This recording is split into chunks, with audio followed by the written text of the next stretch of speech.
Hey guys, welcome to the channel. As you see in the thumbnail, what if Naruto win Kurama by winning Gamble and Harem? Before I start, please do support for more awesome content, and subscribe my channel and like this video. Go support and follow the Kraken's Ghost for writing that awesome fanfic, and also make sure to comment on this story. Link in the description. Chapter 1, What's that? Bang! Crap! It's all over. You feel it? It's here. Yes. It's here. It seems it's been contained after all. I thought it was just a rumor the lower ranks were spreading. How disturbing that there are humans with that kind of power. Who cares? It's here. It's contained, yes. Safe now. We kill it, yes. Not yet. Why? Why you deny this? We kill it, yes? Yes, we will kill it. But even contained, I'd never consider the greatest yokai safe. The cultists will use them to test its strength. Yes, maybe they kill it. I wants to kill it, but if they kill it, it can't be killing us first. Coward. But what did I expect? Make a pact and give them the seals. We'll watch and see how it fares. Yes. Kill it, yes I will. I go to kill you, Kyubi. Leave already? Kyubi-san, how far you've fallen. Uzumaki Naruto collapsed on his back, totally exhausted from the day's practice with his sensei, the Toad Sannin Jiraiya. He'd finally mastered a new explosive jutsu, though the exercises of the day had drained him of almost all his chakra. Now that he'd learned it, they could begin working on something new tomorrow, but for now he was content to just lay here in a weary stupor. Idly he watched his breath make faint vapor clouds in the chilly, spring air. Hey Naruto! Start the fire, would ya?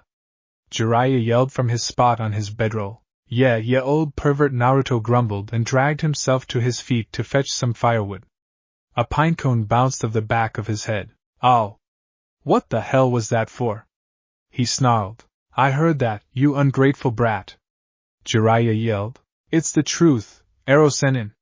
The blonde boy yelled back, sticking his tongue out. Stop calling me that.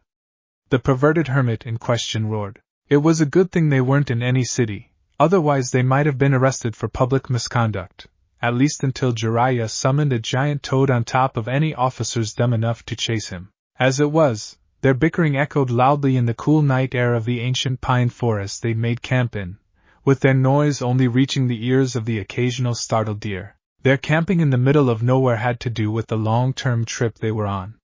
For the past year and a half, Jiraiya had been training Naruto non-stop in preparation for his eventual fight with Akatsuki. Akatsuki was an organization that's composed of 9 S-class missing neens, and it held some of the most dangerous people on the planet within its ranks. For an unknown reason, they had become interested in Naruto some time back and had already tried once to abduct him. Well, not exactly Naruto. They were actually after the thing trapped inside of him. Over 14 years ago, on the day of Naruto's birth, an enormous nine-tailed fox demon attacked the hidden village of the Leaf. The monster outclassed the entire shinobi armed forces and was far too powerful to defeat. Their leader at the time, the Yondaime Hokage, sacrificed his life using an extremely powerful jutsu to seal the demon into a newborn child. Naruto was the lucky winner who received the creature, and he spent the next 12 years of his life as an outcast in his own village, hated and seen as the demon itself rather than its living prison. Even crueler, he had no idea why the villagers all hated him until the day he stole a forbidden scroll from the Hokage and a traitor ninja told him the true story. He wasn't destined to be alone forever though, and soon after he became a genin he found people he could call friends. Over a year and a half ago one of his closest friends, Uchiha Sasuke, betrayed their hidden village in a blind pursuit of power. He and Naruto nearly killed each other during his escape, with Sasuke barely emerging the victor. He defected to Konoha's strongest enemy, the Sound Nation, to be trained by the Snake Sannin, Orochimaru. Ever since, Naruto had dedicated himself to becoming stronger not only to defend himself against the Akatsuki, but to able to protect the people important to him from any threat. He didn't want a repeat of what befell Sasuke to happen to any of his other friends. After all, Orochimaru certainly wouldn't be satisfied with only Sasuke when he had the whole Leaf to conquer. And so here he was, on a training trip in the middle of nowhere, with only a perverted hermit with debatable sanity as his company.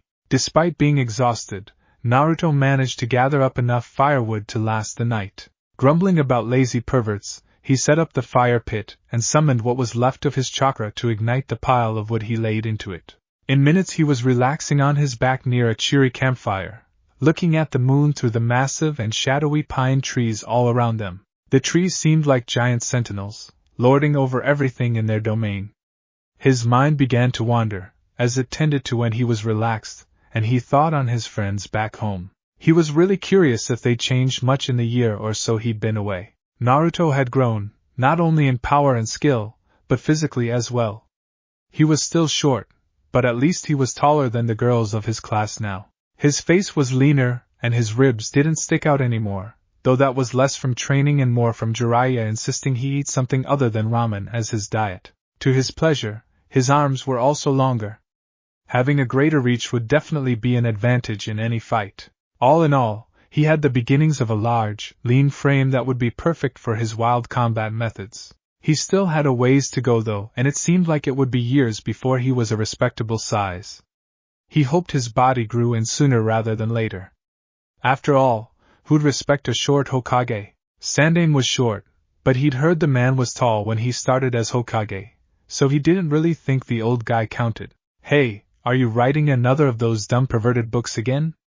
Naruto asked when he glanced over and saw his sensei sitting cross-legged amongst a pile of scrolls. Jiraiya glanced up at his student and glared at him. "For your information, no. I'm designing another scenario for you to think about," the white-haired man said. Naruto mentally braced himself for the upcoming challenge. A few weeks after they left Konoha, Jiraiya and Naruto had gotten into one hell of an argument over his training. Naruto was whining about never becoming Hokage when the Toad Hermit finally told him to shut up and listen. He gave him a situation where Naruto was Hokage and he had a choice between allowing a couple dozen people he'd never met to die or sending one of his friends in to save them, even if it meant his friend's death. Naruto had gotten blustery and demanded to know what the hell that had to do with anything. Jiraiya had coldly replied, "That's what a Hokage is. A Hokage isn't a prize to be waved around," he'd continued, "but a title of trust. The leader of the village has the lives of everyone in his or her hand." Did he really think he deserved such trust? The hermit had asked Naruto. The blonde genin had shut up for days after that. The swing in personality was so extreme that Jiraiya was beginning to worry he'd gone too far and crushed the boy's dream, even if he had spoken the truth. The hermit was even about to apologize when Naruto had demanded more information on the hypothetical situation. Surprised, Jiraiya had made up a bunch of stuff of the top of his head, and watched his student screw his whisker-marked face up in thought. Then he grinned and said that he'd save the people in danger himself. Jiraiya had bonked him on the head and they'd continued on their trip, but from then on the Sannin made sure to include mental exercises as well physical in his training. It wasn't that hard for someone as creative as him to come up with new scenarios to play out, but it did mean he had less time to write his dirty books at night. Oh well, sacrifices must be made if they didn't want Naruto to become a dumb Hokage 10 or 15 years down the line. He just hoped the blonde twerp understood how much he was giving up for him. During their training, Jiraiya had analyzed Naruto's strengths and weaknesses. At times, he found Naruto capable of extreme cunning to the point of near genius. The downside was these incidents were only in combat, and the boy had almost no strategic thought beyond a minute into the future. He was creative though, and the Toad Hermit encouraged him to actively use that talent with the mental exercises he made up. Naruto would probably never be able to outthink somebody in the long term, but with Jiraiya's help he wouldn't need to. If they could get his cunning and tactical thinking up high enough, then he'd at least be able to understand when someone else came up with a better strategic plan, and use that to his advantage. If that Nara genius kept exercising his own mind, they'd be a perfect complement to each as Hokage and advisor. Well, assuming he ever got Naruto past Genin, though to be fair, the boy advanced fast. It actually kept surprising him how fast Naruto was growing. If the boy was absolutely unable to do something, like strategic thinking, then that part of him changed rather slowly. But if it was something he excelled at, like chakra capacity, then he advanced in leaps and bounds. It was actually kind of weird. The boy advanced in different areas at different rates, but they didn't seem to be slowing down. If he could make his chakra capacity double in a month, then it would be tripled in 2 months, quadrupled in 4, and so on. He could pick up certain jutsu in days, when even a genius would take longer, and Naruto was a far cry from a genius. The kid just didn't seem to have a limit to what he could learn or how far he could grow. Jiraiya wasn't sure if his mind was playing tricks on him, but in his lifetime he'd only seen that from one other person before. Unfortunately, he still couldn't be certain about the boy's lineage or whether he'd inherited that bloodline. It would be interesting if it was true, but he'd need to train the boy into at least adulthood to be absolutely sure. So what's the game this time, Erosenin? Naruto curiously asked. Alright, I think I've got it, Jiraiya muttered while scratching his chin. He took a blank scroll and spread a good 7 feet of it on the ground. Grabbing his brush, the hermit carefully covered the entire surface in seal script. It took several minutes to write it all down, even for a grand master of seals like himself. The hermit looked his work over and nodded before putting the brush away. Come over here, I got your exercise set up, Jiraiya said. Naruto staggered to his feet and wobbled around the fire to his sensei. The blonde collapsed in front of his sensei, gearing his weary mind up for the challenge. The toad hermit moved the scroll between them and pressed his hands on it. The script began to glow before floating up from the paper. The chakra formed into a 3-dimensional environment, the same horizontal dimensions of the scroll it flowed from. As Naruto watched, the image formed into a bird's-eye view of a hilly countryside. The area was the obvious site of a battle, judging from the craters, bodies, and general debris lying all around. Tiny figures the size of insects began to form into varying types and rank of shinobi. Jiraiya grunted, satisfied with his work, and looked up to his student. Alright, here's the game plan.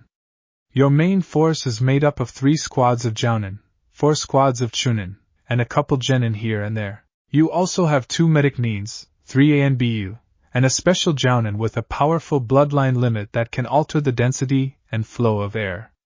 There's also the Hokage, You're cut off from supplies and reinforcements. None of the runners you've sent have returned. You don't know the power of the enemy's forces, but you know you're outnumbered 2 to 1 at least. You've got a bad feeling they're gonna attack soon. What do you do? The perverted hermit said. What's the mission? Naruto asked automatically, while staring at the map. He forgot most of his exhaustion when Jiraiya started talking. He'd never admit it to the Erosenin, but he actually enjoyed these little puzzles, even if they did give him headaches half the time. No mission, well, not an official one, anyways. You need to get out of there alive. Preferably with most of your forces intact and as many of the enemy dead or disabled as possible. You want to limit pursuit or their assassin teams'll pick your people apart before you can escape more than a mile or 2, Jiraiya elaborated. Naruto frowned and puzzled over it. He leaned to and fro, taking in every possible angle of the simulation. Damn, the old pervert Nahi sucked at strategy. He was much better at thinking on the fly than this planning crap. Then it hit him. He had the perfect idea, and it wasn't the special Jounin's bloodline. Jiraiya obviously threw that in there to make him focus on the limit, and not the real answer for the simulation. Neither student nor sensei noticed a straw hat falling from a tree 50 feet away. 2 dark figures moved as flashing blur through the night air. They bounced from tree to tree, barely slowing for an instant. They made almost no sound as they moved. Their dark cloaks and straw hats with hangings obscured most of their features, except for their cold and focused eyes. The seals the higher-ups had provided worked like a charm, even if it did take a while for them to find the target without a sample of its blood. No matter, they had found the Kyubi vessel and were moving to intercept. It was quite fortunate that it had decided to leave on a training trip with one of the Sannin out into the middle of nowhere. It was risky to attempt an abduction in the middle of the leaf, but in the backwoods of Fire Country with no one around for miles. It was the best opportunity any of them would have for a long time. There was the issue of the old pervert, but the organization was confident they knew his limits, and that the 2 agents they'd sent could handle him. There up ahead. The glow of their cheery little campfire gave them away for miles. How trusting of them. The larger of the 2 missing Nins halted just before the campsite. His partner stopped amid the branches to his left. They watched the 2 shinobi as they used some sort of illusion jutsu to simulate a battle. The man grinned slightly. So the Kyubi brat was getting strategy training from the Sannin, huh? The profile on the brat must have been serious when it said he was dedicated to being the next Hokage. It didn't matter now. They'd grab the little shit, and the QB would be back at headquarters by this time tomorrow. The man decided to make his move and dove through the trees. Behind him, his partner allowed her hat to drop, revealing a mechanical eye and an unpleasant smirk. She too followed, mere seconds after her partner. Ha! I got this one arrow Senin. All I gotta do I kill your advisors and use the rest of your guys as bait while you escape. To their credit, despite being caught off guard, neither Naruto nor Jiraiya were in the same spot before the man's first syllable ended. By the time the stranger started his second word, both student and sensei were already in fighting stances and ready to defend themselves. Both the man and his partner were more than a little surprised at the speed they moved. Expecting them to be stunned, it was disconcerting to see both the target and his guardian ready to fight at a second or two's notice. No one said a word for several tense moments. The larger stranger again spoke, to break the silence. What? Not gonna demand to know who we are or why we're here? He asked. I know who each of you are and exactly why you're here. I'd been led to believe Akatsuki wasn't coming after Naruto for another year. Seems I was misinformed. Jiraiya's voice was cold enough to make hardened hunter-neens hesitate. Odd. The man prided himself on his information-gathering skills, and it wasn't in the profile for him to shrug off a failure in his information network. Yep, that would be us spreading some misinformation. You need better spies, Jiraiya-san, the Akatsuki man said. The Sannin across from him said nothing, nor did his face even flicker in response. The stranger was surprised to find it hard to keep eye contact with the white-haired man. Yeah, we got lucky you're training so far away from anyone. Yeah, the woman, man? It was hard to tell, spoke for the first time. Again, neither Leaf-Neen said anything. Even the abnormally loud blonde remained silent. That definitely didn't fit any profile. The QB vessel was just staring at him with icy blue eyes that came close to his sensei's glare. Well, I guess introductions are in order, the man said as he pulled his hat off, revealing a bald head that looked like it was carved out of granite. He bore a scratched hidden cloud forehead protector, and there seemed to be some sort of huge sword strapped to his back. He continued, My name is Kotetsu Tsurugi and my partner is, who gives a shit? Naruto growled and tossed a handful of shuriken at the missing Nin to shut him up. To the criminal's surprise, the steel projectiles moved far faster than a mere genin should be capable of. Even one taught by a Sannin shouldn't be capable of this, he thought as he dodged to the side quickly. There was a split in his cloak where a shuriken had nicked it, even though he evaded the attack at considerable speed. I don't give a who you are. Shut up and fight or leave, the blonde demon vessel growled in a surprisingly canine way. It was unusually intimidating, even coming from a 14-year-old. This was not going the way they'd expected. Both target and guardian were far more prepared than they'd anticipated. No matter, they'd simply adapt. It still annoyed Tsurugi, though, that the plan was already experiencing mishaps. Fine, I hope your sensei's been preparing you, brat, the Akatsuki growled. He rushed at the blonde the same moment Naruto charged him. The two exchanged a quick flurry of blows before Tsurugi leapt back a few paces. The kid was good, but it wasn't enough by far. He began making hand seals and wondered for an instant why the kid wasn't doing the same. So it looks like I get to kill you, yeah?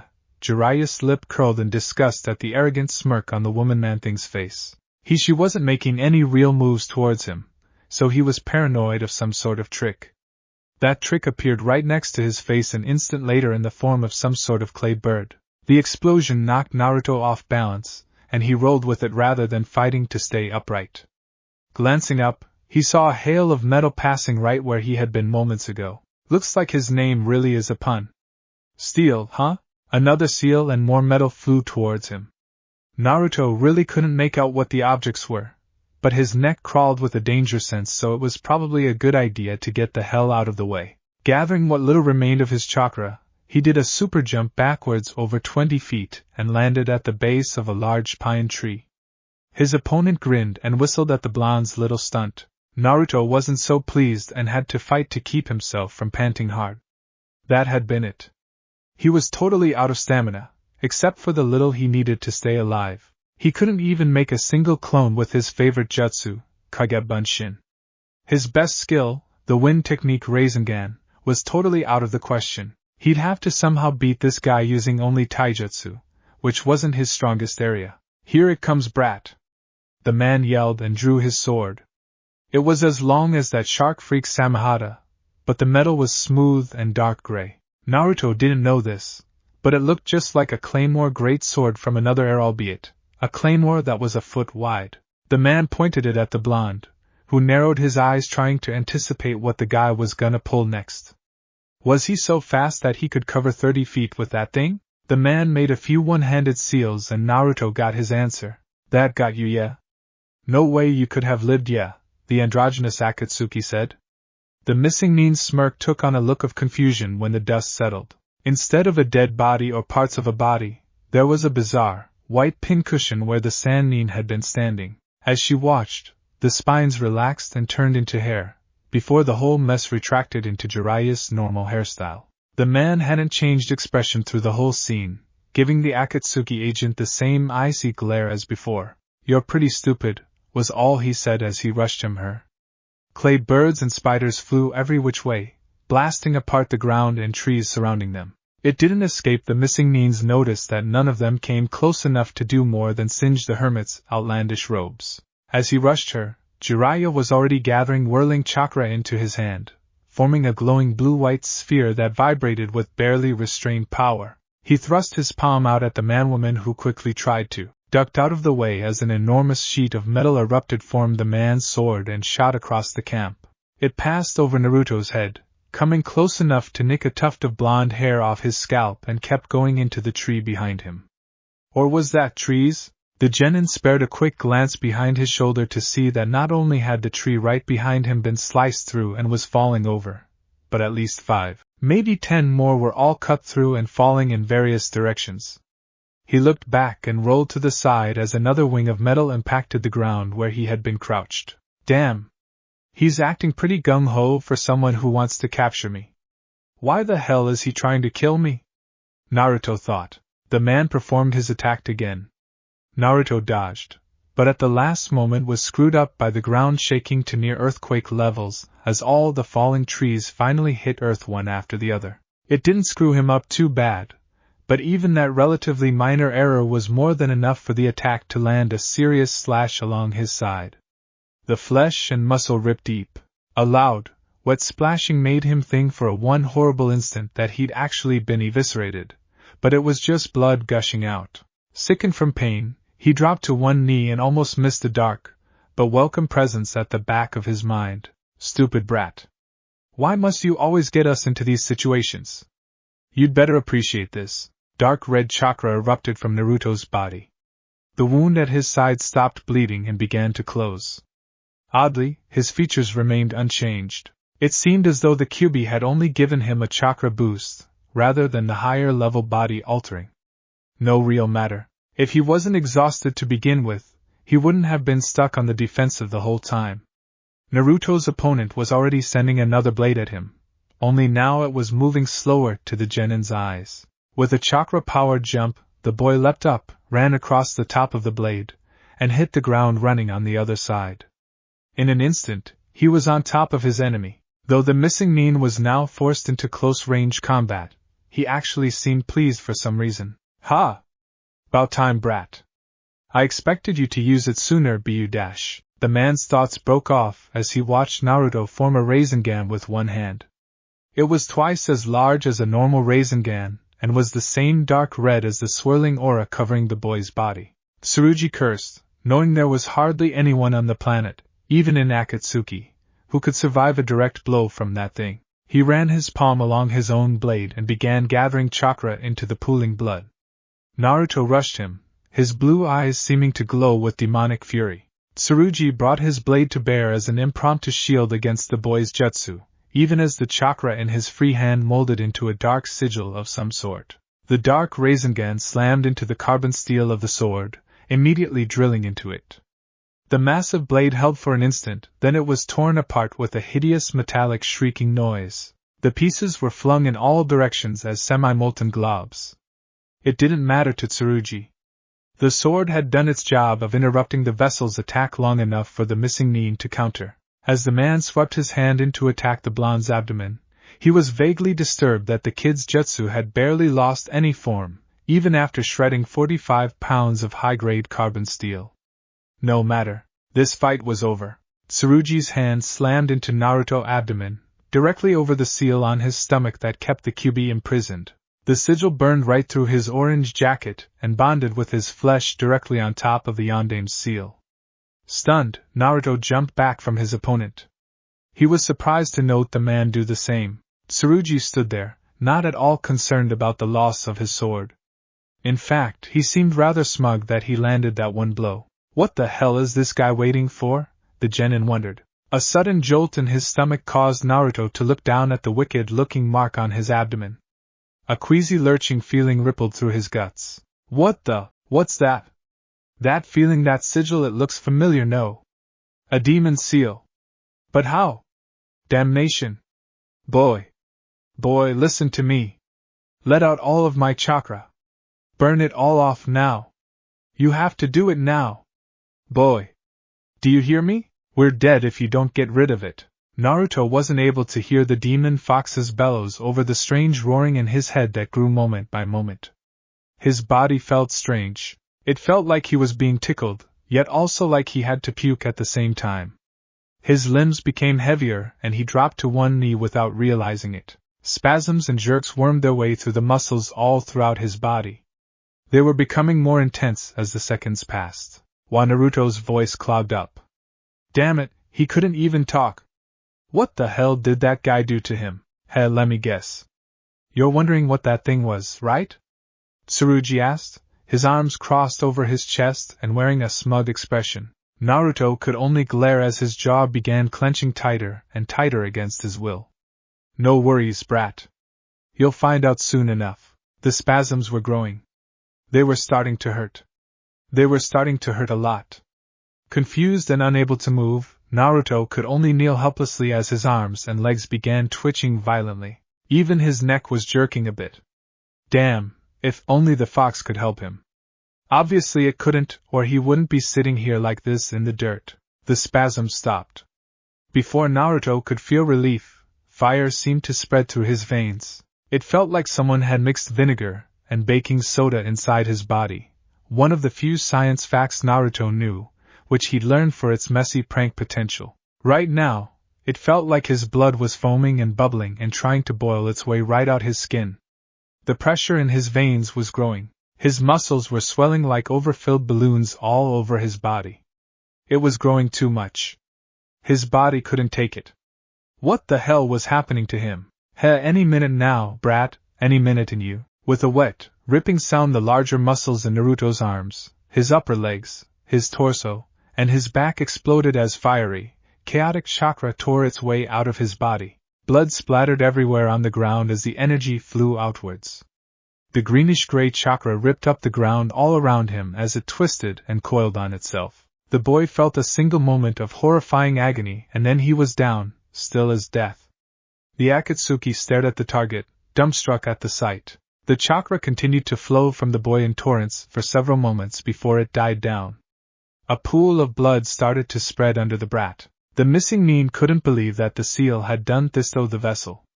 He was about to go and see if he could keep the target alive when the earth shuddered underneath him. The bizarre chakra had caught both Jiraiya and his opponent off guard.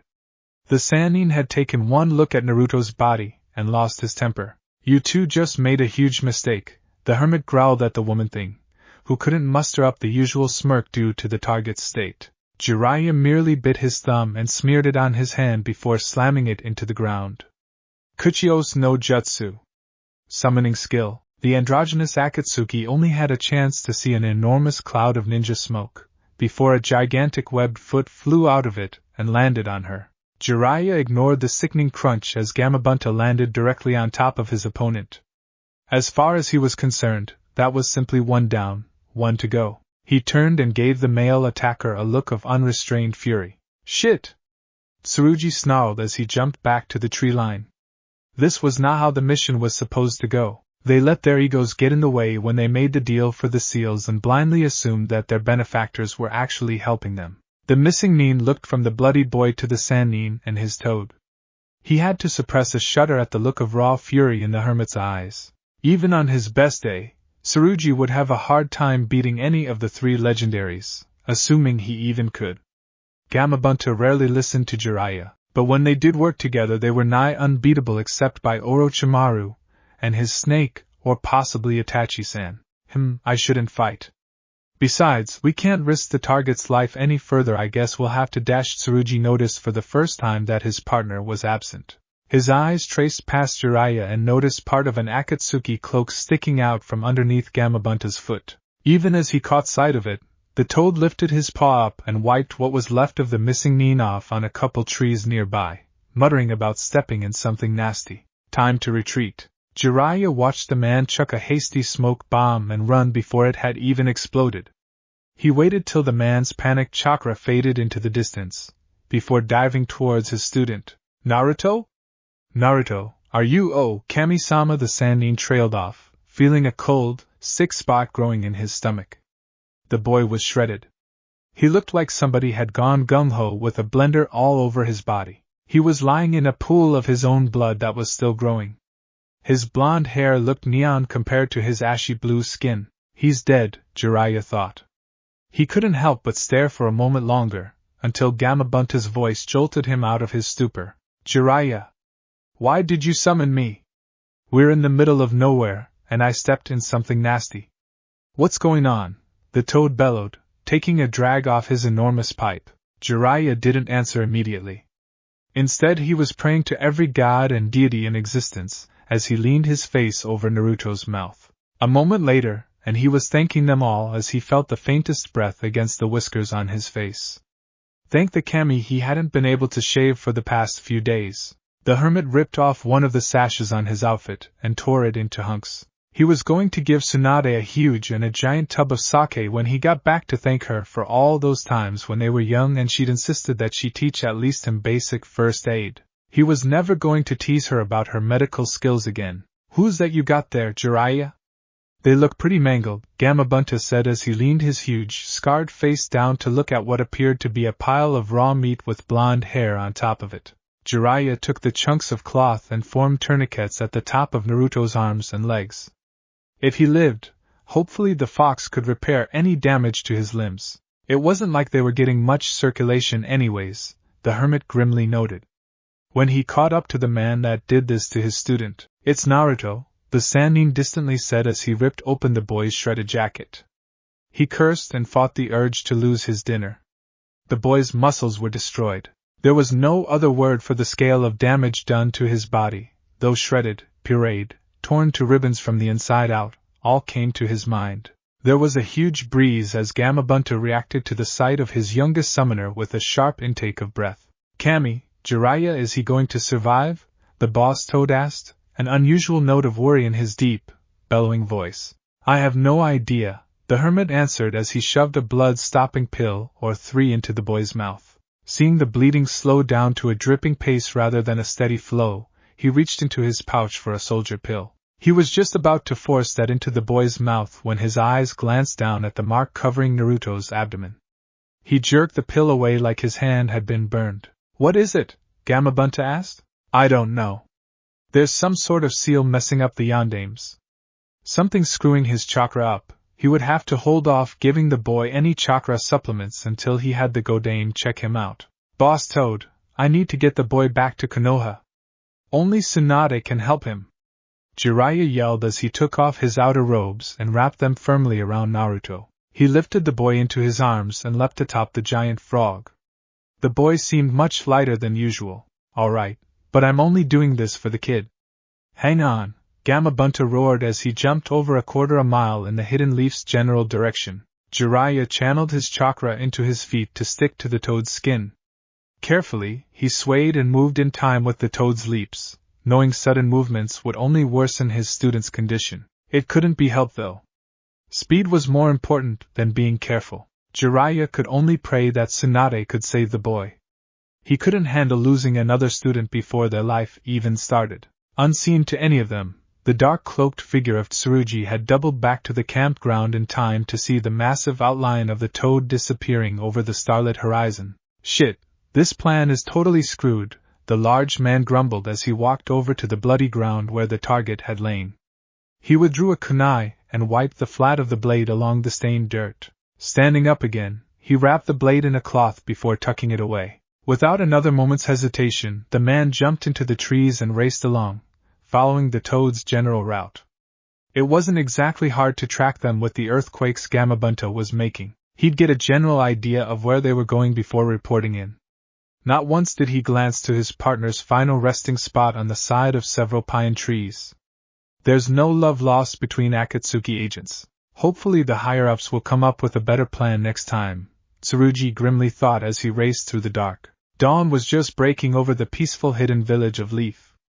The early pink and gray light made a beautiful contrast when seen through the many trees that grew throughout the village. The sun's earliest rays were just creeping across the Hokage monument, where 5 faces carved into the cliffside stared out over the Leaf. Many residents who were up at this time often took a moment to just stare at the beauty of their home. Yamanaka Eno was not one of those people. Eno hadn't changed much since Sasuke's defection.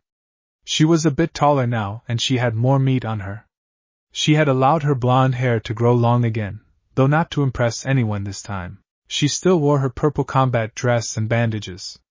Her face was a little sharper, as some of her baby fat had faded away. She was also becoming healthy in certain areas as well. She was on her way to becoming a very voluptuous woman. That fact mattered little to her though, as there was nobody in the village that she wanted staring at her curves. The blonde girl slowly stumbled down the stairs of her home into the back room of the first-floor flower shop. She didn't have any missions with Asuma-sensei today, so her parents had told her to open the shop this morning. Eno hated getting up early. Her mood was made worse since she hadn't slept very well last night. She kept smelling blood in her dream and felt like her legs were off balance the whole time. It had been pretty weird. Yawning, the genin grabbed a watering can and stuck it in one of the large tubs in the back of the shop. As she watched the water slowly fill up the can, the pretty blonde wondered at her dream. She rarely dreamt much, and when she did it was almost always something bad. Her family's main jutsu worked on the principle of invading someone else's mind.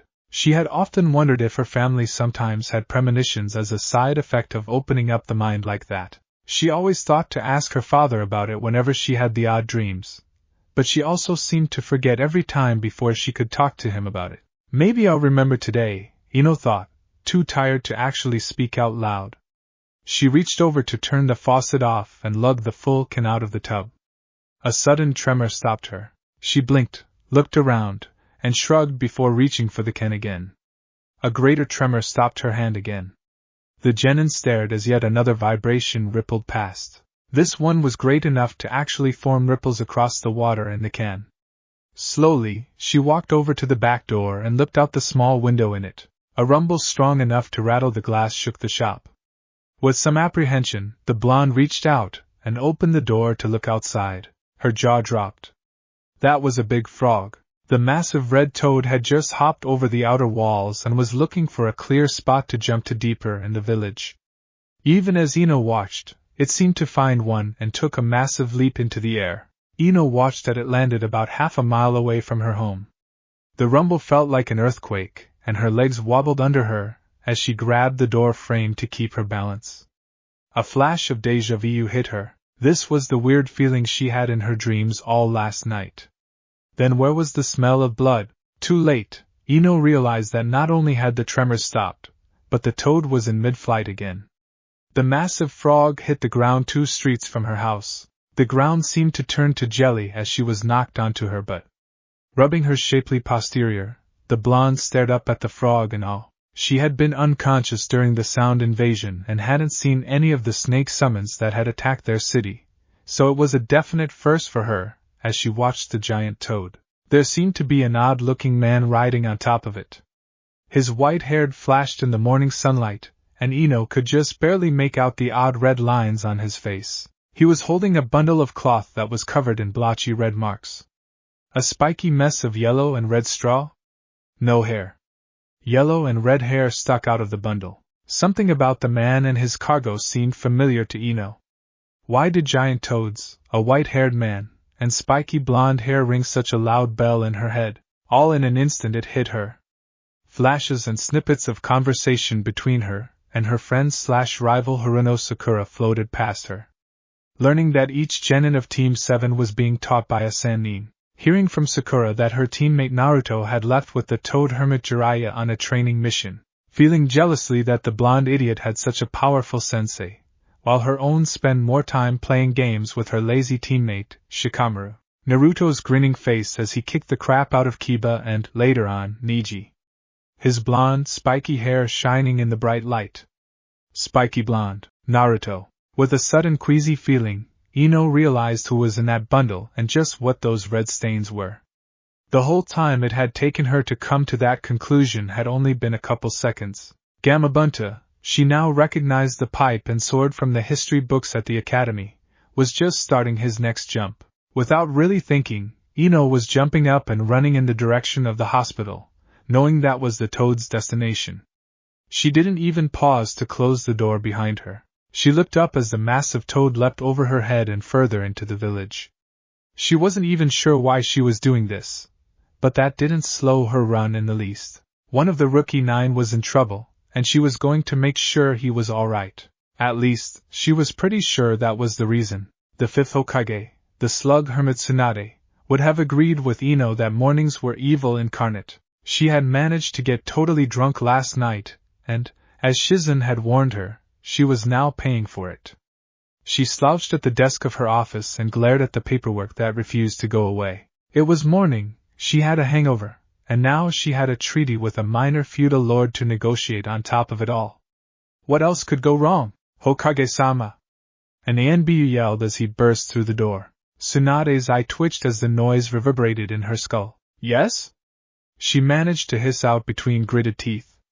The Anbu ignored the tone that had made stronger men than him flinch away in terror. Hokage-sama, Jiraiya-sama has returned. So soon? Tsunade asked, some apprehension growing in her voice. Her old teammate had said he wasn't going to return for another year or so. If he was back now, he came in riding on Gamabunta-sama just 5 minutes ago. He told me to get you. Hokage-sama, his student is wounded, the Anbu finished carefully, knowing the Godame's relationship with the Uzumaki brat. What? Tsunade tried to yell, but it came out as more of a strangled gasp. Her hangover was forgotten in a rush of adrenaline. How badly? Hokage-sama, he's critical.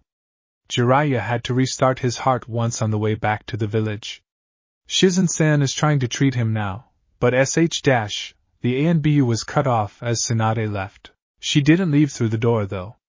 The Hokage had turned and simply smashed through the window as she leapt to the streets below. The Anbu rushed to the empty window, along with the guards who had came in at the loud crashing noise. One of them let out an impressed whistle as they watched their leader blur across the rooftops to the hospital. Damn, I am never getting between her and that kid.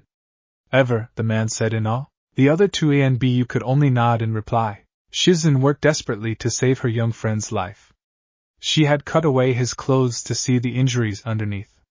Naruto's gaudy orange outfit now lay in a pile of red strips next to her. Behind her, Jiraiya hovered well out of the way, but ready to assist if he could. He was present mostly to see if there was anything he could do about that seal on the boy. As long as it was on him, the fox wouldn't be able to heal Naruto. The hermit had figured that out on the way back when he realized his student wasn't healing right. The genin had given him a terrible scare when his breathing had suddenly stopped 10 miles out from the village. Performing CPR on his student while on top of a gigantic, anxious toad was not a pleasant memory to the man. It did seem like the fox was able to at least slow the boy's bleeding and to force him to produce more blood. Naruto had lost more blood than there was in the bodies of 2 full-grown men over the course of the trip. Jiraiya was covered in it up and down his front, and Gamabunta's forehead had been a darker stain of red before he'd disappeared. The toad hermit only hoped Tsunade had totally gotten over her blood fear. He was worried about developing a phobia to the stuff himself. He'd watched as Shizen gently laid the boy out in the center of the large room.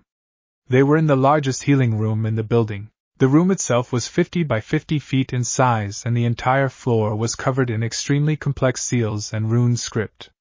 It was probably the largest and most complicated set of seals Jiraiya had ever seen. Naruto lay in the center of it all. His deathly pale face contrasted sharply with the seals lying all around him. Shizen was trying her strongest healing jutsu on the boy's chest, trying to repair his most vital areas. Jiraiya worried that the seal might interfere even with that, but he didn't have the power alone to break the damn thing. He'd have to let Shizen do her best to heal the boy until Tsu. The doors of the room burst open with enough force to drive them into the walls where the hinges had swung them. Speak of the devil, Jiraiya thought in relief. For the first time in hours, he felt that Naruto might actually have a chance at survival. Tsunade hadn't even paused as she rushed into the room, several medic neens trailing behind her. Shizen's back was to her, and she couldn't truly see Naruto from this angle. She crossed over and walked around her student, ignoring Jiraiya's warning. She dropped her medical bag, which she had swiped from a passing nurse earlier. Naruto was shredded. His whole body had rips and tears along it, like some wild animal had done its best to make him into ground meat. She could even see bone exposed in some places. And the blood, the beginnings of the old fear began to well up in the Sannin. In her mind's eye she saw Nawaki and Dan's faces floating past her in a sea of red. Now Naruto's face was joining them, another of her loved ones dying. Shizen's frustrated tears snapped her out of it. Tsunade shook her head a bit and looked to her student's progress. It wasn't much. No matter how hard she was trying, her apprentice couldn't get Naruto's flesh to mend for more than a second before it reopened. The Godame kneeled down and, needing her considerable strength, pulled Shizen's hands away from the boy. The young medic nin gasped at the sight of her mentor, not even noticing her loud entrance in her concentration. I'm sorry, Tsunade-sama. Nothing I do is working. Something seems to be blocking any jutsu I try, the dark-haired woman said, almost hysterical at the lack of progress. Now that Shizen was leaning back, the Hokage could actually see the extent of Naruto's injuries. A chill ran through her, as she realized the boy should have been dead minutes after he was wounded. Something seemed to be forcing his blood production into overdrive to keep up with the constant loss. Must be Kyubi, Tsunade muttered, channeling chakra into her hands and using a diagnostic jutsu. Sweeping her hands across the boy's body, she realized why Shizen was so damn upset. Something was blocking her jutsu and disrupting the chakra as it entered Naruto's body. Her eyes drifted past the red-black wound on his chest and to his surprisingly uninjured abdomen. She wasn't exactly sure what she was seeing, but she knew that the Kyubi's seal shouldn't look like that. There was a glowing red seal surrounding it, and worming its way through the original like a parasitic worm. The chakra in her hand disrupted further the lower she moved her hand until her entire jutsu dispelled as she passed over the seal. Tsunade stared at it in shock. If that thing disrupted chakra so badly that it messed up jutsu for other people, what the hell was it doing to Naruto's body on the inside? She made a couple quick conclusions as she stared at the script. Somebody get Jiraiya. She bellowed to the medic neens that were staring at the boy. I'm right here, Tsunadeheim. No need to yell, the hermit grumbled as he stepped forward. Why the hell did you leave this thing on him? The Sannin yelled. Because I wanted you to look him over first before I tried anything. You're the medic, not me, Jiraiya replied with a calm he didn't feel. Then get your bleeding ass over here and help me break this seal. The Hokage roared at the top of her lungs. Everyone in the room jumped, except the person she was yelling at. Her old teammate walked up and bit his thumb, while pulling a small brush from his pocket. Tsunade grabbed a sponge from her bag and began to clean away the blood on Naruto's abdomen. Did you try blood-stopping pills? She asked Shizen in a terse voice, though far gentler than the one she used with Jiraiya. Her apprentice shook her head. No. Jiraiya-sama said he's already given him 6 on the way here. I didn't want to risk blood clots since he's not healing right. If one should lodge in his brain. Shizen trailed off, not needed to finish her statement. She scooted back so Jiraiya had enough room to start making seals surrounding the sigil on the boy's stomach. Tsunade gave a worried glance to her old teammate. 6? She asked in disbelief. The toad hermit only nodded shortly. The Godame shook her head and said to Shizen, get some sutures, clamps, and any sort of advanced healing solution you can find. We need to stop the bleeding as soon as possible. Her apprentice nodded and rushed out of the room. You know to break this thing, it's gonna drain all of our chakra. You won't have enough energy left for healing jutsu afterwards, Jiraiya commented casually as he wrote. I know, but that thing is screwing up his inner coils somehow and keeping the fox from healing him. I think it caused the Kyubi's chakra and Naruto's own to react violently to each other. If we can't use jutsu, then we'll stitch him up manually until the fox can heal him, Tsunade said. She used the scalpel to make a cut in her own finger and began to ink out seals of her own onto the boy. Jiraiya nodded. His old teammate's analysis of the seal just supported his own conclusions. Orochimaru would be salivating if he knew these things existed. Shrugging off thoughts of his old rival, the Sannin bent down and continued his work. Eno carefully stepped over the broken glass of the Konoha General's automatic doors. It looked like a rampaging bull had busted in here just a couple minutes ahead of her. The hospital lobby hadn't changed much since the last time she had been here, except for the breezy new entrance. A couple janitors passed by her as she walked up to the receptionist. Their faces looked horrified at the destruction. Another set of doors lay on the ground further past the information desk. From her previous visits, Eno knew the hall behind those doors led into the advanced healing rooms. She had been there once before when Chuji had been heavily injured during Sasuke's defection. From what she could see, the destruction continued down there with harried medic neens and nurses running all over the place. She sighed as she stepped up to the receptionist. You could always tell when Naruto was in town. Eno spent a couple minutes futilely trying to get the woman's attention. Since the receptionist was currently arguing with several visitors over the safety standards of the hospital, it was probably going to be a while. The blonde genin gave up and walked past the desk to where several people were only now picking up the demolished doors to the inner hallways. Inching her way past the workers and panicked doctors running amok, Eno made her way down the hall at a much slower pace than her panicked run to get here. It had taken her a good 15 minutes or so to reach the hospital. The toad had been long gone by the time she got there, though it left several enormous footprints in front of the medical building. As she meandered through the hallways, occasionally pressing herself against the wall to dodge medics rushing back and forth, she found that following the trail of chaos was much easier than actually trying to remember where the treatment rooms were. Maybe Jiraiya-sama had been a little panicked on his way in. It didn't take long for her to find the ward she suspected Naruto was in, but she was stopped at an ANBU checkpoint at the beginning of the wing by a couple guards. Sorry, but no one under Jounin rank is allowed through here, one of them said. Glaring at the man's bird mask, Eno demanded, Why not? It's not like the Hokage is here or anything. Both ANBU sweat dropped. It was hard to believe there was an Ionian Konoha who didn't recognize Tsunade's signature destruction. Then again, this girl just might be lucky. Both the guards felt a bit of envy at the thought of being ignorant to the Godame's temper. Actually, Hokage-sama is back there right now. She's treating Jiraiya-sama's student, the Uzumaki boy, the other ANBU, who wore an elephant mask, replied. Uzumaki? Oh, you mean Naruto? Eno exclaimed, not really that familiar with Naruto's surname, as it wasn't part of any well-known clan. He's really here then? I have to see him. We took the Chunin exams together a couple years ago. The ANBU in the bird mask shook his head. Like I said, we can't let anyone back. But please. He's a friend of mine. I just want to see if he's alright. Eno pleaded. She was fibbing a little on the friend part. Not that she and Naruto were enemies or anything, though she was still a little sore that his encouragement had helped Sakura fight her to a draw in the exams and kept her from going to the finals. He was still a comrade, even if he wasn't a close one. The rookie nine from that year and Team Guy tended to watch out for each other, even if it was at a distance. Even the colder types like Niji and Shino would back up one of their own, even if they didn't act like they were concerned. Eno was no different. She had to at least make sure their comrade was going to be okay. Look, we really are sorry, the elephant mask began, but we can't just let anyone come wandering back.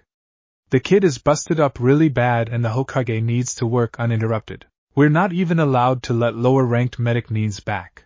Eno felt her hopes drop. Damn it, the man had a point. But now she was even more worried. Was Naruto really injured so badly that the best medic on the continent had to work totally undisturbed? Can you at least check and see how he's doing? The blonde girl asked. We can't leave our posts, the bird mask replied, a hint of sympathy coming into his voice. ANBU knew more than anyone else what it was like to have severely injured comrades. Their missions were the deadliest, after all. Ah! Isn't there any way I can get back there? Eno yelled in frustration, while Elephant started, scratching the chin of his mask in thought. If you had someone of sufficient rank accompany you maybe. Do I count? A deep, lazy voice asked. Eno whirled around as both A and Bu stood up even straighter. Kakashi-san, the guard said in a stereo effect. Eno narrowed her eyes at the tall man in front of her. Yes, she remembered him. He was at the Chunin preliminaries. He'd been one of the Jounin sensei that stopped Niji from killing Hinata. Later he'd held Naruto back from chasing after Lee when the genin was wounded by that sand freak. She also remembered him at the finals, when he and Sasuke had arrived late. Taking in the masked man's lean and muscular form, she wondered if he was here to see Naruto too. Hatake Kakashi observed the three ninjas in front of him with his single visible eye. He'd been at the memorial, staring at Obito-san's name, when he felt the ever-increasing earthquakes. He'd recognized Gamabunta immediately, having seen his sensei, the Yondaime, summon him on multiple occasions. The silver-haired man had watched the giant frog cross the village until it stopped at the medical complex. Moments later, it had dispelled in a cloud of smoke. Kakashi wasn't called a genius for nothing, and reading underneath he'd come to the conclusion that either Jiraiya or Naruto was severely injured for the boss toad to come riding into town in such a fashion. Knowing the mysterious Akatsuki organization was after Naruto, he'd concluded that it was far more likely his former subordinate needed medical attention than the infamous Jiraiya. Wanting to check up on him and to see his student after so long, the Jounin had headed off at a good clip to the hospital. On the way, he'd been easily passed by a frantic-looking Tsunade. That cause made him more worried than anything else, so the copy ninja drawled, his semi-fake lazy attitude showing.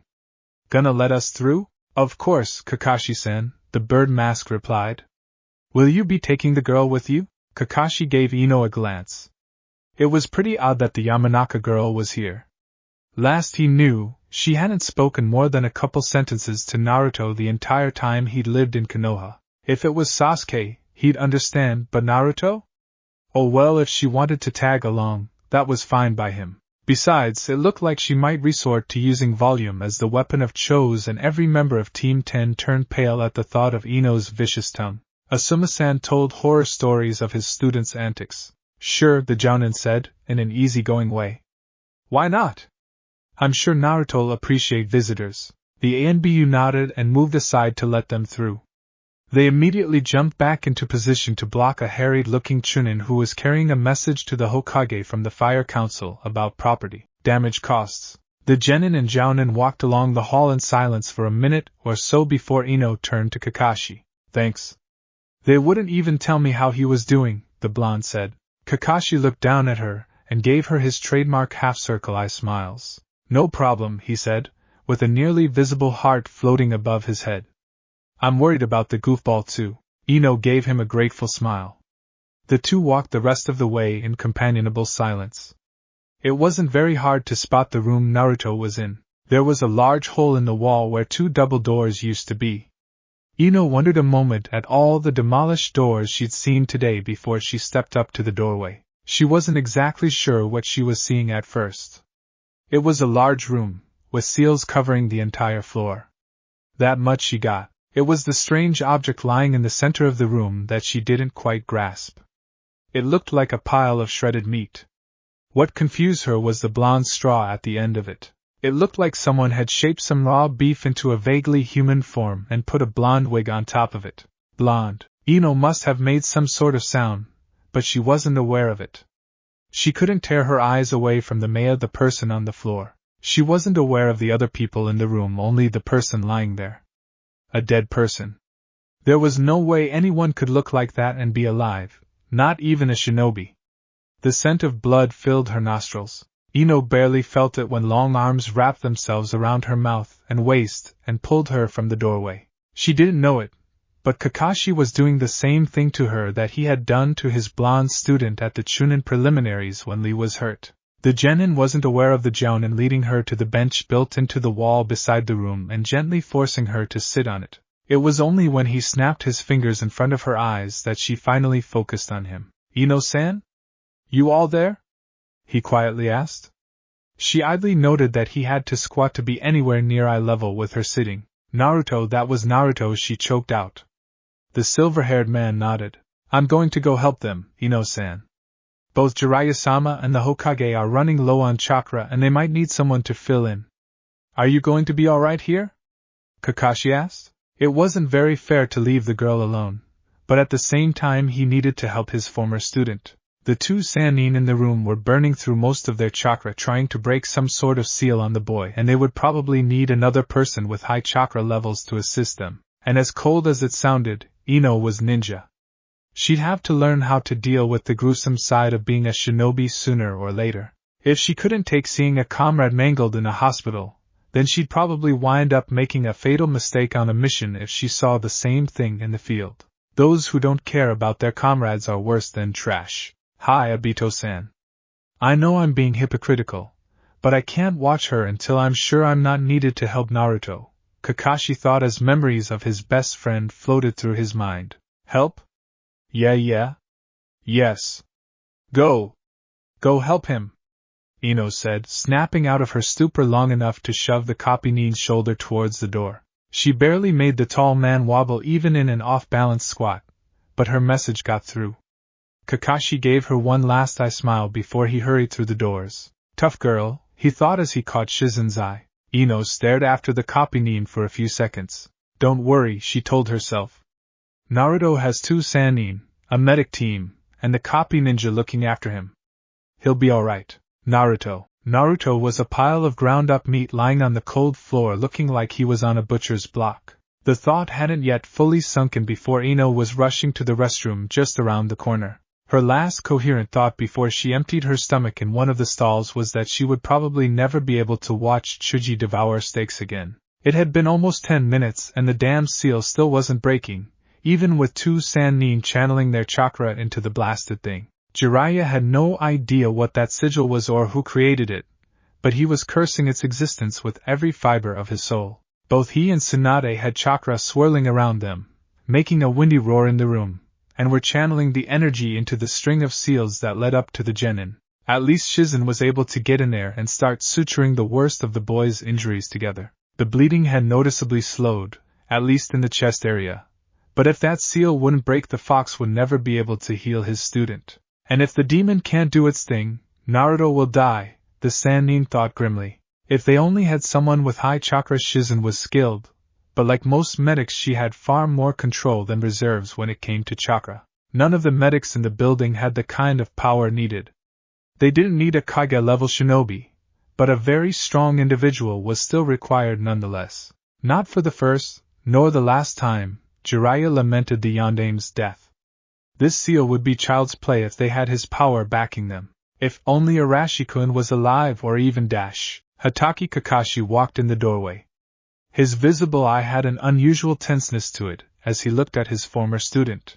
Without a word, he pulled his forehead protector up, exposing his Sharingan-enhanced left eye, and walked towards Shizen to see what he could do. At that moment, Jiraiya felt like yanking the Jounin's mask down and ing him till his mismatched eyes crossed. Kakashi-kun! The Toad Hermit yelled over the noise of the chakra. We could use a hand if you got one. Where do you need me? The copy ninja replied. Grab a brush and start inking a line of seals with your blood out from Naruto's chest. Tsunade ordered, sweat running down her eyes from the strain she was under. Kakashi took a few moments to eye the setup with his Sharingan. He was standing just in front of Shizen, which was towards the entrance of the room. To his left, Jiraiya was crouching at the edge of the room, his hands planted on the floor. A thin line of glowing seals made their way across the floor and its permanent black seals, to Naruto where they circled the red sigil that intertwined with the QB seal. To his right, another line of seals led to Tsunade, who was mirroring her fellow Sannin. Kakashi closed his normal eye and focused on the chakra radiating from the script. The seal set was advanced, but linear. Both Jiraiya and Tsunade were using the same seals, even if they were at different positions to the boy.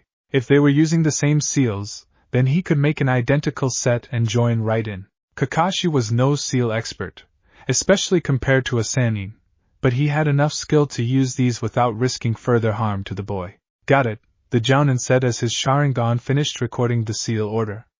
He reached into Shizen's open medical bag lying beside her and pilfered one of her thin brushes. He carefully stepped past the woman and knelt across Naruto from her. He nicked his finger with a kunai and began to carefully ink out seals on the boy's stomach. Shizun didn't even notice him as she carefully finished closing off a severed vein in the genin's upper shoulder. It took several tense minutes to ink out the entire line of seals. Finally, Kakashi discarded the brush and gathered chakra into his hands before slamming the palms onto the marks he'd just made. The kanji glowed blue leading up the boy, and the energy joined the sanins in combating the dark sigil. At first the fresh chakra didn't seem to do anything, but after a couple moments there was a noticeable change in the strange seal.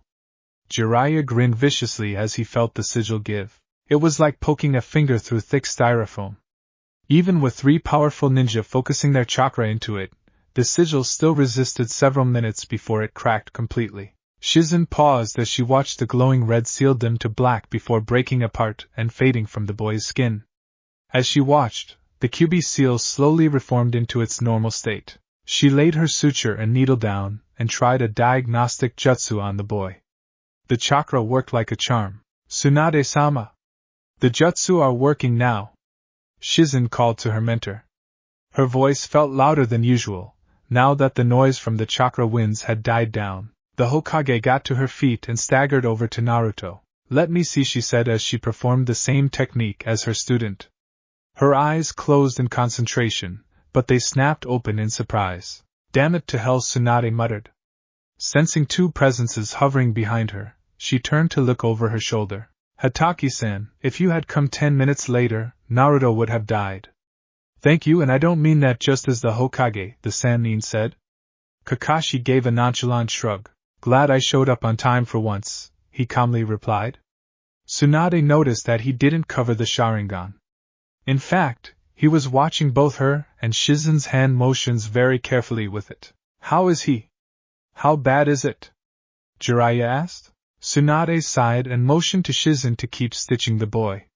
She turned to look at the 2 men. Whatever made that seal knew just how to kill a demon vessel in one strike. The Yandame's seal allows the QB's chakra to mix freely with Naruto's, with the only limit being how much the fox is willing to give up or how much Naruto's body can handle. This mixing of human and demon chakra isn't harmful in any way to him, even without the seal in place. The seal just acts as a one-way floodgate, and the 2 chakras merge naturally in his inner coils. Tsunade turned back and began perform a delicate healing jutsu. She trailed the glowing energy over the areas that Shizun had stitched up. The boy's torn flesh began to sluggishly mold back together, though not as much as it should have. "That thing, though, I don't know what it is or does exactly, but I do know what it did to Naruto. It mangled his chakra somehow, right?" Jiraiya asked, while crossing his arms in thought. Kakashi continued to watch both the stitching and healing jutsu with undeterred focus. "Much worse than just that," Tsunade said. "The new seal warped the original seal to cause the demonic chakra to react violently with the human chakra. It was like mixing potassium with water." Shizun looked up from her work with a shocked look on her face. She was the only one with enough real chemistry knowledge to know what that meant. She grimaced and returned to her work. Naruto's bleeding had slowed enough that the tourniquets could be removed. Looking at the blue-white flesh of his arms and legs, the medic Nin prayed that the QB would be able to restore function to the boy's limbs. A shinobi would rather die than lose the use of their arms and legs. Basically, it caused the chakra to explosively tear out of him. The damage to his muscle groups came from the inside of his body outwards, destroying them almost completely. Tsunade continued as she traced a line of stitches along Naruto's collarbone. Not only did the chakra destroy his muscles, but it also screwed up his inner coils and acted as a scrambler for any incoming chakra. "That's why our healing jutsu had no effect when we first brought him in. I wonder why the hell those bastards used it on him," Jiraiya muttered. Kakashi's ears perked up. "Who did this?" he asked, though he had a sneaking suspicion he already knew. Jiraiya glanced around and made sure nobody else was in immediate earshot. "Akatsuki," he mumbled as he leaned in towards the younger man. The copy Nin only narrowed his eyes and nodded. He had yet to break eye contact with the medic Nin's hands. "From the effects you described, I'm guessing the seal was a mistake on their part," the Toad Hermit continued in a marginally louder tone towards the Hokage. "All our information said they wanted QB, and by proxy Naruto, alive for whatever psycho reason they cooked up. Makes no sense for them to kill him in the middle of nowhere. I thought they were a bit more competent than this. trying out an untested seal out on their main goal. Kakashi muttered, taking in the news. Well, whatever mistakes they made, that thing did a number on his chakra. Even now my healing jutsu isn't having much effect, Tsunade said. We'll have to manually stitch him up before trying any healing, though it could be because my chakra is so damn low from breaking that seal. Hokage-sama, Kakashi broke in, let me take over for you. I still have most of my chakra left. You'll be able to focus on closing up his critical areas. Tsunade gave the man a critical look. You know medical jutsu? She asked, not having seen such skills anywhere on the elite Jounin's rather lengthy profile. Kakashi winked with his normal eye and tapped the left side of his head, next to his Sharingan eye. Tsunade was torn between whacking the man for stealing her technique and relief that he could keep going in her place. She was getting dangerously low on chakra. Alright, but you better have damn good chakra control. Just trail behind Shizen as she works. Don't worry too much if it's not having much of an effect. Just do your best with it, and move on. We're just trying to keep him alive for now, the Hokage said. She moved over and let Kakashi kneel next to her. She was only partially surprised when he performed the jutsu near flawlessly, and picked up where she left off. Well, at least he'd have that skill if he was ever injured in the field. Hoping the Kyuubi will pick up and repair the kid where we can't? Jiraiya asked, leaning over to watch the assorted ninja work. Absolutely. As it stands, there's no way for Naruto to ever resume active duty if the fox can't undo the destruction done to his system. Hell, he probably won't ever be able to walk again if the Kyuubi can't heal him. What's the extent of the damage? Kakashi asked, as he calmly channeled chakra into the boy's damaged flesh. What isn't damaged is more like it, Tsunade grumbled, though her anger wasn't at the boy. To start with, his inner coils are royally screwed up, even with the Akatsuki seal gone. The demon chakra and human chakra won't work properly together for quite some time. That's what's keeping Kyuubi from healing Naruto right now. The demon can't control any chakra it sends out, keeping it from repairing anything. I'm surprised it was even able to get his blood production up enough to save the boy. Speaking of which, I guess the fox decided to go overboard in the areas it could still affect. The Kyuubi made Naruto's blood production increase over 20 times its natural rate. That's the factor that saved his life. The cost, though, is that it stripped his body of almost all its reserves. What's left of his muscle groups have atrophied. If he ever gets back on his feet, he's lost months if not years of physical training. Worse than just that is the damage the tourniquets did. Tsunade gave a look to Jiraiya. They kept blood in him and that kept his body from completely eating itself, but as it is his arms and legs are virtually dead from anoxia. I think the Kyuubi can repair the damage in time, so we'll hold off amputation, but it may be weeks or even months before he regains use of them. He won't be happy about that. That's an understatement, Jiraiya muttered. Oh well, the brat could yell at him as much as he wanted, as long as he was alive to do the yelling. Internal damage is minimal, thank the kami. He's busted a few ribs and cracked a vertebrae, but it's nothing life-threatening. There's not much else, except for his destroyed muscles. The muscular damage extends from the front and back of his upper torso to his upper arms and most of his legs. Those sectors are almost totally destroyed. It's not really a matter of healing as much as regenerating new flesh from scratch. Even I can't do that to another person. If Kyuubi doesn't rebuild his muscle structure, he'll never leave a bed again. Hell, he'll never be able to lift his arms again, Tsunade grimly finished. Well, maybe the demon's taken a liking to the kid, Jiraiya muttered. 3 sets of eyes gave him a look that said, Did you hit your head? Sweat dropping, the toad hermit tried to cover for himself. Okay, well, Kyuubi probably hates Naruto more than any other human except the Yondaime, but even so, it'd be suicidal to not get the boy back into fighting condition. They won't leave off just cause the brat's bedridden. Tsunade hummed in thought. Well, that's not here and now. Let's finish patching him up and get him to a bed. He needs nutrients badly and I want to get in him as soon as possible. Nobody said anything else as they worked on Naruto. Staring at the wall for 3 hours isn't healthy. Eno had reached that conclusion 2 hours and 35 minutes ago.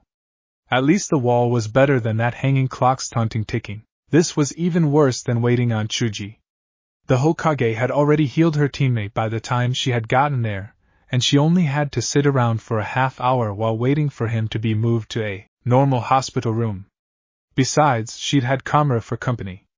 Though the clan head was a bit intimidating, he was quite friendly to her, and they had passed the time talking about some of Chuji and Shikamaru's more amusing antics. She never waited while someone was dying though. By herself, no less. The only thing that kept her from storming in there and demanding to know what was going on was the memory of Naruto's decimated form. She had little desire to see that again before he was all comfortably bandaged up. Besides, she might interrupt some delicate procedure that could cost the boy his life, and she didn't want that hanging over her head. Still, this waiting was getting to be painful. She would just peek in, see how far along it all was, and sit back down. It's not like it'd be hard to look inside considering no one had bothered to put the doors back in place. No one was strong enough to dislodge the doors from where Tsunade had embedded them in the walls. Eno had stood and was just leaning to look into the doorway when both Tsunade and Jiraiya came rushing out the room and down the hall. Tsunade was carefully carrying a large, blanket-wrapped bundle. The two Sannin disappeared around the corner before Eno could get a word out. She was about to follow them, having a pretty good idea what was in the blanket, what was with Sannins and toting Naruto around like a sack of potatoes, when a large hand landed on her shoulder. "Don't worry, he's fine. They're just in a rush to get him into a hospital room and on a nutrient drip or something," Kakashi said. Eno looked up at the tall man and jumped at the sight of his blood-red left eye. The copy nin noticed her stare. "Oh whoops," the Jounin said sheepishly, as he pulled his forehead protector back down. "Forgot I still had that open. I was wondering why I was getting dizzy." A large sweat drop appeared on the back of Eno's head. "What a flake. So he's alright?" the genin asked, changing the subject. Kakashi started to answer when he suddenly wobbled on his feet. Eno let out a startled yelp as the large man nearly bowled her over on his way to the floor. Both ninjas were surprised when his fall stopped as the blonde girl caught him under his arm. Years of dragging Chuji out of restaurants when the chubby boy had eaten himself halfway to oblivion had paid off. Staggering, Eno managed to get the tall Jounin over to the bench she'd been sitting on. "Chakra exhaustion, you moron. I thought you're a Jounin, for Kami's sake."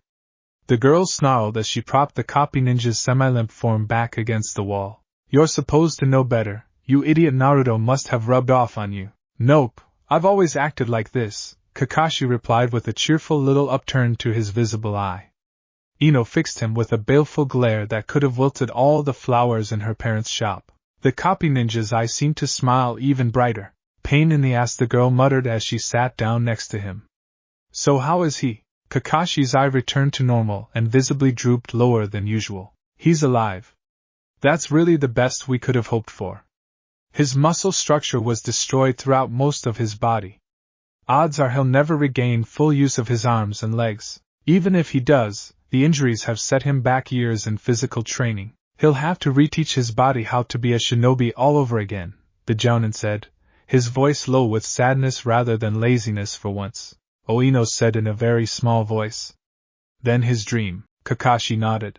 "He'll never be strong enough to become Hokage," the copy nin replied, his shoulders sagging. Flashing images of Naruto screaming out Hokage at the top of his impressive lungs moved through Eno's mind. When you thought of Naruto, Hokage was always in there somewhere. Everyone in the Rookie Nine knew he dreamed of being Hokage. Hell, anyone who really knew anything about Naruto knew that. Even in their earliest days at the academy, the hyper-blonde was always spouting off about it. Even if it was just nonsense, at least Naruto was able to dream and work towards his goal. To have that taken away from you completely must be a terrible feeling. But Tsunade-sama was able to heal even Lee. Can't she? Eno trailed off at the look in Kakashi's eye. Even the Godame has limits. Lee was all there, even if he was damaged. There are pieces of Naruto that are simply gone, the Jounin sighed. Days like this, he felt all 28 years of his life. He shouldn't feel this tired when he wasn't even 30, damn it. Not all of his exhaustion could be blamed on overusing the Sharingan yet again. Kakashi-san, who did this to him? Eno asked. It was one of the thoughts that had repeated itself like a broken record the hours she'd been waiting. Very dangerous people, was all Kakashi said in reply. At Eno's questioning stare, he sighed. I'm sorry, Eno-san, I really am, but I can't tell you anything specific. All I can say is these people have been after him for years, and with his injuries, he's a sitting duck. Even the Hokage's A and BU guards might not be able to protect him. If he doesn't recover, Eno trailed off. They sat in silence for a few minutes longer, before she jumped up. Well, we'll just have to go see him then, she declared. He won't stay down for long. He'll be up and destroying people's eardrums in no time. Even Eno, you can't keep him from his dream, and I barely know the idiot. Kakashi had a surprised look in his slouching eye as he watched the girl in front of him as she scrounged up a crutch from a nearby storage room. Naruto, even if you don't get your dream, you've gained another friend. The tall jounin didn't say a word as Eno fussed about, hauling him up and propping the crutch under his arm. Then again, Kakashi didn't need to say anything, even when Eno grabbed his unoccupied arm and held him up on the other side. His visible eye was upside down, and beaming brightly enough to give passing medics sunburns.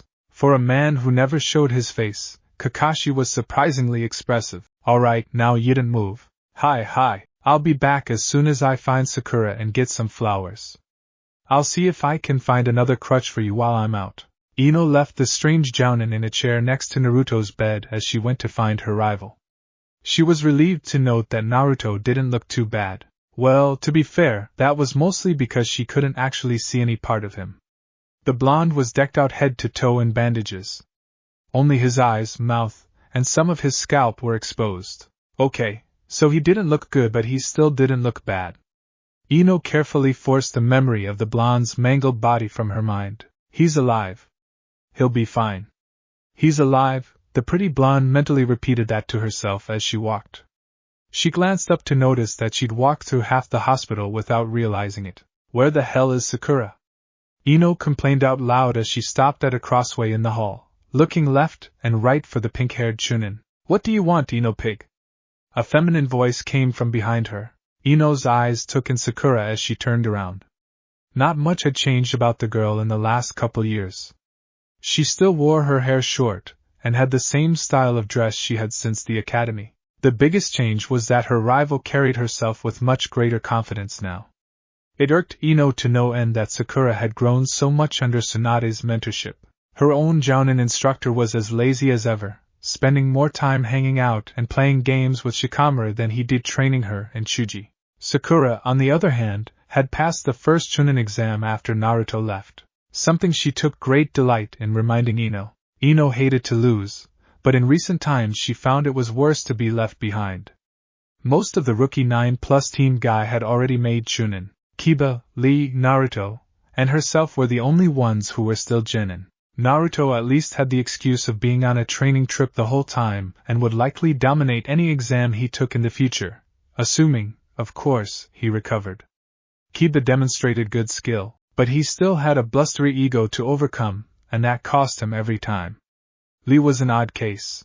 The Hokage had refused to allow him into the exam immediately after his operation to make certain he was fully recovered. The boy was disappointed, but he merely used that as motivation for training.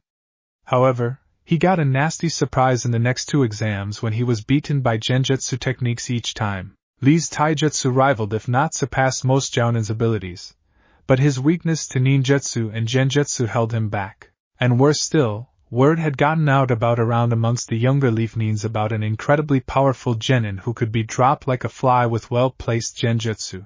Other genins taking the exams knew what to expect from Lee. He kept doggedly trying, but he had yet to devise a counter-strategy. Eno, on the other hand, she was weak. That was it. She lacked the skill and power to keep up with the others. Of the 12 members of their group, if Sasuke was still included, she was at the bottom end of the totem pole. She had one special skill and it had a terrible rate of success in active combat. Like Lee, word had spread about her, and everyone that fought her knew to avoid her Shintenshin no Jutsu. She'd been soundly beaten by mediocre opponents in every exam she'd been in.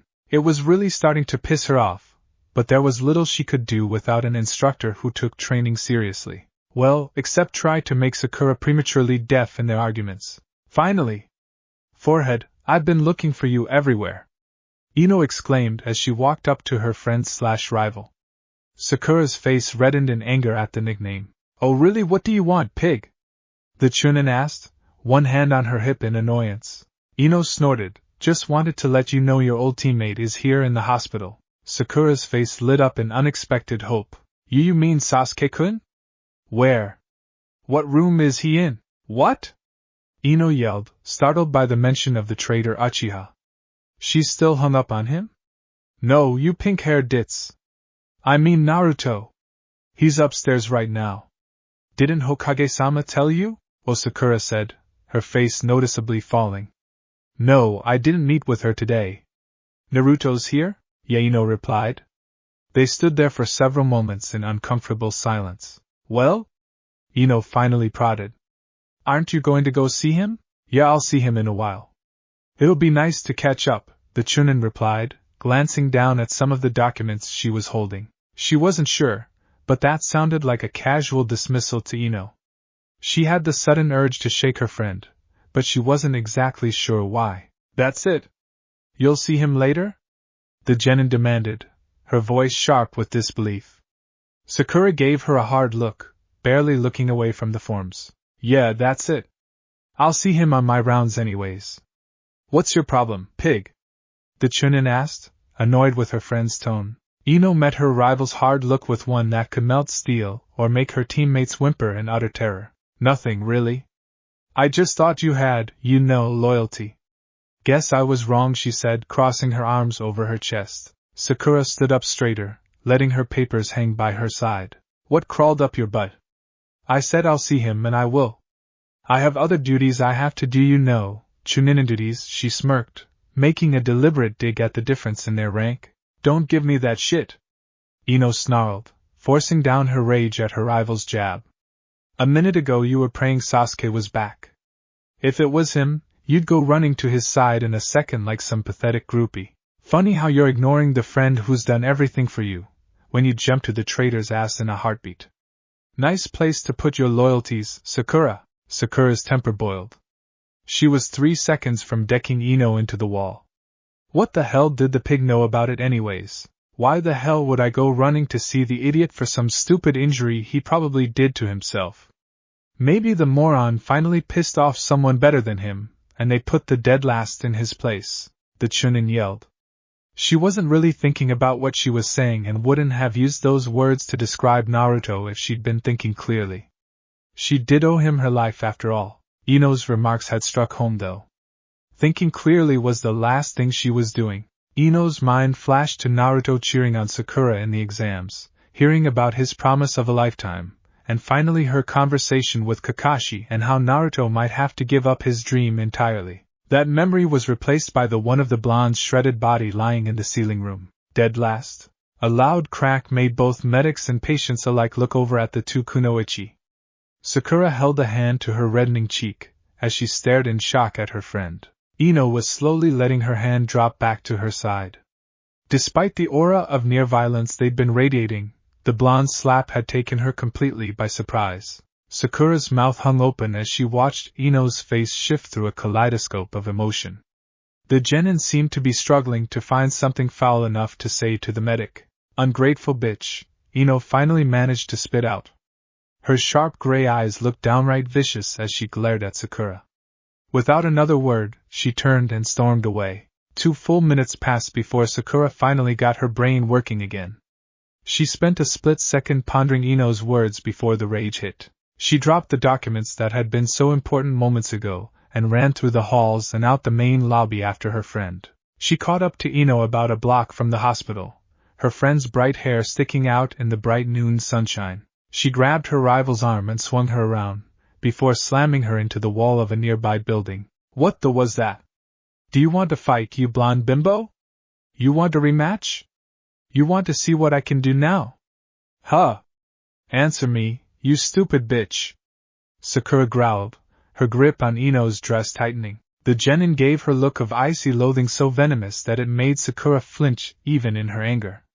Her hold weakened enough that Eno was able to bring her hands up into the beginnings of her family jutsu. Sakura dropped her rival like she'd been electrocuted and flipped backwards a good 10 feet, dropping into a stance as she landed.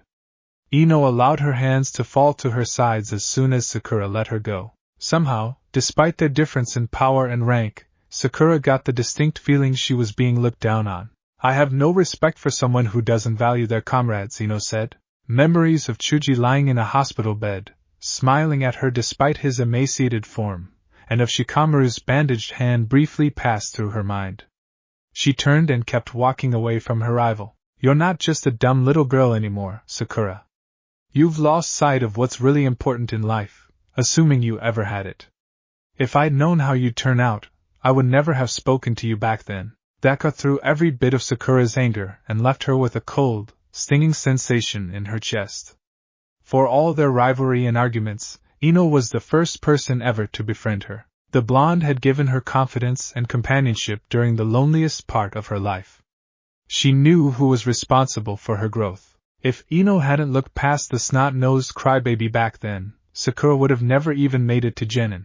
That knowledge was a blow to her pride, and that was the source of her jabs about their differing strength. But she couldn't deny that even though she was far stronger now, Eno was the one who built the foundation to that strength. The same part of her that treasured their friendship was forever grateful to the girl for acknowledging her back then. That Eno regretted her decision hurt her more than she'd ever allowed herself to believe possible. How like Eno to strip all her anger and pride away with a single cutting sentence. What? What are you talking about? Sakura grimaced at the tremor and shock in her voice. You heard me, Eno replied, stopping her walk but not turning around. But why? Why were you so mad about all this? Sakura asked with a little desperation. Eno stayed silent for a long moment, before finally turning to face her friend. Her eyes held a tired coldness to them. You called him dead last, she said. But I mean, I was Jew. You called him dead last, Eno repeated. Wasn't Sasuke the one who got the idea to call him that? Why the hell would you call him a nickname thought up by a traitor when he's your most loyal comrade? Sakura didn't say anything. That comment cut deep, but she couldn't make herself react to it. All she could do was stare wide-eyed at her friend. Dead last, Eno continued in an almost thoughtful tone. He's saved both your life and Sasuke's. When neither of you thought he could fight his way through a yard of preschoolers, he proved that he's at least stronger than Niji, who was the number one for his class. He caught the eye of a legendary Sannin, and somehow managed to get the guy to train him. He even tried to bring Sasuke back for you. Eno crossed the distance between them and stopped a couple feet from the Chunin. Her eyes glittered like pieces of blue-gray crystal in the bright sunlight. He's been in love with you for years, and he'd bring back someone totally unworthy of you, just because you asked him, she quietly said. I know all these things about him, and I've spoken to him roughly 3 times since I met him at the academy. Hell, our whole crowd of friends knows this about him. You, his teammate and friend, should know that he's a better human being than Sasuke will ever be. He'd die for you. For his friends. To protect this village. Eno leaned her face until her nose almost brushed Sakura's. And you call him dead last and say you'll visit later, when you feel like it, the blonde said in barely a whisper. Sakura flinched at that, guilt welling up despite her confusion at Eno's odd behavior. Hadn't Sasuke-kun himself admitted that Naruto saved them both from Gaara's full power? Hadn't Naruto sworn to bring Sasuke-kun back no matter what? Hadn't he promised her again that he'd keep trying, no matter how long it took, even as he lay in a hospital bed covered in bandages? She only noticed the faint, flowery scent of Eno's perfume when it faded. She looked up. Eno was already walking away again, having decided to let the medic stew in her thoughts.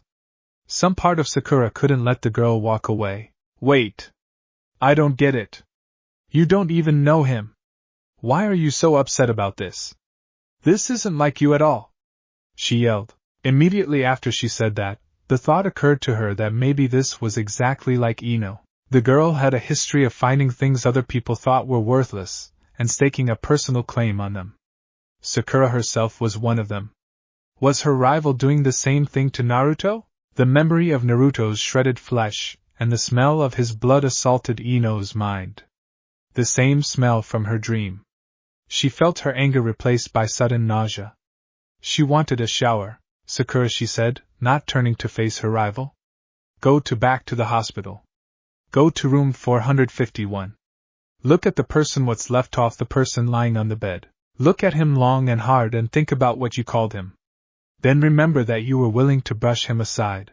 Eno disappeared into the crowd of people walking around them without another word. Sakura was left with a sinking feeling of dread. What's left of him? Kakashi awoke from his peaceful doze when he felt a foreign chakra enter the room. With his chakra depleted, it was all he'd been able to do to resist finding an empty room and curling up in a bed for a day or two. The thought of what Eno would do to him if she found him like that had sent a shiver of terror up his spine. He had settled for using the reclining function of the chair next to Naruto's bed. Tsunade had been redirecting extra funds to the hospital since her inauguration, and it really showed in the revamped hospital. Naruto's room was large enough for 3 beds. A large window ran parallel to his bed and there were a couple of these reclining chairs spread across the room. There was even a small couch underneath the window. Yes, Tsunade took her patients seriously, though most of this was probably for the comfort of anxious visitors. Kakashi shrugged of thoughts of the room's comfortable decor and focused his eye on the visitor. Yumino Irika stood in front of him, staring at the bandage-swathed form of his young friend. The Hokage must have thought to tell him the bad news. The scarred Chunin looked far older than his young years as he slowly crossed the room and set a small card on the table next to the bed. A small drawing of a bowl of ramen decorated the front of the gift. Looking down at the boy, he gently ruffled what little of the blonde's hair that was exposed. "How bad is it?" he asked, not taking his attention off Naruto. Kakashi sighed and slowly gave the Chunin the list of injuries Naruto had suffered.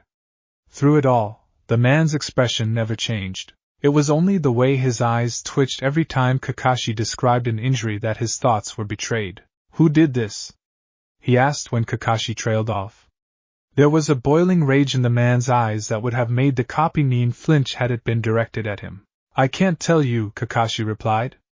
His voice sounded honestly remorseful, as opposed to their argument before the Chunin exam almost 2 years ago. "Can't or won't, Jounin?" Irika coldly replied. "Can't, Chunin, and wouldn't even if I could," Kakashi answered evenly, giving the Chunin a firm stare. "Hokage-sama ordered this to be kept quiet, and even if she hadn't, you wouldn't want to go hunting these people. I think Naruto would want you here with him when he wakes up and not lying dead in the woods somewhere." Irika's anger had been growing until the copy Nin mentioned Naruto. That popped his rising fury like a balloon. No, he wouldn't go and get himself killed over this. Naruto would rip him a new one if he died though. Mentioning the Hokage made his mind click to something else. His injuries, the Hokage wasn't able to do anything? The dark-haired man asked. "No," Kakashi replied, shaking his head. His visible eye was rather mournful. Even she was hard-pressed just to save his life. "We're hoping his tendon may be able to repair him in the long term, but Godame-sama said that it'll be a long time before it can even get started. His inner coils are really messed up right now. A Hyuga would be hard-pressed to do worse." "His I see," Irika said. "The fox. So, it can do something for him?" "Naruto's healing is normally off the scale. Just one of the abilities he gets from his tenant," the copy Nin informed. He wasn't surprised Irika knew nothing about what the Kyuubi's powers did for Naruto. It was likely an uncomfortable subject for both ninjas. Naruto's injuries are a result of certain individuals tampering with the seal. His guest can't control chakra in Naruto's body, so the healing factor is severely limited. Hokage-sama is still hopeful though. It's doubtful the resident will allow its only line of defense to weaken unless it has no choice. Irika nodded, his eyes downcast. That blasted demon was the very definition of mixed blessing. A long silence stretched out between them, with Kakashi allowing his mind to wander and the teacher staring at his former student. After a few minutes, the Chunin gave Naruto one last hair ruffle and walked to the door. The copy Nin watched his movements with surprise. "You're leaving?" Kakashi asked, a slight note of surprise in his voice. Irika glared at him. "Not by choice," the Chunin said with gritted teeth. Why did it always feel like the great copy ninja Kakashi was looking down on him in some way? "I have a mission out in Wind Country that I have to leave for in 20 minutes. Unlike you, my name doesn't carry much weight with the Hokage and I still have to go on it though she was kind enough to delay the mission by an hour so I could visit Naruto." Kakashi held his hands up in a placating manner. "Easy. I'm sorry, I didn't mean it like that. I just thought you'd have to be dragged kicking and screaming away from him," the tall man said. Some of Irika's anger deflated, but there were still a few embers burning. "Like I said, I don't have any choice. I shouldn't even be doing it, but there's no Jounin available," he grumbled. "Really? What rank is it? Kakashi asked, his curiosity growing. A rank. I'm going with a team to assassinate a missing nin who's been making trouble. The San's almost as hard up for ninjas as we are, and the Kazekage asked this as a personal favor of Godame-sama. Seems like this guy's running amok in outlying wind villages killing civilians and such, Irika replied. The mission wasn't classified, so it wasn't like he couldn't tell Kakashi. You have backup? The copy-nin asked, a slight note of concern in his voice. It wasn't that he doubted Irika's abilities, but taking on an A-rank criminal by himself was just foolhardy. The schoolteacher made a half grin. 2 jounins and a hunter nin. They're the ones that wanted an extra man in case something went wrong. This guy's supposed to have some bizarre and powerful bloodline, but we should be able to handle it. There was a hint of pride in Irika's voice. It wasn't often he went on a ranks, and he usually looked forward to them, although this one couldn't have come at a worse time. The Hokage had mentioned that of the Chunin available, the ANBU had specifically asked for him. It wasn't in him to disappoint someone's confidence in his abilities, but he was a little curious about why they picked a schoolteacher of all people. Be careful, regardless. Bloodline limits are unpredictable, and who knows what other tricks he may have, Kakashi said seriously, a lifetime of experience reinforcing his words. I'd offer to take over for you, but I err. What? Irika asked. It'd almost be worth the humiliation of Kakashi replacing him if it meant he'd be able to watch over Naruto. I sorta can't move, Kakashi replied with a near-visible heart popping up by his head. Irika nearly face-vaulted at the Jounin's sunny expression. What have you done to yourself now? The Chunin asked sarcastically. Kakashi's cheerful eye smile didn't even twitch at the tone. I'd burned all my chakra using the Sharingan, and a jutsu I haven't mastered, the Jounin replied. Irika had the urge to whack the copy-nin over the head like one of his students. What the hell's wrong with you? You're a Jounin for Kami's sake. You're supposed to know your limits. Moron! Irika roared, his teacher mentality coming to bear. Kakashi stared at him for a moment, before snapping his fingers. You were Ino-san's teacher, weren't you? The copy-nin replied. Yeah, how could you tell?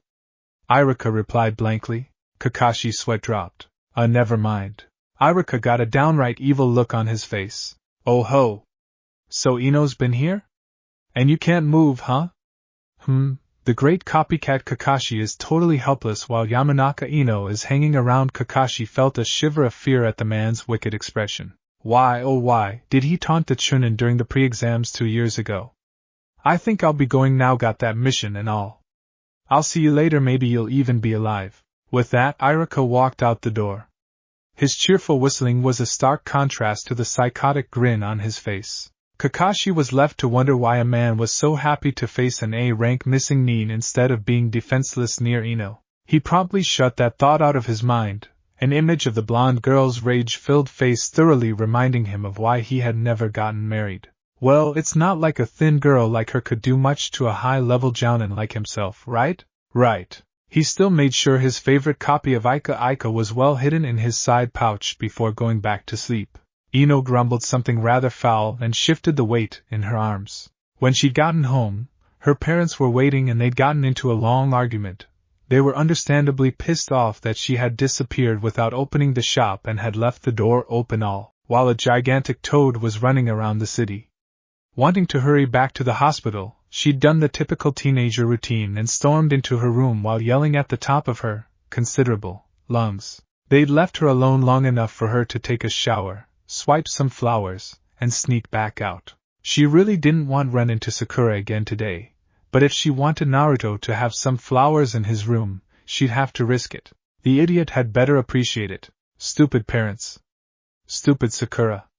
Stupid evil assassins who pick on hyper-blonde fuzz balls, Ino muttered, running a little low on things to complain about. Stupid long walk to the hospital. Hello, Ino-san. A cheerful voice called, breaking through her dark thoughts. Oh, hello, Lee-san, Ino politely said as she looked up. The boy dodged his way through the crowd towards her, smiling quite happily. The rookie 9 and guys team got along pretty well with each other, and they would often stop and chat if they saw each other in the street. Well, not really Chade and Niji in Shino's case, but even they would at least nod a greeting as they passed by.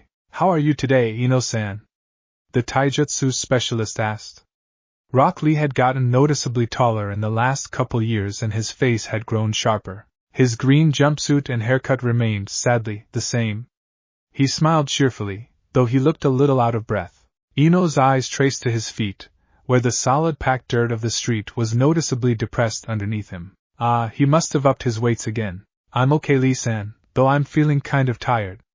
Did you boost your training again? She asked.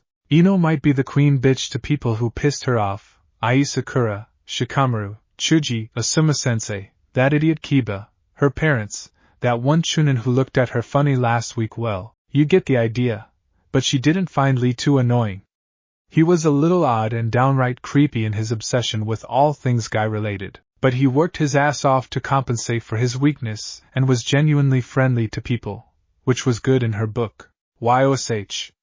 I added another 30 pounds to each leg this morning and promised to do 5,000 push-ups if I can't run around the village 70 times, Lee declared, with his bandaged fist clenched in the air and fire blazing in his eyes. Okay, so he's really a Dan, he needs to take some Valium. But he's still a good guy, Eno thought as she watched the genin hoot and cheer himself on while he jogged/hopped/danced in circles around her. Lee-san! Calm down! She yelled as she grabbed the boy's shoulder with her free hand on his next circuit. He cringed for a moment, before relaxing and smiling sheepishly when he realized his fellow genin wasn't going to wallop him. No, Eno was saving that for Guy. Some crimes couldn't go unanswered for. I'm glad you're happy training, but you don't need to make a spectacle out of it, the blonde said with a friendly smirk. Maybe you're right, Eno-san, Lee replied, though it was obvious he didn't particularly care how big a fool he made of himself. Those are some interesting flowers you have there. Are you making a delivery? Eno looked at the strange bouquet in her arms. That's right. No, not really. I'm taking them to a friend in the hospital, she said with a shrug. Really? Who? Lee asked curiously. Oh, just Uzumaki Naruto. Hatake Kakashi had exactly 0.3 seconds to sense an incoming chakra before the most terrible wailing imaginable awoke him from a sound slumber. He raised his forehead protector from his normal eye and took in the sight of Guy's student Rock Lee blubbering incoherently over Naruto's comatose body while Eno stood in the doorway watching in semi-stunned bemusement. The girl looked like she'd been dragged halfway to the hospital by a lunatic.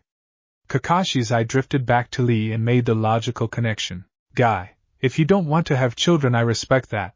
But that doesn't give you the right to run around Konoha mutating innocent children into evil clones of yourself. Eno tried to straighten her messy hair out while glaring at the hysterical boy. She gave up when she realized Lee wouldn't notice her even if she was waving around a neon sign that said Kakashi rules, Guy drools, while screaming at the top of her lungs. The genin sighed and walked towards Kakashi's side of the room. The copy nin watched curiously as she lugged a large object up and set it on the side table, while ignoring the wails echoing in the room. Kakashi stared at the vase and its contents before letting out a choked-off laugh. Eno-san, that's an interesting selection you made, the jounin said, his eye nearly watering with the effort to restrain his laughter. What can I say? A unique present for a unique personality and fashion sense, Eno replied with a smug look on her face. Think he'll like it? Like it? He may ask you to marry him, Kakashi replied, while reaching over to straighten a flower that had come loose. Eno's present was a large vase. It was also a heavy vase, as she made the mistake of filling it with water before she left her house. It wasn't the vase though that was the source of the jounin's mirth and the stares she'd received walking to the hospital, though Lee could take part of that credit considering he had half-carried her in his mad run to see Naruto. Orange. Eno had filled the vase with flowers the same gaudy, tacky orange that Naruto loved so much. She had every kind of flower imaginable in the vase, with their only similarity being their color. She had wisely, and correctly, guessed that Naruto didn't know a thing about delicate flower arrangements, so she'd just thrown something of everything in. Eno figured he'd only see the color and the thought behind it, so it wasn't like she'd have to waste time carefully choosing and arranging the bouquet like she would with a customer. The only thing that Eno had put in it that wasn't orange was a single, medium-sized sunflower which rested at the top of the bunch. The whole thing was a terrible eyesore, with the magnolias, daisies, and lilies all clashing with each other, and the cheery sunflower. Nobody sane would be caught dead even looking at it. Obviously Naruto would love it beyond words. He might, but I'm not sure I could marry someone with such an awful taste in clothes, Eno replied, swatting Kakashi's hand away from the vase as she did some last-minute arrangements. She turned to take a look at Naruto and saw Lee still crying into the boy's bandaged chest. Sweat drops appeared on both Genin and Jounin's heads. Lee-san. Lee-san. Lee. Eno yelled, trying to get his attention. She glanced at Kakashi. The tall man shrugged. I've been dealing with Guy for years. This really isn't that bad, the copy-nin replied. Eno grumbled something and walked over to the boy to drag him off their fellow genin. Unfortunately, Lee was a hell of a lot stronger than her, and his jumpsuit made it hard to get a grip on him. She finally put him in a full Nelson from behind, all the while listening to his wailing. Don't worry, Naruto. Youth power will save you. Your fires of youth shall never be vanquished. Your springtime shall never wane. Damn it, Lee. Get off him before you make his injuries worse. Eno had just managed to pull Lee a few feet from the bed, as Kakashi watched with visible amusement, when a booming voice interrupted them. Eternal rival! How can you sit by idly when your wonderful student has been cut low in the prime of his youth? Lee spun like a top towards the newcomer, accidentally throwing Eno across the room. Oh Guy-sensei! Oh Lee! Oh God! Kakashi muttered as he pulled his forehead protector down over his exposed eye again.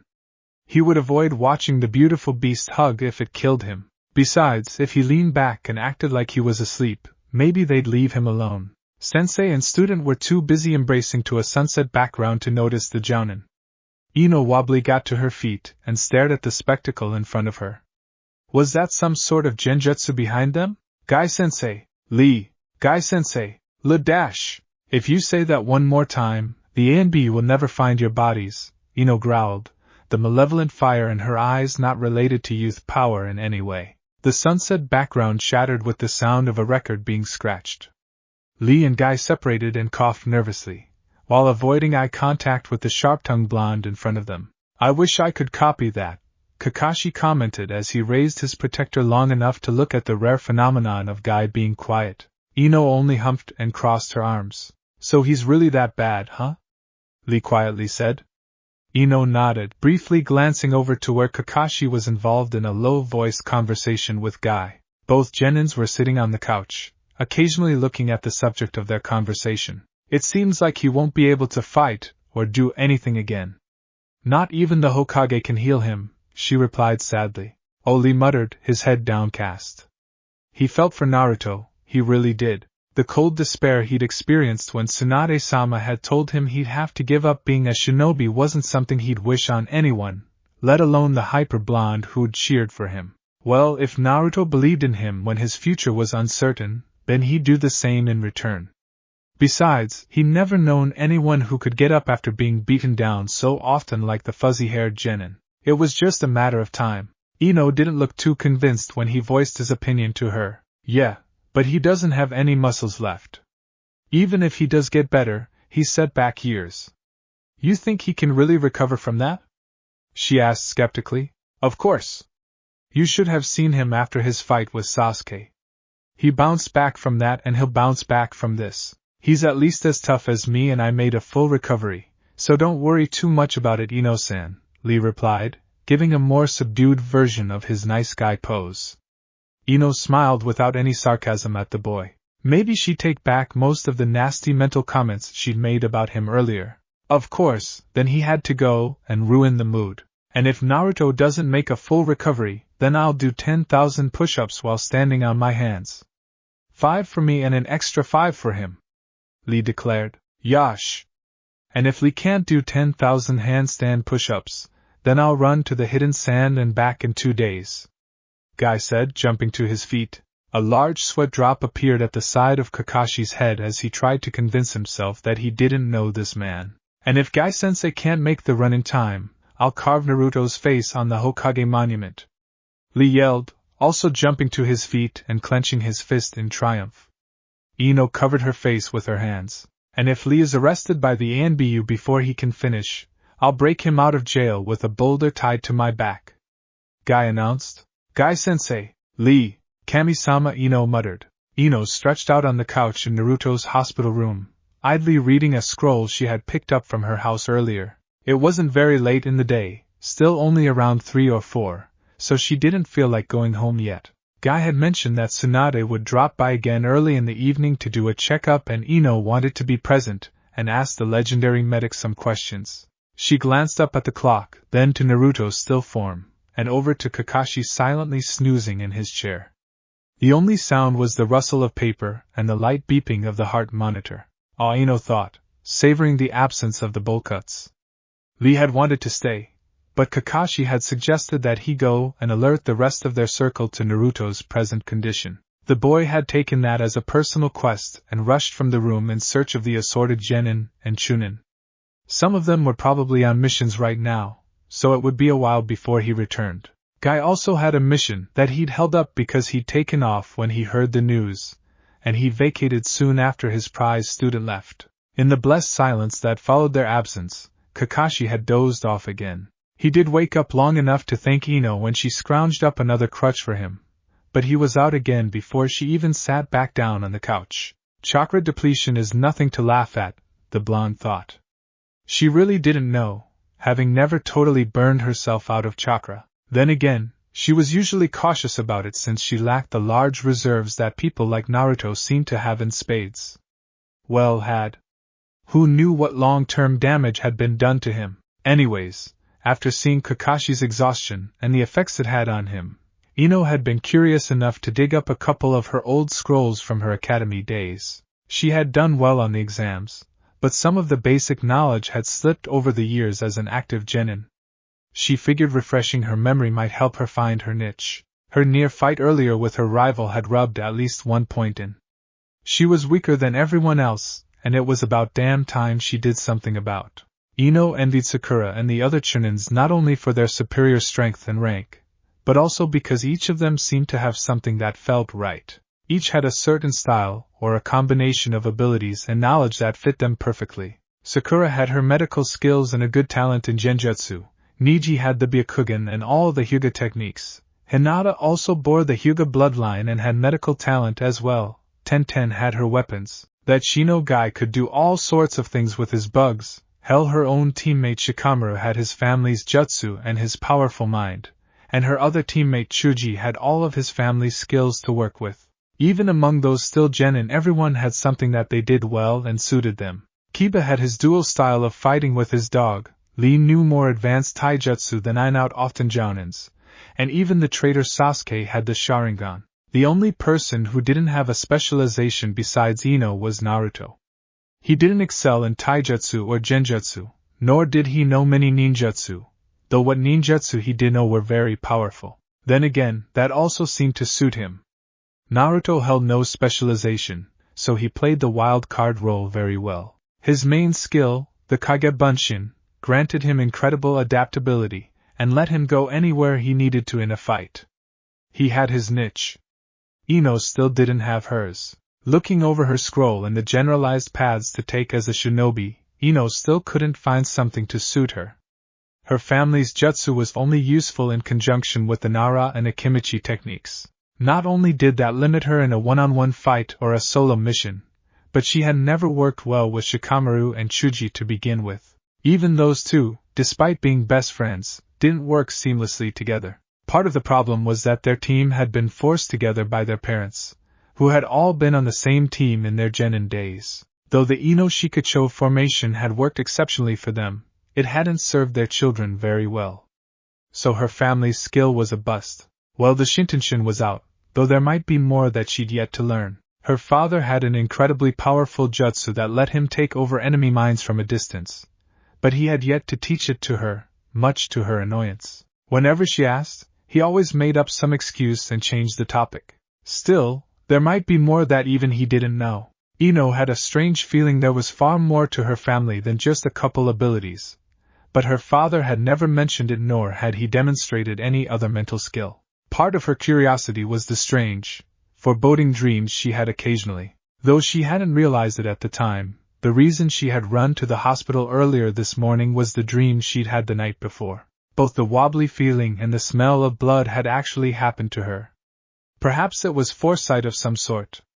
Or maybe not. She could have been seeing the events as they were happening. Naruto would have been attacked sometime while she was asleep after all. What if she could develop her family skill into a full-blown bloodline limit? But what could Eno use it with?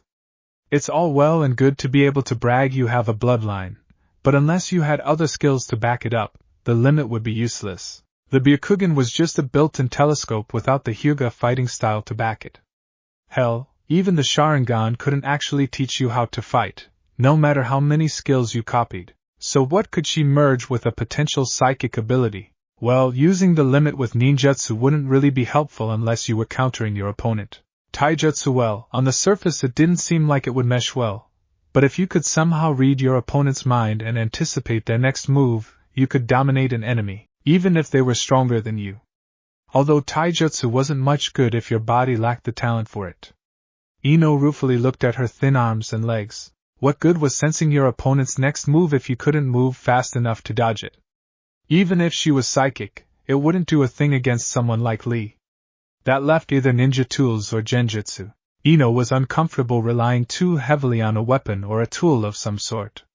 Kiba was an example of overdepending on a tool. He relied on the soldier pills to pull off his best maneuvers with Akamaru, and that hadn't gotten him far against Naruto, or that Sound Nin he fought on the Sasuke recapture mission. So that left genjutsu. Eno stared long and hard at the kanji for gen on the scroll in front of her. Perhaps genjutsu was often overlooked by younger shinobi, but in the right hands it was deadly even to experienced jounins. Granted, that was usually only if someone was caught by the illusion. A psychic ability might be able to entrap an opponent with ease and make the illusion itself far more intense. It would also be a total bitch to break out of. Yes, that felt right. Eno stood and quietly walked to the cabinets on the far side of the room. It took a little while, but she managed to find a thin brush and an inkwell to use. The genin glanced at Kakashi, who apparently slept with both eyes covered. The jounin hadn't even flinched when past him. He slept like most ninja, deeply and quickly, but able to rouse themselves at a moment's notice when a threat was detected. Her movements wouldn't disturb him unless she was standing above him with a scalpel, or something. Watching the dozing copy Nin, Eno's resolve only increased. Remaining aware of the surrounding environment, while sleeping was a little thing to a ninja of Kakashi's caliber, but it was something Eno had yet to even brush. Even if he did have over a decade more experience than her, it was still a reminder that she wasn't at the level she wanted or needed to be at. Eno sat on the couch with her legs stretched out in front of her. She carefully propped the inkwell on the armrest next to her and spread the scroll out on her lap. She found a large blank space after the genjutsu section and dunked the brush in the ink. Carefully, she drew out a pentagon and added 5 lines that ran from each point to the center. She leaned back and blew on the ink to dry it. It wasn't perfect, but it was a reasonable rendition of the cards that gray-haired guy with the glasses had shown them at their first Chunin exam. She frowned slightly. Come to think of it, she hadn't seen him at any of the other exams, even though she knew he had failed again. Eno shrugged, brushing the thought off. It wasn't her business if Four Eyes quit being a ninja. She hadn't even bothered to learn his name. Like Four Eyes cards, she put a careful kanji mark outside each point: Nin, Gen, Tai, Tool, and Blood. First, of course, was the genjutsu specialty she wanted to develop. She shaded the gen point all the way. Even if she never became a genjutsu master, it was good to have a high goal to work towards. Naruto wanted to be Hokage, but even if he never did, he could still end up as high as a NBU commander or something, though she doubted Naruto would ever settle, and he'd likely make life a complete and utter hell for whoever got the Hokage title over him. Even if she never pulled it off, it would be good to at least train like she intended to be a master. Eno skipped over tools entirely, and marked about a quarter of the way up on Tai and halfway up on Nin. As far as she knew, even the best genjutsu couldn't totally defeat an opponent, so she would need to have other skills to rely on. She'd never be able to compare even to the other genins of their group in those fields, but they were necessary skills to have if she wanted to survive in the shinobi world. Eyeing the diagram, her attention fell to the point marked Blood. Eno sighed and drew a small question mark there. Of course, all of this assumed that she even had a bloodline limit to awaken. Even if she did, the odds weren't exactly in her favor that it would be what she wanted. Her weird dreams could be just that, weird dreams. They seemed real enough, but did she know for sure? They could just be a side effect of the Shintenshin, like she'd originally thought. And of course, if she did have a bloodline limit, and it was a useful psychic ability, she didn't know any way of awakening it. It was unlikely that she'd just be walking along one day and have blazed to life in her head. Eno set the brush and inkwell on the floor and leaned back further on the couch. What on earth could she do to awaken a bloodline? If she was honest with herself, any limit would be welcome, even if it wasn't one she expected. Who could she ask? The Nara and Akimichi clans had family styles of fighting, but they weren't bloodlines, so she couldn't ask Shikamaru and Shuji's dads for help. Her own father was the same scenario, and she wasn't really close enough to him anyways. The Aburayan clan had a bloodline, but it was more like a permanent summoning contract than a limit. The Hyuga clan was a good choice, except none of the members had to actually awaken the Byakugan.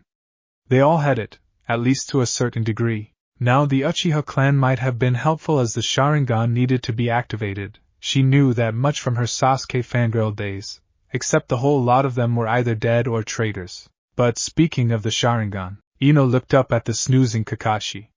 She weighed the pros and cons of bothering him about this. Despite his lazy attitude, the copy-nin was a busy man normally. Their shared concern over Naruto was the only real connection they had to each other.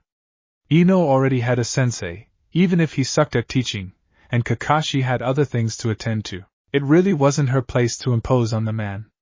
Although as long as he was down with chakra depletion, he probably wouldn't mind answering a few questions about bloodlines. Maybe she could even weasel out how he got the Sharingan without being an Uchiha.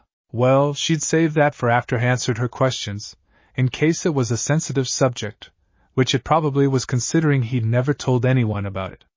For now the genin would let him sleep though. The man was exhausted after all, and it would be pretty rude of her to wake him up. She didn't want to piss him off and never get her questions answered. Nah, she'd bug Kakashi about it later. Setting her scroll to one side, Eno stood and stretched her back. Looking around the spacey room, the genin idly noted that Tsunade was doing something nice with Konoha's medical program. The room was large, at least 20 by 15 feet, and was well stocked with the usual set of counters, cupboards, sink, and large bathroom, for a hospital anyways. A large window ran the length of Naruto's bed, and he would have great view of the trees outside whenever he got around to waking up. Naruto's actual bed was one of those fancy mechanical things that could raise, lower, and change shape with the push of a button. It was currently in a slightly raised position, so the boy looked like he was reclining. There was the couch she'd been sitting on, which she discovered was actually a small fold-out bed when she dropped her scroll in between the cushions earlier, and also several lightweight, reclining chairs that looked cheap, but seemed to be pretty comfortable. Kakashi's steady slumber implied a moderate level of comfort, at least. There were even a few tasteful modern lamps scattered about that could be used instead of the harsher fluorescent lights. All in all, pretty nice for an IC room. Although, she had yet to see a single nurse come in. Didn't someone so heavily injured need to have constant supervision? The boy had nearly died about 12 hours ago. If she was on the nursing staff, she'd be pretty damn worried about his status.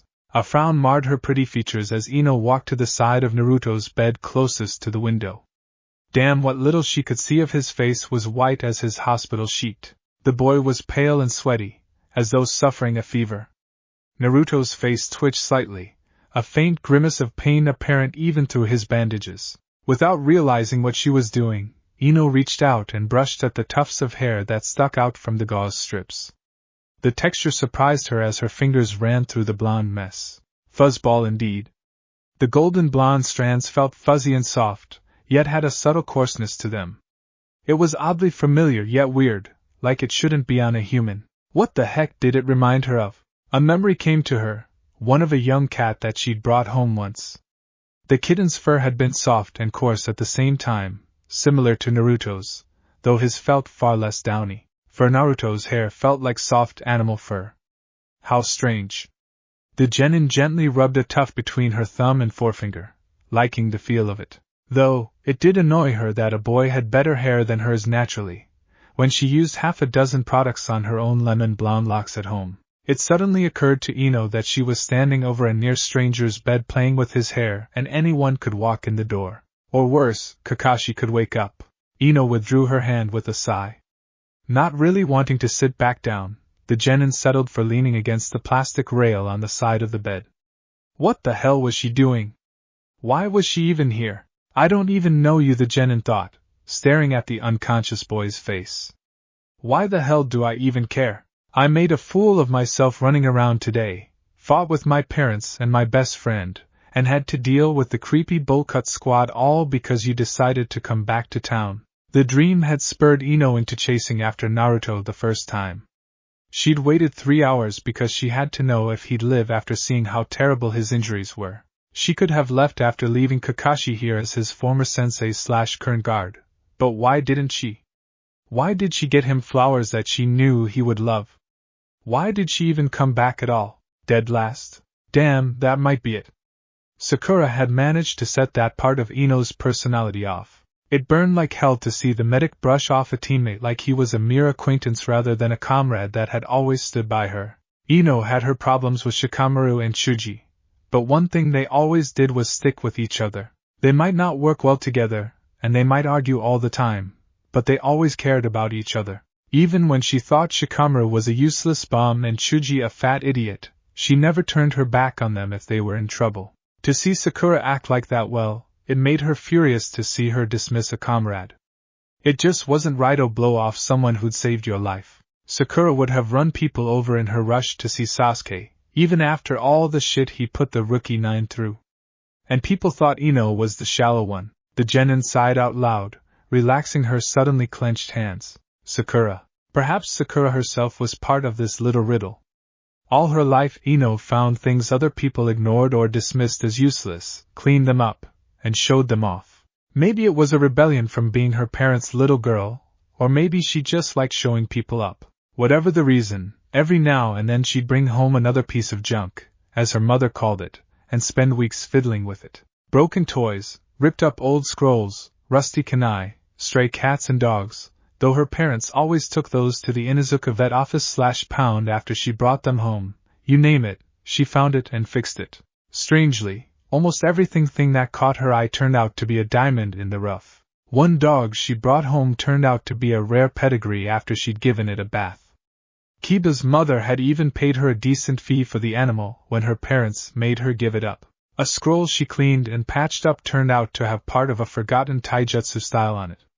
It wasn't useful to her, but she'd shown it to Irika-sensei and he'd been delighted. He had taken her to show it to the Sandaime himself, and the kind old man had been so impressed with the repair job that he asked her to seriously consider restoration as a side job in the future. The only part of her hobby that she disliked was that almost everything she'd ever fixed up wound up with someone else, either through her parents or because someone else would make better use of it. She wasn't allowed to keep the stray animals. The kunai and scrolls went to other ninja, and the other odds and ends were usually given to her friends. She had finally tried to break the cycle when she met Sakura. Sakura she'd been Eno's gamble. Just once she had wanted something for herself. The skills she learned at school and from her parents were nice, but they were given to her. Birthday presents, odd gifts, love letters and valentines, just stuff was just handed to her. Eno had kept looking for something she could play a part in making and keep that for herself. She had hoped it would be Sakura. When Eno first laid eyes on her, she didn't see tears, dirt, and snot. She saw beautiful pale skin, bright green eyes, and sugary pink hair that she half expected to smell like cotton candy or bubblegum. Sakura was the prettiest flower Eno had ever seen in her life, even when the girl was bawling her eyes out. So Eno had given her a ribbon and became her friend, while spending most of her academy days building the girl's confidence. She wanted Sakura to become even more beautiful, and she'd figured getting the girl to believe in herself and become a strong kunoichi would help. Part of her was jubilant that she'd cleaned off Sakura's crusty exterior, and revealed just how beautiful she really was for the world to see. Part of Eno wanted to keep the pale girl locked up forever, so nobody would ever steal her away. And another part of her was just happy to have someone close to her. Then Eno got a crush on Sasuke and warbled on about him to his other fangirls, forgetting that she had someone far more beautiful already. Then Sakura got a crush on Sasuke too. That made Eno nervous. But she didn't really think much of it because at the time she figured only an idiot wouldn't like Sasuke. And then came one of the most painful days in her life. Sakura gave back the ribbon and walked away. Eno hadn't stopped her. It was Sakura's choice after all. Even though it hurt like hell, Eno didn't fight it. Sakura was just one more thing that would never belong to her. The pain from that day still burned her though. Their early rivalry had sprung from Eno's resentment, and Sakura's urge to prove herself to Sasuke. The blonde girl had accepted over time that not only was Sakura not hers, but she was never going to be. Unfortunately, Eno's feelings hadn't gone away over the years. They had merely changed from a child's admiration to a teenager's desire. It didn't help that Sakura's beauty grew almost daily. In the end, though, it didn't really matter. Sakura had walked away from her, and she seriously doubted the girl would suddenly drop to her knees in front of her and declare her undying love. And if Eno was honest with herself, she could admit that it was probably for the best. Sakura could be a real bitch sometimes, and having two in the same relationship was just asking for trouble. Eno had stopped her hobby after Sakura, not wanting to go through that pain ever again. But when Sakura had called Naruto dead last, and dismissed him like nothing, Eno had felt the old urge come back. She could see how the boy would set it off. The fuzzball fit her mold almost perfectly. Naruto was the poster boy for diamond in the rough. On the surface he was a near worthless idiot, who made stupid boasts and dumb mistakes. He was rude, ignorant, and had a fashion sense that could make a clothing designer commit suicide. But that was just the surface. Underneath was a ninja who was insanely dedicated, had raw potential out the ass, and cared a lot about other people. The last part sounded corny, but it was true. Eno hadn't lied when she said Naruto would die for his friends. The boy wouldn't even hesitate. Eno barely knew him, but the hyper-genin just seemed like the person to fight for other people and not budge an inch. Underneath his idiotic exterior, Naruto was the embodiment of every major trait a Hokage should have. More than that, he was a good person and would grow into a good man. Very, very few people saw that. Naruto fit the profile for every single thing that Eno had ever claimed before. It was perfect, except for one detail. Naruto didn't need Eno. Everything else that she had ever fixed up, Sakura especially, would have withered away without her. Each trinket, animal, and person had needed Eno, even if only for a little while. Naruto didn't. The hyper boy was growing just fine without her. Hell, he grew just fine without anyone. He grew better with other people and he treasured them above everything else. But in the end he'd survive and flourish by himself. He was like a tree seedling slowly forcing its way up through pavement. Eno didn't want to interfere with that. She couldn't clean off Naruto's exterior like she had with Sakura. There was nothing about him that she could improve that wouldn't change naturally with age and experience. Something about him still called to her though. He didn't need her. But if she were brutally honest, then maybe that's what shinned. Someone who could be an equal, neither given to her nor made by her, but still near her. Not necessarily as a boyfriend or a comrade, though she wasn't really adverse to either possibility, but just someone to be around. A friend. Was that why she was here? Did she want that? Did Naruto offer something Shikamaru, Chuji, and Sakura didn't? Eno honestly didn't know. She did want to find out though. Perhaps that was why. Naruto was a possibility, of what she wasn't sure. Maybe she wanted to change this part of her life as much as she wanted to change her fighting style. Maybe she wanted to take another gamble. For all she knew, Naruto could wake up the next day, thank her for the flowers, and forget all about her. But maybe he wouldn't. Eno still didn't know much about him. But one thing she did know for certain was that Naruto had a way of surprising the hell out of people. She doubted she'd be an exception. Eno shook her head out of her daze. Glancing up at the clock, she was surprised to note that she had been standing beside the boy for almost 40 minutes. It was getting late, and she was getting hungry. Not to mention the Hokage would be here soon, and she'd better wake Kakashi up. The genin walked around the bed and towards the still sleeping Kopinin. Not surprisingly, the jounin moved almost the instant Eno touched his shoulder. Kakashi lazily stretched for a long moment, before sliding his forehead protector up from his right eye. "Ah, Ino-san. What's the problem?" he drawled out in a relaxed voice. "Nothing. I just thought you might want to be awake when the Hokage shows up, Eno replied, standing up straight. The Jounin nodded. Yes, I would. Thanks, you probably saved me from getting my head pounded, Kakashi said with a cheerful, upturned eye. Eno snorted at the sight and walked over towards the bathroom door. You better not fall asleep again, she growled. Hi, the Kopinin replied, looking around the room to find something to do while he waited for Tsunade to show up. Eno shrugged and closed the door to take care of business. She closed it moments before Kakashi's eye fell on the open scroll on the couch. A few minutes later, Eno stepped out of the bathroom while still drying her hands with a paper towel. She nearly dropped it in surprise when she saw the copy ninja calmly reading through her scroll in his chair. The Genin's lip curled in annoyance. Stupid curious Jounins. Hey, you mind not reading that? That happens to be mine, you know, she snapped, tossing her crumpled paper towel in the garbage can. You say something, Eno-san? Kakashi replied as he glanced up at her. Eno's vision turned red and she cracked her knuckles. She was 2 seconds from demonstrating just what happened to rude ninjas who snooped through her things, when the door opened. Be sure to keep the wall patrols alert, Tsunade was saying to an A&B behind her. The A&B replied something inaudible, to which the Hokage nodded, before the ninja walked away. The Godame opened the door further and walked in with Shizen. She glanced at Kakashi and Eno a moment before moving to Naruto to check him over. How's he been? Tsunade asked. Kakashi ignored the question, still glancing over the pilfered scroll. The same, I guess. I don't really know, Eno answered when she saw that the Kopinin wasn't going to reply. Tsunade's hands glowed as she ran a diagnostic jutsu over Naruto's prone form. Did the nurses mention anything? She asked, not really expecting a change in the boy's condition so soon. What nurses? The Genin asked, not really sure how to answer. The ones that came in every 20 minutes, Tsunade said, looking up at the girl with a hint of annoyance on her face. Eno glanced over to Kakashi a moment, before looking back at the Godame.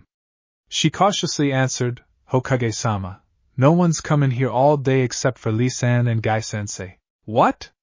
The Sannin asked, rather incredulously. She gave Kakashi a sharp look. Is this true? No one's been in here aside from myself, Eno-san, and those two, the Kopinin lazily answered. He had taken out a small brush, and was writing something on the scroll. He had yet to look up at anyone in the room. Tsunade stared at him for a moment, before storming over to the foot of the bed. It moved a couple feet to the side as she forcefully ripped the chart off of it. She glared at it, and flipped through several pages.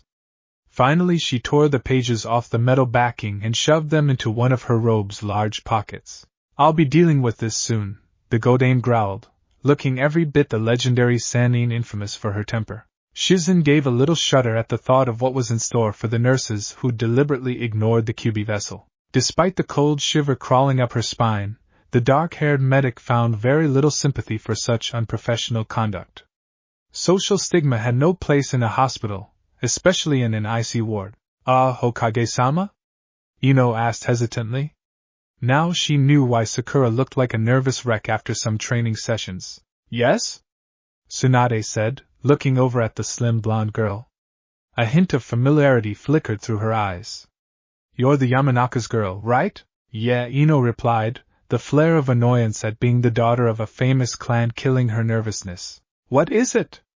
The Hokage asked, moving over to the monitoring machines next to the bed. Naruto, is he going to be?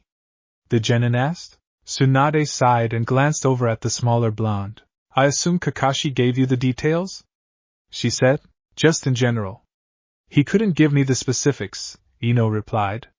The Kopinin in question didn't even blink when his name was mentioned.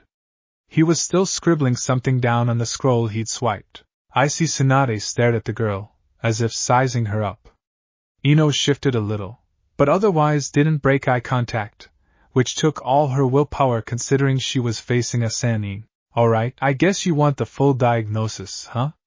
I'll tell you, but only on the condition that you don't let it get out to any of your friends aside from Sakura. She'll find out from reading his chart anyways, so it doesn't really matter. When Eno nodded, Tsunade gave her the full list of Naruto's injuries, being careful to exclude any direct mention of the Kyuubi. After the medic finished, The genin was silent for several moments in shock over the damage Naruto had taken. She forced her stupor away in favor of asking, "But, Hokage-sama, isn't there anything you can do? I mean, you're a legendary. You even helped Lee-san and no one could do anything for him." A dark look crossed Tsunade's face, but it wasn't one of anger. The tall woman moved to sit on the edge of Naruto's bed, as she pondered what to say. Naruto's injuries are both better and worse than Lee's were. Lee's life was constantly at risk with the damage to his spine, while Naruto's life isn't in danger from his muscular destruction. On the other hand, Lee could at least walk around. Naruto will be lucky if he can ever lift a pair of chopsticks again. Beyond that, with Lee all I had to do was remove the bone fragments. With Naruto I'd have to rebuild his entire muscle network. That would mean regenerating from scratch. There isn't a known jutsu on the continent that can do that. There is very little I can do for him, the legendary medic lectured. Eno frowned a little in thought. What you can do for him? What's that mean? Somebody else can help him? In a sense, Tsunade muttered, looking towards Naruto's abdomen. Louder, she replied, Naruto has a certain ability. His body has an accelerated healing factor that normally repairs virtually all damage to him. Really? Eno said, surprise and hope coming over her face. A bloodline limit? How powerful is it? Tsunade shook her head as she said, not an actual limit. His body is just different from other people. As for how powerful it is, when I debriefed and checked him over after Sasuke's defection, he mentioned that the Uchiha brat had rammed his entire hand through his chest with a Chidori. It punctured and burned through his right lung, but he was able to regenerate it entirely in a minute. When I checked the spot, he didn't have scar or any sort of internal damage to that area at all. Even his cells had no traces of genetic damage like normal fast healing would leave. Not only that, but he didn't have a scar anywhere in his body, even though he'd been on active duty for almost half a year. That not only got Eno's attention, but Kakashi's as well. When he brought back Naruto, all he had seen were chakra burns all over the boy's body. There wasn't any trace of being directly hit with the Chidori, so he'd assumed that Sasuke had just beaten the crap out of him. That meant he'd vastly underestimated both his students. The Kyuubi's influence on Naruto's body was far greater than he'd originally thought, and Sasuke had fallen much farther than he'd dared to think. Kakashi had originally thought that Sasuke was merely being foolish in his blind pursuit of power, and had been seduced by Orochimaru's offers. But to use an assassination technique on his closest friend and comrade changed that perspective. The Chidori can't be used to merely stun or immobilize an opponent. It can only do critical levels of damage. Hadn't that been part of his own lesson to the dark-haired boy when he taught him the technique? If Sasuke had used that jutsu on Naruto, it could only be a deliberate attempt to kill. He should have read the goddamn reports instead of foolishly assuming he knew what had happened. Being a genius was good in combat, but it also led to arrogance that led to very foolish mistakes. You ed up big time, Hatake, Kakashi angrily thought to himself. Not only did you get on the poor little Uchiha bandwagon, but you also taught him a B-rank assassination technique that he tried to kill his best friend with. And since you assumed Sasuke would never use it against a friend, you never taught Naruto a counter, and he nearly got killed because of it. Nice, genius, nice. While Kakashi was berating himself, Eno was staring at Tsunade with a hopeful expression. So he'll be up in no time, right? If he can regrow part of a lung, then his muscles should. The genin trailed off as the Hokage shook her head. It's not that easy. This is much worse than just a lung. The Chidori wound was externally inflicted damage. Naruto's muscles have atrophied as a side effect of his healing factor overcompensating for blood production. That changes things, the Sannin replied. Eno stared at her blankly. She wasn't dumb, but medical talk tended to go over her head. Fortunately, Shizen was listening and right behind her and noticed her confusion. What she means is when he was hit with the Chidori, Naruto-kun's body recognized it as an outside threat and dealt with it as such. Atrophy, on the other hand, is the body strip mining itself to keep from dying. Naruto-kun's healing factor might not repair the damage if it came from the inside, the dark-haired medic explained as she put a comforting hand on Eno's shoulder. Oh, the genin's voice sounded very small and disappointed. This is assuming his healing factor even works, Tsunade grumbled. He seems to heal faster when actively using chakra, so I would normally try outside chakra stimulation with a jutsu or acupuncture, but it wouldn't do any good with his inner coils so screwed up. Right now, he can barely keep enough energy flowing to stay alive, let alone regenerate. I see, Eno quietly said. There was a long silence that stretched out uncomfortably. Tsunade looked towards Naruto again to distract herself when something occurred to her. Where's his necklace? She asked, though it came out more like a demand. Eno watched in confusion as Shizen suddenly moved past her. Necklace? Oh, I'm sorry, Tsunade-sama.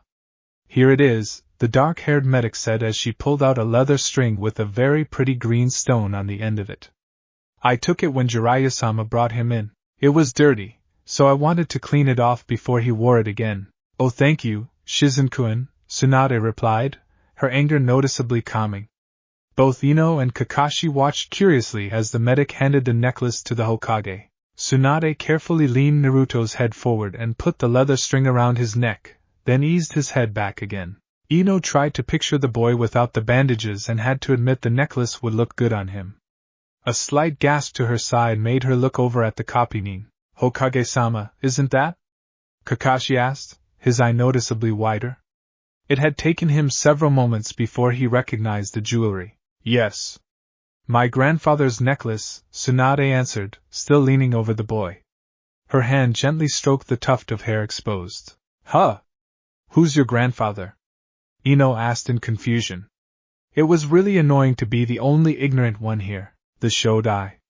The first Hokage of the Leaf. That stone is rumored to be worth enough to buy several mountains, Kakashi answered. He gave the fifth a hard look. For you to give that to a genin. I made a bet with Naruto and I lost, Tsunade answered in a stiff voice. Her glare would have made Kakashi flinch if his body wasn't moving so sluggishly. Besides, it has absolutely nothing to do with you, Hataki-san. Mind your own business.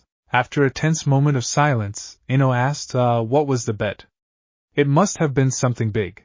Tsunade turned away from the copynin and back to Naruto. For a long moment it seemed like she wouldn't answer. Eno was just about to apologize for being so forward, when the Sannin spoke. When Jiraiya and Naruto found Shizen and me on their trip to recruit me as the fifth, Naruto was a few days into learning a powerful move called Rasengan. We got into a fight, and he tried to use an imperfect version on me. Obviously it failed. I made a bet with him that he couldn't master it in a week. On the seventh day after that, we fought Orochimaru and one of his flunkies. Not only did Naruto pull off a completed version of the move, but he also did it while saving my life and defeated an elite Jounin-level ninja in the process. I gave the necklace to him afterwards, Tsunade said. A painful, dark look grew in her eyes. He certainly earned it. A week! Kakashi exclaimed, his voice choked with disbelief. Are you serious? How were you sure it was a perfect Rasengan? Tsunade gave the copy ninja a wicked grin that made the Jounin's insides squirm unpleasantly. It worked on Kabuto just fine, she smirked, knowing Kakashi himself had a couple rough encounters with the Sannin before. Kabuto? The Jounin's eye widened even further. Naruto had beaten Kabuto. Yes, though I'm sorry to say he survived barely, the Hokage answered. He was able to use chakra to buffer some of the initial impact. It still threw him 40 feet into a boulder, and even his medical jutsu couldn't entirely heal the damage the Rasengan did to his body. I figured nearly killing a ninja of your caliber meant the move was mastered. Looks like you made the same mistake as old Sarutobi. Kakashi's head lowered and he stared into his scroll-covered lap. Naruto had mastered the Rasengan in a week? Damn, he hadn't even thought to ask Jiraiya-sama about it. Then again, he seemed to have done a lot of not thinking since Team 7 formed. For a genius, he was sloppy. He'd assumed Sasuke was just like him, with the Sharingan and being brilliant at combat. It had taken Sasuke only a day to learn the Chidori, but that wasn't really an accurate measurement. Kakashi had made the seals, powered up the jutsu, and shattered a boulder with it while Sasuke copied his every move with the Sharingan. Naruto couldn't copy jutsu. Even if he could, the Rasengan itself couldn't be copied. It had no seals and there was a specific training process that had to be completed before it could be used. One had to work hard to learn it. Even Jiraiya-sama had needed several weeks to learn it from his own student. For Naruto to have mastered such a powerful and difficult technique in a weekend to have beaten a ninja arguably as strong as the copy ninja himself spoke volumes about the boy's potential. Potential Kakashi had ignored in favor of his other student. Tsunade's words hit home, though the copy ninja gave no external reaction. He had blatantly favored Sasuke over Naruto during the exams, even if he had tried to get him a different tutor. What's worse, he had the gall to criticize Jiraiya because he had taught the boy a move that was stronger than Sasuke's. Sarutobi had made a similar line of mistakes when he'd favored Orochimaru over Jiraiya, just because the snake Sannin had better natural talent than the frog Sannin. Kakashi had repeated that error, even after Sasuke was infected with a seal designed to make someone even more power-hungry. The copy nin let his head droop some more. He hadn't even apologized for it either. Hell, he'd barely talked to Naruto since the Chunin exams. He should have taught both of them equally. Actually, to be fair, he should have taught the three of them equally. He had foisted Naruto off on someone else, and he'd ignored Sakura entirely. No wonder the two of them had gone off and found other teachers. And Sasuke had taken everything he thought would be useful from the copy ninja, then left to find someone else to give him more power. Looking back on it, Kakashi wondered how he missed the fact that Sasuke was a selfish brat. Or, more accurately, why he'd ignored that fact. Of move is it? Ino's curious voice dragged Kakashi from his thoughts. Well, you'd have to ask Jiraiya if you want to know the exact details, but I can tell you it's deadly. Very deadly, Tsunade answered. The Yondaime spent 3 years creating it, and the effort shows. The Rasengan can be used in several different ways, but its main function is to rip through anyone and anything. It does little surface damage, but internally it shreds and twists like no other jutsu. Only 3 people have ever learned it, and one of them is dead. Wow, Ino said. She'd been right before when she'd assessed the other genin's caliber. Naruto didn't know many moves, but the ones he did know were jaw-dropping. Maybe he could show it to her when he woke up. What rank is it? A rank, Tsunade and Kakashi responded at the same time. Ino raised an eyebrow, both at the rank and the stereo effect. So why did Jiraiya-sama teach him the force technique? The genin asked. Tsunade's expression darkened again. I don't know, but probably because Naruto looks like him. Jiraiya taught the Yondaime, so seeing someone with a strong resemblance to him might have inspired him to do it, the Hokage answered. There was another reason, but not even Jiraiya was certain about it. The records around the time of the Kyuubi's assault were sketchy, and it would take a great deal of investigation to know for sure. That was time and effort neither of them had to spare. Still, if it was true, well, it's a nice necklace, Eno said, running out of stuff to say.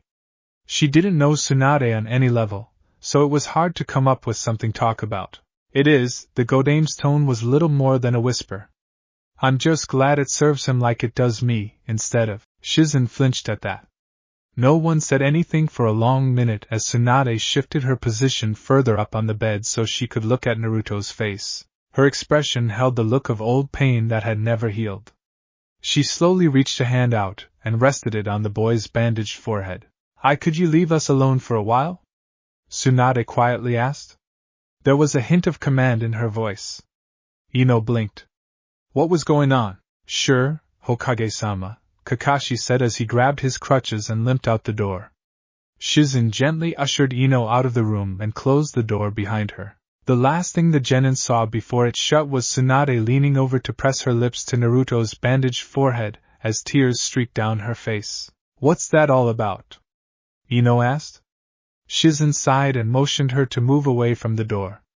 They found Kakashi seated on one of the wall benches a few rooms down. As the genin sat down next to him, she noticed he was looking over the scroll again. How he'd managed to get it out of the room unrolled, and with both hands occupied without crumpling it was a mystery. Shizen glanced up and down the hall to make sure there were no eavesdroppers before she began speaking. That stone has a dark history to it, the medic began. Ino and Kakashi looked up, both curious about Tsunade's odd reaction. You see, it's only served Tsunade-sama. Everyone else who's ever worn it has died soon afterwards. Supposedly, even the first and the second were wearing it when they were killed. Tsunade-sama gave it to her little brother, and he was brutally murdered by an enemy nin the next day. Later on she gave it to her first love and he died only a few days after on a mission. The only other person the stone hasn't harmed is Naruto-kun, Eno said. What the hell do you say to that? Even Kakashi's eye drifted to the floor. Then again, he used to be an ANBU captain, so he knew firsthand what it was like to lose someone close to him. Speaking of closeness, not to pry or anything, but what was with? Eno trailed off, not really sure how to voice her question. You mean why Tsunade-sama is so close to Naruto-kun? Shizen replied, a bit of life coming back to her face. Well, I've never seen any pictures, but she told me once that Naruto-kun looks almost exactly like her brother. Even more than that, both her brother and her boyfriend dreamed of becoming a Hokage, and I'm sure you know Naruto-kun has the same goal. It gives Tsunade something to hold on to, I think. She's been much happier ever since meeting him. Oh, I see, Eno said. And Naruto? Sakura told me once he called the fifth a hag to her face. Shizen laughed a little, that's just the way the two of them are. They yell and fight constantly, but I think that's how they like it. Naruto-kun has never had any family his whole life. Tsunade-sama fills the role for him like he does for her. They were both very lonely people and having a family means a great deal to them, even if it isn't one of blood. Besides, after saving each other's lives it would be kind of hard not to grow closer. I've seen the Hokage punch Naruto through the floor before. Literally. If they're family, then they're constantly attempting fratricide on each other, Kakashi commented dryly. Shizen just shrugged, a small smile on her face. Even if the two nearly gave her a heart attack every time they fought, it was still kind of cute to watch. Well, we should probably leave her alone for a while. When she gets like this it's just best not to disturb her. Naruto-kun's close call probably drug up a bunch of old memories on top of scaring her to death, the medic said, her face losing its cheer. The other two nodded, Kakashi going back to the scroll immediately. His interest finally caught Shizen's attention and she curiously asked, Hataki-san? What's that you have? Eno nearly choked. It was bad enough the stinking copy ninja was vandalizing her stuff, she didn't want the Hokage's assistant poking through it too, who knew if there was some sort of law about bloodlines or something. Kakashi might not give a shit, but Shizen looked like she took rules seriously. Oh, just something naughty, Kakashi cheerfully said, his eyes smiling and a little heart floating above his head. Eno nearly fell to the floor. Why did she even bother? Shizen's sweat dropped and said, Hataki-san. Don't read your smut in a hospital, for Kami's sake. I'll have to tell the Hokage if you keep it up. Kakashi laughed nervously and rolled the scroll up. That's not necessary, Shizen-san. I'll be good, he said with another heart floating up. The medic glared at him, before shaking her head. She looked over to Eno and said, I'm sorry to leave you with this poor excuse for a man, but I have to go and check on some other patients. I'll see you two later, okay? Bye, Shizen-san. Eno replied, waving as the medic walked off down the hall. As soon as Shizen was out of sight, the genin gave Kakashi one of her death glares. If you were writing some sort of porno crap in my scroll, she trailed off, making a fist. The copy nin started sweating a bit. No. I was just making a couple notes, Kakashi said, holding his hands up in defense. I'll give you the benefit of the doubt for now. But if I find out you're lying, Eno held her hand under the jounin's face and loudly cracked one of her fingers. Hi, I understand, Kakashi said. Kami-sama, that girl was frightening when she wanted to be. His thoughts were interrupted by his stomach loudly reminding him that not only had he drained all his chakra, but he also hadn't eaten all day. Eno sighed, feeling her stomach grumble in agreement. Let's go to the cafeteria, the genin said. She stood and helped the unsteady copy nin to his feet. You can answer a couple questions while we eat. As the genin and jounin made their way down the hall, either noticed the flash that ducked further into one of the rooms they passed. Alright, your setup isn't that bad. I would suggest more ninjutsu and some tool skills though. I am curious what's with the question mark on the blood point. Eno glanced up at Kakashi, amazed that his pork buns were already gone. She herself was only halfway through her miso soup. She'd been idly curious if the man would remove his mask to eat, but it seemed he could ingest food at the speed of sound or something. The two ninjas were sitting at one of the many restaurant-style booths in the large, well-lit hospital cafeteria. The place seemed less like an actual cafeteria and more like a large food court from a mall. It was spacey, clean, and had assorted plants all over the place. There was even a semi-transparent skylight in the ceiling and a large fountain set into one wall. Tsunade was deadly serious when it came to medical funding, it seemed. They had picked a seat in the less crowded area in the middle of the court, where they could watch the fountain or the different food vendors easily. Eno currently had the scroll spread out in front of her on the table, with her soup and a dango sitting off to the side. Kakashi's notes had turned out to be little tidbits of advice that he'd written in the margin all throughout the scroll. They were actually pretty helpful, with advice on what info was good and what parts were faulty or just plain crap. He had even jotted down the titles of a couple books with good training techniques, the address to a good second-hand scrolls/bookstore that specialized in texts on the ninja arts, and the names of a few chunin and jounin who might train her in their spare time. For a genin with poor experience, it was a gold mine. Well, I was thinking about my family's jutsu. You know, the Shintenshin? Eno said. When Kakashi nodded, indicating that he knew of the technique, the genin continued, so I've been thinking that it's just a family technique, but what if it's part of something more? I've had strange dreams ever since I learned the jutsu, and they always seem they don't know. Not prophetic or anything, but I see things in them that I later experience in real life. Well, usually anyways. Kakashi's rested his chin on his steepled hands and narrowed his eye a little in thought. So today? With Naruto? Eno nodded, her gray eyes darkening in memory. Last night I had a dream. I still can't remember much of it, but I do remember the ground wobbling and the smell of blood, she said. Gamabunta-sama's jumping and Naruto's injuries, Kakashi said, filling in the blanks. Eno continued, that's what I figured too. Anyways, I was thinking there's a chance I might have some sort of psychic bloodline limit. At least, that's what I hope. In all honesty, I'd settle for a bloodline period, whatever it might be. I was wondering if you knew how to awaken a limit, seeing as you have a Sharingan and all. If you don't, or if I don't have one, I was wondering if it's possible to create one. Kakashi allowed his eye to close as he thought out an appropriate response. Not sensing the silence to be uncomfortable, Eno grabbed her dango and took a bite out of it while looking over the notes in her scroll again. There was a comfortable buzz of conversation in the air as assorted medics, patients, and visitors walked about the cafeteria looking for an early dinner. Kakashi's eye finally opened and focused on the girl in front of him. He took in the sight of a slim, pretty blonde who looked more like someone who spent their days at the mall than someone who spent their days figuring out how to kill more efficiently. Eno was calmly munching away, nodding her head in agreement to something she was reading. She didn't seem like the type to take being a ninja seriously, but at the same time he'd seen the traces of her determination and fury up close. She was very much like a quieter, less foolish version of Naruto in that respect. If she really did want to do this, why do you want a bloodline limit so badly? For that matter, why all this? The copy ninja asked as he gestured to the scroll on the table. Is it to pass the Chunin exam?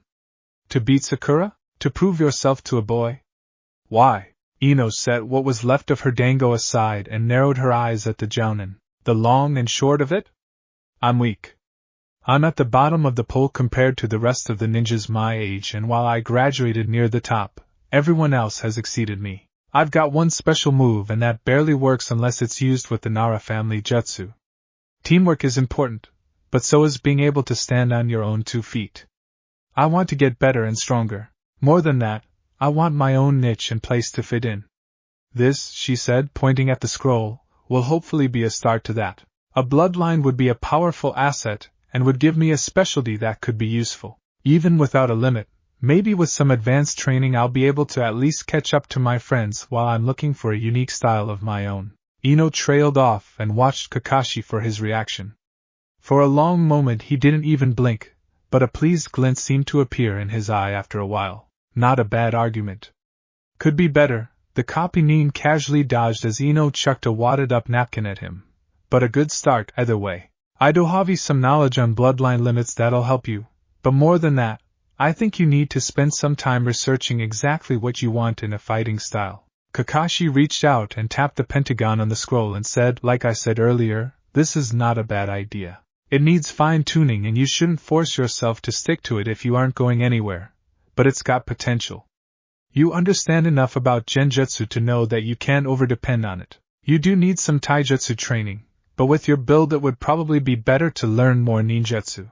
I'd say the focus on tai is fine, but mark the nin point up a little more and fill at least a quarter of the tool's point. You'll still need to know how to throw a kunai, and what the odd object your opponent just pulled out is.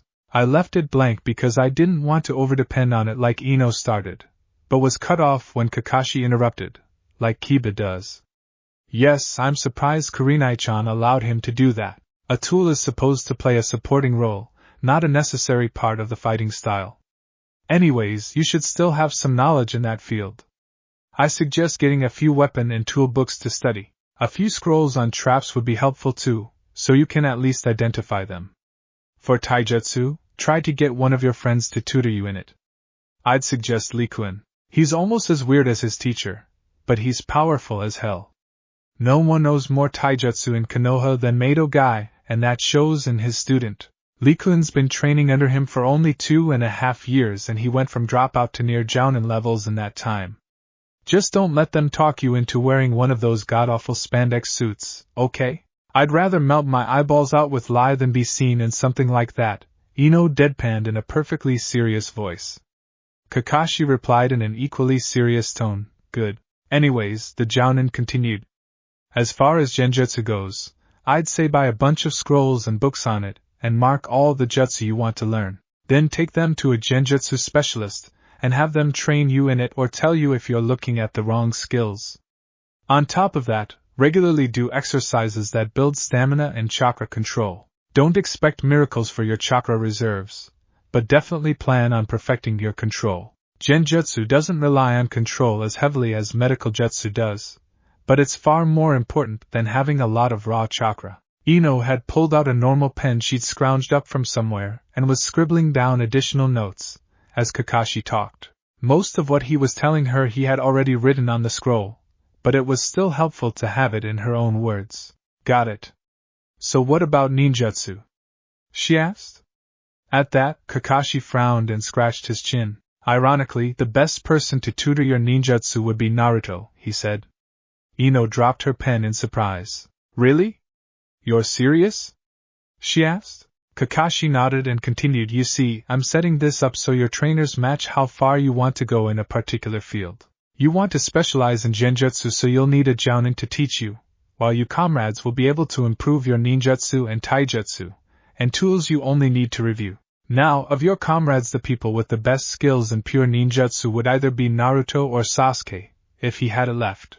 Everyone else is specialized in some other area or has their ninjutsu tied up to their bloodline or family jutsu. Naruto doesn't know many ninjutsu, but he learns them fast and is a total stamina freak. If you wanted someone to help you learn a ninjutsu skill, those are the best qualities in a tutor. Besides, who knows what kind of skills Jiraiya-sama has taught him since they left? Eno nodded slowly. I get it.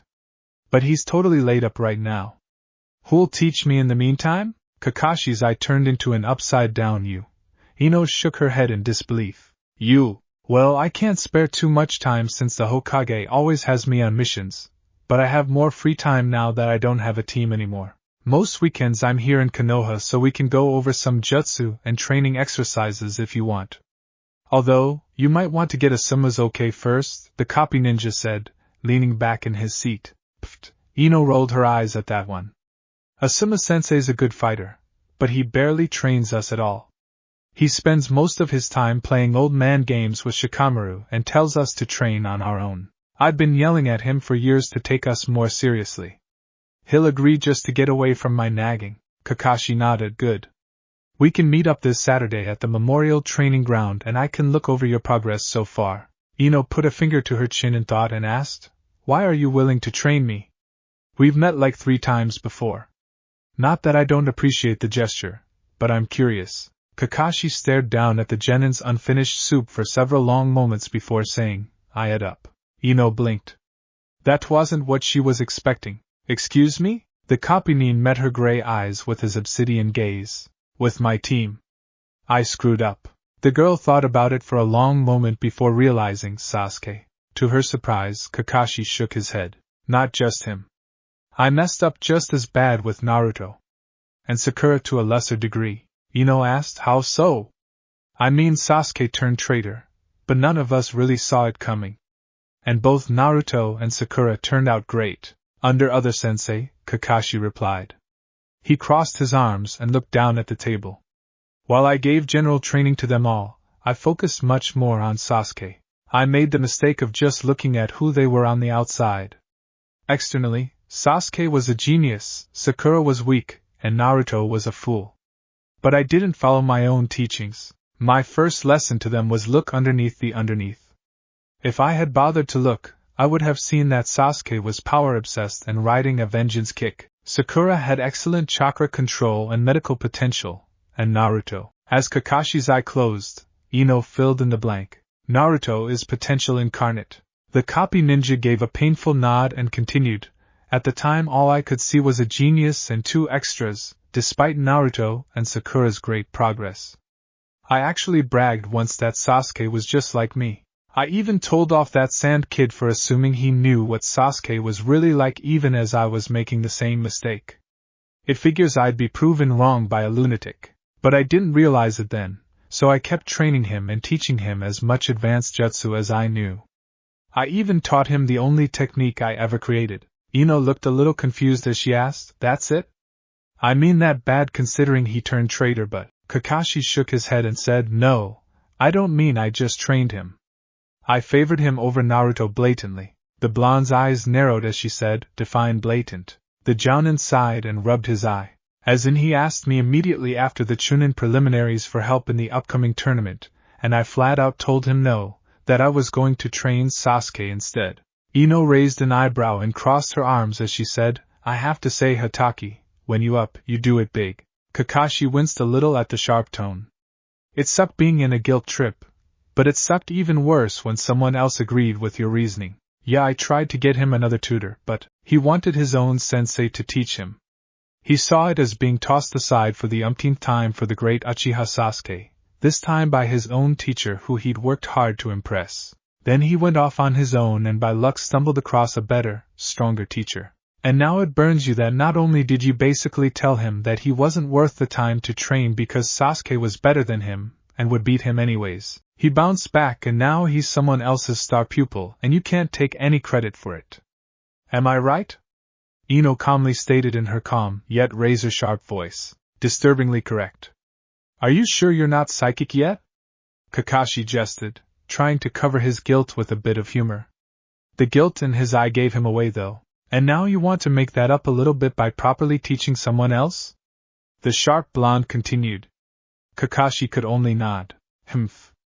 And everyone said he was the idiot of Team 7. Did you even apologize to him about it or congratulate him on beating Niji, and that sand freak and this Kabuko guy or whatever his name is? Eno asked. The copy-nin grimaced under his mask and shook his head no to all the above. I think, more than tutoring me, you owe him an apology when he wakes up, Eno calmly said, the venom in her voice disappearing. Kakashi blinked and stared at her, surprise evident on his face. She was suddenly letting him off the hook? The girl shrugged at his look and took a sip of her lukewarm soup. What? It was him you screwed over, not me. It's not like you aren't sorry about it. But I think he'd appreciate it more if you actually told him rather than beat yourself up for it. This whole time he's probably been thinking you've missed your protege more than you missed him. And they said Sakura was the smartest of your class, Kakashi said, chuckling and shaking his head. Eno snorted and replied, flattery only gets you so far, Hatake. I'd rather you tell me what you know about bloodline limits, since that's the only thing we haven't covered. We can go over the rest on Saturday. Kakashi looked at her a little surprised and said, you still want to meet up for training? Well, duh, the genin replied, rolling her eyes.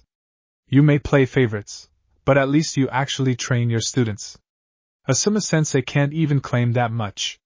Now tell me about the limits. The copy-nin nodded, eager to give the subject of his failure, and began, all right. First off, while you may have a hidden limit that's been forgotten by your family or was added by an external marriage, the odds of it are very low. In this village, only 1 person in 30 has a bloodline and we have the largest collection of limits on the continent. Recessive bloodlines are even rarer than that. Next, assuming you do have a limit, it's harder than hell to awaken it. I know the Sharingan awakens during times of battle and great stress, but that might not be the case for yours. There's a range of difficulty when it comes to awakening different limits. For instance, every Hyuga who can use chakra can also use the Byakugan. That's just the way their bloodline is. In your case, I think some sort of mental disturbance, like an outside force trying to enter your mind, would be your best chance to awaken the limit. This is, of course, assuming you have one and assuming it's a psychic ability. And the Byakugan brings up another point. Even if you do awaken a limit, it might not be very powerful, especially if your family hasn't been selectively breeding to strengthen the bloodline. Every Hyuga can use the Byakugan, but not every Hyuga can see chakra opening points, you see? Only a few have inherited the bloodline that strong. So you've got quite the crapshoot to work through. Your bloodline might be weak, you might not be able to awaken it, and you may not have one at all. Eno sighed. She had known it would be a gamble, but she hadn't known just how bad the odds were. Still, there was one other route. What about making a bloodline? She asked, having no idea if it was safe or even possible, but figuring it wouldn't hurt to find out. Kakashi shook his head as he said, not a good idea for two major reasons. 1. Creating a limit is a very long process. It takes mastery of seals, rituals, and extensive knowledge on the workings of the human body. Not to mention you need to be about as powerful as a Sannin to pull off the creation process. The seals have to be balanced properly, and they need to be thoroughly tested to avoid nasty side effects. The rituals themselves are deadly, and even masters get themselves and everyone involved killed half the time because of a tiny error. You also pay a high price for making the limit. The bloodline wouldn't go to you, but to your children. In return for your descendants bearing the limit, your ability to use chakra is virtually destroyed. To get a limit you either have to be born with it, or have it sealed into you the day you are born. That's the first reason. And the second? Eno asked in a groaning tone, her hopes at creating a bloodline already destroyed. The second reason is no one knows how to make them anymore, Kakashi said with a cheerful eye smile. The genin rolled her eyes at the man's mood swings. The jounin ignored the not-so-subtle jibe and kept talking. The only place that information is kept would be in an old clan's scroll vault, or in the scroll of forbidden seals that only the Hokage has access to. Either way, the knowledge is pretty much gone in the leaf. There may be other hidden villages that still actively practice bloodline creation, but not here. We've never really practiced limit creation, actually. When our village was founded, Shodai-sama had an open-door policy to any and all bearers of advanced bloodlines. We got hundreds of refugees from bloodline-bearing clans from all over the continent with that move, and we've never been so short on them that we needed to create new bloodlines. Shit, Eno hissed. Well, that sucked. One method had terrible odds and the other way would just destroy her abilities, which was exactly what she didn't want. Neat history on the advanced bloodlines though. Looks like I'll take my chances on unlocking a bloodline. Even without a limit to back it up, what do you think of the training plan I've got? It's still good, Kakashi replied. A bloodline would only enhance an already sturdy setup. I say you stick to this and try it out for a decent period of time, say a year or so. While you're doing that, keep an eye out for anything that sets off those dreams of yours. They might be the key to unlocking a limit. Keep the stuff I've written down in mind, and you should be fine. Oh, one thing I'd say you need to be careful about is forcing yourself to match that graph too heavily. Huh? Eno said, confusion obvious on her pretty features. Isn't that the point? The copy-nin shook his head and replied, use that as a guideline, yes, but don't force yourself to fit it if you're unable to. You may not fit the mold at all. Who knows? You might find out that your genjutsu talent sucks and you're actually quite skilled at taijutsu. If you try to force yourself to fit into something you aren't made for, then you'll only wind up hurting and weakening yourself in the long run. My point is, it's good to have a goal as long as you don't let it limit you. Eno thought about it for a moment, before nodding her head. Sounds good, Hataki. I'll keep it in mind. Kakashi smiled at her, but there was a look of faint disappointment in his eyes. The girl scowled at that. What's wrong now, you bum? Did I forget to read underneath the underneath? The genin asked sarcastically, but with little venom in her voice. The copy ninja shook his head and answered, no, you got exactly what I was saying. I only wish I'd been able to teach my students that lesson. Well, Naruto seems to have gotten it pretty solidly. And I hate to burst your little I'm a genius everything relies on me bubble, but Sasuke turning out to be a traitorous asshole instead of a loyal asshole isn't your fault, so whatever he didn't learn from you is on his head. Don't know about Sakura, but who knows what she's thinking, Eno said with a raised eyebrow as she forced herself to finish the rest of her cool soup before eating what was left of her dango. The jounin in front of her let out a tired sigh and said, You're right, Ino-san, but I still feel that I could have taught Sasuke better. It seems that all he chose to learn from me were tricks to kill people with. His goal is to become an Avenger, and he's sacrificed everything to realize that. Ironically, he's only destroyed his growth in the process, and he'll never be able to fulfill his ambition. As for Naruto, Kakashi looked down at the table his arms rested on. He painfully said, I could never teach that lesson to Naruto because he's known it all along. He could teach me a thing or two about allowing a dream or a goal to hold you down. Part of being the Hokage is being the best at damn near everything, including being a good human being. I have little doubt that he'll succeed in his dream. Well, I had little doubt. With his injuries, Ino looked up as she swallowed the last bite of her dango. Speaking of Naruto, I wonder if the Hokage is feeling better? I was going to head back up for a while before I went home. You coming? She asked casually, seeming to dismiss the man's guilty air. No, I'll hang around here for a bit. I'll be spending the night on the couch in his room anyways. I figured I might as well pull guard duty while I'm stuck here, Kakashi answered. Alright, I'll head on up then, Ino said, getting to her feet and grabbing her tray. We still on for training Saturday? The copy ninja nodded, his eyes still downcast. He jumped in surprise when the blonde punched his arm. Knock off the gloomy act, will you? Rather than wallow in self-pity, you should be thinking up a decent apology. I hear Iruka-sensei takes Naruto out to a ramen bar all the time, so bribe him with food or something, Ino said. As she walked off, she gave a flippant, later, Hataki, over her shoulder. Kakashi sighed, though it was less guilt-ridden than before. The bitch blonde had a point, damn it. As he sat there watching the fountain across the room, the copy-nin idly wondered if a jounin's pay would be enough to satisfy Naruto's ramen lust. Then he winced, remembering that Iruka's wallet was always empty whenever the boy was in town, and I was so looking forward to next Ika volume. Ino opened the door quietly, just in case the Hokage was still in the room. Peeking her head in, she was surprised to see a dark figure turned away from her. The sun had set while she was getting dinner, and no one had bothered to turn the lights on in the room yet. Because of the shadow, she couldn't make out who it was, but the person was definitely smaller than Tsunade. Whoever it was, they were standing next to the bed muttering something over and over. Remembering what Kakashi had said about people being after Naruto, Ino eased her way into the room and shut door behind her. The well-oiled hinges and latch didn't make a sound and the person appeared to be too distracted to have noticed the brief glare of light from the hall. The genin inched her way forward as her hand went to the slim kunai she kept hidden in the bandages on her right thigh. You never could be too careful in a ninja village, after all. As Ino got closer, the figure's muttering became clearer and clearer. It was still hard to make out though, and for all she knew it was some sort of bizarre jutsu. She was leaning up to grab the slim figure in a chokehold from behind when she finally caught part of what they were saying. Stupid dope, stupid dumbass, can't believe you, what'll you do now? Dumb moron, Ino blinked. Her eyes were adjusting enough that she could finally make out the white circle on the back of the figure's outfit. Sakura? There was a sharp gasp as the person whirled around.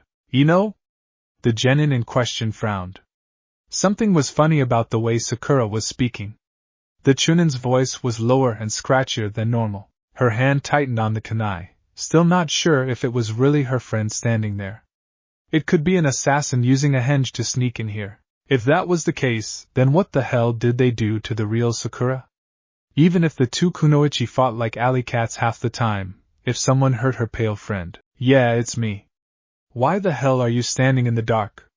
And why is your voice off? The kunai skittered across the floor as a forceful impact knocked Ino onto her ass. In the twilight dark of the room, it was hard to make out her attacker. Ino tried to get to her feet, only to realize an odd weight was pinning her to the floor. Panic swept through her, the cold adrenaline heightening her senses even as her nerves screamed at her to run. Ninjutsu? Genjutsu? What the hell did they do to me? the genin frantically thought. A hitching sound, halfway between a sob and a sniffle, broke through Eno's haze of fear. As she took better stock of her surroundings, she realized the weight on her was warm, soft, and smelled of cherry blossoms. Carefully, she moved her arms and wrapped them around what turned out to be a near-hysterical Sakura, who was lying most of the way on top of her and sobbing into her chest. "Damn it, you ditz. I nearly cut your throat open, and you almost gave me a heart attack. If you weren't so upset, I'd whack you on the head." Eno allowed herself to relax and forced her heart rate down.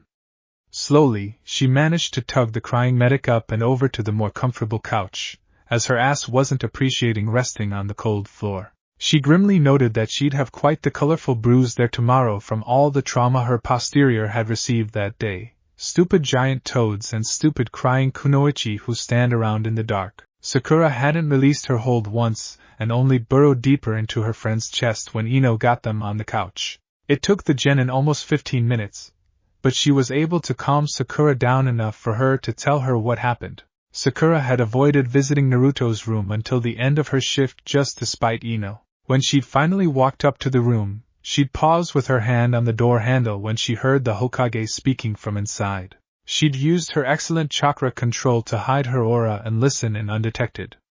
Fortunately, the ninjas inside the room were too occupied to notice the brief flicker from outside the room. She'd listened with growing horror as Tsunade listed Naruto's injuries and described his crippled healing factor. She'd been quite impressed when they talked about Naruto's mastery of an A-rank jutsu, but that didn't surprise her much, as he was always off somewhere learning something new.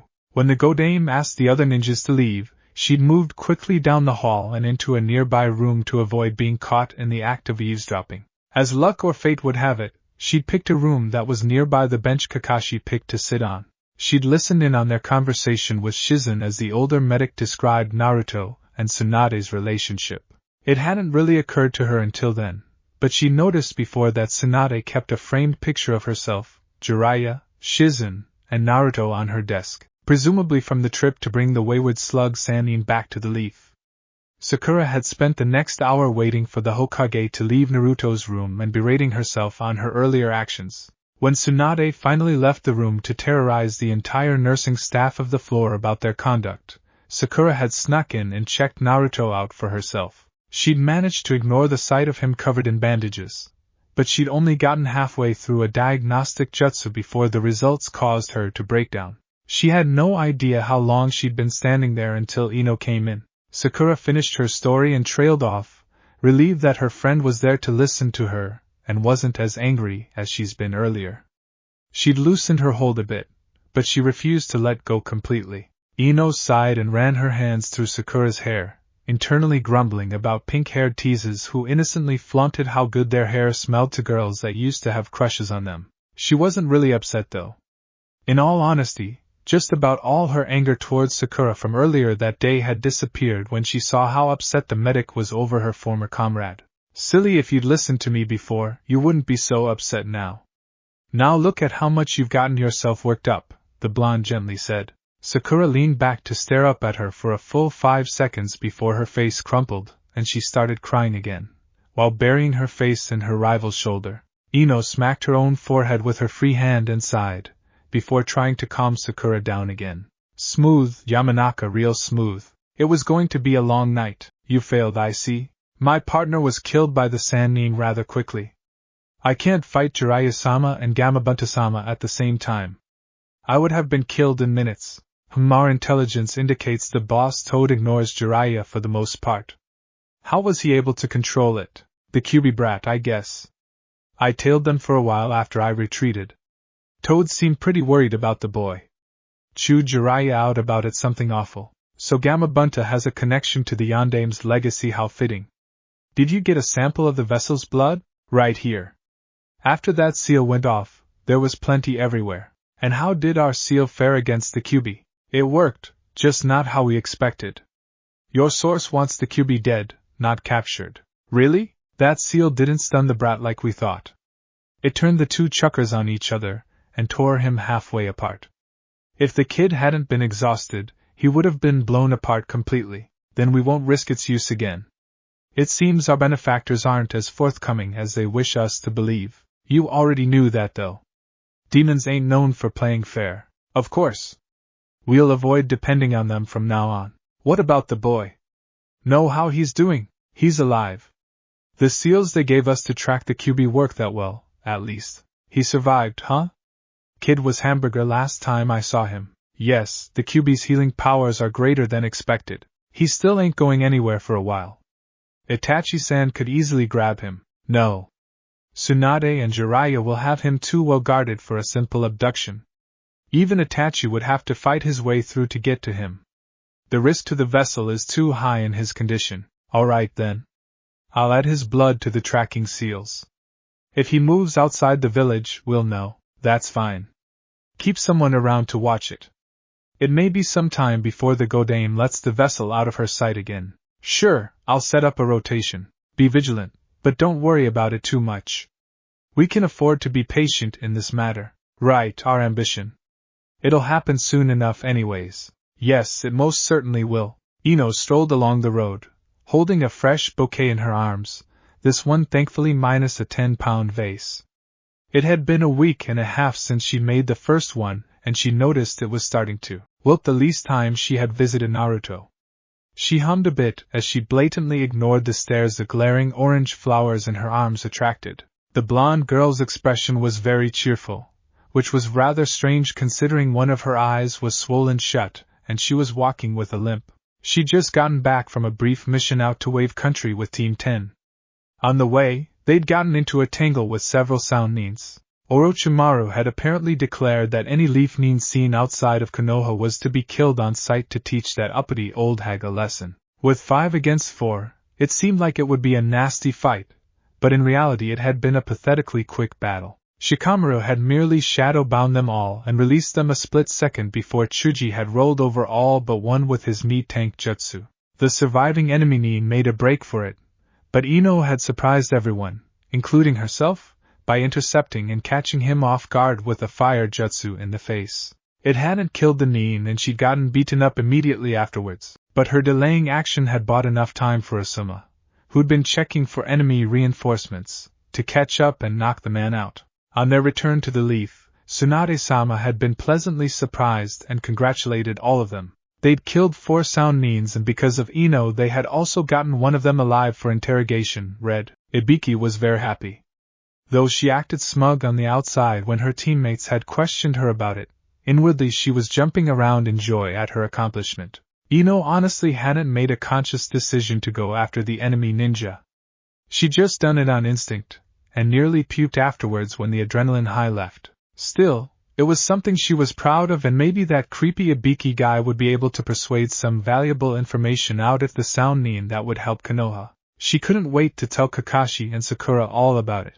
In truth, Eno would have never pulled it off if she hadn't followed Kakashi's advice. The day after she and the Jounin had talked in the cafeteria, she'd gathered up her savings and headed to the scroll shop he mentioned, where she bought anything that looked remotely useful. The shop owner had been a smart old man who knew a determined ninja when he saw one. He hadn't allowed her to buy the more advanced texts as she was still a genin, but he made up for it by pointing out which scrolls and books were useful and which were garbage, that he kept in stock just to make some extra money off of ninja wannabes. The old man had wholeheartedly agreed with every text on Kakashi's list. He was so impressed with the notes the Jounin and Eno had collectively written, that he let her get away with buying one higher-level genjutsu scroll, on the condition you use it on those damn snake things that trashed my shop during the invasion. The old fart was forward, sharp, and took no crap, even from upper-level shinobi. Obviously he and Eno got along just fine. Eno had been so excited that she'd spent all of her free time reading through the texts she'd bought.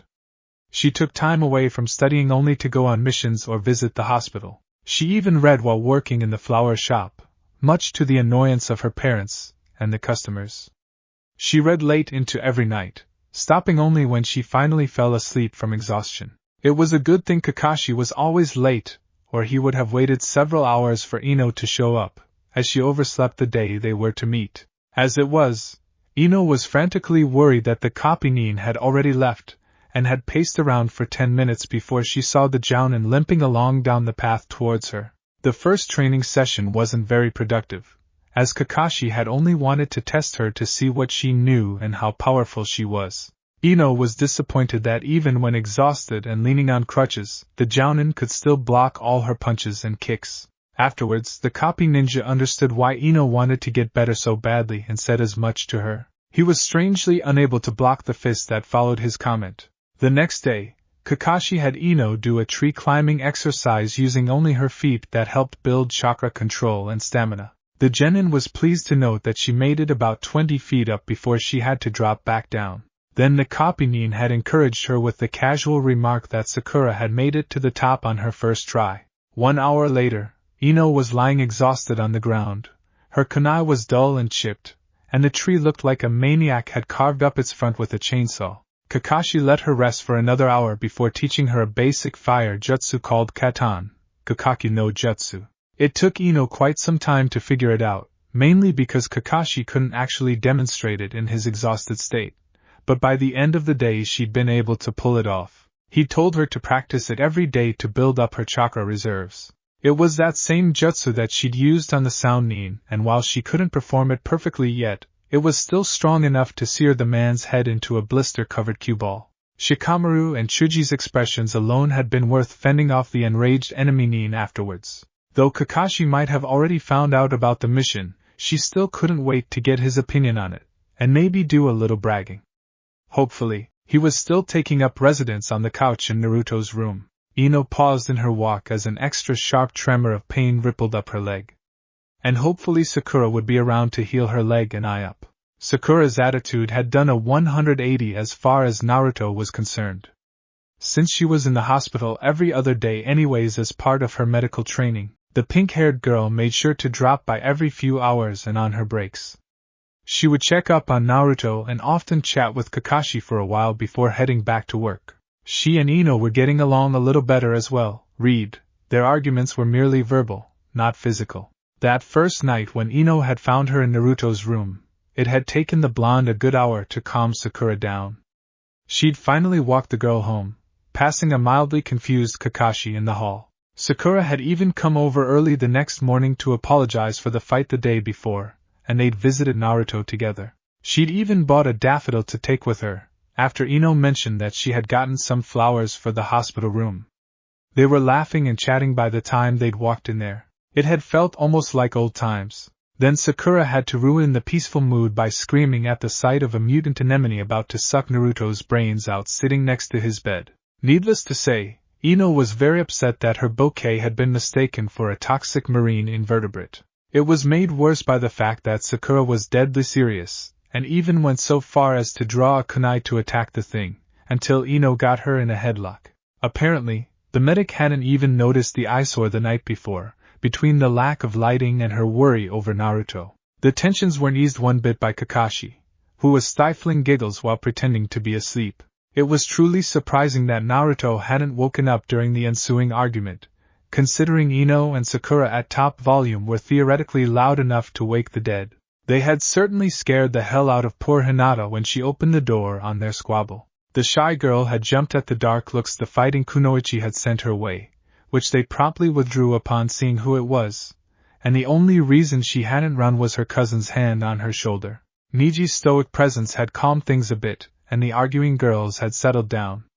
Well, at least until Niji's sharp eyes traced over the bouquet. Seeing the normally unflappable boy flinch and instinctively go for a kunai caused Sakura to burst out into mocking laughter again. This, of course, caused Eno to start chalking her. Their scuffle ground to a halt only when they heard a weak Naruto-kun, and turned just in time to see Hinata pass out.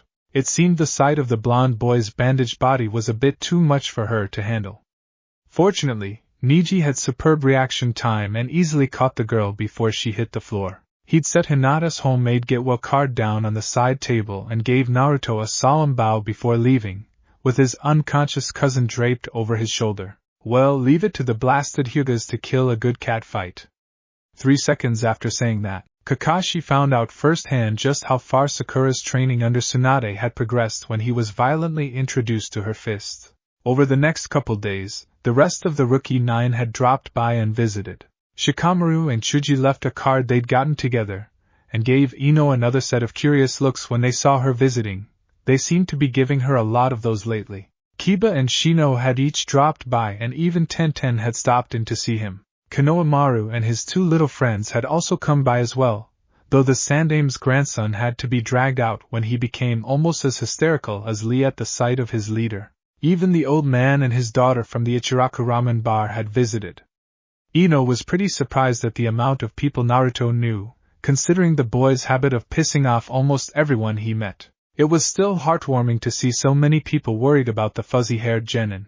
Sakura had taken the task of informing each visitor the extent of the blonde boy's injuries.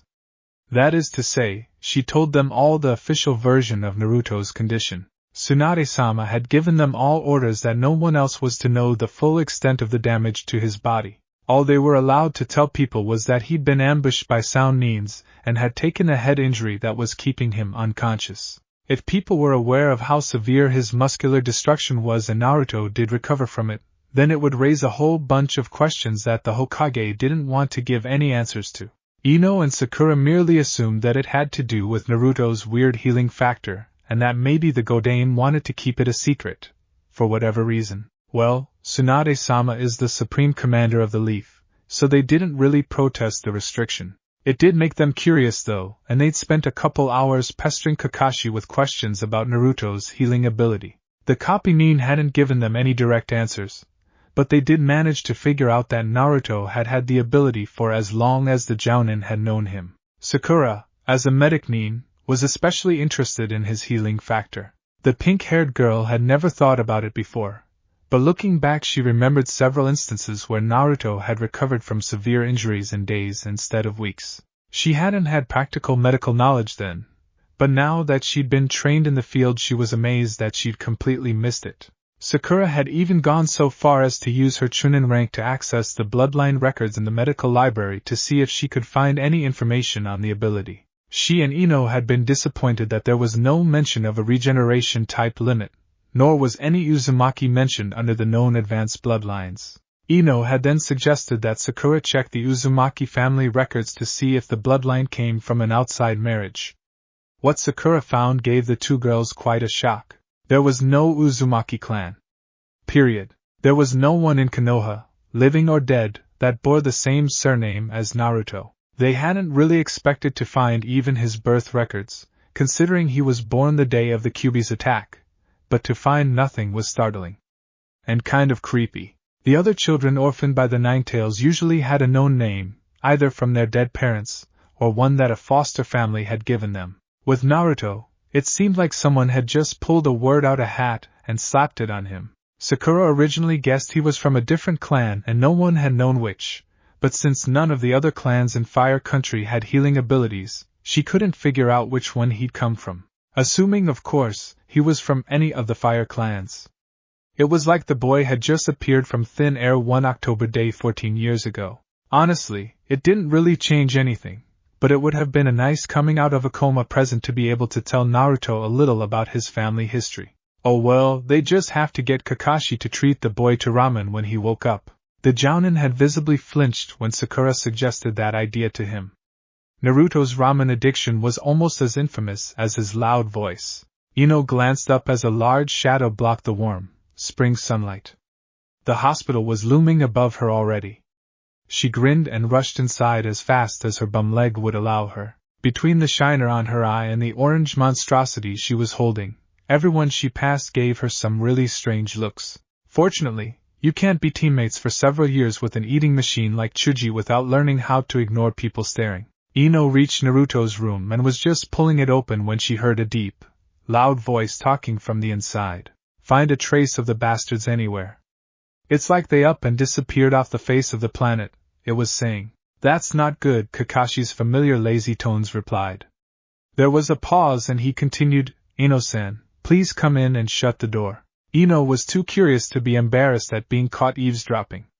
She slipped inside the room and quietly closed the door after her. The owner of the deep voice gave her an appraising and slightly lecherous look, before turning back to Kakashi.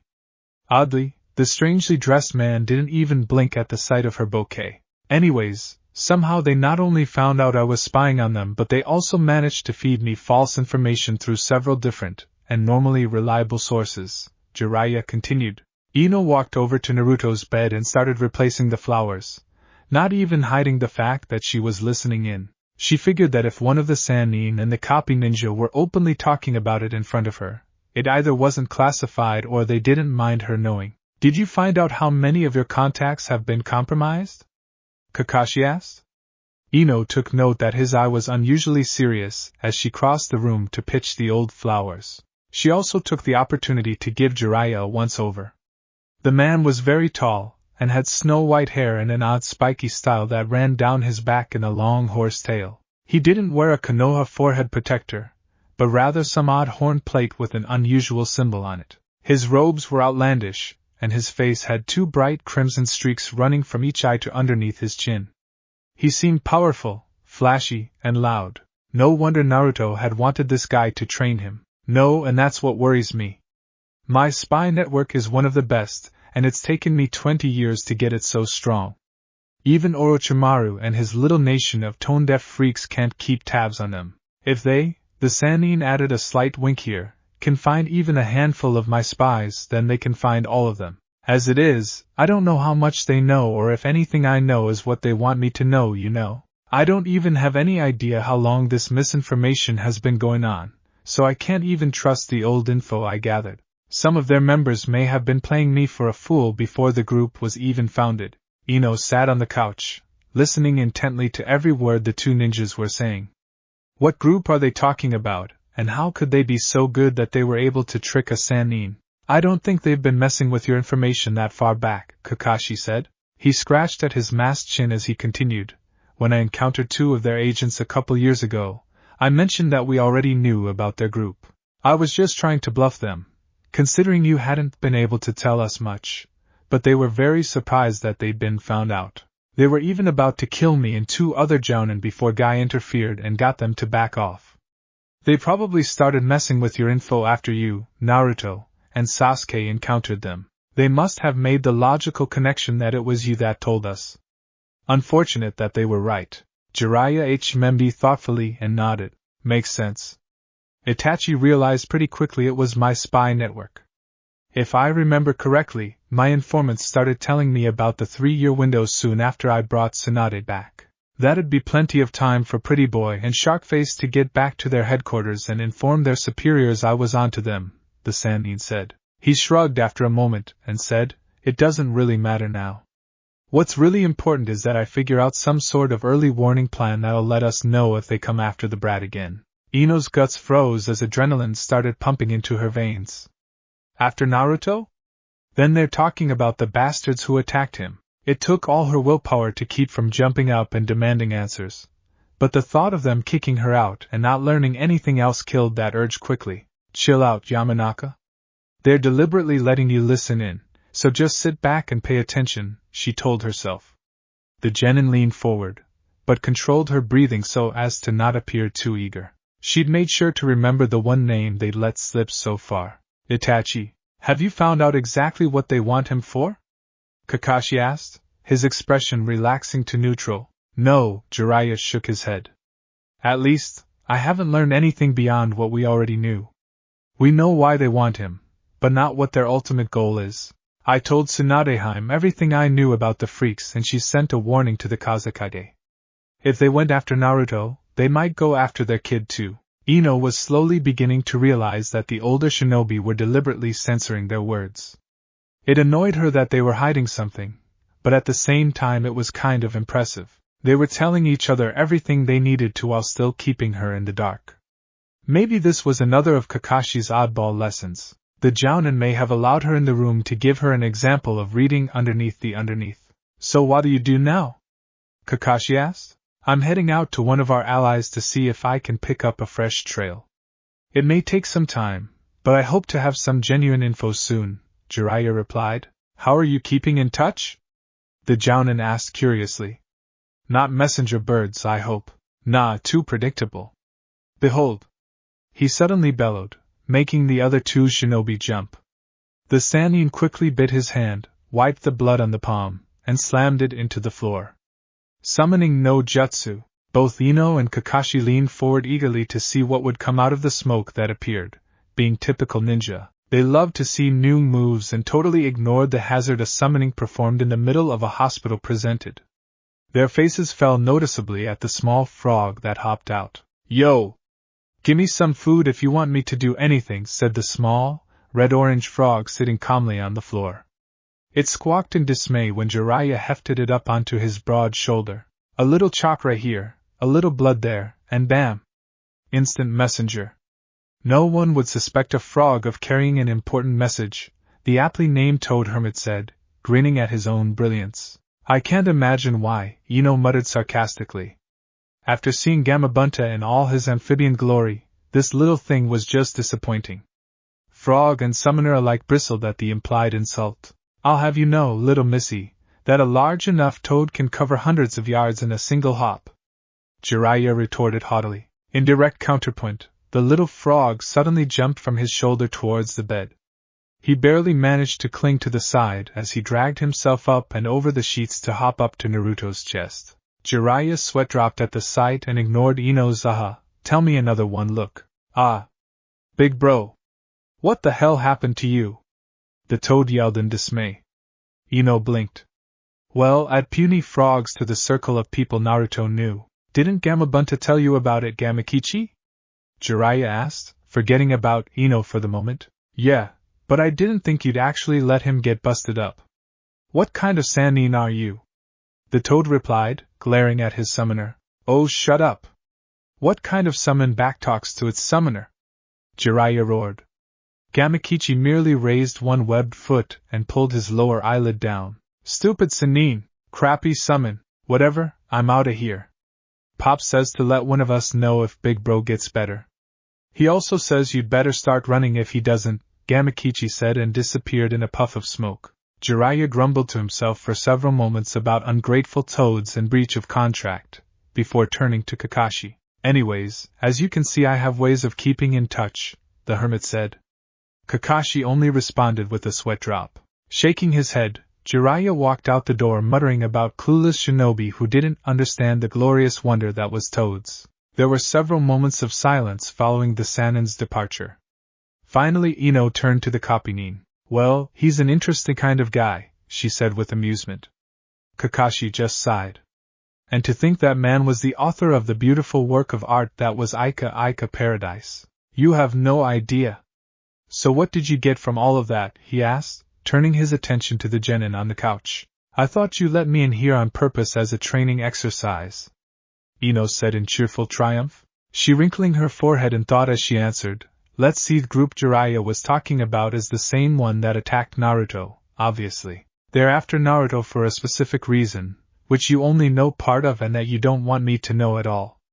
The attack came as a surprise, which is why the Hokage is only now warning the sand. Apparently there's someone in their village that has a connection or similarity to Naruto that may attract the interest of this group as well. You guys are worried, 'cause they've managed to find out about and fool a long-established and skilled spy network. They turned the Sannin's own spies against him and now you're concerned that all the information on them is faulty, or some sort of deception.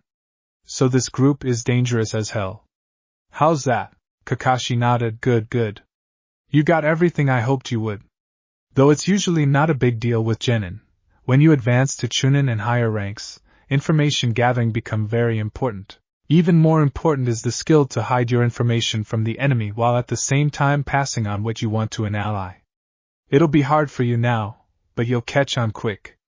"Good job, Eno-san." "Thanks, Hataki," Eno replied, a light smirk on her face. "So are you going to tell me how you got busted up?" Kakashi prompted, a glint of amusement in his eye. Eno grinned and began to go over her mission in detail to the attentive jounin. Sakura grimaced at the knot of pain in her neck as she leaned away from her desk. No wonder medics looked so terrible when they got older. She leaned back in her chair and sighed, idly looking around the small office.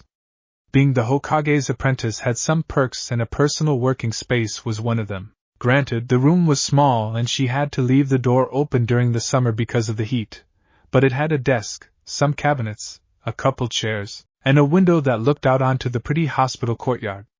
It was more than most medics her age could brag. It also gave her a place to eat lunch privately or to do some medical research without being disturbed.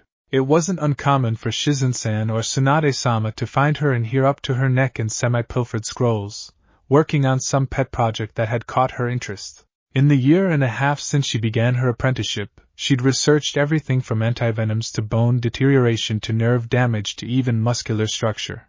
After one of Lee's die-hard training sessions went bad, the muscular data was still fresh in her mind from the last time she'd researched it, and gave her a head start on her current project. The healing factor of her ex-teammate Naruto. She'd used all of her authority as a chunin, which only went so far, but it was much better than a genin's, to drag up Naruto's thin medical folder and all the information she could find on cellular regeneration. Unfortunately, she had found little to work with. Naruto had only been hospitalized twice before in his whole life, and one of those times had been from simple exhaustion just before the sound invasion. The records of his injuries from the mission to rescue Sasuke when the boy left, she refused to call it defection in her mind, had been deemed classified, probably by Tsunade-sama herself. There was no practical data on Naruto's healing factor at all. What's more, the only recorded abilities that were anything like regeneration were of some weird clan from the Mist Village called the Kagaya, and they had been wiped out some time ago. The Kagayas had the ability to alter and regenerate bone tissue with ease. They could even remove bones them from their bodies right out through their flesh, which healed up instantly from the self-inflicted injury. However, external damage inflicted upon them by their enemies wasn't repaired the same way, which wasn't like Naruto's ability at all. Of course, all this information was all gathered from outside observation, so the Leaf records weren't certain, but the bloodline limits still seemed to have little resemblance to her teammate's body. Sakura had been able to find some jutsu that had similar properties to Naruto's healing factor, like Tsunade-sama's Genesis Seal, but from she could tell all of those techniques damage the cells of the body in the long run. Every time a cell divides, its DNA is damaged slightly, causing small irregularities and errors to build up over time. Normally it's a slow process, but when forcibly accelerated the damage increases drastically to the point where it noticeably shortens the user's lifespan. That's the limitation for jutsu that forces regeneration, and one of the main reasons why most were considered kinjutsu. Normal healing jutsu leaves scars, but they don't cut years off one's life like regeneration jutsu does. They merely encourage the body to speed up its own repair work. What really interested Sakura was that Eno had said Tsunade-sama herself believed Naruto's body didn't heal like either regeneration or healing jutsu. Not only could the boy regenerate body tissue with ease, but there was no damage left behind afterwards, whether in the form of a scar or on the cellular level. He'd be able to live out a natural lifespan no matter how often he got himself busted up, unless something killed him immediately, of course. The possibilities of such an ability were amazing. Sakura believed that since it was linked to chakra use, there was the chance that it might work for someone else as well. If more shinobi could heal themselves like Naruto, then the Leaf would gain a major edge against their enemies.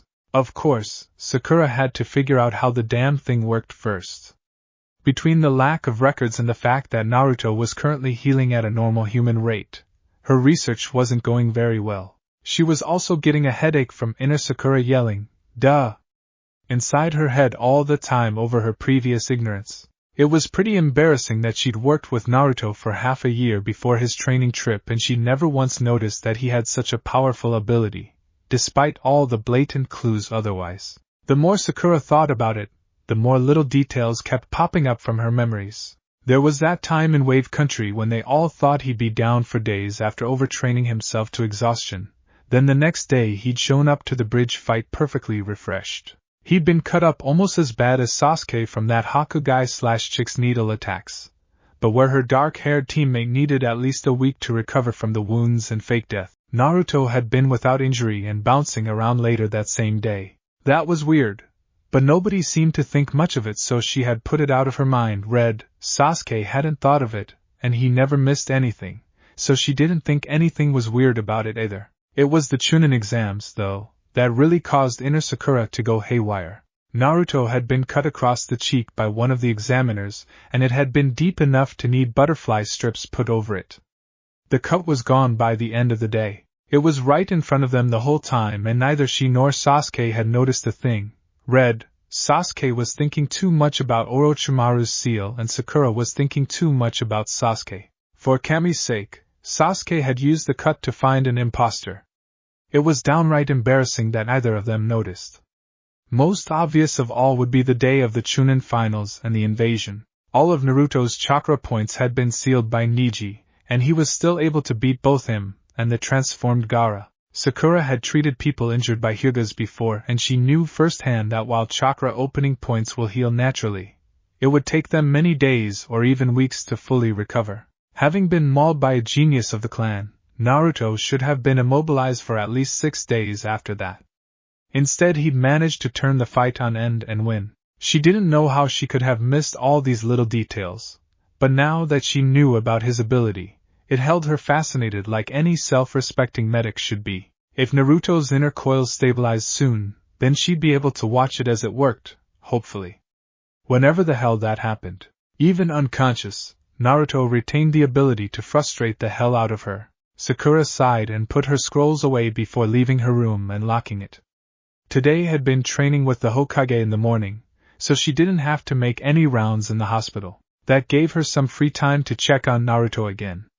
True, she was fascinated by his healing ability, but she also worried about him, and it reassured her to check in on him often, even if it was a bit silly. It was also nice to talk to Kakashi, who was only now recovering fully from his chakra exhaustion, though she suspected he'd been pretty much fine for the past week and was reluctant to abandon his guard post. He was still hanging around the hospital room most of the time, though he was supposed to be going back on active duty tomorrow and an ANBU guard would soon be assigned to take over his post. She wanted to see the Jounin again before he left on his missions.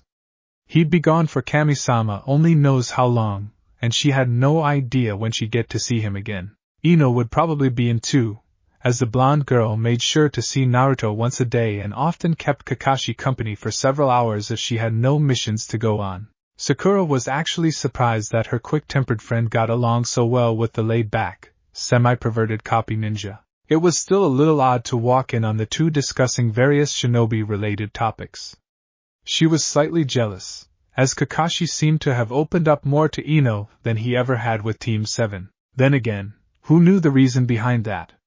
Despite his personality, Kakashi was as mysterious as a deep, cold mountain lake, and only he truly knew what his motives were. Still, Eno beating her in any way was quite annoying, even if they were getting along better and there wasn't an actual competition to begin with. Sakura pushed her thoughts aside as she stepped out of the stairwell and onto the IC floor. Walking down the 4th floor, the medic idly noted the strange looks on the faces of the medics and nurses stationed there.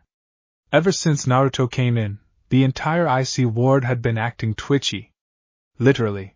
At least 3 people had suddenly developed overnight facial tics, 2 people had resigned their duties, and everyone jumped or flinched when someone said Hokage or Tsunade-sama. Sakura wasn't exactly sure why the medical staff of the IC ward was suddenly so terrified of her mentor, but it might have something to do with the odd display that had been put in the staff lounge of the floor. A life-sized human model, the plastic kind with removable organs, was hanging by its neck from the ceiling with several kunai rammed up its butt. The fact that the dummy had no natural orifice there hadn't deterred the vandal in the slightest. Sakura had been appalled at the sight, but when she'd suggested they take it down before Tsunade-sama saw it, all the staff present had turned a sickly shade of greenish-white, and declined as politely as they could. It was starting to get kind of creepy with the nurses constantly looking over their shoulders all the time, like a bunch of hunted animals, while muttering, "Supreme Taijutsu technique." And when Tsunade-sama actually set foot in the ward, the staff looked so nervous that the Chunin half expected them all to collectively puke. Sakura didn't know the connection between the dummy and her mentor, and to be honest, she didn't want to know. Tsunade-sama was scary enough already without that kind of mental image. Finally reaching Naruto's door, Sakura pulled it open just in time to hear, "So I threw a smoke bomb at him, got in front of him, and then I torched the bastard's face with that cat-on jutsu you taught me. I thought Shikamaru and Chuji were going to pass out from shock." "It was great." Sakura frowned, a little puzzled as she stepped inside and closed the door. Eno was talking excitedly to Kakashi, waving her hands every now and then to emphasize a point. The Jounin appeared to be his usual lazy self, but the medic had known him long enough to know that he was actually very interested in the blonde's story. Sakura pushed down another irrational surge of jealousy. The only other genin Kakashi had been so attentive towards was Sasuke, and even then he'd been more reserved towards the Uchiha survivor. Of course, Sasuke's arrogance made it hard to open up to him, so that wasn't really an accurate comparison. Either way, it annoyed her that Eno had somehow gotten the mysterious copycat Kakashi to open up more in a week and a half than he had towards her in the entire 2 years she'd known him. And then what? I take it that didn't beat him? Kakashi asked, as he gave Sakura a glance and nod in greeting. The medic walked past him towards Naruto's bed, deliberately ignoring Eno, though even inner Sakura admitted it was childish. She was just about to start the standard diagnostic jutsu on the blonde's prone form when the other blonde present gave a response that stopped her in her tracks. No. Actually, I got the shit beat out of me before Asuma-sensei knocked him out. I hurt him pretty badly, but I still couldn't beat him in the end. Still, a bum leg's worth a captured enemy, right? Eno replied, disappointment and pride both making an odd combination in her voice. Well, hopefully Ibiki-san. Why? You what? Sakura shrieked, totally drowning out Kakashi's response. The other two shinobi looked up at her in surprise. Eno's what the well is your problem glare was weakened by the fact that her right eye was swollen almost entirely shut, and ranged in colors from blue to purple to greenish yellow. It looked like it hurt like a bitch. Kami-sama. What happened? I just said what happened, forehead. I got an enemy nin and he got me back, Eno said in her usual sharp voice. I'd rather be me than him though. That crazy scarred guy from the exams looked very happy to get his hands on a live sound nin. I imagine he did. I wouldn't be surprised if he thanked you in the next couple of days, Kakashi said thoughtfully. Sakura held back a wince at the memory of Ibiki's mutilated head, and what kind of horrors the man was probably unleashing on his guest even as they spoke. Ignoring the shiver crawling up her spine, she walked over to sit on the couch next to Eno and turned her friend's face towards her. Humph, don't get so proud just because you caught an enemy pig. You still got beat up. If Asuma-san hadn't been there, Sakura muttered as she made a few seals and pressed her glowing fingers onto the bruised flesh. Eno cut off her instinctive sarcastic retort before it could fully form. The medic's voice was sharp with worry rather than arrogance. She winced at the sharp finger on her damaged skin, but relaxed as the healing chakra flowed into flesh and began to mend it back together. She had to admit it felt pretty good. Sakura could make a killing if she ever became a masseuse. Well, I thought it was worth it, Eno replied. Her eye could already open on its own now. Looking towards Kakashi, she asked, You think we'll get anything useful out of him? Oh, Ibiki-san will get everything out of him, I assure you. Whether it's useful or not, that's another story, the jounin replied as he leaned back and scratched his masked chin. What rank is he? He was the leader, so I'm guessing chunin at least. Though, who knows with the sound what kind of info they give that rank. I do know he wasn't one of those cursed seal freaks that Shikamaru told me about, Eno said in a lighter voice. She was enjoying the lack of burning pain in her face. Sakura seemed almost done with the jutsu already. Then he probably wasn't told much then. No matter, something is better than nothing, and even if he doesn't think it's useful, we may be able to figure out part of Orochimaru's plans from the information he gives up. Reading underneath the underneath and all that, Kakashi said. His eye narrowed thoughtfully as he asked, Why did they attack you anyways? Eno snorted in anger, almost dislodging Sakura's fingers. The arrogant shits actually said that it was open season on any leaf nins found outside of Fire Country. They said it was something about teaching the old hag a lesson in humility. What the hell is that all about? So they can go anywhere they please and we can't just cause some arrogant traitor says so? Who the hell does he think he is? The blonde girl snarled. Sakura pulled away her hands. All done, though it'll still be a little sore for a few days. Where else are you hurt? The medic questioned, seemingly ignoring her friend's heated statement. In truth, she was angered by it as well. Not only had the bastard stolen Sasuke from them, but now he was openly hunting her comrades. A mental image of inner Sakura dancing around the bonfire holding a pike with Orochimaru's head on it managed to bring a slight smile to her face. He kicked my knee almost entirely out of place, but I held up against him enough that he couldn't do anything else until Asuma-sensei got there. Took him a minute to find me with all the smoke and fire everywhere, Eno replied. She sighed in relief when Sakura started healing her leg as well. It had gotten worse walking to the hospital to the point that she'd planned on having it looked at anyways had she not run into her friend.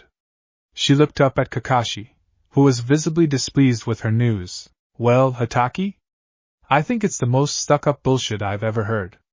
What about you? The Jounin sighed before replying. There are several layers to Orochimaru's declaration, from what I can tell. Overall, this weakens the Leaf's position. He can sit back and let his cronies pick off our shinobi bit by bit, and weaken our forces over time. Eventually, we won't have enough ninja to perform out-of-country missions. We'll be effectively corralled into our own territory and be little more than sitting ducks without active intelligence. His declaration will also hurt us financially, as clients will be reluctant to hire us if every Leaf Nin is targeted automatically. It's bad enough dealing with the standard opposition during a mission, but having an outside force actively hunting for you will make most people think twice about coming to us when they have better odds of getting the job safely done with another hidden village. But can't we just do the same and kill every Sounin we find? Eno asked, feeling her earlier elation fade at this news. She was surprised when Kakashi and Sakura shook their heads no. We don't have the forces. Between the double assault of the sand and sound during the invasion, we lost almost half our forces, Sakura answered as she worked on Eno's knee. We even had to shut down the academy for a year just to keep up with our mission requests. We're still only at about 65% our original active shinobi. Even with fresh genins graduating, we just can't build our forces up fast enough. Exactly, Kakashi jumped in. Leaf Nins only come from the youngest generation in Konoha and some of the other villages in Fire Country. Orochimaru, on the other hand, takes in missing Nins from all other countries to form his ranks. They're mostly cannon fodder, but even if they're weak, a large group of them can overwhelm stronger shinobi. Orochimaru can afford to lose 3 Nins for every one of ours he kills. He has a large and near constant supply to replenish his forces. We don't. Eno grimaced and asked, what other part of his little plan hurts us? Psychological warfare, Sakura answered as she stood up to get a knee brace from one of the cupboards. As she turned around, she saw the other shinobi looking at her strangely. What? You just seem to know an awful lot about military strategy. Forehead, Eno replied, raising her freshly healed eyebrow in question. Sakura flushed slightly as she replied, well, I am Hokage's apprentice. I hear a lot of stuff when I'm at the tower. Really? Kakashi drawled in amusement. He chuckled when Sakura's blush darkened, but sobered a moment later. Unfortunately, Sakura is exactly correct. With his declaration, Orochimaru has bolstered his image in front of his own people while at the same time putting pressure on us. Leaf Nins will be more paranoid and nervous from now on when leaving Fire Country, which can lead to panic and mistakes. They'll also have a false sense of security within our own borders. Both of these mindsets will be easily taken advantage of by a Sannin as experienced as Orochimaru. Eno frowned and said, shit. I couldn't agree more, Sakura muttered. She changed the subject by gesturing for Eno to stretch her leg out. You had a small, hairline fracture at the lower end of your femur. I healed most of it and got rid of the swelling, but you should still wear this brace for at least 3 or 4 days. Make sure you don't do anything strenuous for a while and it'll be fine. Eno gave her friend a grateful smile as the medic slid the brace up her leg and strapped it down over the bandages that were already covering her limb. Not bad, Forehead. Keep it up and you'll be chief medic someday, she said as she stood and took a few experimental steps, testing her weight on her leg. She was pleased to find that there was no pain at all. Still, she wouldn't be able to go tree walking later that evening like she'd been planning. Oh well, she'd just keep practicing her new fire jutsu. She could already perform it a couple more times than when she'd first learned it, and was really proud of herself. She hadn't gotten far with her genjutsu, but Kakashi had advised her to build up control and stamina before she started in on that anyways. The blonde turned and gave a genuine smile to her friend. Thanks, Sakura. Humph. You can thank me by being more careful in the future, the medic grumbled as she sat down on the couch. There was no heat to her words though. Eno sat down next to her, just as Kakashi stood up and walked to the door. Hey Hataki, where are you going? The genin asked. The copy ninja paused just as he was opening the door. I want to go ask Tsunade-sama a couple questions and to see if Ibiki-san has gotten anything useful yet, he replied. Eno nodded and asked, we still on for Saturday? Sakura blinked in surprise at her friend as Kakashi shrugged. I think so, but since I'm back on active duty tomorrow, I have to start going on missions again. My backlog may take a while to clear up, the Jounin answered. Fine, but let me know if you're in town so I don't wait around for 3 hours thinking you're late, Eno retorted. Kakashi gave her an eye smile and nodded before disappearing out the door. The genin closed her eyes and leaned back with a satisfied smirk on her face, only to be interrupted by Sakura's ahem. What, forehead? Eno grumbled, cracking an eye open at her rival. Sakura was glaring at her with her arms crossed and with a raised eyebrow. Well? When her blonde friend raised an eyebrow as if to say, well, what? Sakura prompted, what are you meeting Kakashi-sensei for? You've been awfully friendly with him since Naruto was brought in. He's taught you a jutsu and now you're meeting with him on the weekend. What's going on? Eno merely gave an amused smirk at the obvious confusion and jealousy in her friend's voice. Sakura mistook the I know something you don't grin for and I've been doing something naughty and I like it grin. The medic gasped and exclaimed, Kami-sama! You're having an affair with him. Why, you pig! Eno burst out laughing at the statement and her friend's expression. And they say us blondes are dumb, she said, haughtily grinning at her rival. Sakura's forehead got a confused wrinkle that Eno found very cute as she asked, You having an affair? The genin snorted and replied, Of course not, you ditz. I like Hitaki, but he's too much of a flake to get involved with. Not to mention he's a decade and a half older than me. The medic's confusion slowly faded, only to be replaced by a look of annoyance. So why are you hanging around him so much? Sakura asked.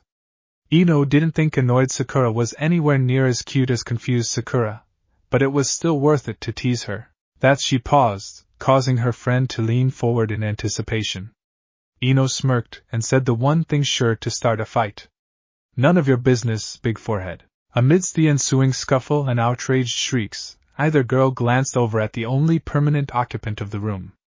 If they had, they would have noticed something unusual. If Sakura had started her diagnostic jutsu earlier, she would have definitely noticed something strange.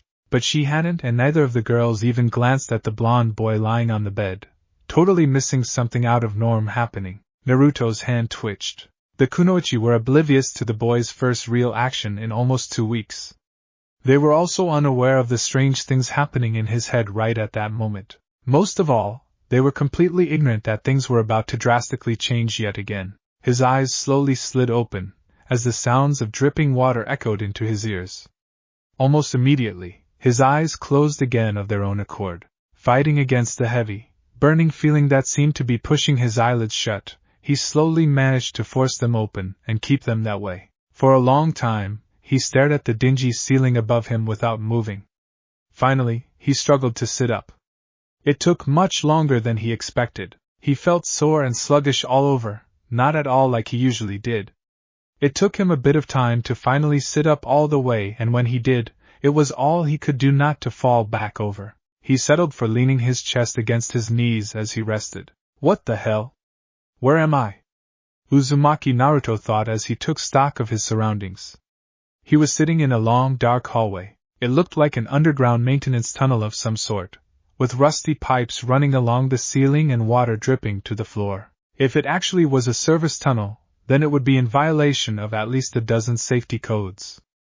As it was just proof that Naruto's mind was in sore need of cleaning. How one actually went about cleaning a mind, he had no idea. Shit, what am I doing back here? Last thing I remember was being in the forest, and then, Naruto's face twisted in a grimace as memories of the Akatsuki ambush assaulted him. Burning shame rose up in him at his defeat, but he forced it back down using cold logic he had learned from Jiraiya. Nothing I could have done. They were stronger, and I was already out of chakra. Then that seal thing hit me and even the fox couldn't help.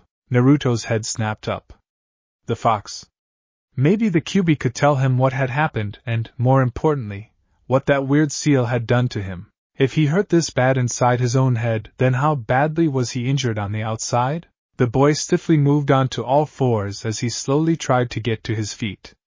Not only feeling sluggish, but clumsy as well, he slipped and fell forward.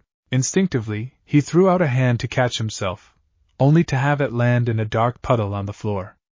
As his hand touched the cold liquid, Naruto's eyes shot open wide and have him becoming a Shino. Play with me? Please. Oh, you are the QB. Et out of here, demo, filthy demon. Should've kill. Way from my child, demon. Demon. Demo. Demon. Demon. Demon. Naruto let out a surprised scream and jerked his hand back. He rolled back away from the puddle and clenched his hand to his chest. His arm was so cold it had gone numb, and he desperately tried to warm it with his other hand. Shaky little whimpers leaked out of the boy as image filled his mind. Memories of his childhood flooded into him, the cold stares, the heated whispers, the loneliness, it all came rushing back at once. He couldn't force it from his mind, the images taunting him like specters. A terrible, empty darkness began growing around him, fading everything else away. Eventually even the images of his tormentors grew distant. Even they were ignoring him. He was alone again. Alone. Fear grew in him, dark and powerful. The puddle swelled around him, flooding the hall and leaving him on an island that was rapidly shrinking. He tried to squirm away from the painful memories swimming beneath the surface of the water, but he was surrounded on all sides. Huddling down in the center of the island, he gritted his teeth as the first freezing drops began to soak through his clothes and onto his skin. I'm not alone. I have people who see me. They acknowledge me. Iruka-sensei. The old geezer. Ba-chan. Ero-senin. Naruto screamed out before he even realized what he was doing. It didn't work. The water was brushing him on all sides now, numbing him through his clothes. He gritted his teeth and drew up all his strength, determination, and bullheaded stubbornness. They care about me. I have a family. I'm not alone. They're my family. He roared, not even knowing why he was screaming, nor was he consciously aware of forming the words leaving his mouth. Instantly, the water evaporated around him as if it had never been there. Feelings slowly returned to his body, and he was able to uncurl from the ball he had wrapped himself into. Naruto lay on his back, gasping as if he'd gone 20 miles at a dead run. Slowly, he forced himself into a sitting position and let his head hang as he regained his strength. He looked up, his sharp blue eyes noticing the total lack of water anywhere in his sight range. Rolling onto his hands and knees again, the boy crawled to a wall and used it to slowly force himself upright. Still panting, he leaned back against it and managed to choke out one sentence. What the was that? At least he wasn't even remotely drowsy anymore, he ruefully noted. Pushing himself off the wall, Naruto staggered a few steps, noticing that even if he wasn't sleepy, he was still bone-tired. He glanced down both ways of the corridor he stood in. The shadows seemed unnaturally thick both ways, like there was a circle of faint light surrounding him. He could only see roughly 10 feet in either direction, and, from what he could tell, it looked the same either way he chose to go. Lacking any sense of direction in his mind, Naruto just picked a path and started walking. Disappearing into the shadows of his own mind, Naruto grumbled over the fact that he'd ever bothered to wake up. Eno, hey Eno. Pig, wake up! Eno jerked awake, nearly falling onto the floor. She blearily looked up her pink-haired rival, trying to figure out what was going on. The way Sakura was standing with her hands on her hips and glaring at her reminded her of there it was. Their argument. After their squabble, Sakura had wandered off to other parts of the hospital to do whatever it is that medics do. Eno had been sitting on the couch in Naruto's room thinking that the window had a nice view of the forest when she must have dozed off. Well, at least she hadn't drooled on herself. The blonde girl yawned and sat up on the couch, before looking up at her friend. What do you want, forehead? Eno grumbled, rubbing the drowsiness from her eyes. Sakura rolled her eyes and said, I thought you might want to get some dinner at the cafeteria. Dinner? But it was still pretty early in the afternoon. Glancing out the window, Eno noticed with some surprise that it was actually getting later into evening. The sun was much closer to the horizon than when she'd last looked out over the forest. Her stomach rumbled a little, supporting the argument that it was dinner time. Damn, I didn't think I'd fall asleep, the genin muttered as she stood up. Eno stretched and then twisted her head from side to side, loudly cracking her neck. Sakura shuddered at the sound and glared at her friend. Do you have any idea how nasty that is? She hissed. Eno snorted and walked over towards Naruto's bed. Wimp, she casually replied as she looked at the boy. How do you think he's doing? Bitch, Sakura grumbled as she picked up the chart at the foot of the bed. Seems like he's doing okay. Well, he's not getting any worse at least. The chart says that his chakra coils are stabilizing some, though no one has any idea how long it'll be before they're back to normal. Still, it's progress. I see, Eno quietly said, staring down at the comatose boy. Sakura set the chart back in place before tugging on her friend's dress. Come on, I'm hungry. I haven't eaten for hours and I'm starved, she said, deliberately keeping her tone upbeat. Her attempt didn't work as well as Naruto's would have, but it still brought a small smile to Eno's face. Like you need any more mass going to that forehead of yours, the genin replied with a smirk. She ducked out of the room quickly, laughing at the stormy look on Sakura's face. If the medic had looked back at the exact moment she rushed out of the room, she would have noticed Naruto's face twitch. As it was, she totally missed it. Understandable, since she was too busy chasing Eno down the hall. Funny how things work out like that. Naruto stood in the corridor of his mind, staring down at the inky black obstacle blocking his way. Soon after he'd started walking, he came to this place where his path was cut off by a large puddle of black water. His earlier experience made him understandably wary at having any sort of contact with the fluid. Unfortunately, it looked like the only way he could progress further was to cross it. The puddle was about 20 feet long and covered the floor wall to wall. It was jet black and there was a slight disturbance on its surface, almost like it was humming. Very small ripples moved across it, hinting at some unknown agitation. He seriously did not want to go anywhere near the stuff. Naruto glanced at the walls and the ceiling. His body was still sluggish, and he couldn't sense his chakra in any way, so it was unlikely he could stick to the walls to cross. Besides, this was all inside his mind. He wouldn't be able to use chakra in here anyways. He frowned and carefully gauged his odds of success if he were to jump. He snorted. Feeling as shitty as he did, Naruto's odds of hopping this pool were about the same as Jiraiya becoming a monk. Not going to happen. Naruto turned and glanced back the way he came. He noted with dismay that his circle of light seemed to have shrunk on that side and the veil-like shadows were only a couple feet behind him. Something was encouraging him to move forward and it wasn't being very subtle about its hints. The boy shifted his attention back to the dark, creepy water in front of him. It seemed he had little choice but to walk through it, unless he wanted to sit here until he finally woke up for real. Kami only knows how long that would take. Creepy puddle of doom it is, Naruto said loudly. What can he say? Making noise helped him think. So what could he expect from this nasty crap? Alright, the Arrow Sennin was always on his case to think things through logically, so he'd give that a shot. Damn. Thinking was not his strong point. Still, Jiraiya had managed to get a few things through his skull during the past couple years. Making a list of what he knew seemed like a good idea. Naruto sat down on the floor cross-legged and started ticking things off out loud.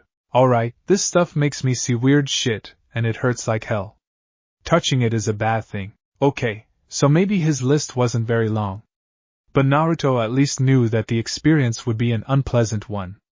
So how could he prepare himself? Well, the first set of memories faded when he screamed out the names of the people he loved, right? Or was it when he denied being alone? Or maybe it was. Shit! Naruto yelled and jumped to his feet. Screw this. I'm just gonna do it. This thinking crap is too boring. With that, the boy marched right up to the edge of the puddle and stared down at the surface. Bracing himself for a terrible cold, he took a step into the water. To his utmost surprise, it was barely deep enough to get the bottom of his sandal boot wet. It didn't even touch his exposed toes. He grinned in relief and took another step. Same thing happened. Ha! You can't beat me, puddle of doom! Naruto yelled triumphantly as he took several more steps forward, still looking at his feet. You're loud, dope. Naruto looked up from the dark water underneath him to see a large mass of the water rising up several feet in front of him. At first it looked like a black blob of jelly, but it quickly took shape and became a human figure. A familiar human figure. Sasuke bastard! Naruto blurted out. The dark-haired boy in front of him opened his eyes and stared at him. What the hell are you doing in my head, asshole? Sasuke didn't answer. He merely stared at the blonde shinobi. The boy looked exactly like he did the day he left, same outfit, hairstyle, everything. Well, the traitor wasn't smirking, which was weird, but aside from that he looked the same. They stood like that in silence for several long moments. To Naruto's impatient mind it felt like hours. Finally, the blonde boy demanded, "Aren't you going to say something?" "What the hell are you doing? History lesson time, dog," Sasuke interrupted. Naruto jumped at the sudden animation of his rival. At least he intended to. His feet seemed stuck and wouldn't move no matter how hard he pulled. Pulling on his legs with his hands didn't help any either. He looked up at Sasuke and tried to jerk backwards. The boy had activated his Sharingan, and was now sneering down at the blonde like he was some worthless insect. Naruto blinked. Down at him? Was his rival getting taller? He looked down in panic. No, he was sinking, jerking as desperately as a fly on adhesive paper. Naruto did his best to escape before the water touched his bare skin. Your best, dobe? Trying your hardest? Doesn't matter.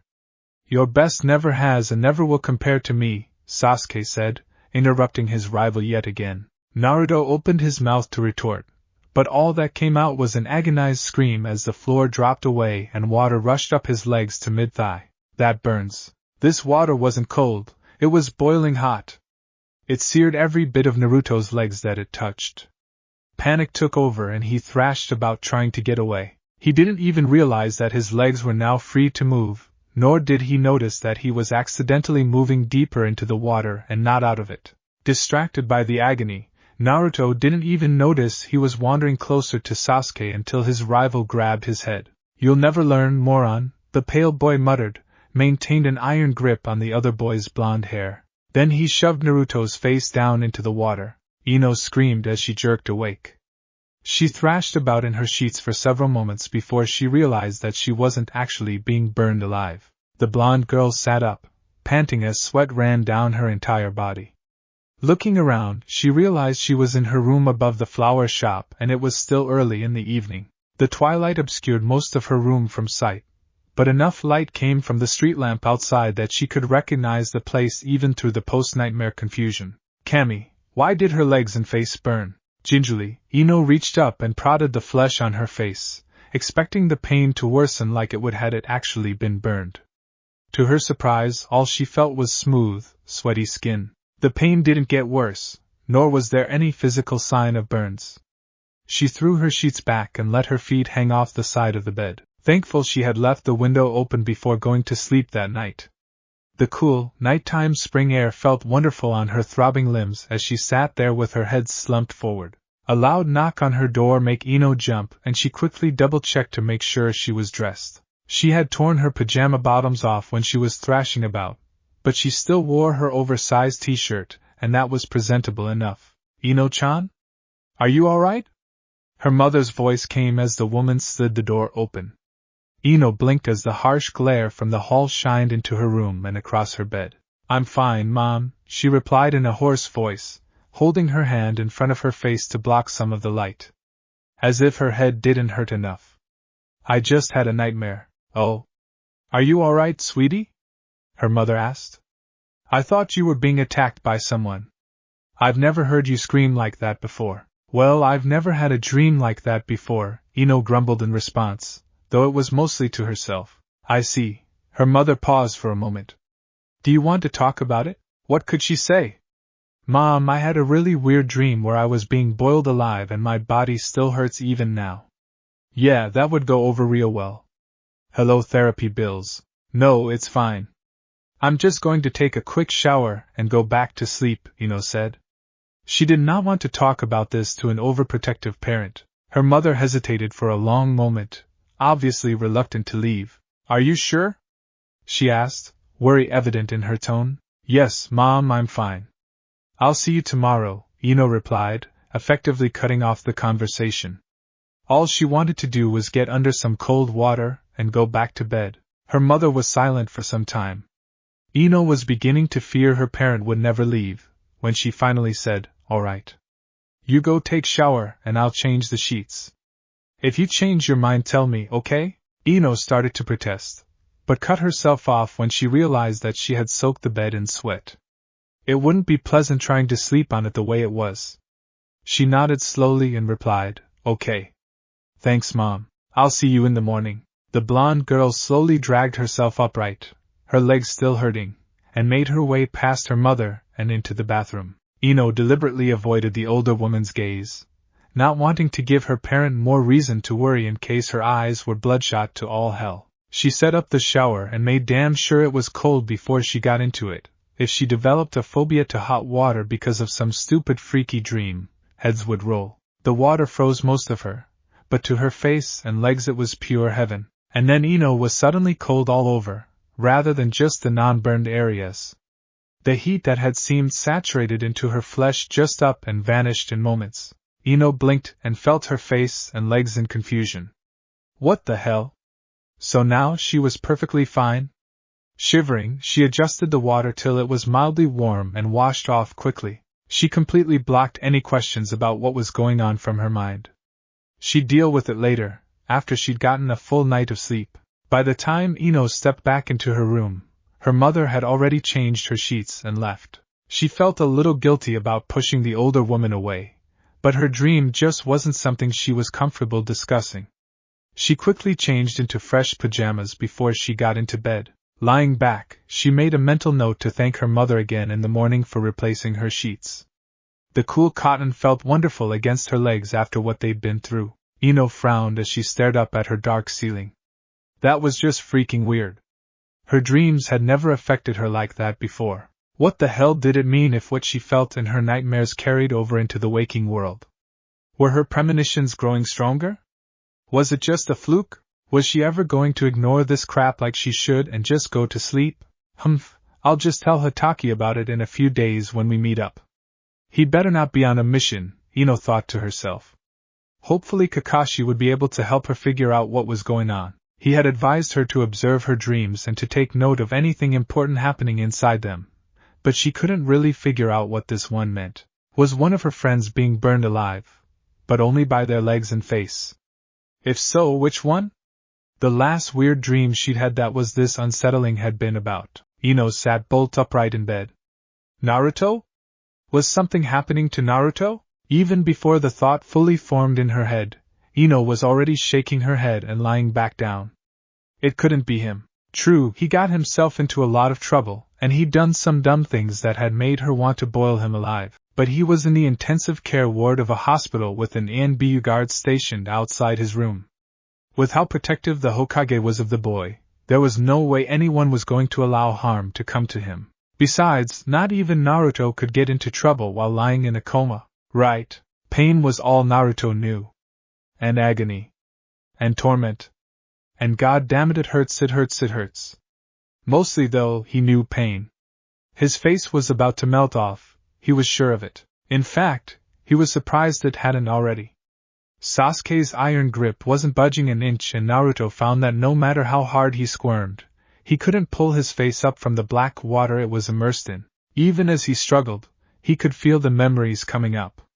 They forced their way into his mind, twisting and roiling almost as if they were boiling instead of the water. The images assaulted his mind's eye even as the voices hammered into his skull. V become my closest friend. Ortha to kill yo. Right, scaredicie. Ike having a brat. LSO want to fight you. Specialier than yo. Ant understand what it's li. Do you know about it, Deadlaw? Oh, you get better than M. Moro. Diet. Adlas. Dumbass. Loser. Dobe. Dobe. Dobe. A fire ignited inside Naruto that had nothing to do with the boiling water he was standing in. With an inarticulate roar of rage he shoved himself upwards, throwing Sasuke back as he did so. The burning pain was partially ignored as he sloshed towards his rival as the dark-haired boy stood back up on the surface of the water. You know what? You stuck up, insecure little shit! Naruto bellowed as he jabbed his finger into Sasuke's chest. He barely noticed that his hand sunk right into the Uchiha's body, with jelly-like water surrounding his fingers instead of flesh and blood. I don't know what the hell is your problem, but you've been a selfish prick from day one. Where the hell do you get off judging me? What god died and left you in charge? Where the does it say you can boss me around? Who says you're the better just cause you're an Uchiha? Answer me, you pasty-faced bastard! Stupid little dope, still pretending he's a big, bad ninja. I've always been better, and I always will be. You're just a pathetic genin pretending he's somebody important, Sasuke replied, pulling Naruto's hand out of his chest and shoving the other boy backwards. The blonde kept his balance, and focused on his rage to keep the burning pain at bay. Sasuke kneeled on the water's surface and smirked down at him. Naruto was about to wipe the smug look off his face with his fist when something occurred to him. I've heard that before, but it wasn't you who said it, he growled out. The burning was making it hard to think. Kabuto said it to me while you were lying in a coma after your brother kicked your ass. How could you know that? Sasuke's face didn't change expression as he retorted, who cares if I said it or not? It doesn't change the fact that it's true. You're still the same weak little boy you always were. Weak, huh? Weren't you the one that nearly got his arm torn off by Itachi? Naruto replied in an ice-cold tone. Sasuke's face still didn't change. Okay, what the hell was going on? Talking about Itachi always got a rise out of Sasuke. Naruto seriously doubted he'd gotten over his pathetic obsession in just a year or two. Why wasn't he rising to the bait? How did he know Kabuto's phrase? How? Naruto's eyes finally traced down to where Sasuke's feet and knee touched the water. Instead of resting on its surface with chakra, the boy's limbs distorted where they touched the liquid and became the same black color as the water itself. He looked like he was nothing more than an extension of the pool he stood on. Naruto's mind worked furiously to come up with an explanation. Damn, it was hard to think when his legs and face were burning so badly. The memories from the water were still plaguing his thoughts, making it even harder to concentrate. Duh, Naruto suddenly thought as he slapped his forehead. He really was an idiot. Memories. That's all these water pools were. They were just a bunch of unpleasant memories. And if the water was a collection of memories, then Sasuke wasn't even real. So he was just wasting his time fighting with this thing and getting himself boiled alive for his trouble. Why the hell am I even arguing with you? You're not even the real Sasuke team, Naruto said. The other boy remained impassive, though his face reverted to its original blank expression.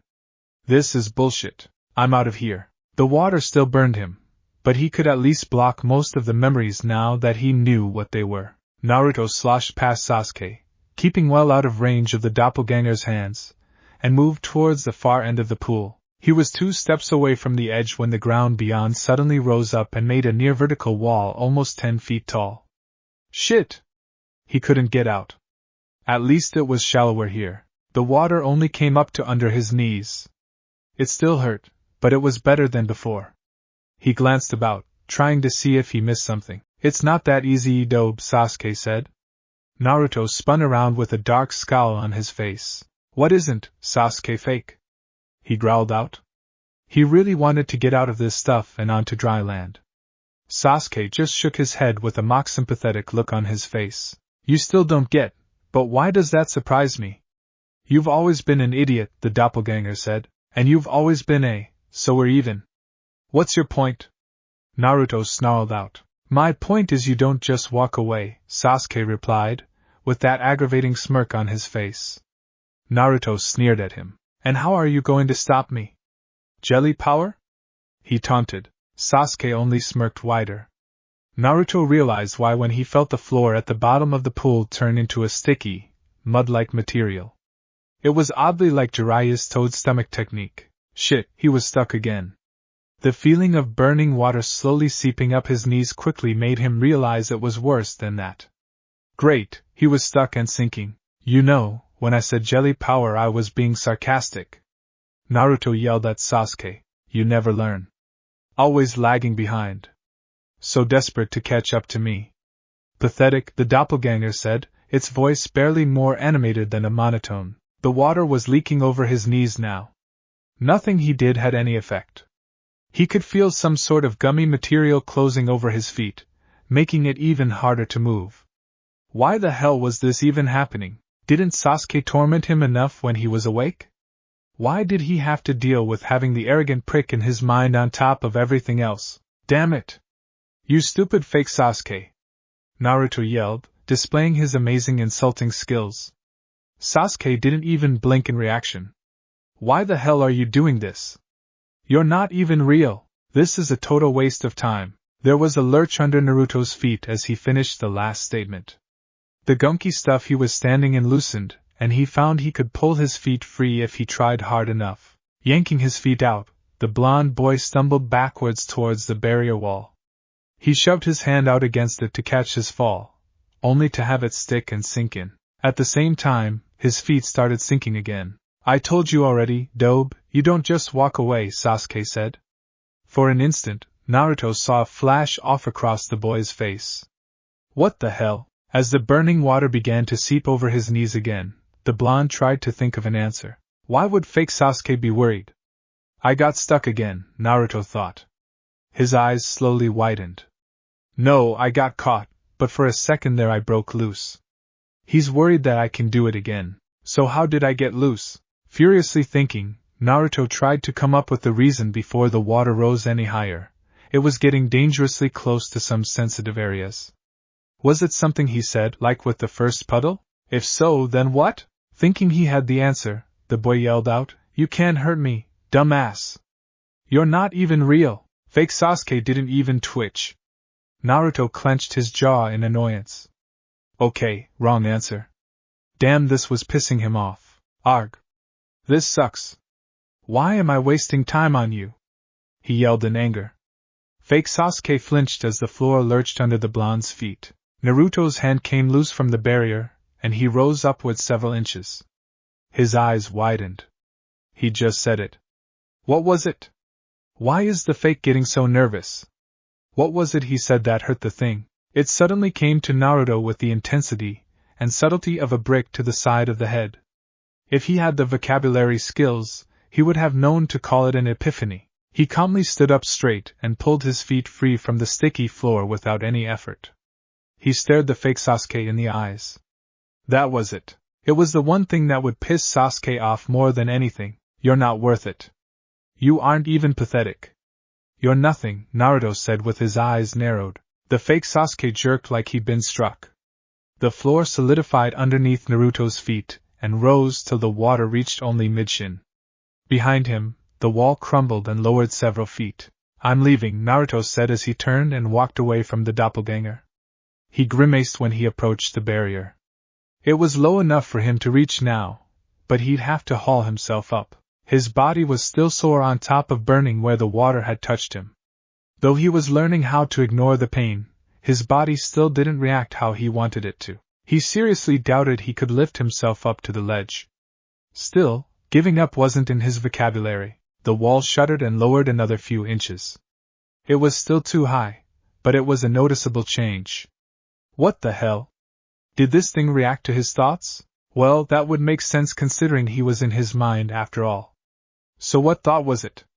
Damn it, his head was still so foggy. This whole mess was making him more exhausted, with a splitting headache on top of everything else.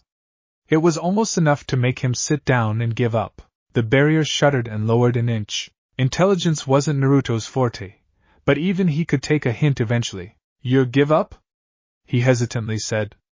The wall vibrated and a few chips cracked away, but it didn't lower any further. I said I give up. The barrier shivered, but gave no other reaction. Okay, I'm missing something here. The key is giving up, but not in general. So what do I have to give up on? Naruto muttered to himself. Then he sensed a presence right behind him. He turned and looked almost straight into the eyes of the Sasuke doppelganger. They were almost eye level as the boy was kneeling on the water surface, his white skin even paler than normal. Fake Sasuke had little expression on his face, but his now obsidian eyes seemed to be almost pleading with him. No, Naruto whispered, staring at his rival. Sasuke. Of course. All the memories of this pool were of his rival. He had to give up on Sasuke if he wanted to pass. Could he? Should? Damn it, this wasn't fair. He'd failed the boy once already. If he gave up, he'd just be failing Sasuke again. He'd even made a promise to the girl he loved. It was up to him to bring the wayward Uchiha back to Konoha. Or was it? Naruto gritted his teeth and closed his eyes, as much to concentrate as to avoid looking into the false Uchiha's eyes. The blond boy's expression shifted and changed for several long minutes as he deliberated over his problem.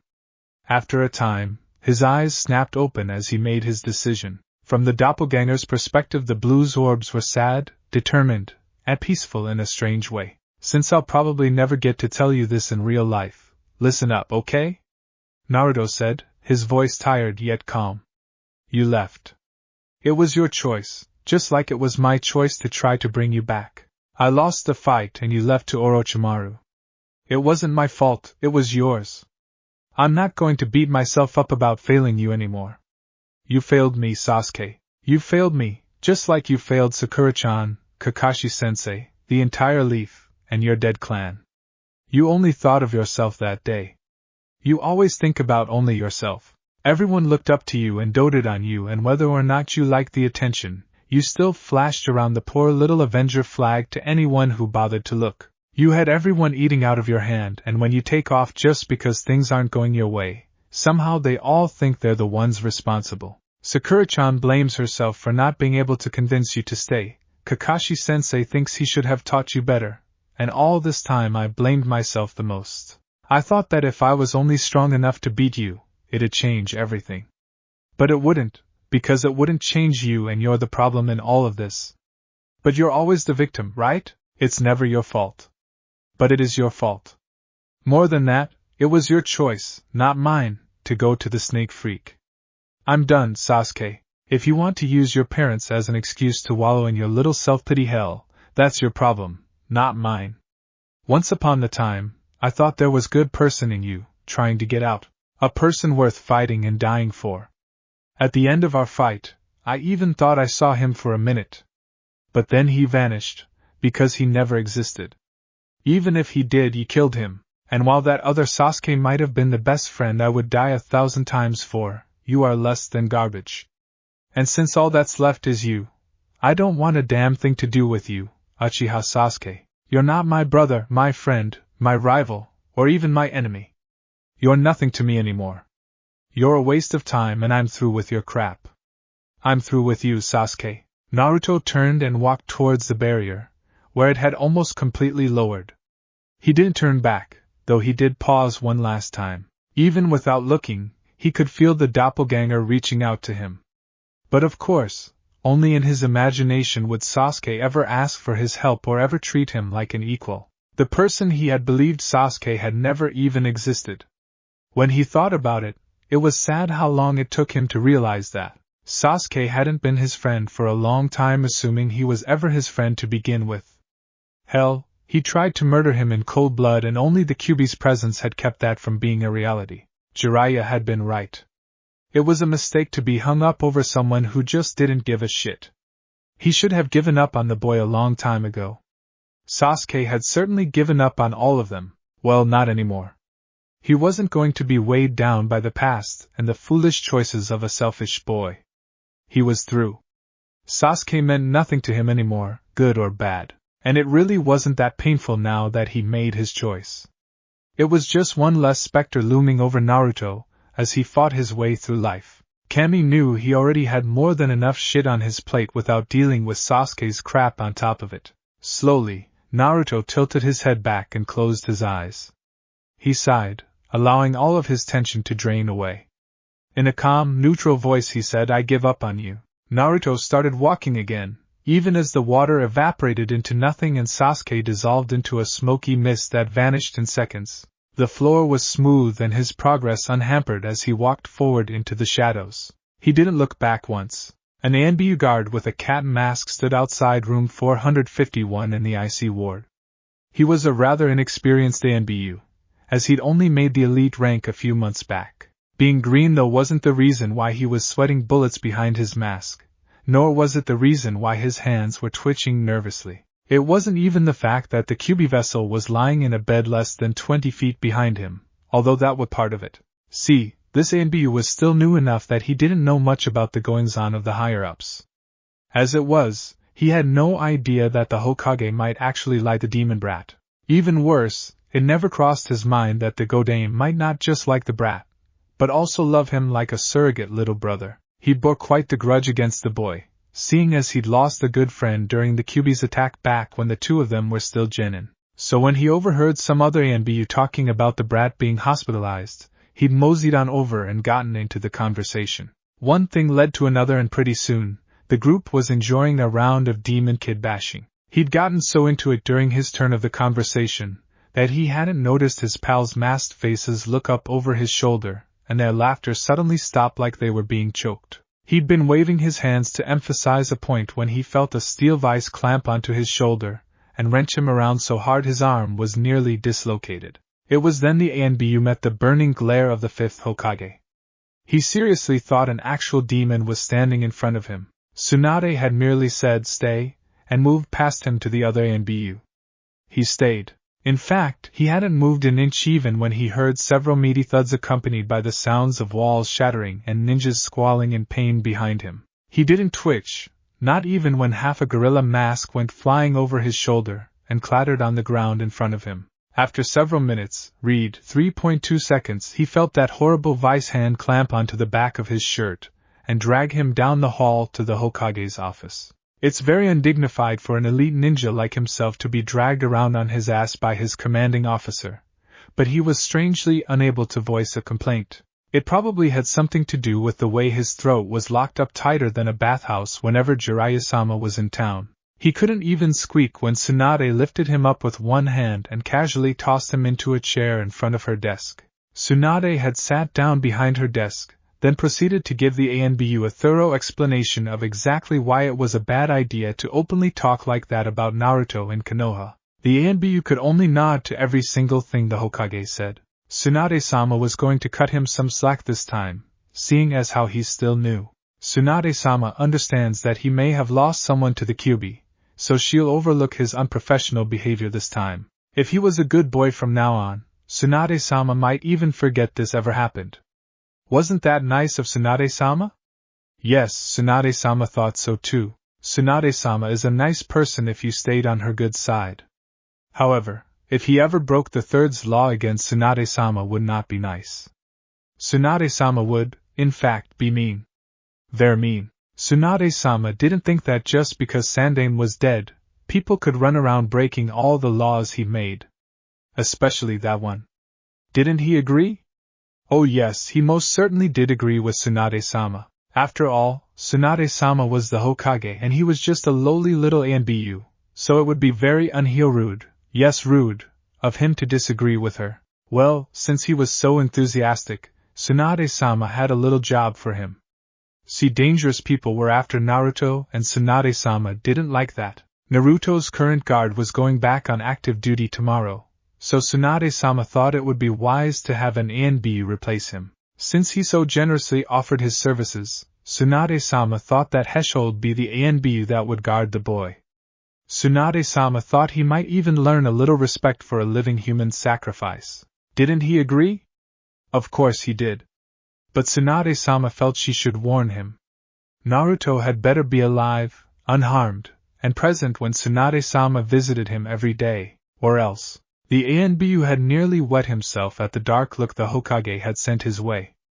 Later, he'd found out the close relationship between Tsunade and the boy from a couple of the guards milling about the Hokage tower. He nearly wet himself again when he realized that he'd insulted every aspect about the boy in front of an overprotective, temperamental, uber-strong woman who was prone to excessive acts of violence, who saw herself as the brat's older sister, and who just so happened to be his boss. Even later, when he entered the hospital to start his guard shift, he'd nearly fainted at the sight of the other ANBU he'd been fooling around with as he passed by an open room. He seriously didn't believe a sandal belonged up there.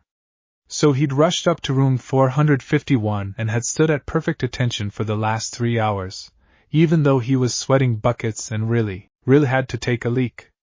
Like a broken record, the phrase, or else, kept repeating itself in his head the whole time. He was an absolute nervous wreck and he was seriously considering asking to be demoted back to Chunin when this whole mess was over. Was it any wonder that he nearly screamed when he felt a flicker of chakra inside the room he was guarding? Cat Mask turned and rushed inside the room, fully prepared to die protecting the hated demon if it meant he avoided Tsunade's wrath. Read, her boot. He was both relieved and disappointed to find nothing in the shadowy room. Casually, he drew a kunai, and he reached over and flicked on the light switch. This time he did scream when he saw a disgusting orange and yellow sea creature from hell hovering next to the boy's bed, looking ready to attack. He gasped in relief when he realized that it's just a bouquet of flowers. The most hideous bouquet he'd ever seen in his life, but still just a bouquet. Really, who could possibly like that much orange? He briefly considered moving the poor little daffodil that sat next to the monstrosity, as it seemed like it was about to be devoured at any moment, but decided against it as that would mean moving closer to that freaky thing. He wasn't going to risk the chance that it might actually be a mutant creature that was just disguising itself as a bouquet of flowers and waiting for any careless shinobi to come near it. The cat-masked Anbu slowly walked over towards the bed, carefully checking out every corner of the room. He even used a couple illusion detection jutsu just to make sure no one was hiding in there. Nothing. The only sounds aside from himself were the boy's steady breathing and the beeping of the heart monitor. Satisfied, he sheathed his kunai and turned to leave. He'd just taken a single step when he felt the chakra again, stronger this time.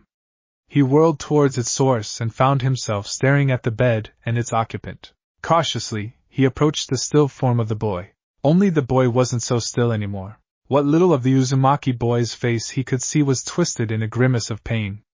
The boy's fingers twitched a little and the heart monitor started beeping faster. A few moments passed and the boy was suddenly still, as if nothing had happened.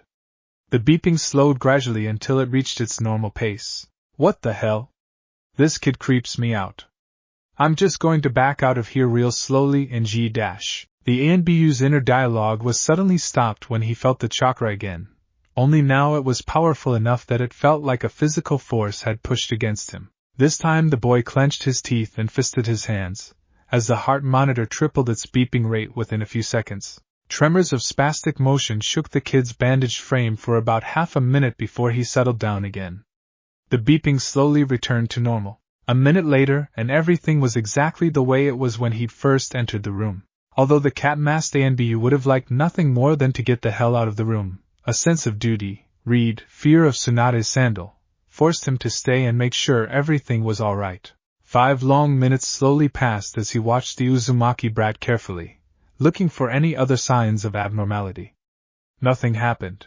The boy remained peacefully asleep and the room was still except for the medical machines. When it became obvious the boy wasn't going to do anything else, the Anbu finally walked back out the door and retook his post. There he nearly had a heart attack over what happened. What the hell was that? Should he call a nurse? The Hokage? How would he describe it to them? How did he know it wasn't normal for the brat to do that? The kid was a demon after all. Maybe he was just getting his rocks off teasing the poor, unlucky Anbu stuck guarding him. Well, it doesn't matter. As long as he's alive and there in the morning, I don't get the shoe. Sandal. Whatever. If only the Anbu in the cat mask knew what had really happened to the boy. More importantly, if only he knew what was about to happen. If Cat Mask knew what was going to happen within the next few hours, he wouldn't just request a demotion. He'd start running for the hills with his hands over his ass. Once again, Naruto found himself at the edge of a dark body of water. Unlike the creepy puddle of doom, this one was big. Really big. The hallway was larger too. For all intents and purposes, he was standing in a massive cave hundreds of feet across with a black lake spanning the size of the room. The cement walls that had dominated his mindscape were now replaced by stalactites, stalagmites, and other weird rock formations everywhere. Only a line of rusty pipes running across the ceiling gave any resemblance to the hallway he'd been walking down. Once again, there didn't seem to be any way to cross the water except by walking across it. Naruto kneeled down and stuck his face near the liquid, trying to see the bottom. He jerked backwards when something stared right back at him. Naruto looked at the water, but the twisted, pale something was gone. Damn, this place was just freaky. He hadn't even been able to see an inch into the stuff, so he had no way of knowing how deep it was. And if the thing he'd glimpsed in there was any indication, he'd be facing something far worse than an arrogant Sasuke clone. So what should he do? Naruto flopped down onto his butt. His previous experience had shown that rushing into these things was not a good idea by any means. Okay, Ero Sennin was always telling him to think, so he'd think. What had he learned so far? These things were collections of memories that were somehow strong enough to actually hurt him, or at least hurt his mental self. Each one seemed to have one theme. The second was obvious. It was about Sasuke and his guilt over his perceived failure to bring the traitor back. The first pool was a little trickier, but he was pretty sure it was all the darkness he'd accumulated as he grew up hated as a demon combined with his horrible phobia of being alone. Each pool hurt him in some way, each had its painful memories, and each had a way to escape it. No, escape wasn't right. Each had a way to beat it. A key to a puzzle. Each pool was held something he needed to face, accept, and move on from. Thinking about it, it seemed to make sense. Naruto's greatest fear was to be alone and ignored. The facts didn't fit the fear anymore though, and he wasn't anywhere near as lonely as he'd been. He'd managed to collect a small group of people as a surrogate family. People he'd died to protect and would die to protect him. A family that not only acknowledged him, but loved him, just for being him. The more he thought about it, the more he agreed with the idea. Iruka was the older brother-father figure he'd never had. The schoolteacher looked out for him, scolding him when he was being foolish, and listened to all his accomplishments no matter how long-winded and exaggerated they were. The kind older ninja was genuinely interested in Naruto's life, and was always concerned for his well-being. Sandaime had always been like a distant, but still affectionate grandfather. The old man had always been too busy to spend much time with Naruto when he was still alive, but the third had still looked out for him from a distance. Sarutobi would always have a place in Naruto's heart as the first person he remembered that hadn't looked at him with cold eyes. Even Iruka had flinched the first time he met Naruto, though of course that had changed over time. Sandaime, on the other hand, hadn't even blinked the first time he met the Kyuubi vessel face to face. That meant more to Naruto than words could ever express, and even if it cost him his life he'd see Orochimaru pay for the old man's death. A great man like the third should have died comfortably in his bed and not by the hands of a mad traitor. Jiraiya hadn't been too close to Naruto at first, but he had evolved over time into something much more. Like Iruka, he too was a father figure of sorts, though unlike Iruka, Naruto had no intention of turning out like the old pervert. The Toad Hermit was like the relative everyone is embarrassed about, but still invites to the family reunions because he was so much fun to be around. Naruto had been stampeded more than once by a mob of angry women trying to get at his sensei, but he still wouldn't trade the Sannin for anything. Jiraiya had always been there for him when it really counted, and he owed his life to the perverts several times over. And because of the depraved hermit, he'd met Tsunade. The older woman filled a maternal role that Naruto had desperately wanted his whole life. She was the big sister that alternately mothered and nagged him depending on his actions.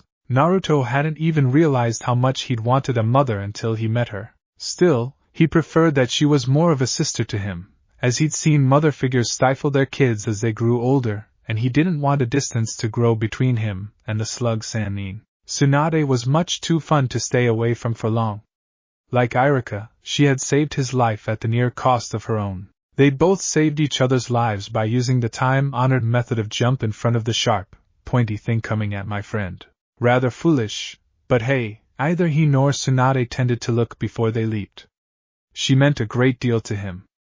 All of them did. Realizing that he had a family, of sorts, had been the key to undoing the first pool and his fear of being alone. Realizing that Sasuke was not his responsibility, and giving up on him ever being the person he'd hoped he'd be was the key to the second pool. Fact was, he hadn't realized how much his guilt had been disrupting his focus. Amazing how much clearer he was thinking. Now he had the third pool to deal with, and possibly more beyond. It didn't escape Naruto's notice that the pools had grown stronger and larger as he progressed. He didn't know what that meant exactly, but he did know that this lake in front of him would be far worse than the previous two memory puddles. Alright, it'll hurt and I won't be able to keep my wits very well, but all I have to do is find the answer and I'll beat it, Naruto thought as he got to his feet and stepped up to the edge of the pool. He shivered as he looked down at the still, black water. Something was in there and it scared the living shit out of him, whatever it was. Naruto took several long, deep breaths to steady his nerves. He gritted his teeth and stepped onto the black surface in front of him, expecting it to be semi-solid like the second pool. It was quite surprising when instead of touching a solid surface, He simply fell through the black liquid and into the lake with only a single choke scream to mark that he'd been there at all. Darkness surrounded Naruto on all sides. It wasn't absolute darkness, which somehow would have been better. No, he could see himself, and he could see a good 50 feet in either direction before the murky blue-black shadows blocked his vision. Things flickered in and out of his sight, just at the edge of his range of vision. He couldn't make out exactly what the things were, but he knew for a fact that he didn't want them to come any closer. He gasped, as a searing pain spread across his entire body. Briefly he noted he could make muffled sounds in this water, and could still breathe, but that thought was driven out by a freezing sensation that was so cold it burned him all over. He jerked and thrashed as he floated there, instinctively trying to get away from his source of torment. He had suffered for several eternal minutes when through the pain he suddenly felt something brush his shoulder, startling the hell out of him. Naruto turned and stared into Hyuga Hinata's rotten, waterlogged face that hovered a mere foot from his. A scream that was only partially muffled tore through the dark water. Naruto jerked and struggled to swim away from the pale, twisted girl in front of him. Hinata's body was staring at him through cold yellow-white orbs that were nothing like her warm lavender cream-colored eyes in real life. Her face was a marble blue pallor, and her flesh hung loosely on her skull, as if she'd been drowned for days. Her normal outfit hung in shredded rags, exposing glimpses of an equally rotten body wherever it shifted. The girl's near-skeletal hand was still outstretched towards him even as he tried to put some distance between the two of them. Obviously that was what had touched him. She didn't pursue him, but the Hyuga didn't retreat either. Naruto tried, he really did, not to panic. But when more shapes peeled themselves from the shadows and slithered through the water towards him like pale, rotten eels, he couldn't contain his fear and let out another terrified scream. One by one, the figures would move up and float near him about 15 feet away. Each was somebody he'd met in his life, and each was as rotten and drowned as Hinata. They surrounded him in a circle, and no matter which way he moved, all he saw was the festered stares of his comrades. He turned away from Hinata and found himself facing her cousin. Niji's eyes had lost little of their intensity, despite being discolored and dead. As Naruto stared at the Hyuga prodigy, he felt the first memories forcing themselves into his mind. Become Hokage? Impossible. It's over, loser. You can't escape fate. Is it painful? Stay on your knees before a power you cannot change. Your destiny was to lose to me. Realize your worthlessness. Fool. Naruto closed his eyes and jerked away from the boy. Damn, these memories weren't just worse, they were more complete. They hit his mind fully, where the previous two pools had been brief snippets and flashes of the past. He was reliving each and every bad memory he had about Niji, and man did he have a lot of rotten memories about Niji. Everything from the way he sadistically cut Hinata down with his words and chakra blows to the taunts and sneers during their fight in the finals. Come to think of it, he had never told Niji what he was. He'd be sure to do that the next time he met the Hyuga. Naruto's eyes opened, and he nearly fainted. The twisted figures had come closer while he'd had his eyes closed. They stopped moving towards him when his eyes opened and were now staring at him about 10 feet away. They were way too close for comfort. It seemed like he had to keep his eyes open and face the humiliating memories or else. He really didn't want to find out what the or else would be. Turning his head, Naruto found himself staring into Shikamaru's face. He gritted his teeth as the memories hit him. Just looking at you gets on my nerves. Waste of my time. Totally clueless. Idiot. Moron. He hissed, trying to fight away the humiliation. Shikamaru was his friend, damn it. He may have thought he was an idiot in the beginning, but he respected Himosoki, so the lazy boy still thought he was an idiot, but at least he thought he was a competent idiot. Apparently, the subconscious doesn't forget that kind of stuff, even if the higher mind has moved on and forgiven it. Naruto made sure his eyes stayed open as he turned away and found himself facing his former teacher, Kakashi. The Jounin still wore his mask, but he had both eyes exposed. In his left eye socket where his Sharingan should have been there was only a ripped-up red orb that still managed to hold greater intensity than the other eye. A thin plume of blood wafted out from the shredded eye and trailed through the water like a crimson ribbon. The memories of Kakashi were oddly non-vocal, but they somehow burned worse than Niji and Shikamaru combined. Naruto saw flashes of every time the Jounin had looked at him with disappointment in his eye and all the times he had looked towards Sasuke with pride. There were many memories of both. Kakashi had never once berated him, or called him an idiot when he didn't deserve it. It wasn't the times the copy scolded him, or told him to stop screwing around that got to Naruto. He didn't see any memories like that here, because those didn't bother him. What did bother him were the little things that meant far more than words could convey. All of the images that assaulted him told him two things. Kakashi was proud of Sasuke. He wasn't proud of Naruto. That cut deeper than he imagined. He tore his eyes away from his sensei and found himself looking at that flower girl, Eno. He didn't have many vocal memories of her either, but the glares she'd sent his way told him enough. He turned from her and met the eyes of Kiba. Over and over, Naruto would meet someone's eyes and face all the memories he had of that person looking down on him in some way. After Kiba it was Chuji, then it was Kabuto, then it was Jiraiya, then Iruka, Lee, Tsunade, Gaara. The list went on. Hell, even Konohamaru and Inari were there. Each one shredded him a little more, till it was all he could do to keep his eyes open. The last person he stared at made his heart sink. This would be bad. Sakura.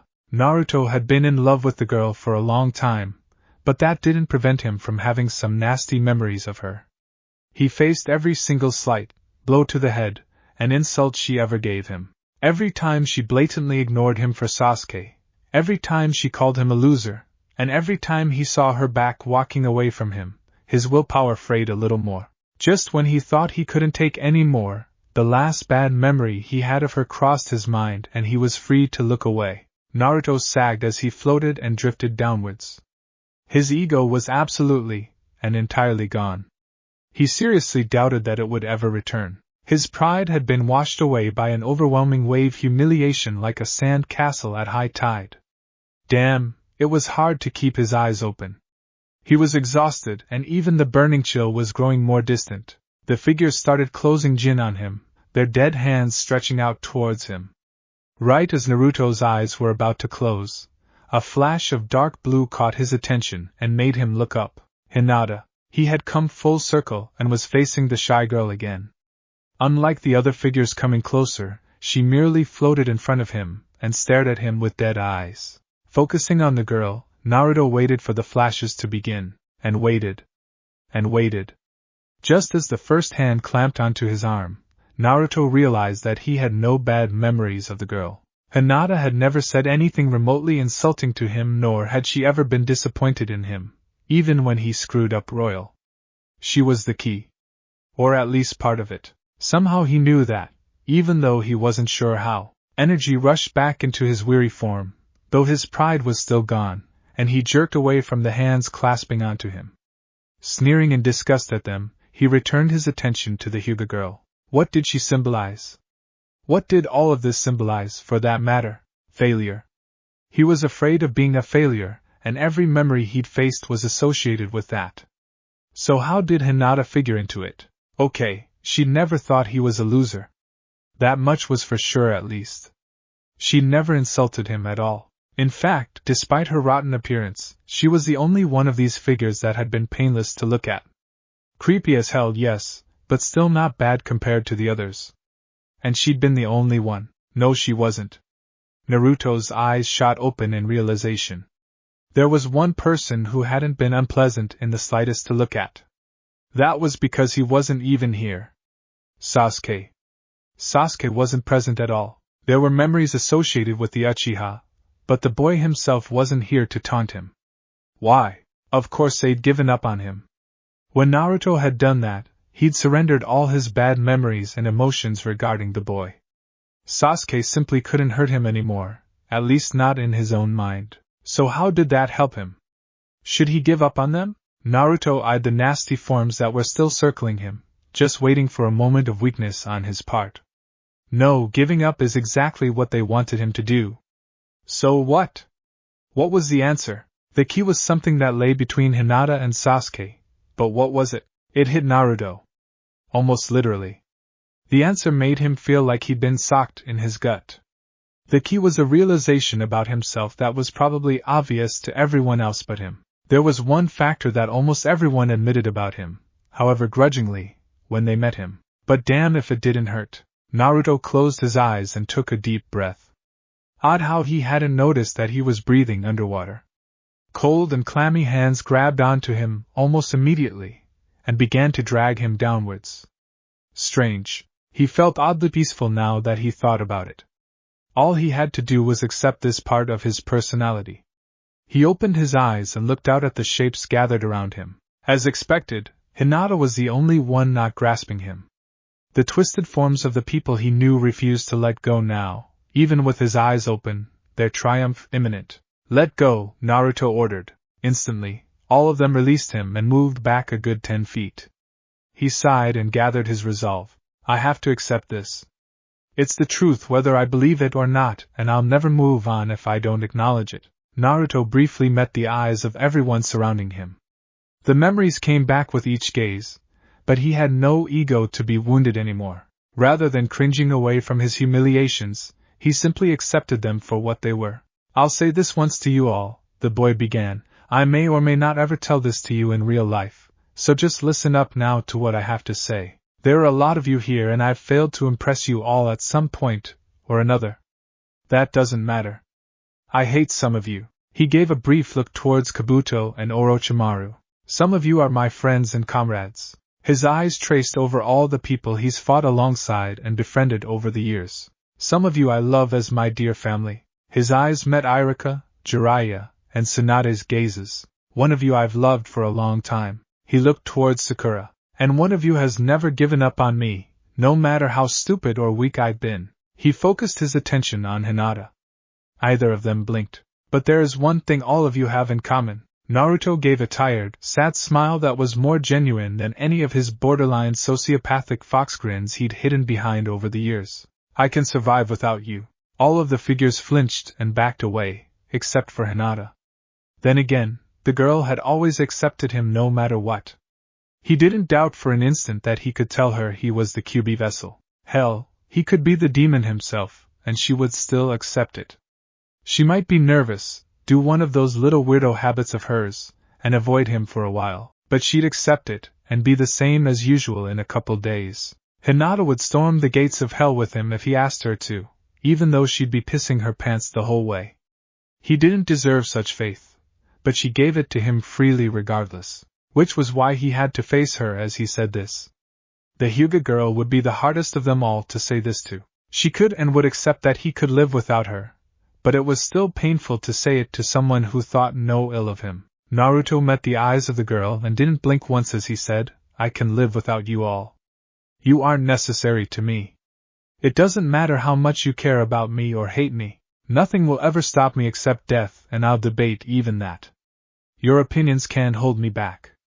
I want you to think I'm strong and to be proud of me, but I can survive without your pride. Most of you I care about and I would give my life to protect you, but I can still keep going without you. Even my family, Irika-sensei, Ero-senin, and Bachan. I love you, but I can live without your love in return. If you want, blame it on growing up alone with no one to depend on except for myself. It doesn't change anything.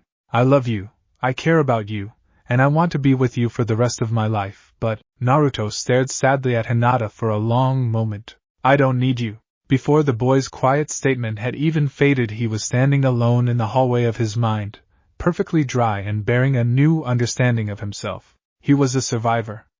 He had always been a survivor. He only needed himself to keep going. His dream was to become the strongest, the Hokage, to protect his precious people from anything and everything. The fancy-named Fire Shadow meant one thing, the best. He was going to be the best, and it didn't matter how many people loved or hated him, or whether he had the QB or not. He would be the best. In Konoha, that meant being Hokage. In Wind Country, it meant being Kazekage. There were as many names for it as there were people in the world, but no matter what its title, he would achieve it. He'd be the best, and he'd live through everything life sent at him. He always had. It's not that Naruto didn't want a family or friends or someone to fall in love with. It wasn't that at all. Those were all things he desperately wanted as much as the body wanted oxygen. However, the cold truth remained that though he wanted them more than anything, he still didn't need them. It would hurt Sweet Cammy, It would hurt if he lost his precious people, but that didn't change the fact that he could survive without them. Other people may argue that anyone can survive solely on the three necessities: food, clothing, and shelter. Those people haven't spent the first 85% of their life alone and hated by virtually everyone around them. Humans are social animals, and almost all of them need some sort of contact with people to live, if only to maintain the motivation to survive. Naruto didn't. His life had been a make or break situation since day one. He would either get stronger or he'd shatter. He hadn't broken. Underneath his many layers of foolishness and idiocy, there was a vast store of willpower and survival instinct that had been tempered by years of solitude. Add to that the fact that during the first 12 years of his life, Naruto's life was better in the absence of people, and the end result was an individual hardwired for solo survival. Without other people he may be miserable, hungry, and worst of all lonely, but he would still live. He would still grow, in every way. His growth as a shinobi would be slowed severely, but it wouldn't be stopped. If one of the people he considered family died, he'd mourn for them and miss them every day of his life, but he'd carry on. If everyone in the leaf up and died instantly, with only him left living, then he'd still stay alive. He'd probably be insane from the trauma and grief for the rest of his life, but he would still live till he died, as odd as that may sound. It may appear contradictory, but it's the truth as far as he was concerned. Whether he survived till he was as old as the Sandaime had been or if he died tomorrow, Naruto would never quit until he squeezed every last drop of existence from his life. Despite the despair he'd lived with his whole life, Naruto had never once considered suicide. He couldn't even understand the concept. Dying as an old man, getting killed in a fight, or taking a mortal blow for someone precious he could accept, but just lying down and quitting? It didn't compute with his mentality. Even if he lost everything and everyone he ever loved, he couldn't quit. It just wasn't who he was. Naruto started walking as he mulled over what he'd learned from the doomed pools, as he now thought of them.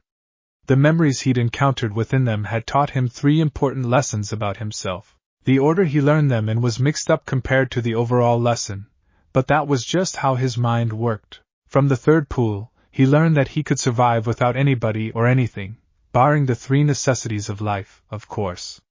Miserable, wretched, and horribly alone he would be, but he could survive. That tied into the 1st pool he encountered. He had a family, or at least a small group of people he loved like a family. As long as they were near, he'd never be alone. He could and would live without them, but that just meant that he needed to treasure them all the more. Supposedly people only truly value something when they've lost it. He supposed being the opposite was also true. A person desperately appreciates something they've never had before, but have always wanted more than anything.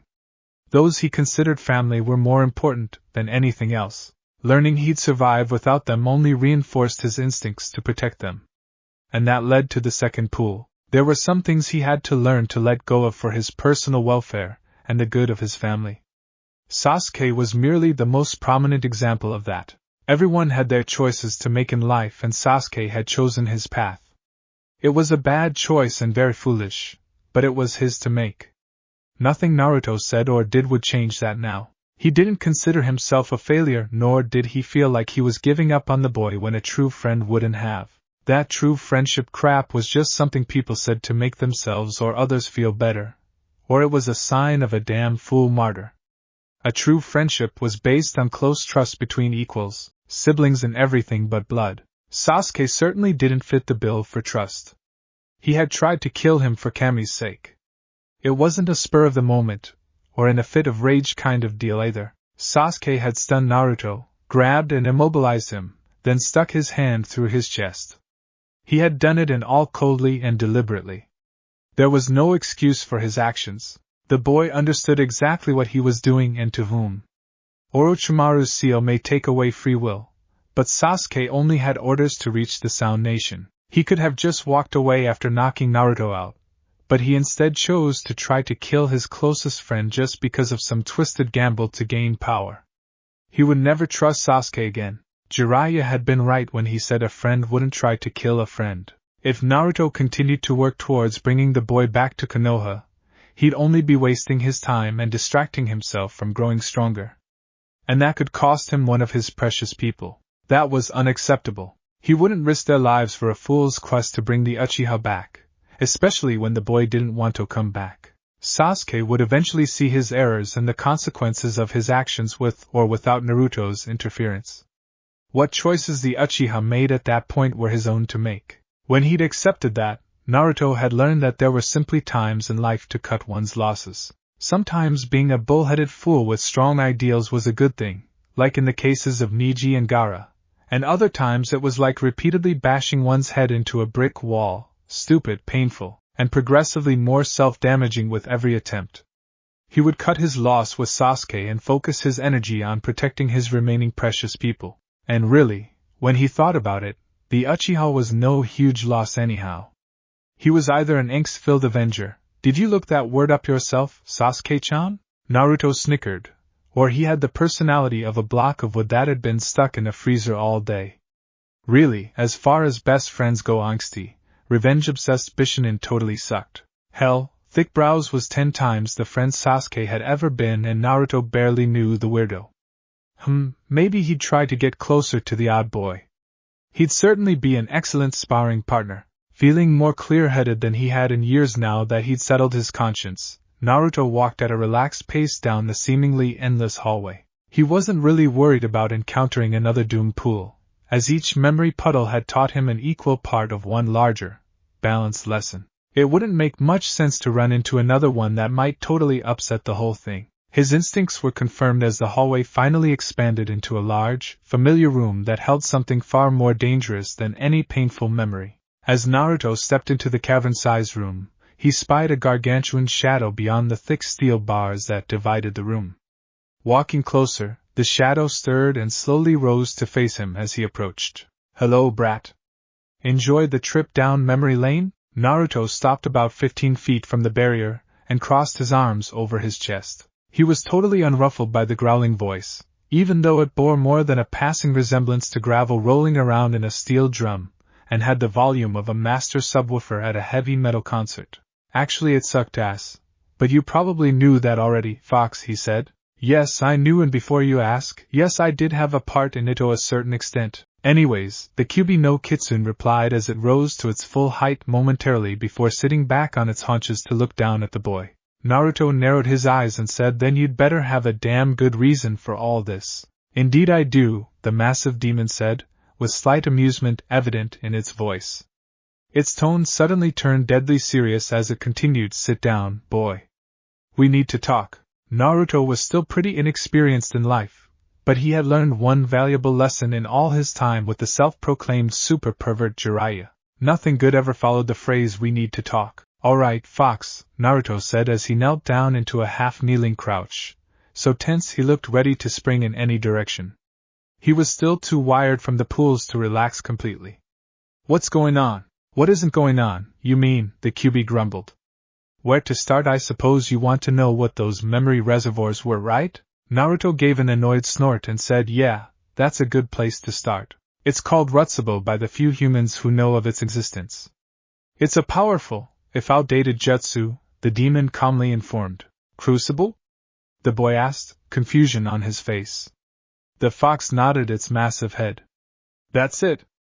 Nothing else?" The Kyuubi gave a sharp bark that Naruto instinctively recognized as laughter. While today's ninja may enjoy making spectacles of themselves by yelling ninpu, or supreme shining blue butterfly attack, the older people of this land preferred not to announce their attacks to everyone in earshot. They felt no need to show off to their enemies before they killed them. The crucible is a painful test of the mind, so they gave it a simple and fitting name, the demon fox said, with a teasing grin that exposed a mouthful of 8-foot-long fangs. Naruto blinked. He himself enjoyed flashy attacks, if only for the attention he got from it.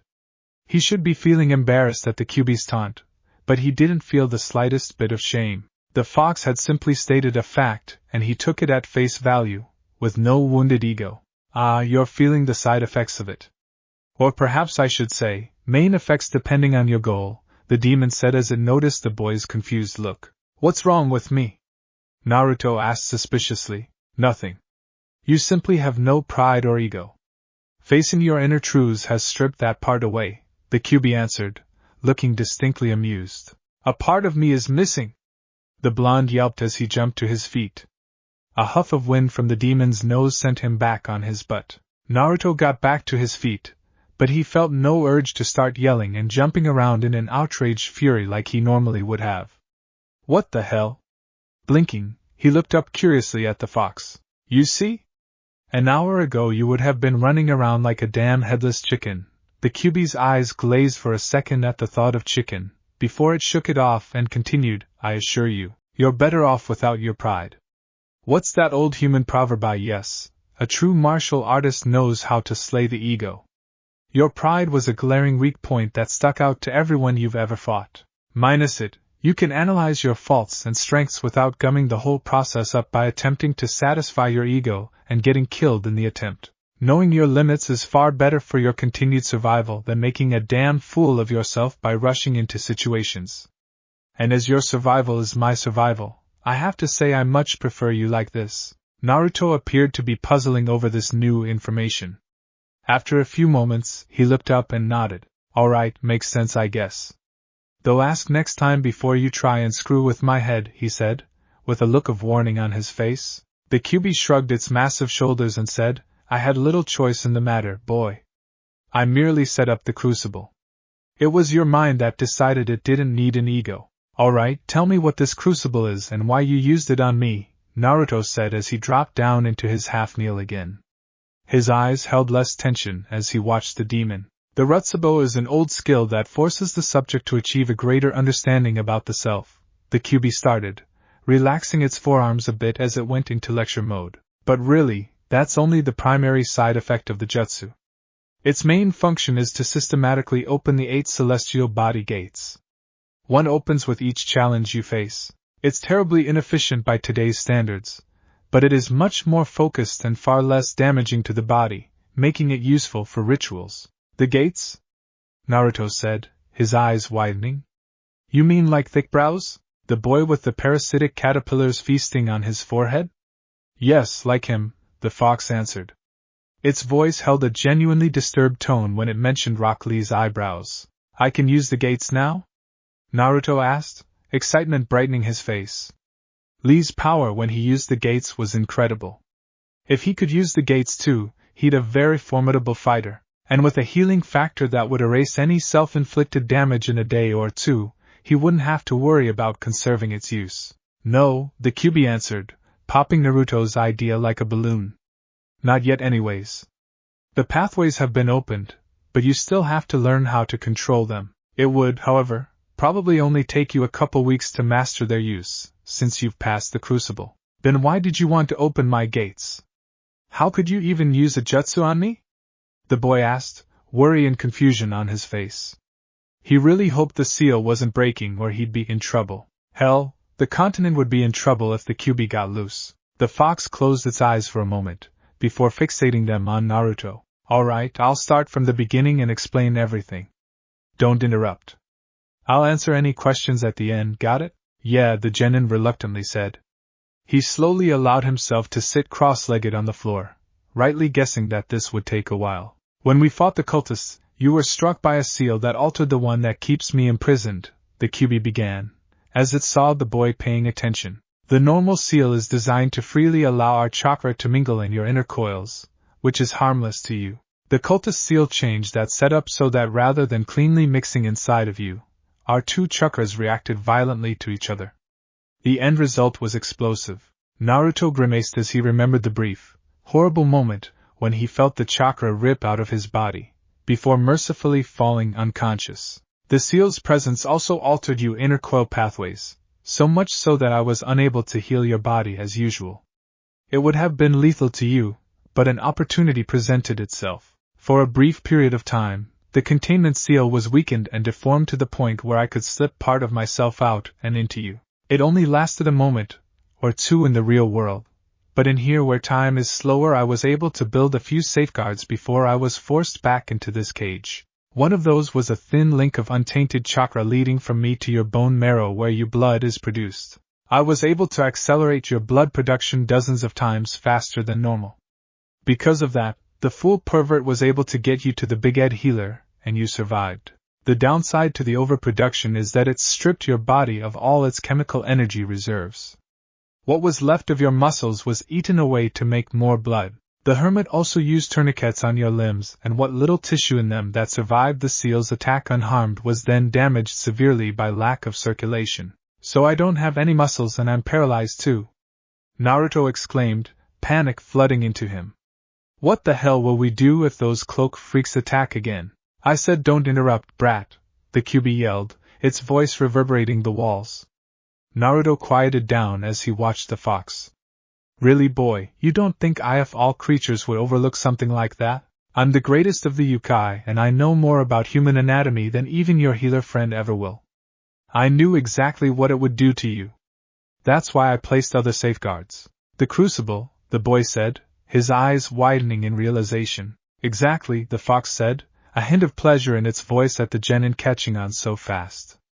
I prepared the crucible so that when you woke up, you'd open each gate progressively as you approached me. 3 gates were sufficient for my purposes, which is why you only faced 3 challenges. The reason why I've done this is because unlike that other boy, you have a mirror set of gates directly linked to your normal ones.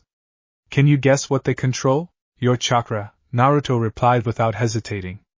He blinked. He was catching on pretty fast for an idiot. Did his pride usually cloud his mind so heavily? Correct, boy.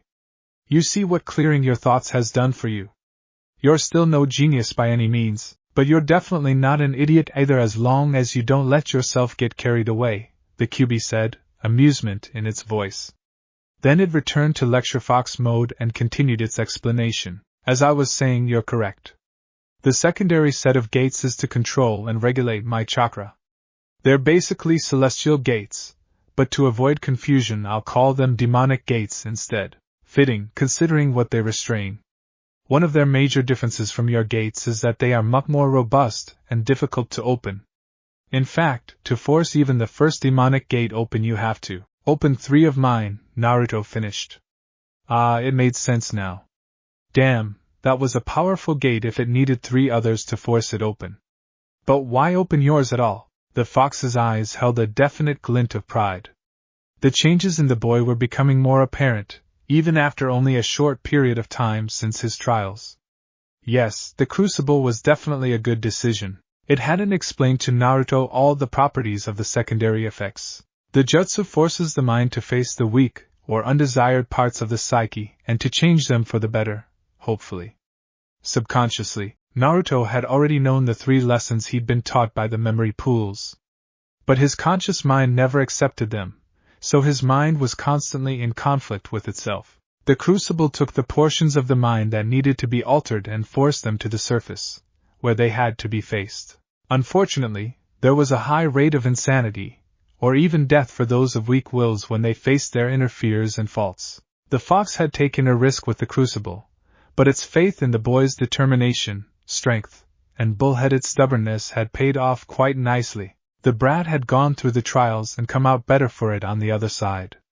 His mind was more focused and his determination had grown even greater, if that was even possible. Yes, the QB was very pleased with the results. The boy was far from perfect, but he was mentally strong enough now to face the greater trials and threats that lay ahead of them both. At the very least, the fox could talk to the brat without him jumping up and yelling at the top of his lungs in protest at every other sentence. The demon certainly wouldn't miss the boy's blustery pride, that was for sure. I was getting to that, but there is something else I want to explain first, the QB said out loud, though it wasn't really a reprimand. Naruto guessed the fox didn't mind interruptions as long as they were brief and intelligent. As you can probably guess, my entombment in your body your entire life has greatly altered it. The presence of secondary celestial gates, for instance, is an example of that. There are dozens of other minor differences between you and any normal human, but most of them you can barely even detect. One of them, however, is rather obvious. My fast healing, the genin said. He didn't really like the thought of being so different from other people, but there was little he could do about it. He simply listened to the fox. Yes, though it's only partly yours, the QB said. You see, while your body has a healing factor written into its genetic code, its basic structure, the fox said to answer Naruto's confused look, it needs demon chakra to work. Not only that, but it works best when there's a mixture of your chakra and mine. In other words, when my chakra flows through your inner coils. The seal that hit you screwed them all up, and because of that, I couldn't do the necessary healing to repair your body. However, the demonic gates are not a direct part of your inner coils like your celestial gates are. The gates themselves were mostly undamaged, unlike the rest of your inner coils, and I was able to use them to force open and focus the first demonic gate. With that gate active, it's now possible for me to repair your body. Naruto stared at the demon for a long moment, before jumping up and ecstatically yelling, "Yes! Back in business!" "Nope, not yet," the QB said as its large eyes traced the genin's movements as he danced around. The boy stopped in his tracks and said, "Huh?" The fox gave an annoyed snort, which knocked Naruto on his butt from the gust of wind. "Right now I'm realigning and correcting your inner coils to their normal state," the QB said as Naruto dragged himself into a sitting position. "When that's done, I'll have proper access to your coils again and I can use the demonic gate to rebuild your muscle structure. Normally, it'd take a while as you'd need to eat a great deal to provide the raw material for me to replace all the destroyed fibers.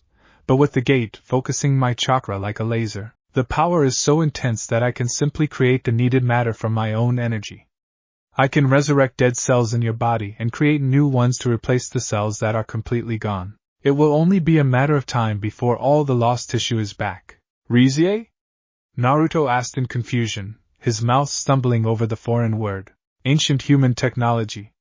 "Don't worry about it," the fox replied, not expecting the boy to know what the device was. It was merely an example on how I've been focusing your chakra and mine with the gates. "Wait, focusing? I thought it was just like turning a faucet on all the way," Naruto asked in confusion. "That's what it had looked like when he watched Lee fight Gaara. For your weird friend and his teacher, yes," the QB replied. "But I know how to constrict the gates partially after they've been opened so that the chakra is channeled and intensified rather than simply being an unchecked flow. Think of it like this: opening the gates in a normal manner is like turning on a water hose full blast. It's strong, yes, but if you put your thumb over the opening most of the way it becomes even more intense. Another analogy would be to use a magnifying lens to take the sun's naturally warm rays and focus them to the point where they could burn something. And if you perfectly align more of them above each other, well, you get the picture. The point being to take something already powerful and concentrate to increase it many times its original strength." "Damn, that's pretty cool," Naruto said, a grin growing on his face. "So, could you teach me how to do it?" "Yes, but it would likely take months of training even for you. Despite your impressive blood, it's still a difficult technique to catch on to and would eat up a great amount of time. Time we likely don't have to spare," the fox replied. "Wait, what blood? Why are we out of time?" Naruto asked.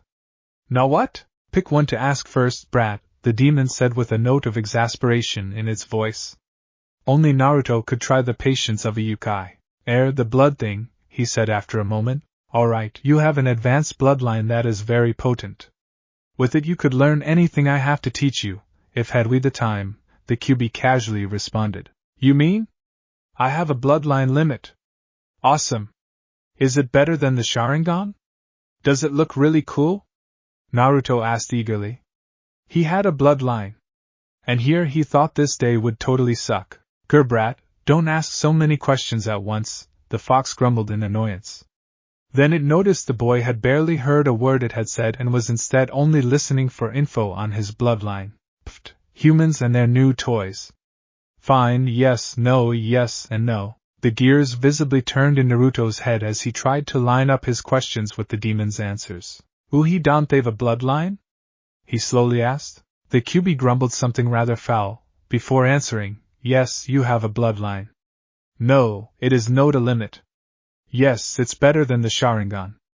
No, it doesn't look cool in the slightest. Does that answer it all, brat? How can I have a bloodline without having a limit?"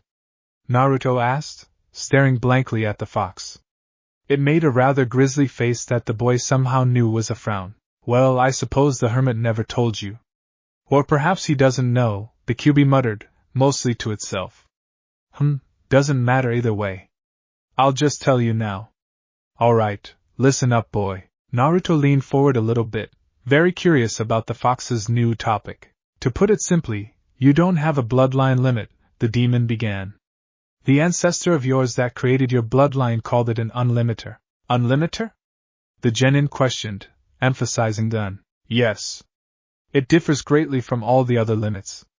Tell me, what's one thing every limit has in common, no matter how bizarre, weird, or powerful they are? The QB prompted, playing the professor role surprisingly well. Naruto screwed his face up in thought, his eyes totally scrunched up in fox slits. He sensed the demon genuinely wanted him to think about it, so he racked his brain for an appropriate response. Thank Kami the Erosenin had included mental games in his training, or he'd be completely hopeless at this stuff. Hesitantly, the genin answered, they all specialized?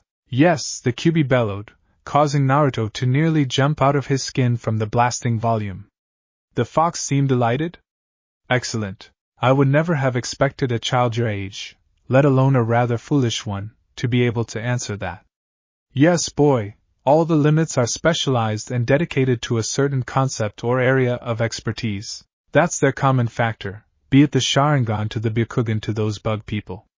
That fact doesn't occur to most humans, even those decades your senior. Okay, Naruto said blankly. So what's this unlimited thing do and how's it better than the Sharingan? Unlimiter, boy, the fox corrected. How to explain this?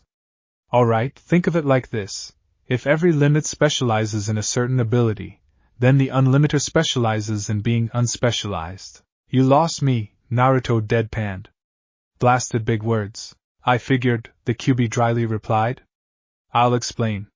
The unlimiter was designed to provide the opposite of a specialization.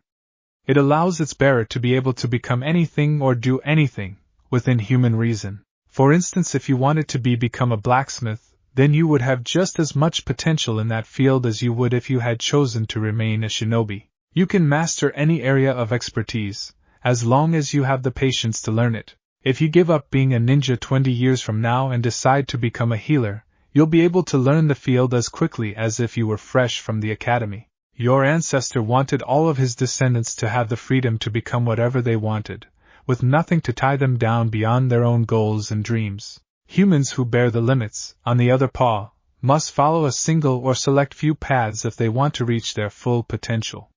Your ancestor observed this and made his bloodline to avoid that. Wow, that's pretty neat. But how is that better than the Sharingan? Naruto asked. I mean, it's nice to know I can do anything, but I really do like being a shinobi. How does my bloodline help if I've already picked a field? That's linked to how the unlimiter works and why it allows you to choose any expertise, the demon replied. The bloodline is a total alteration on your genetic level. I told you, it's the basic foundation of your body. The fox growled at the boy's bemused look. Your body, brain, and chakra pathways have all been carefully altered to remove their maximum caps. Basically, there isn't a limit to how far you can go. You can get as strong as you want, learn as much as you want, or build as much chakra reserves as you want as long as you're willing to work to achieve it. You still have to train just as hard, but where others begin to slow down, you'll simply keep on going. This is why your bloodline is superior to the Sharingan bloodline limit. No matter how powerful the Sharingan is or how ingenious its user, they will eventually hit a glass ceiling where they simply can't get any stronger. Even the strength of the hermit and the healer barely change year by year. Yours will not. You'll still grow as fast as you do now till the day you die, even if you live to be a decrepit old man. It's really that powerful? Naruto asked in shocked amazement. He's had such a potent ability his whole life. The QB gave the boy a sharp and piercing stare before saying, Why do you think you were chosen to be my vessel? What other newborn infant could withstand the enormous strain on their bodies that comes with being my living prison? Only a child that can endlessly grow could possibly contain the strongest demon of this plane of reality. Your chakra coils can mold to any shape over time, so it would be child's play for them to adjust to imprisoning me. Even your DNA has altered itself to not only adapt to my presence, but to take advantage of it. Your healing ability is just one example of that. It needs my energy to work, but it was your body that created it. The genin flinched and stared down at his hands. It made sense. The question that had plagued him since the day he became a genin was finally answered. That's why the Yondaime chose me, he whispered. He didn't mean for the fox to hear, but those huge ears weren't just for show. Yes, that human may have been a disgusting, cowardly little yellow-haired rat, but he was a smart rat. He knew your body would not only adapt to the strain, but take advantage of it. He probably even felt that your mind would be up to the challenge and grow to accept the burden of my presence, the QB grumbled. Its hatred for the yondaime changed its growling voice into one of spitting hisses. My mind too, huh? Must have had a lot of faith in me, Naruto said, as he wrapped his arms around his knees and rested his chin on them. He honestly didn't know what to feel about the yondaime. His thoughts about the greatest of the Hokages were always a confusing mix of pride, resentment, respect, and sometimes burning anger. Maybe Naruto would feel differently if the man had survived and he'd been able to meet him face to face. The yondaime had done a horrible thing to him, and turned his life into a living hell from the day he was born. However, the man had also wanted him to be viewed as a hero for the normal life he was giving up. Naruto didn't kid himself with self-pity on the matter. He knew the yondaime fully understood what fate he was inflicting on him as a newborn child. The Hokage knew and probably died feeling more guilt than should be humanely possible. He still did it though.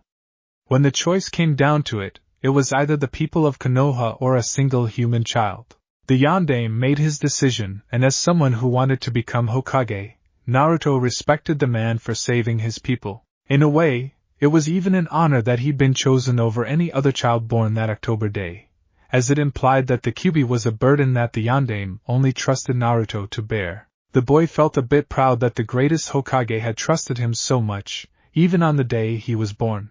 But that still came as little comfort during all those dark, cold nights he'd spent alone during the first 12 years of his life. It was understandable why he had mixed feelings about the man. The Kyuubi's voice interrupted the boy's thoughts, snapping him out of his melancholy mood as the demon said, Yes, even your mind has been altered by my presence. Or haven't you wondered how you're able to understand a demonic tongue older than your entire species? Naruto felt a near-electric shock as he realized that the Kyuubi wasn't speaking in a growling voice.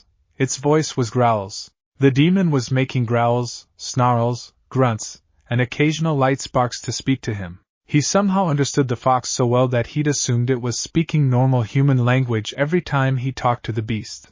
Naruto even understood the little inflections and gestures the Kyuubi used the same way he understood the changes in pitch and tone when he spoke to a human. When the fox gave a sharp, bellowing bark, it meant that the demon was laughing and genuinely amused. When the beast narrowed its eyes at him and twitched its right ear, it meant it was getting impatient and annoyed. If its whiskers were wiggling rapidly, it meant the fox was excited about something. A whole alien language, and Naruto understood it like he was a native speaker. It had been so natural that he never even noticed. Kami, what else about him had been altered by the demon's imprisonment that he was totally unaware of? That's so cool, yet so freaky, Naruto replied in a stunned voice. Well, at least he wasn't feeling depressed anymore. Nervous and slightly paranoid, but not depressed. The sharp, barking laugh followed the boy's statement. I suppose it is, the Kyuubi said. Naruto understood its odd head movements to be the fox's amusement.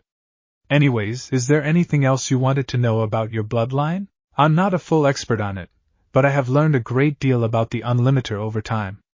I thought it wise to do so, as the only humans with the potential to rival my power were the ones who bore it. Naruto frowned in thought, before he asked, There's nothing else to it?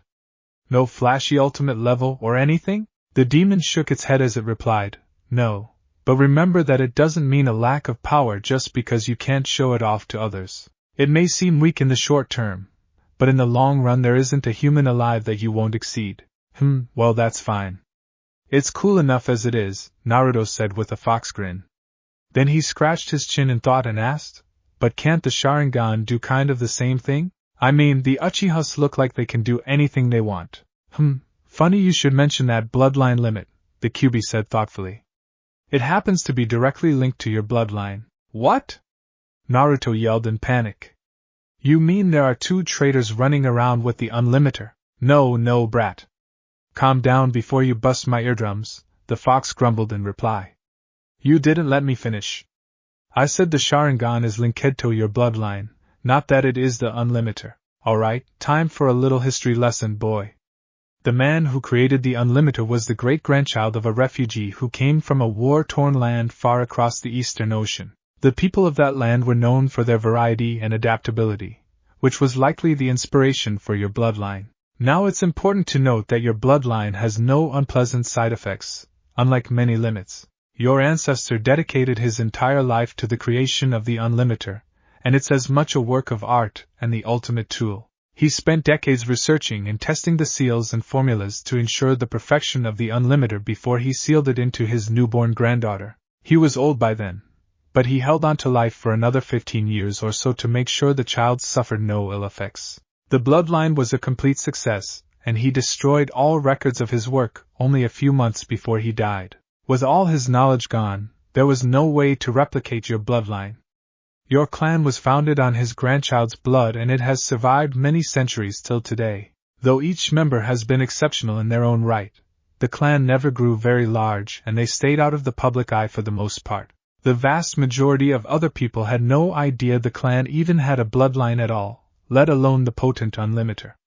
I suppose your family preferred it that way. However, some people did take notice of the Unlimiter's presence, and were very displeased. Several decades before the Leaf was founded, roughly 160 years ago, a Hyuga noticed that members of a certain family seemed to have unlimited potential no matter what they did in life. You've encountered Hyuga arrogance before, so I'm sure it comes as no surprise to you that this man was very irate that a small family of nobodies was more powerful than the famous Hyuga clan. This man was so envious that he studied your family from afar and attempted to modify the Byakugan to match their abilities.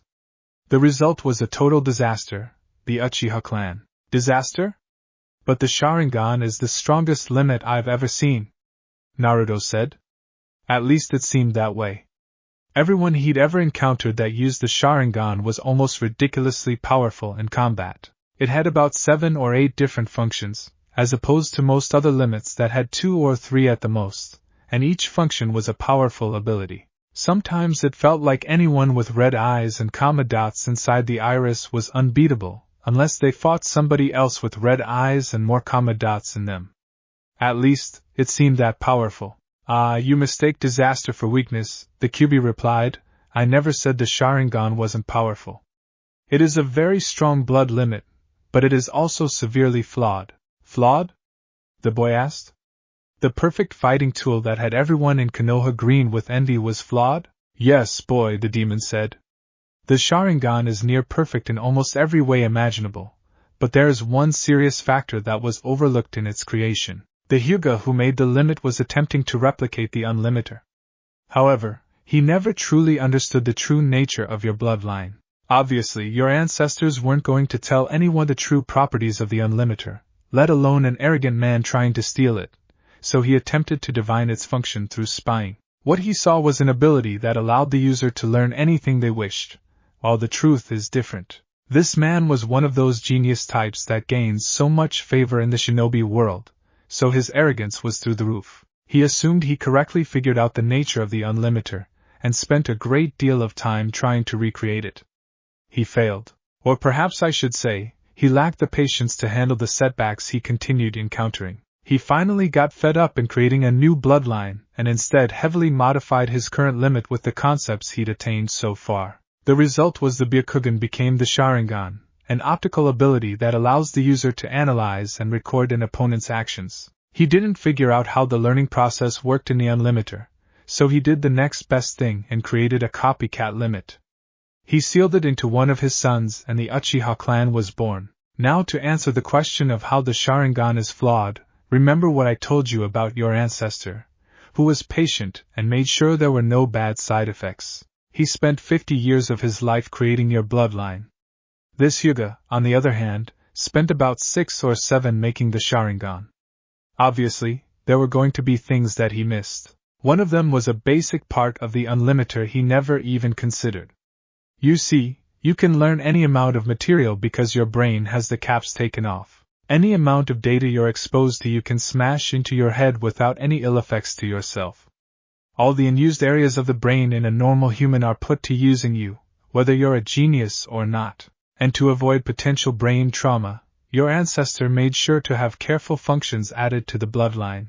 The main goal of those additions is to filter through information taken in, memorize the important stuff, and then dump the rest. For instance, when you learned the Rasengan, All you learned was how to perform the jutsu and any important concepts related to it. You didn't memorize every single thing the hermit said or the exact size of every hole you made when practicing it on trees or every single sensation you felt when you powered the move up.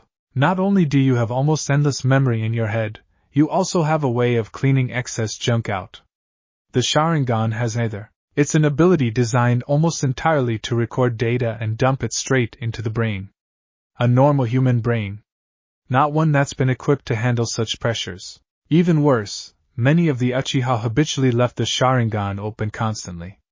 Whatever the reason for this action, that's what they did, whether it was for show or to prevent ambush or to copy a stray jutsu.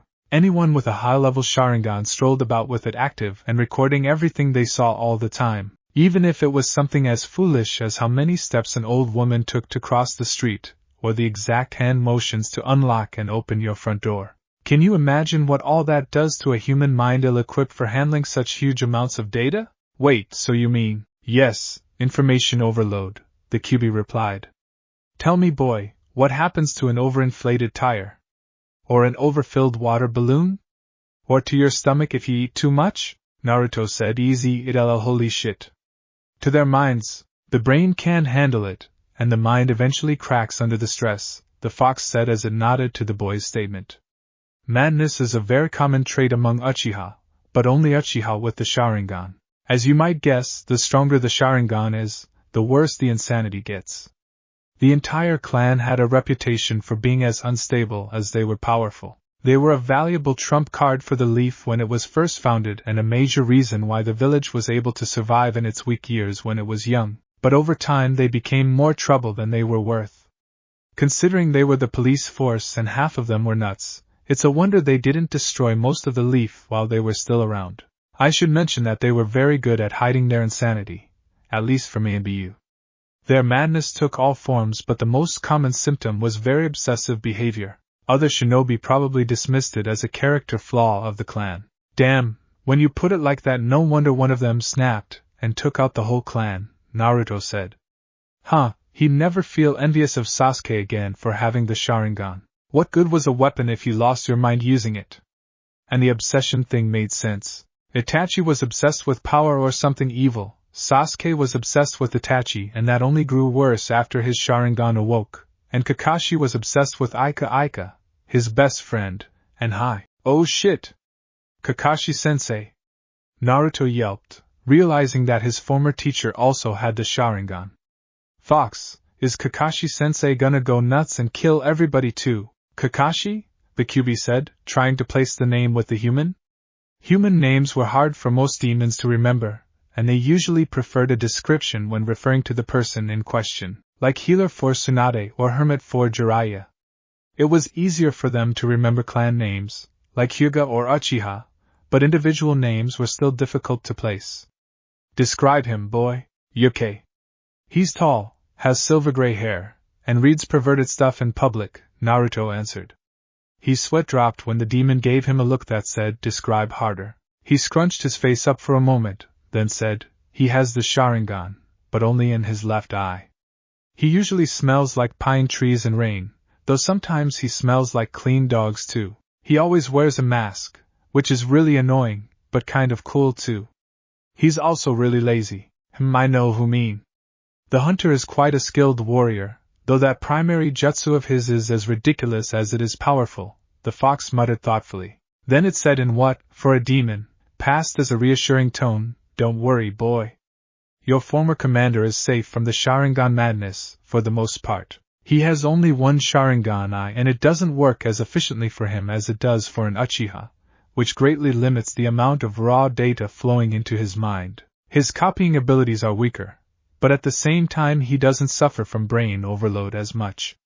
Most importantly, he shows restraint in its use and keeps the Sharingan covered most of the time. That gives his brain time to process and dump excess information naturally. He still has obsessions, but they are mild and virtually harmless, especially when compared to the Uchiha. If he hasn't lost his mind in the decade or so he's had the Sharingan, then it's unlikely he'll lose it anytime soon. Thank Kami, Naruto muttered. He let out a sigh of relief, glad that his former sensei wasn't going to go nuts. He held some resentment towards the Jounin for ignoring him at times, but he certainly didn't wish anything bad on the man. He suddenly blinked. Wait a second, hey Fox, how the hell do you know so much about Kakashi-sensei? The QB gave an amused chuckle, which sounded weird coming from a canine, and said, You're only now realizing that? Relax, boy, I can't read your mind from this side of the seal. I can observe the outside world through your senses though. Usually it's rather boring, but I prefer keeping tabs on the goings-on in the leaf through you. I also keep an eye on you whenever you're in combat, just to make sure you don't get us both killed. Oh, I see, the genin said.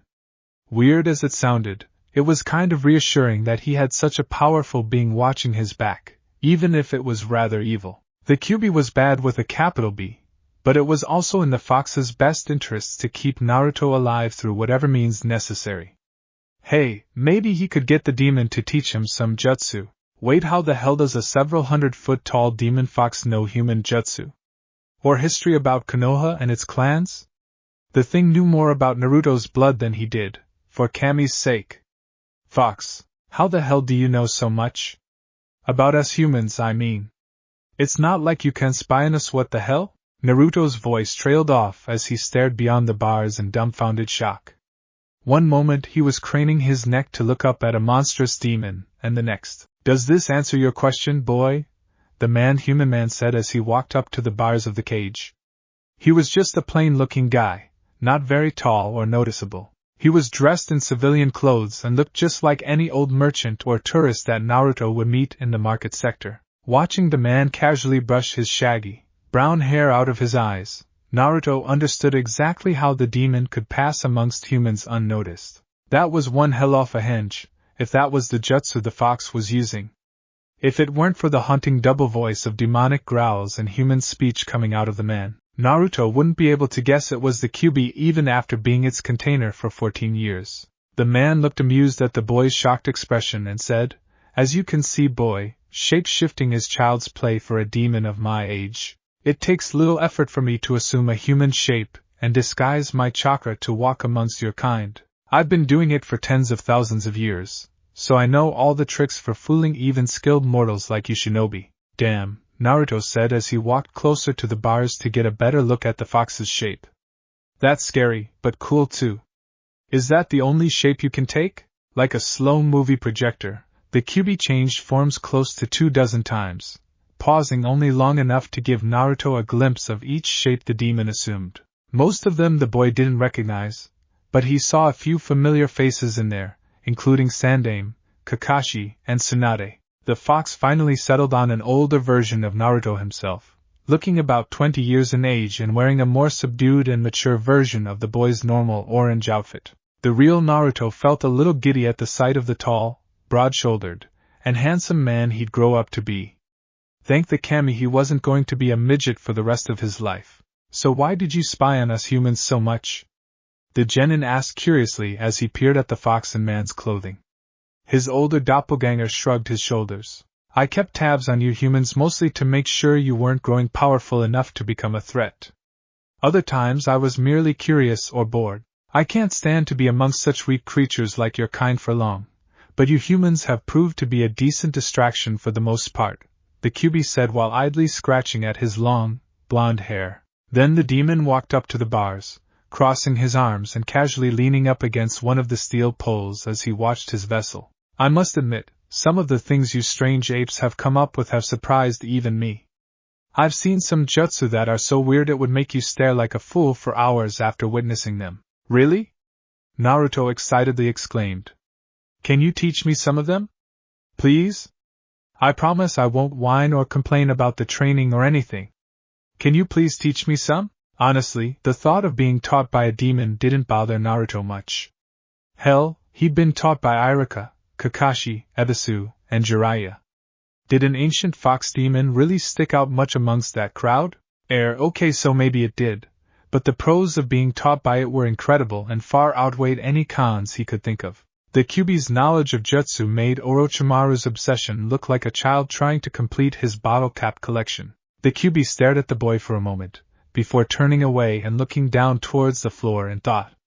The demon frowned and said, unfortunately, no, or I should say, I could, but it would be little more than a waste of time.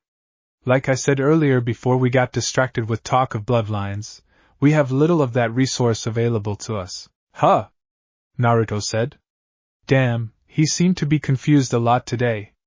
What the hell are you talking about, Fox? I'm talking about the forces breathing down our necks, the Kyuubi sharply replied. He quickly reached through the bars and poked the genin in the stomach, making the boy jump in surprise. Or have you already forgotten what happened to you there? You mean the cloak freaks? Naruto asked, rubbing the spot on his abdomen. Yes, the cultists. But they are not the only ones after you, the demon said, still casually leaning up against the bar in a cool manner that put Kakashi to shame. To be fair, the fox did have a lot more practice than the jounin. The snake, and by proxy the red-eyed runt, will attack the leaf again, and I'm certain he'll make a point to kill you, if only because you've escaped him twice before. And even worse than those two factions, another group has entered the picture. This one is not just after you or trying to capture me, they wish to destroy us both as soon as possible. Who are they? Naruto asked, feeling a little nauseous at the amount of people out for his blood. Great, not 2 but 3 high-powered factions trying to kill him or worse. Some days, he hated being himself. You wouldn't have any idea who they are. In fact, I'd be surprised if more than 10 humans on the planet were aware of them, the Kyuubi replied, its tone dark and serious. They're demons like me. In fact, I wouldn't be surprised if some of my subordinates are among their ranks. The seal that mauled you was a Tenma-fu, a demon seal. They exceed human seals in almost every way imaginable. They possess the ability to bend or break reality, and their only limit is the skill of their crafter. Only a powerful demon can create them, which means we have a powerful enemy. No human can use the seals without a contract binding them to a demonic entity, or unless they have a demonic ancestor. Each seal is custom-made and tailored for a set purpose. The one that hit you was designed for the single task of killing us both. If you hadn't exhausted your chakra reserves earlier that day, we would have died in a most gruesome fashion. That the cultists have the backing of a demon faction means we are in a situation more serious than I can convey. They may have originally been willing to wait 3 years before going after you, but with demonic support they'll be far bolder. They'll likely attack soon after they learn you've recovered. They probably even have demon seals that can track your movements, and will know as soon as you leave the relative safety of Konoha. Had they not attacked, I would agree to train you, as you need to be strong for both of our sakes. With the Unlimiter, I could get you powerful enough to challenge your pervert sensei in little more than a year. But we simply don't have that much time anymore. Shit, Naruto muttered. Damn it, why couldn't people leave him the hell alone? So what can we do about it, Fox? I don't know, the Kyuubi said. He raised an eyebrow at Naruto's shocked expression. As flattering as it is for you to have so much faith in me, I still can't think of any options that'll work. We'd be attacked and killed before I could finish training you. If we ran, they'd simply find us in a few days. They've already proven that the leaf can't protect you. Going after them is obviously out of the question, as you are too weak to challenge them and they know you were coming the minute you left Konoha. As I said, I have no idea what to do. Well, what about you powering me up when I need it? You could keep us alive until I'm strong enough to face them on my own, Naruto suggested. Duh, why didn't he think of that before? It was so obvious. Because there's an unfortunate little problem with me supplying you with chakra, the demon said. The dark, enraged look on his face made the genin back away a few feet. That slimy, filthy, yellow-haired ape rat that imprisoned me here also left a nasty surprise inside the seal. The Kyuubi viciously waved his hand at the paper seal that covered the center of the gate that contained him. That accursed thing has an extra function beyond keeping me blocked from you. Whenever I give you chakra, it draws a portion of my essence along with the energy and destroys it inside your inner coils, the demon snarled. He gritted his teeth and clenched his fists for several moments before calming down enough to continue. I have no problem with lending my chakra to yours, especially if it keeps us alive, but the simple fact is that every time I do so my maximum chakra lessens. With enough repeated uses, I'll eventually run out of chakra entirely, and be little more than a wraith. I'll be powerless to resist the seal's pull and will be drawn into your inner coils where I'll be destroyed. That's no fate I want. And even if I am destroyed, I doubt our enemies will be satisfied with just me dead and will simply see it as an opportunity to take you out without my interference. As you can see, boy, we're being backed into a corner." Naruto's face had a pale and sickly look on it. This whole time he'd been leeching off the demon? "How long have you known the seal did this?" he asked in a queasy voice. The Kyuubi sighed as it replied, "The day of the invasion, a couple years ago. You drew on my power 3 times that day, and I noticed later that my chakra didn't recharge completely. I hadn't noticed any drain associated with the previous times you called forth my power, as none of those times required a great deal of power on my part. The more power you draw from me at one time, the more the seal eats into me." "And how much of you has been eaten?" the boy asked, looking a little green at his question. If you were to divide my maximum power into 100 equal portions, then a little more than 4 units have been consumed," the demon replied. He noted the boy's surprised look at such a relatively small amount, and gave a vicious grin. "I have more power than I know what to do with, boy, but even that's not endless. Eventually, I'll run out and then we're both screwed. It seems the yellow rat had one last revenge against me before he sealed me inside of you. I suppose he didn't want to risk my ever returning to the leaf should you fail to contain me somehow." Naruto leaned forward, with the shadows darkening his face ominously for several moments before he jerked away from the gate and began storming up and down the line of bars. The Kyuubi watched the boy with curiosity and bemusement as the kid paced back and forth. The genin seemed to be muttering and cursing viciously to himself as he moved, though the demon couldn't make much sense of the boy's rambling. After several minutes passed, it became obvious the kid wouldn't be settling down anytime soon, so the fox finally spoke up. "Damn it, brat, what's your problem? And stop moving around so much. You're making me dizzy," the Kyuubi grumbled. "My problem? My problem," Naruto said as he walked close to the demon. "Uzumaki Naruto is not a ing parasite. That's my problem." The boy emphasized this by punching a bar next to the Kyuubi with his fist hard enough to make a loud clang that echoed through the room. The demon didn't even twitch an eye at the sound, but he did raise an eyebrow at Naruto as the boy sat down. Naruto leaned back against the same bar he punched and muttered, "All right, boy, what's the big deal?" "I thought you would have delighted in my destruction," the Kyuubi asked, relaxing its arms from the crossed position they'd been in. "If it was because me or the Yondaime killed you in a fair fight, then yeah, that'd be fine," Naruto quietly said. He seemed much more tired than he had when he first walked into the room. "If you were just stuck in me for the rest of my life, then that'd still be fair. Just the price you'd pay for trying to destroy Konoha. But not like this. It's not right to die like an overmilked cow just because you couldn't be killed in a straight fight. And I don't like being the one that's doing it. I may borrow power to save someone's life, like when I fought Gaara with the boss toad, but I don't take Simeon's power. That's the kind of shit that Snake Freak does. I'm not given power either. I've always worked hard for everything I've ever gotten in my life. I earn every scrap of my skill and strength through my own sweat and blood. Sasuke might be fine with other people giving him jutsu like it's his birthday or stealing it with the Sharingan or having the Snake Freak hand power over to him, but I'm not. That's not my nindo, damn it. I don't take things if it hurts someone else. Even if it's a demon." The Kyuubi shrugged and said, "Honorable, I'll give you that. Foolish maybe, but honorable. I had to fight my way to the top when I was young and I had no qualms about what I did to get power, as long as the price wasn't something I was unwilling to pay. Your nindo is much the same. I suppose we're similar like that." "Heh, I guess so," Naruto said.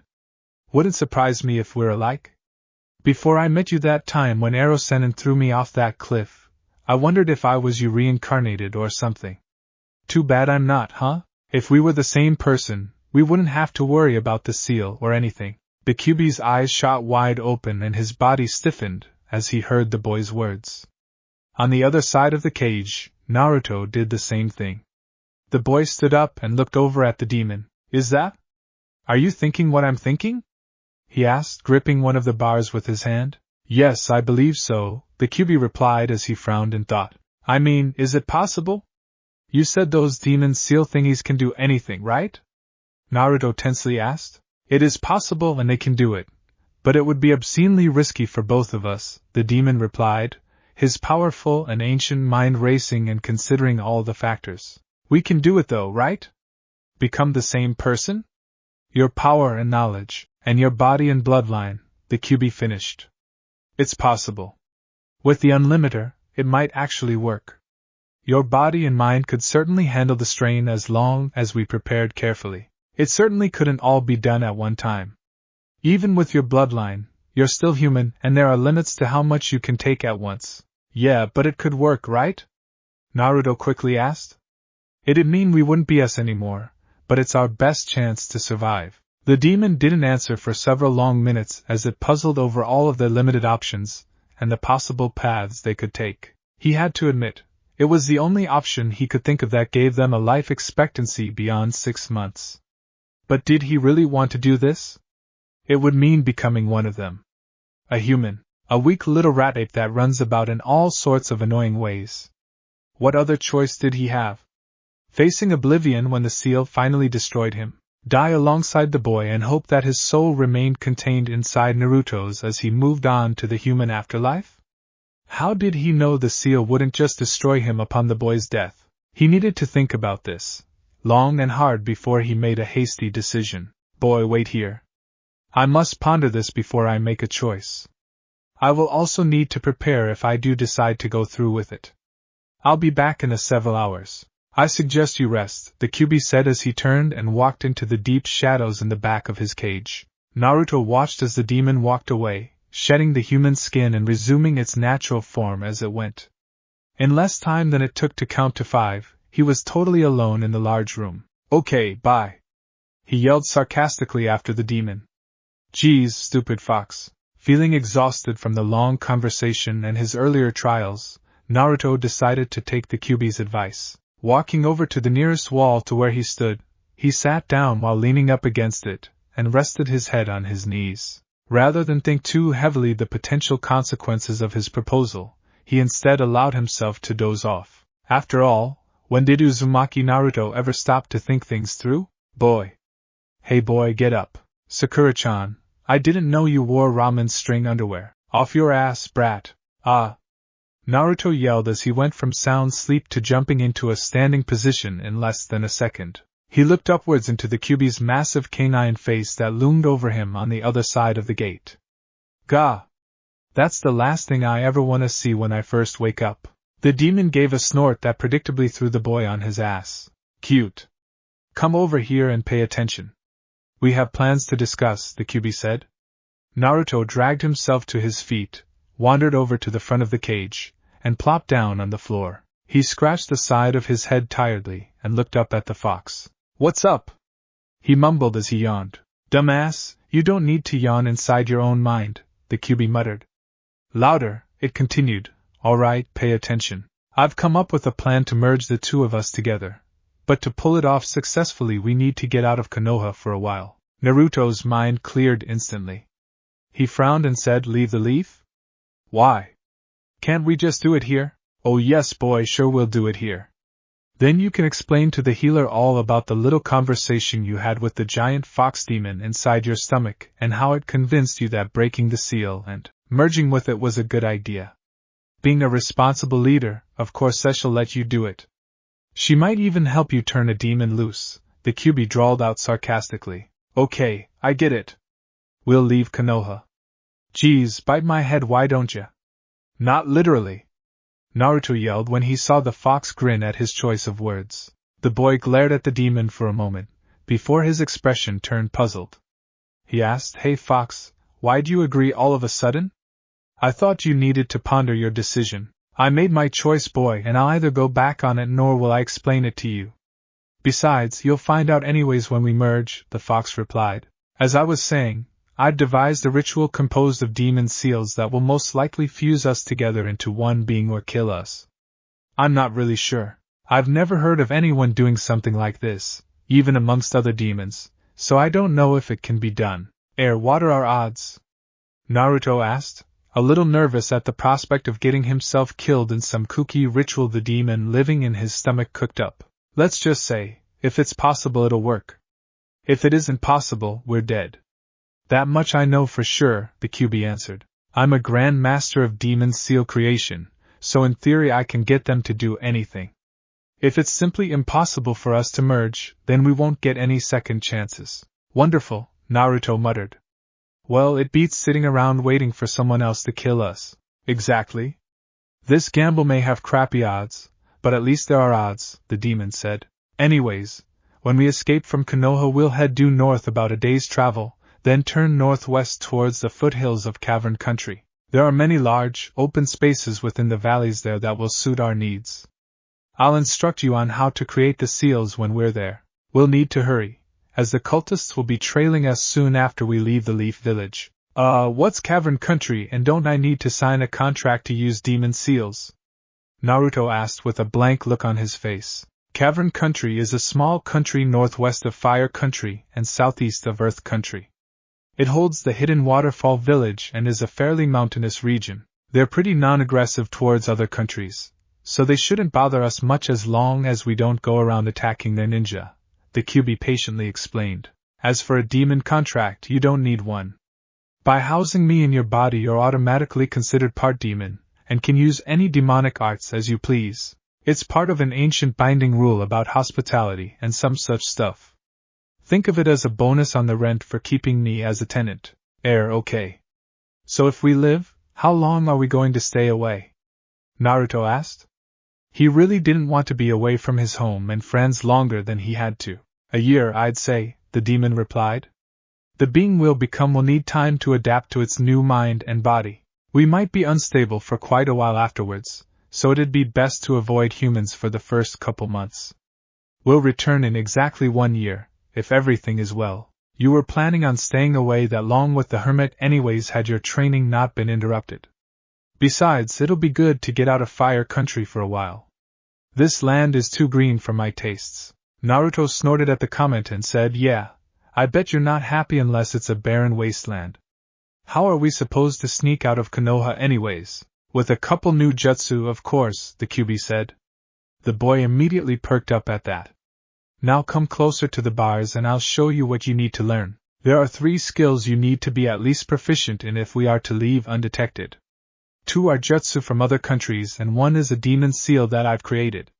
Now watch. Naruto stood a couple feet in front of the cage and peered through the bars.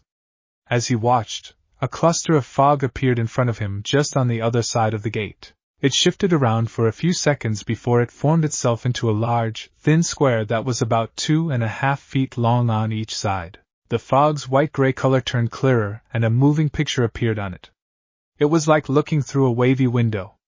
A pair of hands appeared in the fog window and began to move in a string of 7 seals. They moved at about half the normal speed Naruto usually performed his seals, making it easy for him to see each one. At the end of the string, the hands would pause briefly and start over again, allowing him to see the beginning of the order with ease. He waited till the string paused again, then jumped in and started making hand seals in time with the mirror. Good, practice the hand movements till they're totally memorized. I'll explain what this jutsu does while you do that, the QB said, before going into Lecture Fox mode. Alright, this skill is the weakest of the 3 you have to learn. Heh, I stole the original skill from the Mist Village about 200 years ago, and did a little modification to it. I call it the non-detection field, because that's all it does. It screws up chakra emissions within a certain area of effect, making it impossible for anyone outside the field to sense chakra being used inside it. Meaning you can perform a jutsu inside the field, and no one will pick it up with ESP or anything. They can still hear or see the effects of the jutsu though. That Rasengan move of yours couldn't be sensed while inside the field, but people could still hear the wind rushing around it, and see the light coming off of it. When you wake up for real, do this move first so you can cloak any other jutsu you use afterwards and avoid alerting any guards stationed nearby. If you perform it right, the move will cloak itself as you're using it, but screw it up and it'll make your chakra even more detectable. There's not much else to it beyond the cloaking function, though I believe it may screw up ocular blood limits as far as chakra detection goes. Naruto didn't look up from the seals he kept performing as he asked, which limits? Like the Sharingan? It can screw that up. I think so, but only the chakra detecting part of it, the demon replied. As long as you are in the field, chakra emissions are blocked, so the Sharingan wouldn't be able to copy your jutsu or anticipate your movement. It would still be able to copy your taijutsu and any hand seals you make though. Likewise, a Byakugan user wouldn't be able to see your inner coils or opening points, but they could still see your organs. The field only blocks chakra and not anything physical, but it would still greatly limit the effectiveness of those bloodlines.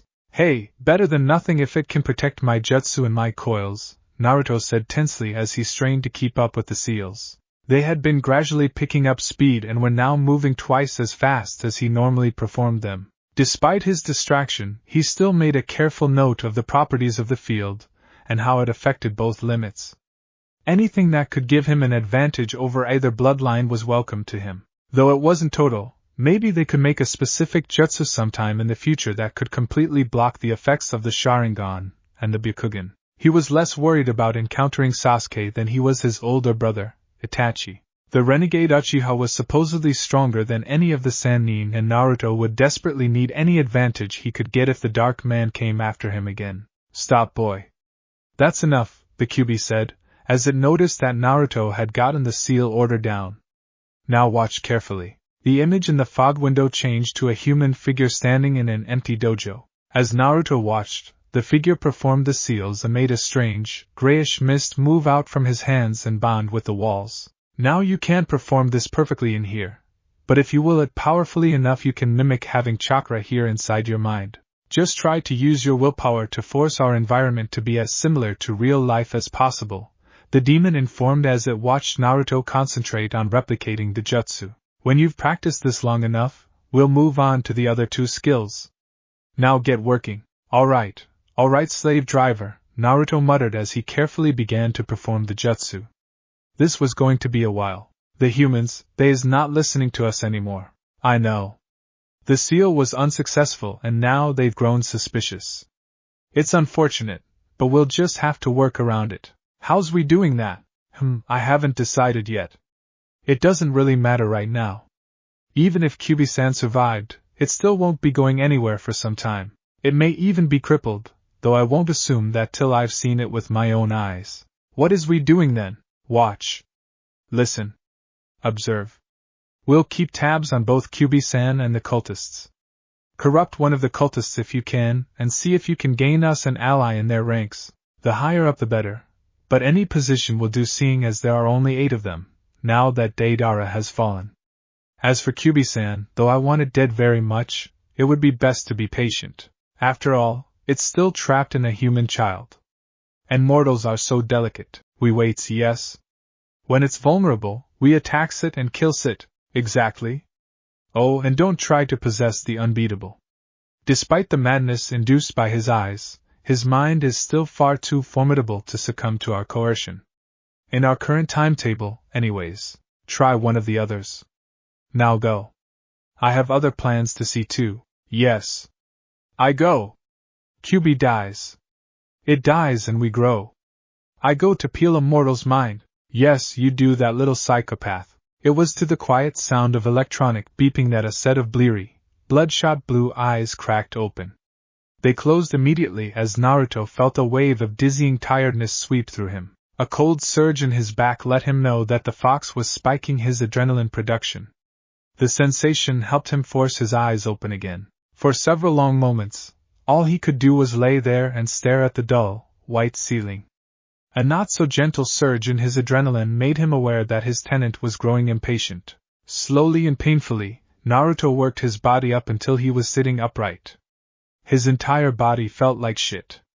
Sluggish, congealed shit. He could barely move at all, even with the fox boosting his body's endorphin levels. His limbs barely responded, and his entire body hurt like hell, even though the fox had said his muscles were totally rebuilt by now. His flesh had completely healed, and while that was a good thing, it also meant the several hundred stitches in his body itched so bad that he swore it felt like a swarm of fire ants and mosquitoes were attacking him all over. On top of that, his mouth was dry and he had to take a leak like nobody's business. What a wonderful day to be alive, Naruto darkly thought. When he got his hands on that overgrown cloak that put him in here, he was going to introduce the bastard to the 1,000 years of pain technique. Pineapple version. He'd better get started if they wanted to get out the village before dawn. Which was only a couple hours away, he noted as he glanced at the clock. Naruto shook his head a bit to clear the cobwebs out and forced his hands to come together and make seals. Fortunately, his inner coils seemed fine as the fox had worked on those first. He wasn't going to push them if he could avoid it, but he could feel his chakra and use it as he needed to. Slowly and carefully, he finished the seals and gathered chakra into his hands, making sure it was cloaking itself as he formed the jutsu. Hikanryu, non-detection field, Naruto muttered under his breath. Gray fog appeared in his hands and slowly spread outwards and coated the walls. It paused for a moment, before it turned into a thin, opaque white mist that molded over every detail of the wall's surfaces and faded into invisibility. He waited several long moments to see if his chakra had been detected. When it appeared he hadn't alerted anyone, he made a far more familiar seal and said Kage Bunshin no Jutsu. A muffled pop followed and an instant later a second Naruto stood next to the hospital bed. The original took a moment to eye the clone to see just how bad he really looked. He was covered head to toe in bandages, so much so that no one had bothered to put one of those lame hospital gowns on him. Well, it's not like he'd get cold while he was bound up like a damn mummy. His face was almost totally covered as well and he couldn't see anything except for a pair of bloodshot blue eyes. He'd take a closer look at himself when he cut some of the bandages off. Oh well, first things first. The clone reached down and helped Naruto move so he was sitting on the side of the bed. Then it wandered over to the counters at one side of the room and scrounged up a scalpel, before coming back. Carefully it cut the bandages on the back of Naruto's hand and pulled enough of them off to expose the boy's fingers. It then made a small slice on the end of the genin's index finger. Alright, here we go, Naruto muttered as he pulled back the bandages covering the clone's forehead. Carefully, he drew out a pattern with his blood over the clone's skin. He knew this symbol by heart, as the Kyuubi had made him draw it over 300 times when they were in his head to make sure he got it right. The fox had said that if he screwed up on the demon's seal, anything with a capital A could happen and it almost certainly wouldn't be good. It could triple his power or switch his soul into the clone's body or accidentally summon a demon lord from hell, or any number of unpleasant possibilities. Naruto pulled his hand away and narrowed his eyes at the seal he'd made. It looked perfect, but he wouldn't know for sure until he activated it. The boy closed his eyes and sent a mental message to the Kyuubi. Hey Fox, we're ready on this end. Good boy. Here's the chakra and for hell's sake, be careful with that body of yours. I know. You've yelled at me about it for an hour already. I'll talk to you again when we're outside of Konoha. Naruto broke the mental connection and held his hand out. As expected, a faint glow of red engulfed it as demonic energy pulled into his palm. Reaching out, he pressed his first two fingers into the center of the seal on the clone. Tenma fu Ketsubunshin, Demon Seal, Blood Clone, Naruto said as he allowed the demon chakra to flow into the marking. The clone jolted and tensed like it was being electrocuted. As Naruto watched, the blood seemed to change into glowing, liquid fire. The lines of the seal branched out and moved under the bandages of the Bunshin. Though he couldn't see it, Naruto knew the seal was covering the entire clone's body and modifying it. After several moments, the fiery red lines turned black like normal seal ink and retreated back into the original shape of the seal. The dark marking slowly faded away into normal skin, much like the seal on Naruto's stomach did. Whoa, that was a shocker, the clone muttered as it shook its head, before covering it back up with the bandages. It reached down and grabbed Naruto's arm and hauled him to his feet. The clone had to steady the real boy, as Naruto's body was still sore and sluggish. Here, let me help you with those. With the clone's help, Naruto removed the two IVs in his left arm and let them rest on the bed. The clone peeled back the bandages on its chest, while Naruto pulled the sticky heart monitor pads off his own torso. Quickly, they placed the leads onto the clone, making sure they rested on the same spots as they had on Naruto's body. Both boy and clone nervously looked over at the heart monitor, praying it wouldn't make one of those flatline alarms like they always did in the movies. The machine did a couple weird reboot functions, but after a couple moments the clone's heartbeat was picked up perfectly by it.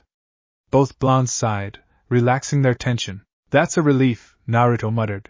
No kidding, the clone replied calmly. Seeing that its creator could stand without its help, the blood Bunshin walked over and sat on the edge of the bed. It handed the scalpel to the boy and said, "Don't forget some medical supplies and a pair of tweezers." You're going to need to pull those stitches out somehow.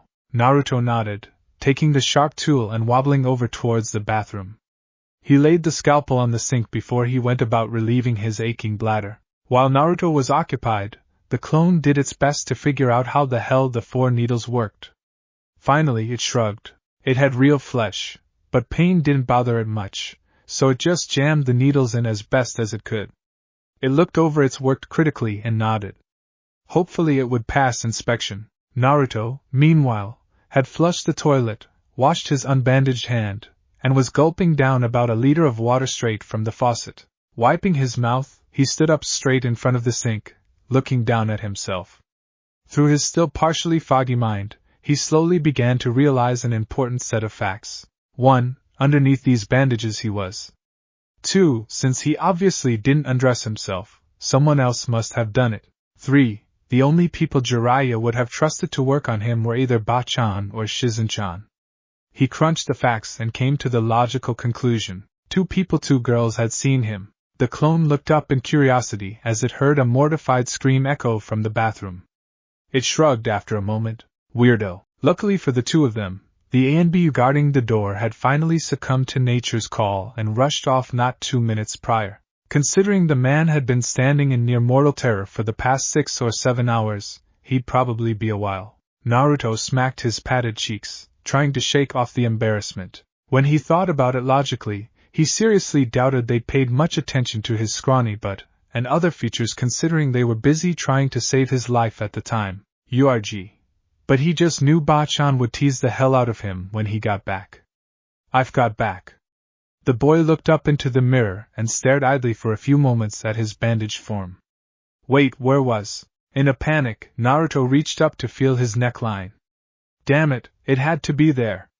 If it had fallen off or if someone had stolen it, his fingers felt a thin strip of leather just underneath the upper layer of gauze. Tracing it, he found the place where someone had tucked the stone underneath the bandages near his clavicle. Pulling it out, Naruto gave a deep sigh of relief as he stared at the glimmering, green stone hanging at the end of his necklace. It was perfectly fine. There wasn't even a speck of blood on it. In fact, looking closer, Naruto noticed that it seemed to be even cleaner than usual. It was probably Shizen-chan. The young medic seemed to notice things like that. She or Tsunade must have tucked it under his bandages to make sure nobody would take it. It was a very valuable stone after all. Naruto allowed his necklace to hang out as he took the scalpel and began the lengthy task of cutting off his bandages. The fox had advised him to leave some of them on, especially near his joints, but he still wanted at least half the cottony junk off of him. Not only was it harder to move with the gauze on, but he'd never be able to pull his clothes on with this crap all over him. 15 minutes later and Naruto was looking at his mostly uncovered body in shock. An annoying side effect of his healing factor was that his tan faded quickly when he wasn't in the sun daily, so his skin had grown very pale over the last couple weeks. Fresh, thick pink scars crisscrossed his chest, arms, and legs. Every scar had a line of black stitches tracing it. He knew from experience that the scars would fade completely in a few days, but it was still disturbing to see so much evidence of the damage inflicted on him. He moved to poke at a stitch, and winced when his arm protested the movement. The QB had told him that though his muscles were completely restored, they were still soft, for lack of a better word, and would need some time to adapt to the strain he normally put on them. On the plus side, once he got all the stitches out and spent a week or so exercising in the sun, he'd be good as new. He still swore to perform some horrible revenge on that Tsurugi guy the next time he ran into him. Naruto gathered all the bandage scraps and shoved them into an air duct in the ceiling. He didn't want any questions raised, and there most certainly would be some if he left 5 pounds of used gauze strips lying about. He grabbed the scalpel and wandered out into the hospital room. As he walked in, a flash of color in the corner of his eye made him glance up at the side table, and the medical tool fell from his hands and clattered on the floor as Naruto took in the most gorgeous sight he could ever imagine, barring Sakura wearing a ramen string bikini, of course, orange. Glorious, wonderful, bright orange. The color. The shapes. The colors, man, the colors. It was the prettiest snow, the most beautiful snow, the most kick-ass bunch of flowers he had ever seen. He had absolutely no idea what types of flowers they were, just that they were orange. Wickedly cool, drool-worthy orange. Oh, and there was a pretty yellow flower at the top too. He didn't really know what that one was either. But the whole thing looked really, really cool. That's the most awesome thing I've ever seen, Naruto said, his jaw still hanging open a little in delighted shock. No shit, the clone said as the two stared in amazement at the bouquet. It's a masterpiece. They stared at the collection of flowers for several moments longer before the clone finally looked up at Naruto. Hey, you need to get dressed and get going. It's almost 4, it said. Naruto shook himself out of it, and glanced at the clock hanging on the wall. Sure enough, it read 3:52. He did need to leave soon if he was going to make it out of Konoha without leaving a trail. He walked over and began searching through the lower cabinets, letting out an aha when he found his spare set of his normal jumpsuit outfit. He started pulling on his clothes and turned to talk to the clone as he dressed. You're right. I'll get going soon. But who do you think brought us flowers? He asked as he hiked up his pants. The clone looked up from where it was reading through the get well cards. It wasn't Sakura. Her daffodil is right next to the big bunch, it said, as it finished the card and looked at the signatures. The old man and Ayam-chan say hi, by the way. Damn, Naruto cursed viciously. I'm giving up Ichiraka ramen for another year. Blasted fox had better appreciate this. You didn't really appreciate this, the clone responded casually as it picked up another card. You haven't thought this through at all and you haven't questioned your decision either. You don't even know why you agreed. Not thinking things through again, you're probably going to get busted up somehow. Oh, and Kiba and Shino say hey. Yeah? Look, it's this or we die, Naruto replied, as he pulled his shirt on. He winced as several stitches snapped from the movement. I don't have to think about it. If I don't do this, I won't have the power to survive and I won't be able to protect our friends. And Kiba brought a card? Actually, Shino did, but I smell Kiba on it. He and Akamaru need to wash more often, the clone said, wrinkling its nose a little at the card as he set it back on the table. It picked up another and began to read through it as it said, logical choice. But you do realize you won't be you anymore, right? Naruto paused, shrugging on his jacket. His blue eyes got a dark, faraway look as he quietly said, yeah, I know. Needed sacrifices and all that. I'll do anything to protect the people I love. Anything. Even not being me anymore. The clone glanced up as Naruto finished zipping up his jacket. It thoughtfully watched him for a couple moments before nodding and saying, I see. Hinata-chan and Niji send their greetings. Hinata-chan? Maybe she was the one who brought the flowers.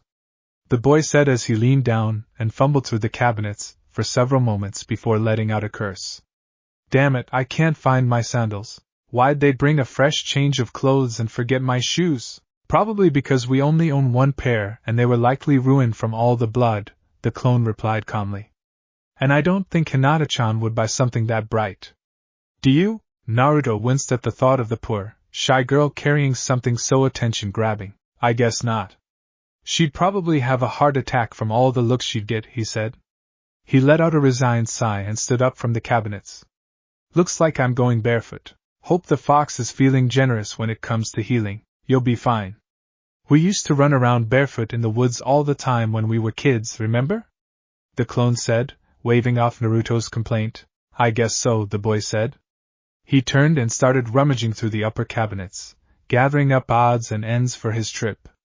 Think it was Tenten or that Temari chick? Nah, I got Tenten, Lee, and Guy's card right here. I don't think any of them are the flower type, the clone said. It and Naruto suddenly looked at each other with identical queasy expressions. At least, I hope a theory not from Lee or Guy. Which one is worse? Naruto muttered before he turned and gathered all the medical supplies up. He dumped them all into his side pouch and belted it on. It was his spare pouch. Whoever had gotten his clothes must have thought to bring along. His usual one must have been trashed or saturated with blood from the fight. Temari? She might be grateful that Gaara's doing better. She doesn't seem like the flower type either, the clone said. It gave a weary sigh as it finished reading the card from Guy's team. Lee says get well soon. Really? Naruto said suspiciously as he grabbed the scalpel off the floor and tucked it into his pouch. The same person who forgot his shoes must have forgotten his kunai too. He'd need every sharp tool he could find. His thoughts drifted back to what the clone had said about Lee. What does it really say? He and Guy filled the entire thing with crap about the blazing fires of youth. Both pages, the clone deadpanned. It flipped the card over. And the back. Naruto took on a look of slight horror. A Lawfit?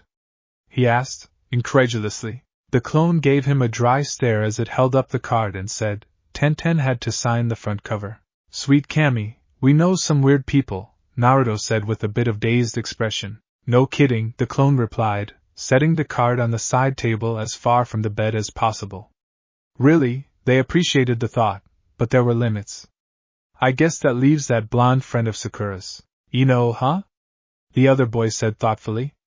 I guess that makes sense. I think Sakura once said that she lives in a flower shop or something. I don't know though, she seems kind of bitchy. I hate to say this, but Sakura isn't? The clone replied with a pointed expression. You have a point, Naruto muttered. He may like the girl, but he was honest enough to realize that she had rather sudden mood swings. And boy did her swings hurt. So Eno must have left those for me, huh? She has good taste, just like us. The clone looked thoughtful as it suggested, perhaps it's not so much she likes the color, but that she knew you would appreciate it. After all, few other people understand that orange is one of Kami-sama's most wonderful creations. And ramen, Naruto interjected immediately. And Sakura's rear, the clone immediately pointed out. Then it scowled slightly. He certainly messed up with her personality. Although, maybe she'll grow out of it. And maybe she'll give up on Sasuke too, Naruto said hopefully. He paused as he considered just how impossible that sounded. The faces of both Bunshin and Boy fell as they realized the odds of that ever happening. Well, we can't all be lucky enough to have a demon inside us that's smart enough to make us undergo an ancient jutsu that changes our priorities. True I suppose. Anyways, you want to take a couple flowers with you? The clone asked, gesturing towards the side table. Naruto looked thoughtful for a moment, then nodded. He walked over and grabbed the daffodil and the sunflower, then stuffed them in his pouch.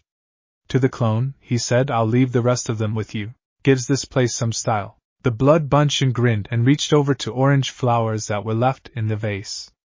As it straightened them around to cover the hole in the top, it said, You want to leave a message for them? Sure, Naruto said as he double-checked his pouch to make sure he didn't need anything else. Tell them, thanks for the flowers. Man, I can't believe Eno can make such cool bouquets. You know, she is quite bit more healthy than Sakura is, the clone pointed out. I'll bet you 3 ramen packs her rear is better than Sakura's. Maybe, but her personality is even worse. And Sasuke fangirl too, Naruto replied. His eyes closed as he started gathering chakra for his last jutsu. That's 2 big strikes against her. Who knows? Maybe she gave up on him, the clone pointed out as it watched the boy with curiosity. Naruto was starting to make a long line of hand seals. You certainly couldn't have been the only one smart enough to forget the asshole. Maybe, but I ain't betting ramen on it. Cash maybe, but not ramen, Naruto said. He made the 11th and last seal of the jutsu and pressed 2 fingers into the palm of his left hand. Shinkaman, Midnight Veil. Both of the blondes watched as a silver, metal-like liquid pooled up in the palm of Naruto's hand. The boy let the liquid grow enough to coat most of his fingers, then he lifted his hand and ran them down his entire body. A silver metal line was streaked from his hairline to past his navel. As the clone watched, the metal spread outwards, seeping across Naruto as it slowly covered his entire body. Over the course of a minute, the topmost layer of his entire body was covered in the stuff as it finally closed up at the back of his neck. He looked like a shining, pearly detailed, silver statue. Damn, this shit is sea cold, Naruto said through chattering teeth. He tried to lift his arms to see his hands, but found that he couldn't with his sore arms, much to his annoyance. And heavy too. The fox said it fades, the clone said as it watched the boy with interest. Sure enough, the metal covering gradually contracted on Naruto's body and became skin-tight. It darkened too, so it now looked like there was a perfect sculpture of the boy made out of mercury standing in the room. Naruto found that the material was almost weightless now, and he curiously raised his hands to look at them. It also wasn't nearly as cold as it used to be, though a noticeable chill remained everywhere it touched his bare skin. Cool, he said, turning his hands this way and that. watching the gleam of the fluorescent lights play across the metal. Then he nearly jumped in shock as his hands faded from sight. In a few seconds he had turned completely invisible. Very cool. It turned out that Naruto had cloaked himself not an instant too soon, as the doors suddenly swung open and an A&B wearing a cat mask dove inside. The blood clone switched modes from interested observer to half-dead demon boy in about 0.23 seconds as it slumped back and pretended to be asleep. Naruto himself jumped 3 feet into the air and moved backwards towards the window. He winced, thinking the A&B would hear his movements, before forcing himself to relax as he remembered the properties of his jutsu. The Midnight Veil was a near-perfect camouflage technique that included sound muffling, scent blocking, and hiding body heat as extra abilities on top of the invisibility. He was right to relax as the A&B barely glanced in his directions as he looked around the room. The man looked about carefully as he walked around the hospital room, obviously trying to figure out where the voices he had heard came from. Naruto had to take several steps to the side to avoid the guy bumping into him, but the A&B never noticed anything was out of place. Though, he did flinch when his masked face looked towards the flower vase. The man made a warding gesture at it, and backed out of the room, never taking his eyes off the bouquet. The door closed quietly behind him. The clone opened its eyes and gave a lopsided grin. It seemed the jutsu was a success if even an A&B couldn't detect it. The blood bunch nearly jumped when it felt an invisible, chilly hand press on its shoulder. Later, Naruto's voice whispered from the air next to the clone's head. "Good luck," the clone whispered back. The hand left its shoulder and a few moments later, the hospital window slid open. A few seconds passed and the non-detection field suddenly broke off the walls with a faint plume of gray fog as Naruto released the non-detection field. The window slid closed again and the clone knew it was alone. It sighed, feeling a little melancholy. It seemed even clones of Naruto disliked being alone. Still the Bunshin turned and looked at the bright orange flowers next to the bed. It smiled at the sight. Maybe it wouldn't be so bad after all. It leaned back in the bed and settled in to wait. 48 hours was a long time to wait when you don't need to sleep. What could it do to amuse itself? A wicked grin spread across the clone's face as it thought about the A&B stationed outside the door. Oh, this was going to be fun. Leaping from rooftop to rooftop while still recovering from severe muscular destruction and atrophy was one of the more unpleasant things Naruto had been forced to do in his life. His body's reaction time was terrible, and he felt like he had put a pair of Lee's weights on. He'd already had a couple close calls where he nearly undershot a jump and had to grab onto the side of a building to keep from falling. Thank the Kami Kakashi-sensei had taught him how to stick to things with chakra. The only reason he could keep running like this was because the fox kept his endorphin levels up. The natural painkillers were a godsend. As he landed from a particularly long jump onto a dew-slicked roof, he felt his foot go out from under him. He rolled, bouncing and bumping along the sheet metal and shot straight off the building into the alley beyond. The genin let out a pained grunt as he hit a closed dumpster with a booming clang and rebounded off it to the ground. He lay there panting for a moment, before he staggered to his feet again. He didn't have time to waste. Concentrating chakra into his hands and feet, he quickly scaled the wall closest to him. As he reached the roof and clambered onto it, Naruto glanced at the still black horizon to the east and took off running again. The Kyuubi had been keeping track of the days and had told him earlier that it was the 1st of May. That meant early spring. The sun would be rising between 6 and 7 in the morning. He had to be several miles from Konoha by then. His camouflage jutsu had only one major weakness: sunlight.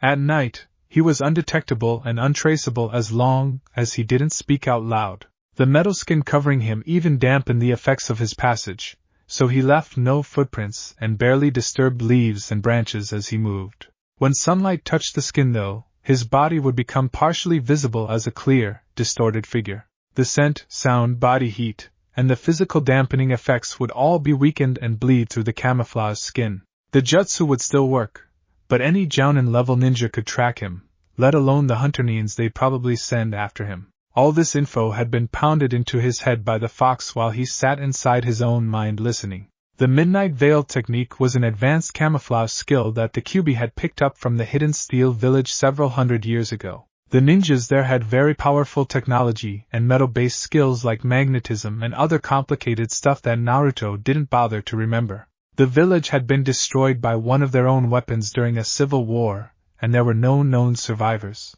The fox didn't know if any skills had survived to other villages, but it did know that it knew more of the steel's jutsu than any other creature alive.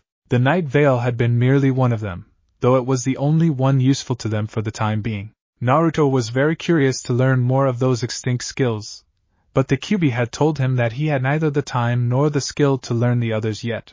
Oh well, if the merging worked, then he'd probably be strong enough to learn them. Till then, he'd just have to be patient. He hated being patient. Naruto perked up as he saw the village wall up ahead. A wave of relief passed through him. He was almost home free leaving his home? Whatever. He shook the thoughts from his head as he gathered the chakra to his feet and leapt from the last rooftop onto the wall. He quickly ran straight up it, and jumped to the top. He paused for a moment, to make sure he wasn't going to smack into any guards as he crossed over the barrier. With one last look at the still sleeping village, he took a running vault out into the trees beyond the wall. The leaves barely rustled in response to his passage. "I'll be back. I promise." 2 days after her disturbing dream, Eno found herself once again walking through the IC ward. She hadn't had the chance to run into Kakashi yet, as she'd been forced to immediately leave on another mission the morning after her nightmare, and she'd only gotten back from it late last night. She wanted to check and see if Naruto was doing any better and to see if his lazy ex-teacher was about. She really wanted to get the man's opinion, but she had no idea where his regular haunts were. Perhaps Sakura would know if she was in today. Sakura was, in fact, in that day. She was stooped over Naruto's bed, looking at the IVs in his left arm, when Eno walked in. She gave a small wave, then went back to her inspection. The other girl noticed the frown on the medic's face, and walked over to see what she was doing. "Something wrong, forehead?" the genin asked casually. In response, Sakura lifted the arm she was examining and gestured with her free hand for her friend to come closer. "Take a look." "Some idiot nurse put the IVs in all wrong," the medic said, irritation evident in her voice. Eno couldn't really tell what was wrong about the way the needles were sticking into Naruto, but she wasn't about to let her friend know that. Sakura took the genin's nod at face value and set the boy's arm back down.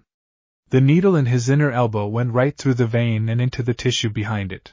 Worse, the one in his hand missed the vein entirely. "This is terrible work. I had no idea the medical staff was so incompetent on this floor. It almost looks like he tried to put them in himself." Neither girl noticed Naruto's mouth quirk a little. "Are the nurses really that bad? I mean, they always seem a little shifty and nervous whenever they come near this room," Eno pointed out. "Hell, even that ANBU guy outside is acting jittery. Everybody on this floor acts strange around Naruto. Actually, now that I think about it, haven't you noticed that almost everyone has always looked at him like he's some sort of I don't know, demon child? What if they did it to him on purpose or something?" A strange noise that sounded like a choked-off laugh floated up to them. Both girls looked at each other, then looked down at Naruto. The boy appeared the same as he always had for the past 2 weeks. "Humph, he must have farted. I always told him not to eat so much ramen. It's probably ruined his digestive tract," Sakura said as she looked back up at Eno.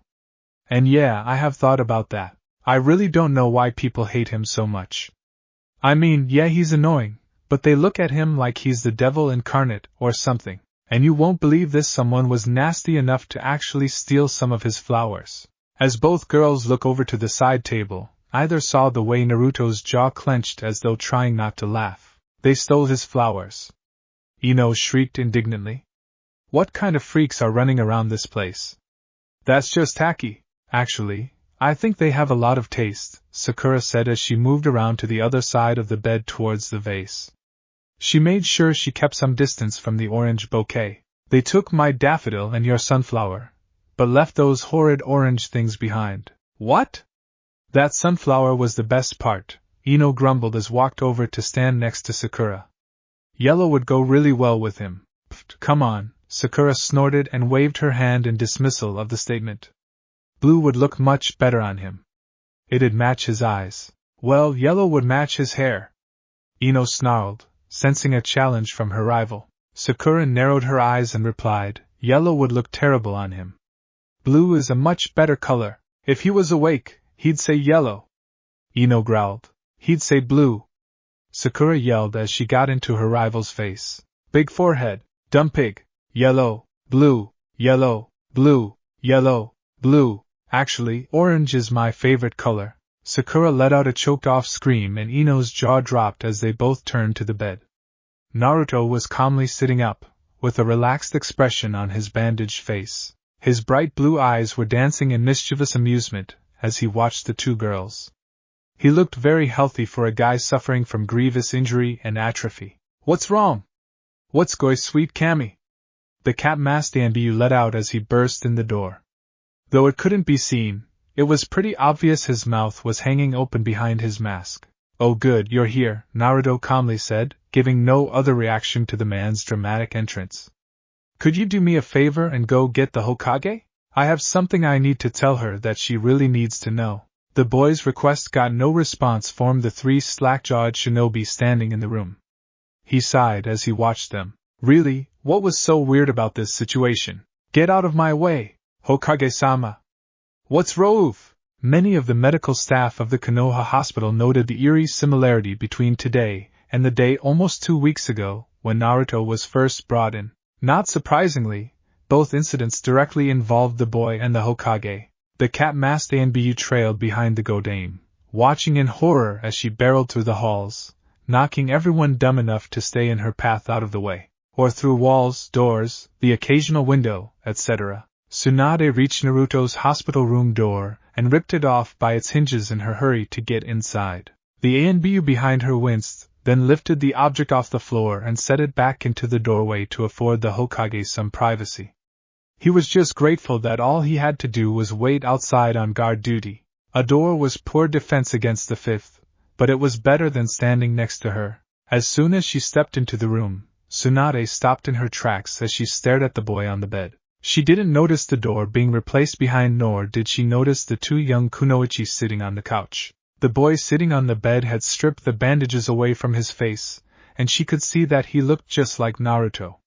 Physically, he was identical to the genin in every way. Even his eyes sparkled like Naruto's. He sounded like Naruto. He looked like Naruto. But this was not the boy she thought of as her little brother. Sakura and Eno didn't seem to notice anything was amiss as they tried to make conversation with the blonde. Either that or they just dismissed it as some side effect of being in a coma for 2 weeks. But to a Sanin's well-trained eyes, it was blatantly obvious. This Naruto sat up straight and spoke clearly, without any slang or improper grammar. His speech held a lilting eloquence to it, rather than the brash and hectic manner the real Naruto spoke with. More than that, this boy had a tranquil air about him, like he was completely at peace with himself and his surroundings. The real Naruto had so much pent-up energy inside him, he always seemed to be vibrating whenever he wasn't running around. His smile was different too. It was a relaxed, gentle smile and his eyes were wide open. The real Naruto usually wore slit-eyed, fox grins that made him look both mischievous and cheerful at the same time. Before Tsunade could analyze him further, the boy looked up and saw her. Hello, Bachan. It's nice to see you, he said, with a happy sparkle in his electric blue eyes. Tsunade relaxed a minute amount.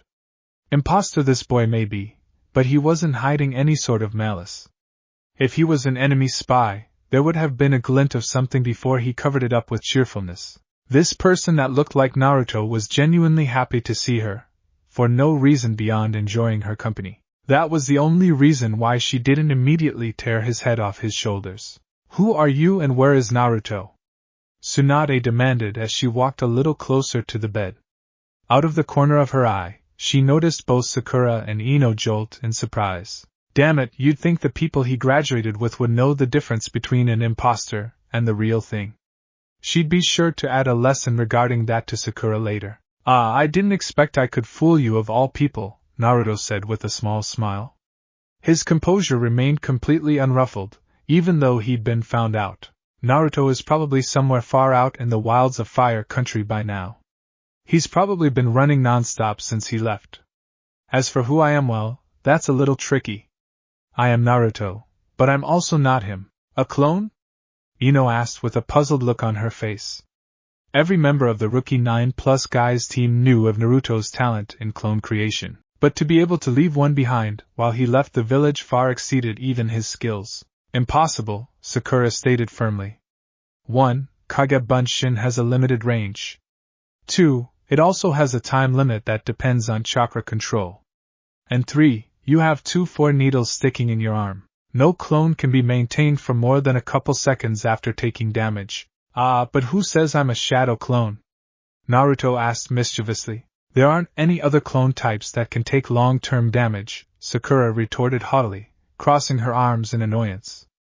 Even a clone of Naruto could test her nerves. Who say I'm any clone you've ever heard of? The boy replied. For an instant, his eyes darkened and a red sigil appeared on his forehead. The next moment it was gone, leaving the two young kunoichi to wonder if they had seen it at all. That seal, Tsunade whispered. It wasn't identical by any means, but the seal on the clone's forehead was definitely the same language as the one the Akatsuki had used on Naruto in the first place. How could they have taken him with a guard on watch? The clone held up his hands and shook his head, denying her question. No. They don't have him. At least as far as I know, it said to correct the Hokage's assumption. Naruto created me and left Konoha all on his own power. The group that attacked him has nothing to do with it. Not directly anyways. And to clear it up, I'm a modification of a Kage Bunshin to a much more advanced level. Naruto learned it from his ally. I can take damage without being forced to dispel. I know each of his skills and can perform them as easily as he can, and I'm completely independent of him. No matter how far away he is, if he's asleep, or even if he's dead, I'll last until my chakra runs out. Pretty good diversion, if I say so myself. While Sakura and Eno were staring in amazement at the advanced clone, Tsunade was having a different line of thought. The way the clone said ally meant only one thing to her: Kyuubi. The Kyuubi was teaching Naruto new skills. It was also likely it was behind the boy's sudden flight. If the demon fox was involved, this whole situation just got a hell of a lot more complicated. The fox had already taught Naruto at least 1A rank, maybe even S rank, jutsu so far, and there was no telling what other skills it would give him. A clone like this could be used for anything. If Kage Bunshin was forbidden, then she was tempted to outlaw this skill entirely. Assassinations would be far too easy for this jutsu. It was like making a perfect replica of yourself that was totally expendable. Ridiculously useful as cannon fodder, distractions, support units, primary units in battle. The list just went on and on. Hopefully, because the Kyuubi was involved, Naruto was the only one who could use it. If Orochimaru ever got his hands on this jutsu, why did he leave? Eno asked, interrupting the Godame's thoughts. For that matter, how? He's been totally mangled for 2 weeks and all of a sudden he can go running off into the woods? He should be lying there half dead for Kami's sake, not going camping. The clone stared at Eno for several seconds before it busted out laughing. Eno's irritation grew the longer the Bunshin laughed. How ridiculous. A clone mocking her. I told him you might be interesting, the clone said as the last of its chuckles died away. Its face turned serious so quickly that the young shinobi jumped and Tsunade tensed. Extremely interesting. You have a great deal of potential in many different ways, Ino-san. I hope you'll grow into some of it by the time Naruto gets back. He's coming back? When? Sakura tensely asked. Of course he's coming back, Sakura-san, the clone said as it rolled its eyes. Sakura blinked at the lack of a chan suffix at the end of her name. Did the clone think differently of her than Naruto did? He wouldn't abandon the leaf. Not permanently, anyways. I have a message from him for you, Ba-chan. It may answer some of your questions. Tsunade gave the clone a careful look, before she nodded and said, All right, let's hear it. Okay, here it is, hey Ba-chan. The clone's entire demeanor changed in an instant. It truly seemed like Naruto was sitting there now, complete with fox grin and everything. It was both startling and disturbing, like they were seeing a ghost of the boy. I know you're probably pissed at me. Sorry for all this, but I don't really have much of a choice. I ain't gonna lie and say you don't have a reason to be scared, 'cause there's a big chance I won't be coming back. Not alive anyways. Tsunade's stomach twisted. I have a damn good reason for leaving though. I found out from the you-know-what that stuck you-know-where that borrowing its chakra has some bad side effects that neither of us wants. It also warned me that there are worse things out for my blood than the cloak freaks and the snake weirdo. We have a plan to survive, but it might not work and I need to be far from Konoha and people for it to have a chance. I hope I'll be able to come back sometime soon, but I can't promise anything. The plan is actually so stupid it's almost suicidal, but it's still the best shot we have. If I don't return, at the very least we've kept the you-know-what away from the cloak freaks, right? When I get back, I'll tell you everything, I promise. Oh yeah, I can't wait to tell you all about my bloodline. The you-know-what told me all about it. It's really awesome and I hope to test it out while I'm gone. I'll tell you how it goes when I get back. Shit, I'm running out of time, so I have to cut this off. I'll be back sometime soon. Later, Ba-chan. The clone's face relaxed into its usual placid expression, and it watched the gathered kunoichi for their reactions. Sakura and Eno stood with dumbfounded and confused faces as it had expected. Tsunade, however, looked both serious and very worried, though she tried to hide it. The clone felt a wave of regret at adding to the woman's already high stress levels, even though there was nothing it could do about it now. I'm sorry, Ba-chan. He really did have no other choice, the Bunshin said, sounding both apologetic and reassuring. The group has gained disturbing new allies and they'd make another move on him long before he was ready to face them. This is his only chance to survive. Besides, he's in good hands. His ally is very knowledgeable and he's watching Naruto's back. It's in both their interests that he stays alive, so you don't have to worry much about that. I see, Tsunade replied, taking all the information into process later. And when does he plan to return if their plan works? He left 2 days ago on the 1st of May, the clone said. He plans to return to Konoha on the same date next year. Assuming he lives, of course. Eno spoke up then and said, Is there anything else you can tell us? Yes, actually, the Bunshin began. It suddenly made a deep, booming voice that sounded suspiciously like Guy's as it said, You are magnificent. Truly a noble creature like you is a gift from the very gods. Only a splendid, celestial being could have crafted the wondrous masterpiece you chose to grace our humble, lowly selves with. We bow to your awesome glory. You have shown us the light and it is orange. The three kunoichi stared at the clone, utterly shocked and with massive sweat drops on the backs of their heads. The clone's Guy impersonation was disturbing in its accuracy. Thank the kami Naruto had been Kakashi's student. He actually said that? Eno hesitantly asked.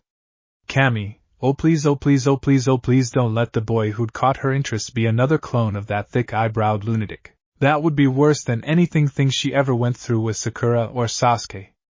Much worse. No, I made it up. It's been boring the last few days, you know. 3 loud thumps sounded as each kunoichi face vaulted. What did he say then? Eno asked as she stood back up and dusted herself off. He said thanks for the flowers? The clone replied with beaming smile. The blonde girl relaxed. It seemed Naruto liked them as much as she thought he would. The Bunshin continued, in fact, he took a couple of them with him, though he couldn't take the orange ones. I think he was kind of disappointed. He stole his own flowers? Sakura dryly asked as she raised an eyebrow. The Bunshin shrugged and said I suggested he take something along from the get-well pile. He preferred the flowers to Guy and Lee's card. Eno shuddered as she looked over at the thing and said, Well, that's unders. A loud gasp from the clone cut her off. The kunoichi all stared in shock as the seal on the Bunshin's forehead reappeared, jet black this time. The fake boy shuddered as the seal began to fragment and fade away bit by bit. Oh hell, the last of my chakra just ran out, it said through clenched teeth. Ba-chan, is there anything else you want to know? Nothing I can think of, Tsunade replied as she stared at the Bunshin. She had a strange, uncomfortable feeling at the clone's impending dispel. She didn't know why it felt so weird, but it might have been because the Bunshin seemed so human compared to a normal clone. Hesitantly, she said, Thank you for telling me all this. The clone managed one last smile at her and said, You're welcome, Ba-chan. The last of the seal broke up and disappeared. As the 3 shinobi watched, the clone's body turned into a glowing red, liquid-like energy. It didn't burst or puff like a normal Bunshin. Instead, it just slowly faded from sight until it was gone completely. The sheet fluttered to the bed, while the IVs and wires clattered onto the floor with nothing to support them. Tsunade stared at the bed for several long moments, before she turned to the girls. You two, not a word of this to anyone. Consider that a law, the Godame ordered. When she saw the two kunoichi still staring at the bed in shock, she sighed and said, Sakura-chan, take Eno to your office and stay there until I send Shizen to get you. Get something to drink from the vending machines if you need to, but keep the door closed and don't talk about this to anyone. Am I clear? Sakura finally snapped out of her stupor at her sensei's words and nodded her head. Yes, Hokage-sama. We'll stay there, the medic replied formally. She hesitated and asked, Tsunade-sama, will Naruto be? I'm going to get Kakashi and a couple other trackers to follow him immediately, Tsunade replied tensely. I have no idea what his plan is, but considering he left Konoha without telling anyone, it's probably borderline insane, and so suicidal that only an idiot would try it. So of course, he won't think twice about doing it. I want him stopped and dragged back here as soon as possible. Don't worry. Kakashi's an excellent tracker and I'll get somebody else with a good bloodline limb. Tsunade stopped in her speech as she remembered the clone's message. A bloodline. According to the Kyuubi, Naruto had a bloodline. But he hadn't said limit. Could that mean? No way he's part of that family? But surely Jiraiya or Sarutobi would have noticed, considering all their close contact with the boy and access to all the classified records. Naruto would have been given far more advanced and rigorous training if he did have such a powerful ability. Did the third and her old teammates simply not know? Impossible. If Naruto was a part of that family, then those two of all people would have known and done something about it. Unless they didn't want to draw attention to it. That was an unsettling thought. Granted, that family had many powerful enemies, but to squander such a potent bloodline was near heresy to any hidden village, let alone the weakened leaf that had to take every advantage it got to survive. Then again, as much as Tsunade loved her old sensei, she still disagreed with many of the decisions Sarutobi had made in his lifetime, allowing the Chunin exam to continue 2 years ago because Orochimaru threatened invasion, and conceding to the Cloud's demands during that incident with the Hyugas were just a couple examples. She wouldn't be surprised if he had allowed the boy to be trained like a normal ninja. Naruto certainly hadn't received any training to control the Kyuubi until Jiraiya had stumbled across him by complete accident. Although maybe the fox was at the heart of the matter, and the reason behind Sarutobi placing Naruto amongst the other ninja children. The boy is the Kyuubi vessel, and the people of Konoha would certainly have looked unfavorably at him being trained at heightened levels. But Sandaime still should have tapped that boy's ability. Or perhaps that was what he'd been hoping for when he assigned Kakashi to Team 7. Well, then he should have known not to add an Uchiha to the group, as Kakashi would have certainly favored him over the others, which he had, and at Naruto's expense, leaving both the bloodline and the Kyuubi untapped. But maybe Sarutobi had hoped the rivalry would strengthen both boys and given the leaf 2 powerful bloodlines. Tsunade groaned and pressed her fingers to her forehead. Ugh, this was just like her old sensei. He would make plans that looked excellent on paper, but had a hell of a time working out in real life. Of course Team 7 would fail. Naruto had a foolish ego, Sasuke was obsessed with his past, Sakura was a love-struck fool at the time, and Kakashi had favored the only other person with a Sharingan he'd seen in years. Oh well, live and learn. She'd just have to learn from Sarutobi's mistakes. When Naruto got back, she'd make sure he'd get advanced training from Jiraiya and several other high-level jounin. She might even teach him a few things herself. If Naruto had the Unlimiter, then not only would he be able to handle the pressure, but he'd probably be a match for the Yondaime in a few years, and the Leaf desperately needed someone with that kind of power. Yondaime. Tsunade had to resist the urge to hit her head repeatedly into the nearest wall, which would have done little except add to the maintenance costs of the hospital.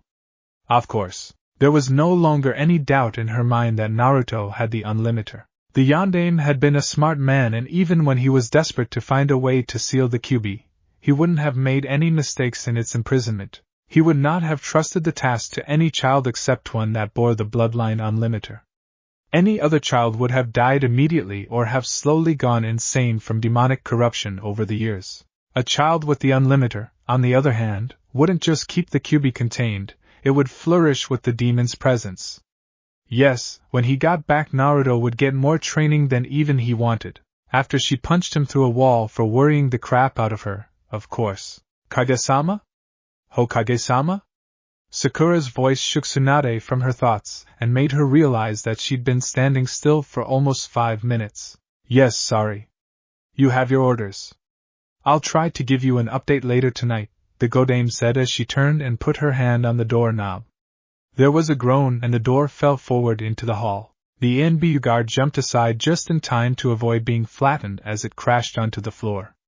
Tsunade stepped over the door and calmly ignored the stares she received from the medical staff. All right, get going, she said to Sakura and Eno as they filed out and kept a careful distance between them and the potentially crazy woman. As they left, the Hokage suddenly noticed the cat-masked NBU as he stood up and brushed his clothes off. And you, Tsunade growled as she stalked towards her prey, what part of or else didn't you understand? Damn, and I just had my sandals cleaned this morning. The NBU whimpered as his doom drew near. So what do you think is going to happen? Is he going to be a missing nin?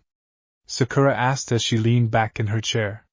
She and Eno had been waiting for almost an hour in her office for Shizen to come by. The majority of that time was spent in silence, each girl processing what they'd learned.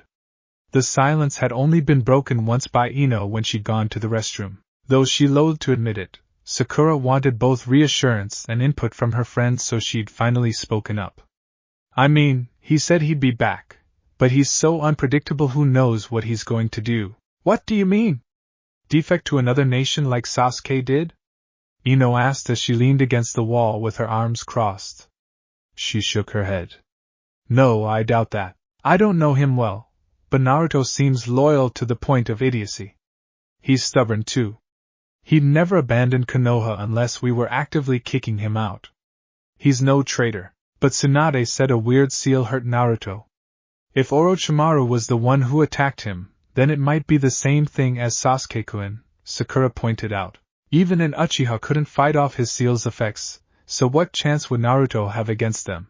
Eno narrowed her eyes and snorted. Her voice took its typical sharp tone as she said, 1. Sasuke left of his own free will, cursed seal or not. I did some research on them after that Forest of Death mess, and I found out that while cursed seals can influence someone's actions, that person has to willingly give in to them for them to work. Sasuke may have chosen to use his, but Naruto's way too stubborn to fall for some psycho's trap. 2. A Gru attacked Naruto and nobody has said anything about sound nins at all. And 3. I saw what Sasuke looked like with the cursed seal on him. Naruto's body was damaged in a totally different way. If a seal was used on him, then it wasn't anything like Orochimaru's work. This has nothing to do with the sound, as far as I can tell. I guess you're right, Sakura said, looking somewhat relieved. Then she looked up and gave Eno a sly grin. No kun, huh? Don't tell me you've given up on Sasuke-kun, Eno pig. The blonde girl's stunned look caught the medic off guard as Eno said, yeah? Of course I have. Sakura blinked and asked, you're joking, right? Why would you give up on him? I thought you liked him almost as much as I do. Yeah, Eno said slowly, as if talking to a child. Maybe she was.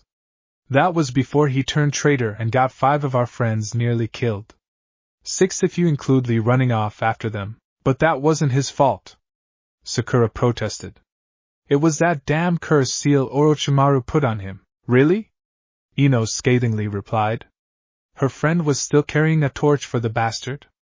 And how did he change after the cursed seal was put on him? He kept starting fights for no reason and was really cold to people, Sakura said.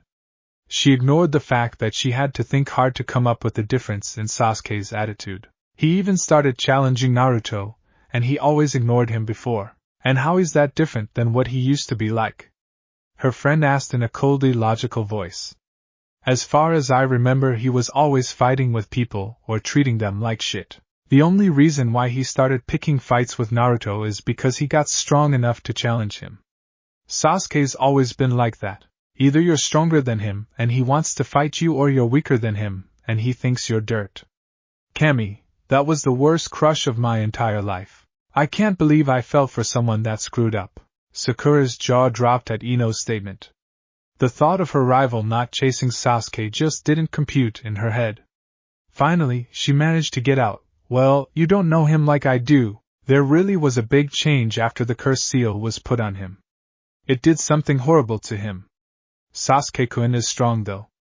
He'll fight it off and come back to the leaf before you know it. And even if he doesn't, Naruto and I promised we'd rescue him from Orochimaru when we get strong enough. There was long silence following her words in which Eno kept her face angled towards the ground. Sakura shifted uncomfortably and was about to speak up again when her friend quietly said, "Sakura, one day you're going to realize that Sasuke isn't who you believe him to be and he never has been. Your dream is just that, a dream. I hope it's not too painful for you when it happens. More than that, I hope you're strong enough to walk away from the illusion when you realize that." "What are you talking about?" Sakura asked. Eno didn't answer as she walked to the door. "Hey! Where are you going?" "Hokage-sama said to stay here, for a walk." "I doubt there'll be any news for a while," Eno replied as she pulled the door open. As she started to step out, she grumbled, "I need to get away from the estrogen waves for a while." Sakura had jumped up and simultaneously yanked Eno back inside while slamming the door closed before she was consciously aware of her movements. She spun her friend around and started to yell, "I'm not done, damn it! Where do you get off telling me, oh Kami, you're bleeding?" For a panicked instant, the medic thought that she had hurt her friend somehow when she'd grabbed her. Then Sakura noticed that the blood was coming from Eno's right nostril and eye, forming a gentle trickle down her face. Fear shot through her when she realized that the blonde girl's eyes were rolled up into her head and her face was twitching rapidly. Was she having a seizure? Some kind of fit? Sakura grabbed her friend to steady her as Eno made a strange whining sound of pain and grabbed the sides of her blonde head. The medic's concern grew worse when she noticed blood also running out of the girl's left ear. Something was happening inside her friend's head and she had no idea what, despite her medical training. Sakura was just about to force Eno to lie on the floor and summon a medical team when the girl's fit stopped. The medic felt a brief surge of relief when her friend's gray-blue eyes opened. Then the next moment the floor seemed to fall out from underneath her, as the most terrifying and monstrous chakra she had ever felt in her life slammed into her senses. Sakura was barely aware of Eno's detached concern as she collapsed forward and grabbed onto her blonde friend. Someone was screaming so loudly it hurt her ears. She felt a brief moment of surprise when she realized she was making the sound, before another pulse of that evil and horrifying chakra ripped across her mind. Eno wobbled slightly as Sakura collapsed to her knees and wrapped her arms around the blonde's waist. She felt odd. Detached. Like everything was happening to her, but not really affecting her. She felt the alien chakra. She felt the terror inflicted on the animal part of her brain. But it merely passed through her mind, like water through a sieve. Her head felt weird, like something had broken or ruptured. It hurt, but not in a totally bad way. She felt like she was waking up and fainting at the same time. Eno tried to focus, but all she could really do was hold Sakura's head and try to calm her down as she sobbed into her shirt. As she ran her hands through her friend's bubblegum pink hair, the blonde girl tried to remember what she had seen moments before the terror struck her. Wind and light. Fire and darkness. Two figures were facing each other across a great, featureless white plain. A glowing, blue-white human figure stood tall and determined. A massive, red-black canine form, ancient and proud, watched the other. Despite being featureless, there was more definition and depth to their forms than any physical detail could ever convey. They were souls in pure form. They were what someone looked like when every bit of the body and mind had been stripped away. There was nothing between either of them except the distance they stood apart from each other. Above, in a sky that was as pitch black as the ground was pure white, a massive sphere of energy grew over each figure. One was blue-white and swirled and shined with unrepressed energy as it grew larger. Its light grew too bright for human eyes to look at it after only a few moments. The other sphere was an old, deep crimson color, and it boiled and burned with a dark fire. It was at least 100 times larger than the other mass of energy. A blistering heat that would sear any human's flesh in seconds came off the orb in waves. The crimson ball of energy looked almost identical to a red giant star, though its power was growing, not dying. The blue-white sphere resembled a shining moon orbiting its burning star as the two grew larger in size and stronger in intensity. Eno remembered thinking that she was either going to be burned to death by the heat or irradiated into dust by the light at any moment. Just when she'd been absolutely sure she was going to die, the spheres reached their limits and rushed at each other. The figures moved parallel to the orbs of energy, and all four impacted at the same time. The backlash of pure power on a level she couldn't understand had hurled Eno back into herself. She'd seen Sakura's concerned face for an instant before the crippling wave of terror had swept over them, and now she could barely understand what was going on. There was an annoying humming in her head that wouldn't go away, and Sakura refused to let go of her or calm down. Eno's hands kept stroking her friend's hair, worried about her but not able to do much about it. A red blotch on the girl's pale skin caught her attention. Another one appeared even as she watched. Eno wiped the drops away, annoyed at the crimson color marring her friend's smooth forehead. A second, more powerful surge in the chakra wave made her knees feel watery, and she had to lean on Sakura's shoulders for a moment to catch her balance. Surprisingly, the girl seemed to be calming down with the second wave. Eno watched in idle curiosity, as the medic slowly got control of herself. After several long moments, Sakura finally forced herself to her feet, though she still had to hang on to the blonde girl for support.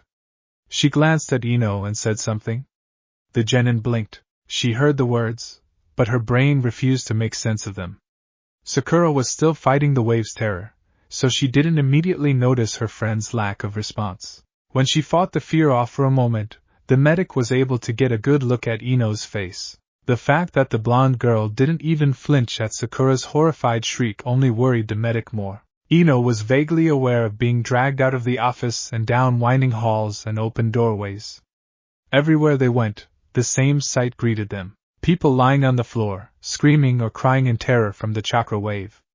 The blonde girl noted that the chakra had only intensified in the few minutes since it began. The walls and lights twisted and warped as she was rushed along, making her wonder if she had woken from her dream or if she was still trapped in one. It was disorienting in a very bad way, and it was made worse with the speed they were moving. Apparently Sakura took her attempts at slowing them down as a sign of imminent collapse on Eno's part, because the next thing the blonde knew the hall was moving away from her. She blinked, then realized she wasn't running anymore. She looked down and saw pink hair. Huh. Sakura hadn't joked when she said she'd learned some of Tsunade's strength abilities. The medic was carrying her like she weighed no more than an infant. A powerful surge in the chakra made Eno's head feel like it was being split in two, and Sakura stumbled in her run, only barely managing to keep them both from sprawling across the floor. The power was so intense it felt like her head would crumple inwards piece by piece. Eno closed her eyes and gritted her teeth against the pain as it seemed to crush her skull. She was dead, she was going to die, this was it, she couldn't take the pressure in him. The chakra suddenly relaxed and began to ebb away. Eno opened eyes and stared at the white circle in front of her. It took her almost a minute to realize she was looking at Sakura's back, and her body was as limp as a rag doll in the other girl's arms. She couldn't even hold her head up.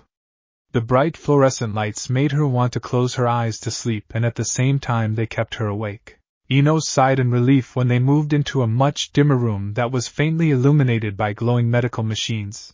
She felt Sakura carefully lay her down on a long and narrow bed that wasn't very comfortable. The blonde girl allowed her eyes to close as the last of the chakra wave faded. She blinked her right eye in irritation at the blood began clotting and gumming the eyelid up. A low murmur of a couple different voices discussing something relaxed her, even though they sounded rather tense.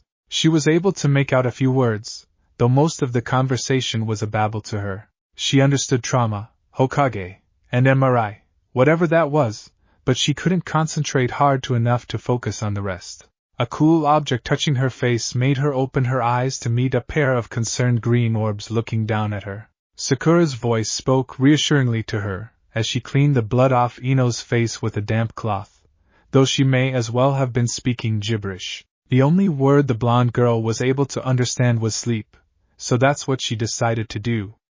Her vision darkened to Sakura calling out her name, and grabbing her shoulder. She managed one final coherent thought that would have started a loud cat fight if the medic had actually heard it. You shouldn't worry so much, Sakura. Don't want that big forehead to get wrinkles. Tsunade had been waiting impatiently for almost an hour for Kakashi to show up when she felt the chakra wave hit. Its raw power had sucked the air from her lungs and felt like a physical blow. Of course, she wasn't a Sannin for nothing, and she only lost her composure for a minute before she was back on her feet. Judging from the loud thumps outside her door, her guards weren't so lucky. The Hokage stormed over to her newly replaced window and flung it open to look out over the leaf. It was like a scene from hell. Civilians, shinobi, even animals, everyone and everything was running about or collapsed on the ground screaming in mortal fear. Though it was still mid-afternoon, the sky had blackened without her noticing, and the only light was an eerie red glow that came from the horizon off to the northwest. Tsunade narrowed her eyes. She had never personally felt its chakra, but there was only one creature with this much raw power on the continent. Kyuubi. Something was happening with the Kyuubi. She'd heard the stories and read the old reports. The demon fox's aura played on humans' animal instincts, and made them feel like they were prey for the beast. Only shinobi of phenomenal caliber were able to resist its effects. As if the fox hadn't been strong enough to begin with that day 14 years ago, its mere presence had been enough to cripple almost 3/4 of Konoha's forces. Only the strongest of the Jounin and Anbu had been able to effectively fight alongside the Yondaime. The rest had been sitting ducks. No wonder most of them held a grudge against Naruto. Shinobi instinctively dislike and hate two major things: being helpless and anything stronger than them. The boy was a living reminder of both. Even when a second, stronger wave of chakra ripped across her senses as a halo of light of blue-white rippled across the sky from the northwest. Tsunade's eyes widened in shock. She knew that chakra. Naruto. What the hell was he doing with the Kyuubi? This was their plan? All they're doing so far is giving everyone in the leaf panic attacks. Perhaps with the addition of the boy's chakra to the Kyuubi's, maybe anyone who was familiar with him was able to fight off the effects of the wave. It certainly made it easier for her to withstand it. A couple minutes later the door banged open and Kakashi rushed inside. "Nice of you to join me," Tsunade growled in a manner that made the Jounin almost as nervous as the chakra wave. "That's Kyuubi. What's going on? I thought Naruto was in the hospital," Kakashi demanded, his eye visibly worried. "If you had shown up when I told you to, you would know that not only did Naruto escape 2 days ago, but he and the Kyuubi are planning some damn fool stunt out in the backwoods of Fire Country, which they just managed to do," the Hokage said with a strong note of reprimand. Noticing the man didn't respond to her implied criticism, she grumbled a curse and said, "Your orders are to take the Nara boy and Guy's Hyuga kid to go and investigate. If Guy himself doesn't have a mission, take him too as backup. I want Naruto found. I want to know what the hell he just did, and I want to know as fast as you and your little doggies can run. Now get moving!" Kakashi nodded and turned to run back out the door. The Hokage's voice calling his name stopped him just as he made it to the doorway. "And Hataki-san, if you ever ignore me again when I send for you, I'll have you stripped to Chunin and made Yumino-san's assistant," Tsunade said in an icy monotone that showed she was deadly serious. "I don't care how guilty you feel about your dead friend, it's not to interfere with your work. You're an elite Jounin of the Leaf and you will obey your commander's orders immediately, and not whenever you feel like it. If you want to stare at the memorial for hours, do it on your time off. Is that clear?" Kakashi wasn't as much surprised that she knew about Obito as he was that she had said anything about it. The third had simply ignored his tardy habit or laughed at Kakashi's lame excuses. Then again, many people made the mistake of thinking Tsunade was anything like Sarutobi, and everyone who did wish they hadn't after the fifth got through with them. It not like he enjoyed it or anything, he just couldn't help but think about his friend and stare at the marker for hours. On the other hand, if he kept it up he was going to wind up Irika's assistant. The mere thought of such a thing made a quiver of fear race up his spine, and it had nothing to do with the terror wave. He had no idea what was scarier, this woman angry at him, or that man as his boss. Ugh, he was getting shivers thinking about either of them. "Yes, Hokage-sama," the Jounin said, before making a hasty exit. Kakashi would rather face that damn fox than those two any day. Konoha wasn't the only place that felt the terror wave, as survivors of the Kyuubi's original assault quickly came to call it. The hidden sound and waterfall were hit by its intensity hard, as they were closest in proximity to it. In fact, the residents of the sound finally discovered something that terrified them even more than their master. Sasuke woke up after a post-training nap to blindly thrash about his room for several minutes before winding up on the floor. The feel of the second chakra in the wave both horrified and enraged him. Just the thought of Naruto having anything to do with that kind of power set his teeth on edge. He was still cursing the boy's name when Kabuto came to get him 10 minutes later. Elsewhere, Yumino Irika had been traveling home from the mission in Wind Country he'd left for weeks ago. He was eager to get back to Konoha to check on Naruto, and to get back to his classes. One moment he was hurrying along and the next he was on the ground, feeling the same nightmarish presence that had haunted him for 14 years. Memories of the sight of the demon, and the death of his parents had crippled him until he felt the second chakra wave. Recognizing Naruto's energy, the Chunin had collected himself, then started running as fast as he could to Konoha with the other members of his team lagging behind. Further away, but way too far inside Fire Country's borders for anyone's comfort, a pair of blood-red eyes watched the glow with interest. The figure was one of two beings that didn't even flinch at the power of the chakra. In fact, this individual seemed almost pleased at the strength of the wave. If one had looked closely, one might have noticed the briefest ghost of a twitch at the corner of the man's mouth. But since the expression, and the man, was gone the next moment, one couldn't tell for certain if it was there at all. And finally, far to the south, one other person stood and watched the strange light show over the forests of Fire Country. A pair of frost-green eyes didn't even blink at the intensity of the chakra, though they did watch with curiosity. When the second wave pulsed, the figure stood up straighter and grabbed the large gourd sitting next to him. He calmly leaped off the sand-blasted ruins he'd been perched on towards the dusty ground.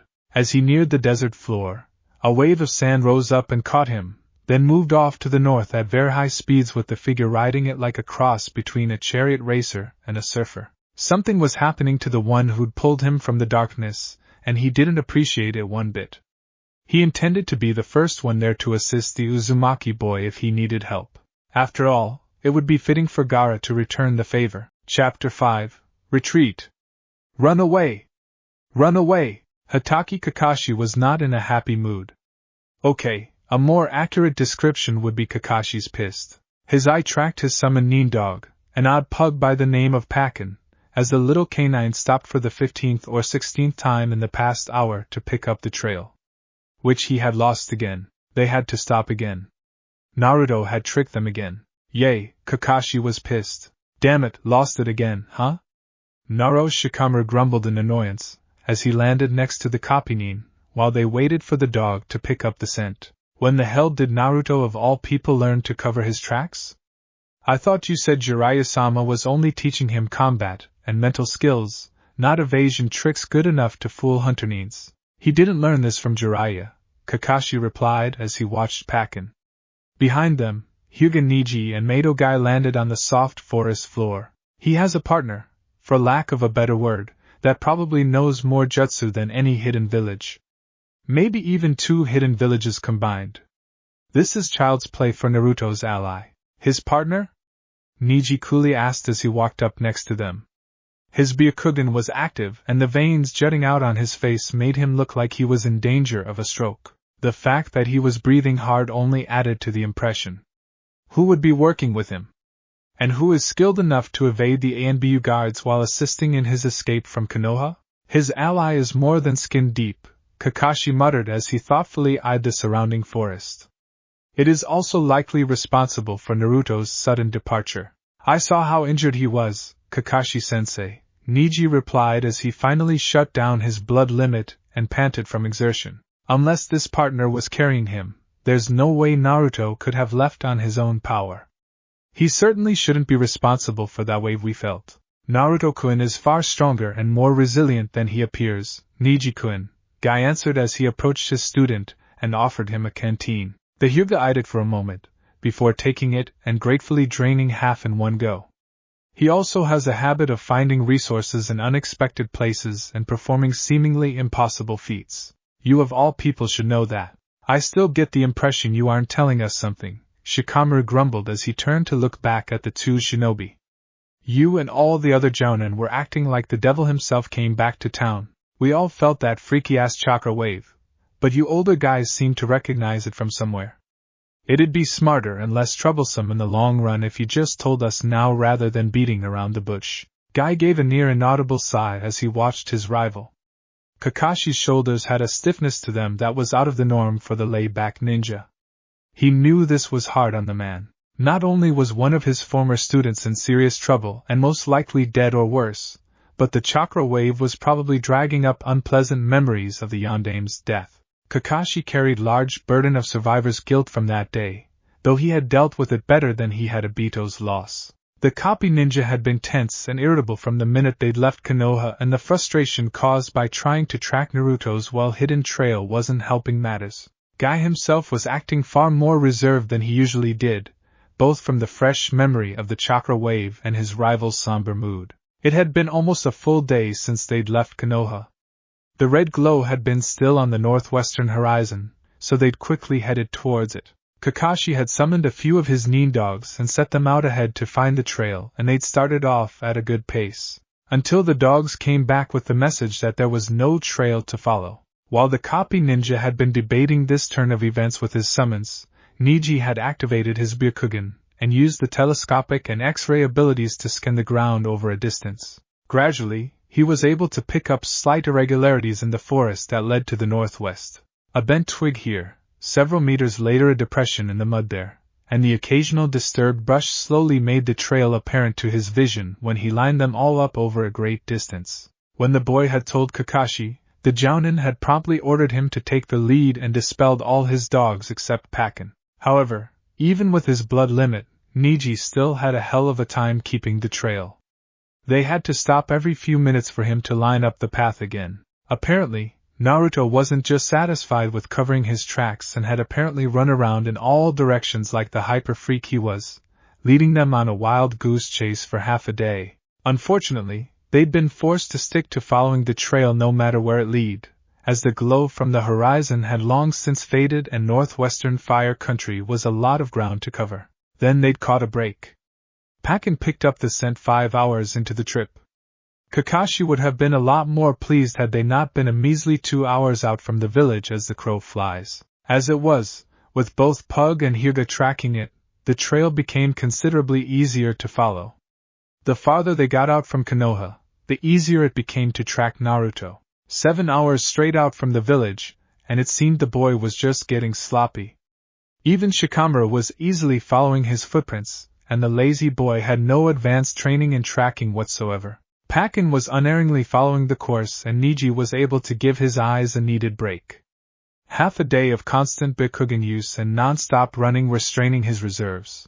The trail was becoming easier to keep to, as Naruto had apparently given up on running all over the place and had gone into a dead run. Both Guy and Shikamaru made amazed comments as they looked at the boy's stride and jump lengths. They all knew the blonde was a stamina freak, but to keep running at top speed for hours after just getting out of the hospital?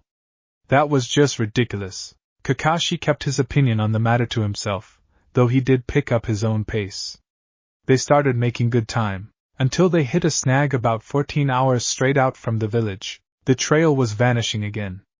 The scent disappeared the further they advanced, the footprints faded, and the other little signs of disturbance became as scarce as when they had first started. Niji had to activate his Byakugan again for them to get anywhere, and was starting to lag in his pace from the constant chakra exertion. So now here they were, in a small clearing in the middle of the woods of northern fire country, with the lot of them gawking at the trees like idiots. It felt like there was a big sign above their heads that said "Sucker" in Naruto's hideous handwriting. Shikamaru half expected to see "Kick Me" scrawled on the backs of his fellow shinobi. If the situation weren't so serious, he'd have bet his life savings that this whole mess was an elaborate prank played on them by the loud blonde. He wasn't reassured by the thought of their quarry having an accomplice. This talk of an ally worried him. He wasn't genius for nothing, after all. "Well, are you guys gonna tell us?" the lazy Nara asked, as he crossed his arms over his flak jacket. Kakashi didn't reply as he continued focusing on the surrounding forest. Guy frowned thoughtfully and said, "Rival, I know it's the big rule, but in this case, I'm not breaking the Sandame's law unless it's life or death." "Guy," the copy ninja interrupted in a cold voice, "I expect you to do the same. And my point is, if we encounter Naruto and he's been influenced by his ally, then it will be life or death," Guy replied in a firm tone, not intimidated in the slightest at Kakashi's attitude. "You should know, considering you were the one who told me about the boy's abilities." The copy nin went dead quiet for several moments as he considered the taijutsu master's words. At length, he sighed and said, well, Hokage-sama isn't happy with me as it is, so what's breaking the big rule on top of it? Tell them. We'll take responsibility for it when we get back. Pakken finally stopped sniffing around and nodded at Kakashi. Tell them as we move. Pakken's found the trail again, the Jounin said as he jumped into the trees with the dog. Guy motioned for the two Chunin to follow as he leapt after his rival. When they were moving at a decent clip again, Shikamaru looked over to Guy and asked, why would the third make a law involving Naruto? The Thai expert frowned as he did a casual side flip to follow a sudden change in direction by Kakashi. How to put this to them? After a minute or so of thinking, he said, tell me, what do you two know about the Kyuubi no Kitsune? Is he going to be alright, Tsunade-sama? Shizen asked as she set down a tray laden with a light lunch and tea on the Hokage's desk. Tsunade didn't answer for a couple moments, as she stared out the window of her office. Her student frowned a little and walked around to gently lay a hand on the woman's shoulder. Tsunade-sama? The Hokage jerked suddenly and became a blur of motion that ended with her fist halted an inch from Shizen's face. The younger medic flinched in surprise, but made no move to back away as Tsunade shakily sat back down in her chair. Or maybe I should be asking, are you going to be alright? Shizen gently said as she poured some tea for her mentor and handed it to her. A loud shrak sound echoed through the large office as the Hokage accidentally crushed the cup into wet porcelain mush. Damn it, what's wrong with me today? Tsunade asked, as she glared down at her hands. She almost jerked in surprise again when Shizen carefully pried her hand open and wiped it clean with a hand towel. I'd say you're worried about Naruto-kun, the young medic calmly replied. I'd be worried too if someone that close to me was involved in that chakra wave. You managed to sneak up on me and I nearly punched you through the wall, Shizen-kun, the fifth angrily said as the young woman wiped the tea off the floor. That's more than a little worried. You didn't hit Methoff, Shizen replied with a slight smile as she set the grungy towel aside. She pointed at the large, jagged holes scattered about in the walls and the ceiling of the room. Unlike the ANBU that continued to bother you for some suicidal reason. Tsunade let out a tired chuckle even as she sweat dropped. She said, well, I happen to like the extra light in here and the fresh breeze feels nice. Of course, Shizen deadpanned, bringing a surprised smile to the Hokage's face at her student's sudden bout of dry humor. It has nothing to do with the council and the ANBU commander's repeated demands for you to see them. The fifth's expression darkened as she said, if those fools want an audience then they damn well better show up here in person. I'm Godame Hokage and I'm in charge of this backwater dump of a village. Sending a couple lackeys to fetch me because they feel they're too important to walk over here themselves is not something I'll tolerate. It's a good thing I left the leaf when I did all those years ago, because if I had caught any of them treating Sarutobi-sensei like this I would have started a bloodbath. He may have put up with their crap, but it'll be a frosty day in hell before I will. When they have the balls to show up in person then I'll deal with them. Are you sure that's wise? Shizen calmly pointed out as she half sat on the edge of the Hokage's desk. This can be considered a crisis, with the ninja ranks and the civilians panicking. It may only add needless strife to the situation. Tsunade snorted as her scowl deepened, though it wasn't directed at her student. 1. If they can't handle themselves in the middle of a minor crisis like this, then they're dead the next time the sound invades.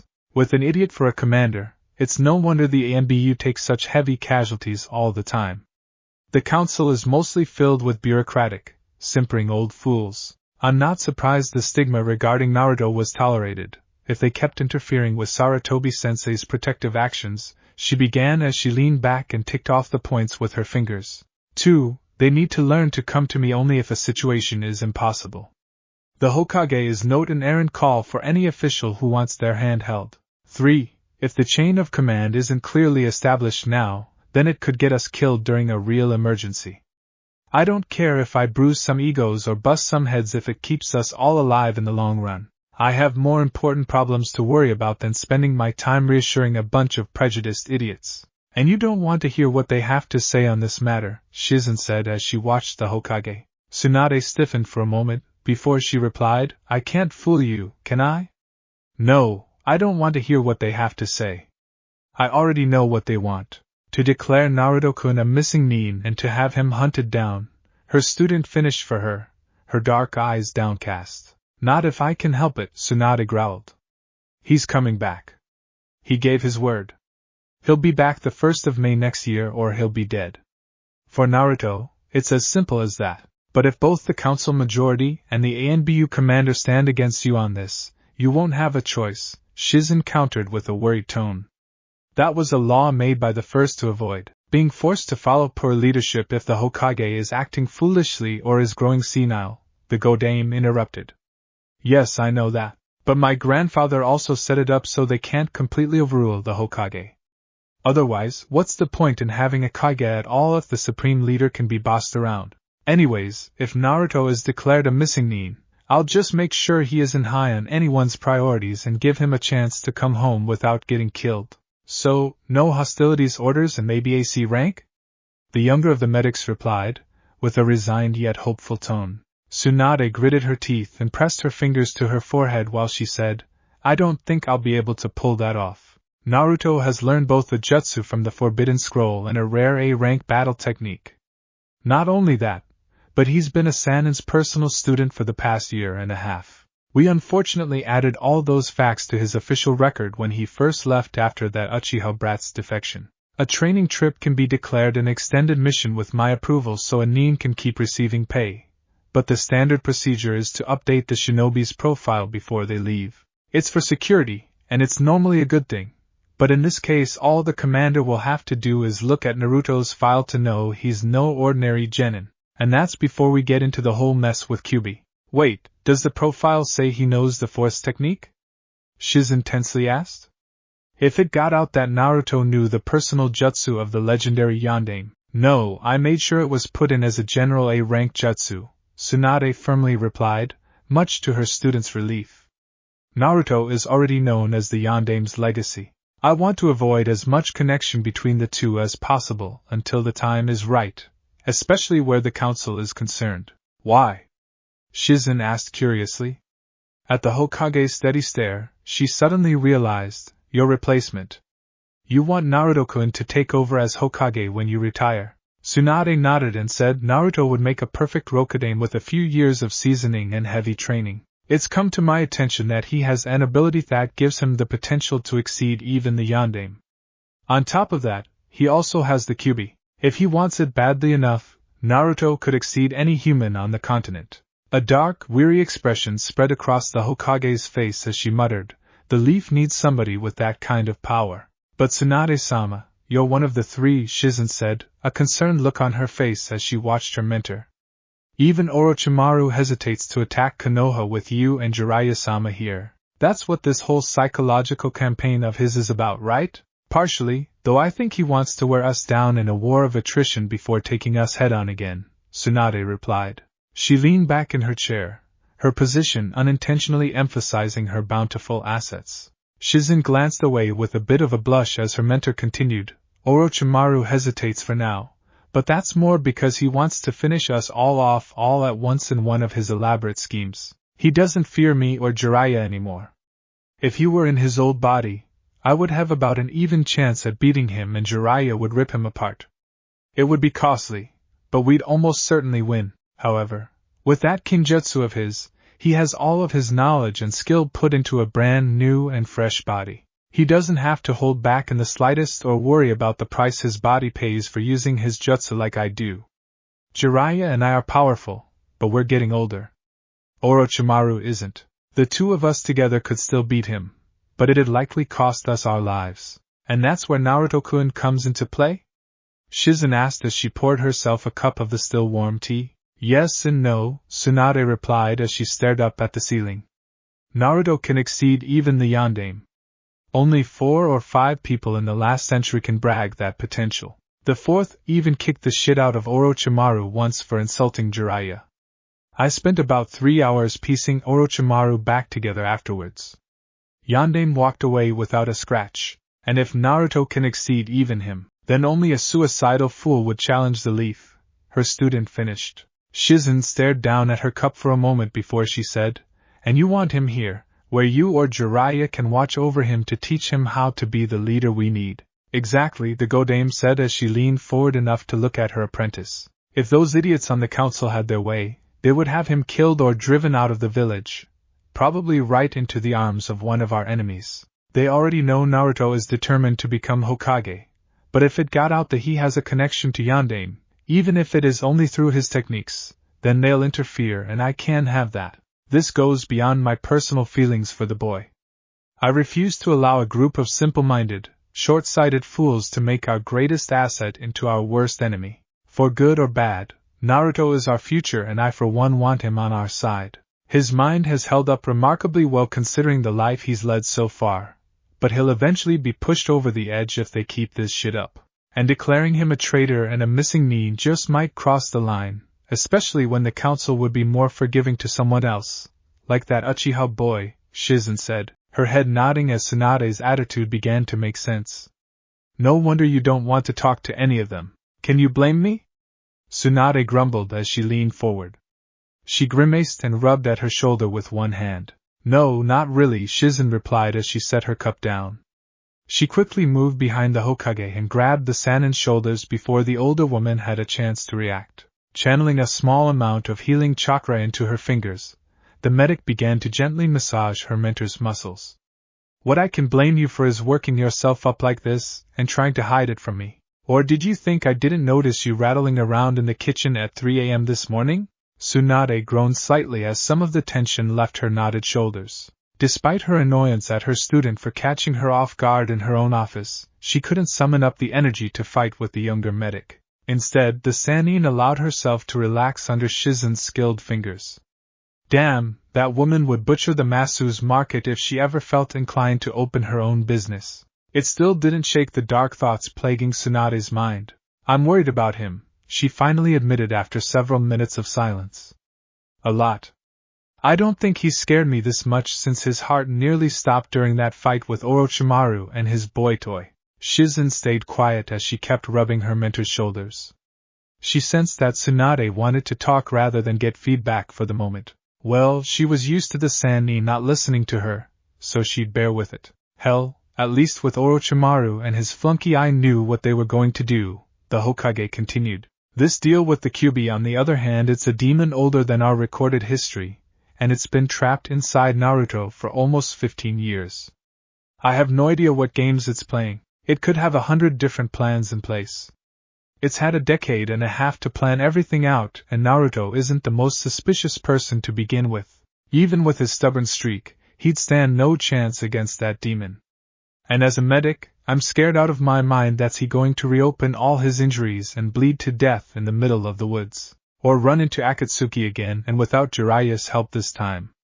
Or that the chakra wave alerted every country within 100 miles and their Nins are going to find him before ours do. So I take it you're worried, Shizen gently said as she channeled chakra into a particularly dense knot of muscle. Tsunade snorted and said, yeah, you could say that. The younger medic thought for a couple minutes, while idly massaging the back of Hokage's neck, before she said, well, judging from the attack on Naruto-kun and the message he left behind, I'd say the Kyuubi is pretty worried about something. It may just be taking advantage of a bad situation like you suspect, but there's a strong possibility that the fox genuinely perceived a threat and is trying to deal with the problem alongside Naruto-kun. It's never acted in this manner before, at least not that we know of, so there's a solid chance it's not misleading Naruto-kun. Of course, I could easily be wrong or there could be a threat, and it's manipulating Naruto-kun on top of it. But remember that a threat to Naruto-kun is a threat to Kyuubi and vice versa. It's in the demon's personal interest to keep him alive and healthy.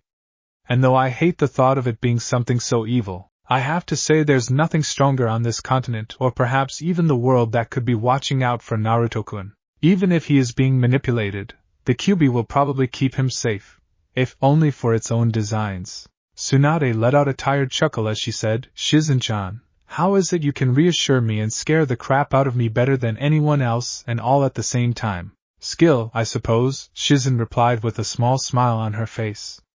And years of practice dealing with you when you're stubborn. The older medic half turned to look up at her student. Tsunade's soft-featured face marred into a frown as she said, about that, Shiz, Hokage-sama, the ANBU commander is here to see you, one of the guards said as he opened the door and leaned inside. His face took on a curious look as he saw the unusual position the two medics were in.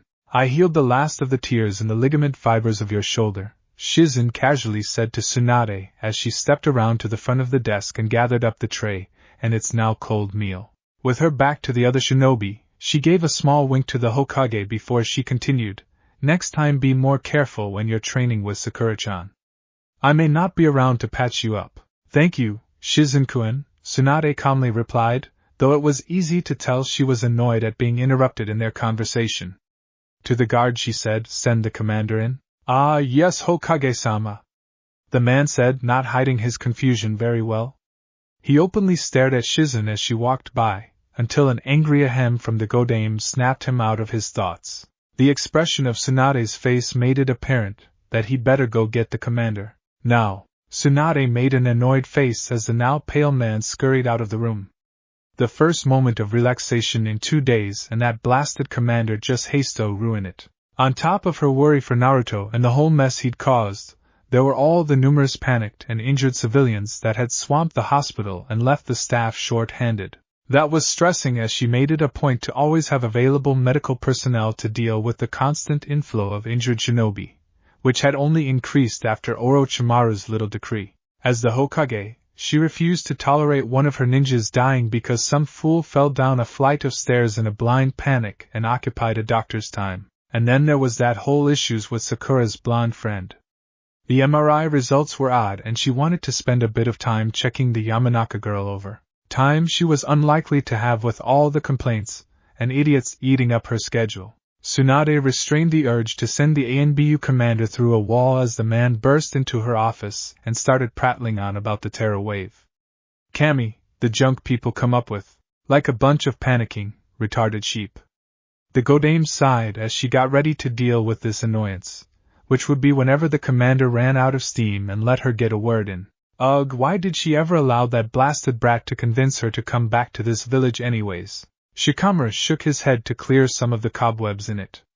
He jerked as his foot almost slipped off the damp branch he just landed on. The sudden jolt of adrenaline was more than enough to wake him up all the way. They had just broken camp, as Guy finally managed to convince Kakashi that they needed to rest after almost 30 hours of running. The Kopinin had agreed when his rival pointed out that they'd be in no condition to fight if they found Naruto and whoever else while they were dead on their feet. Guy had taken first watch, while Kakashi dispelled Pakken and went to sleep immediately.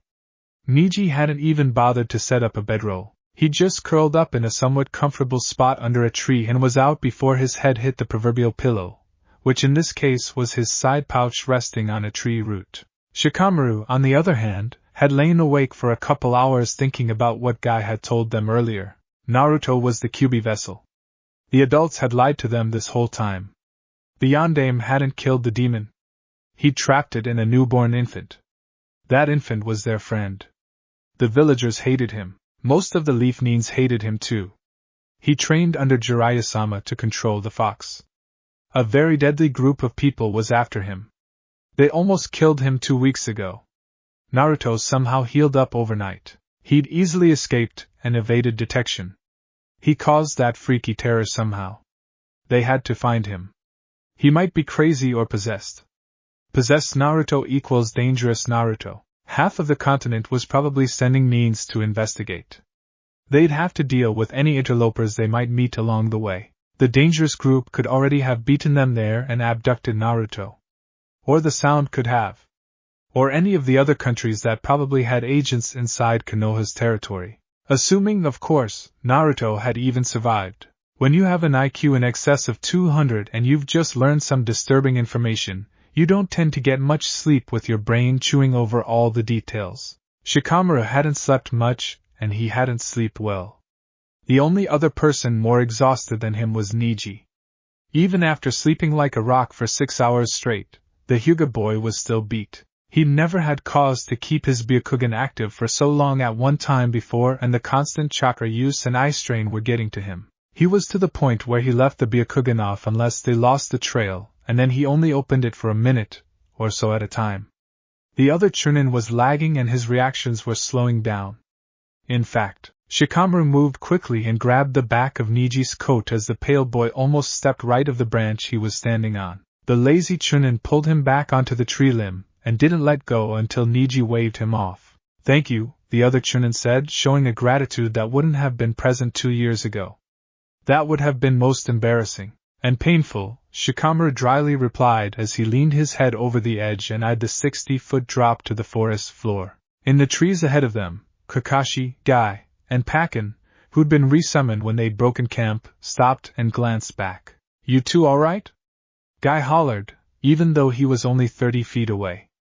The copy ninja and the pug both flinched at the volume.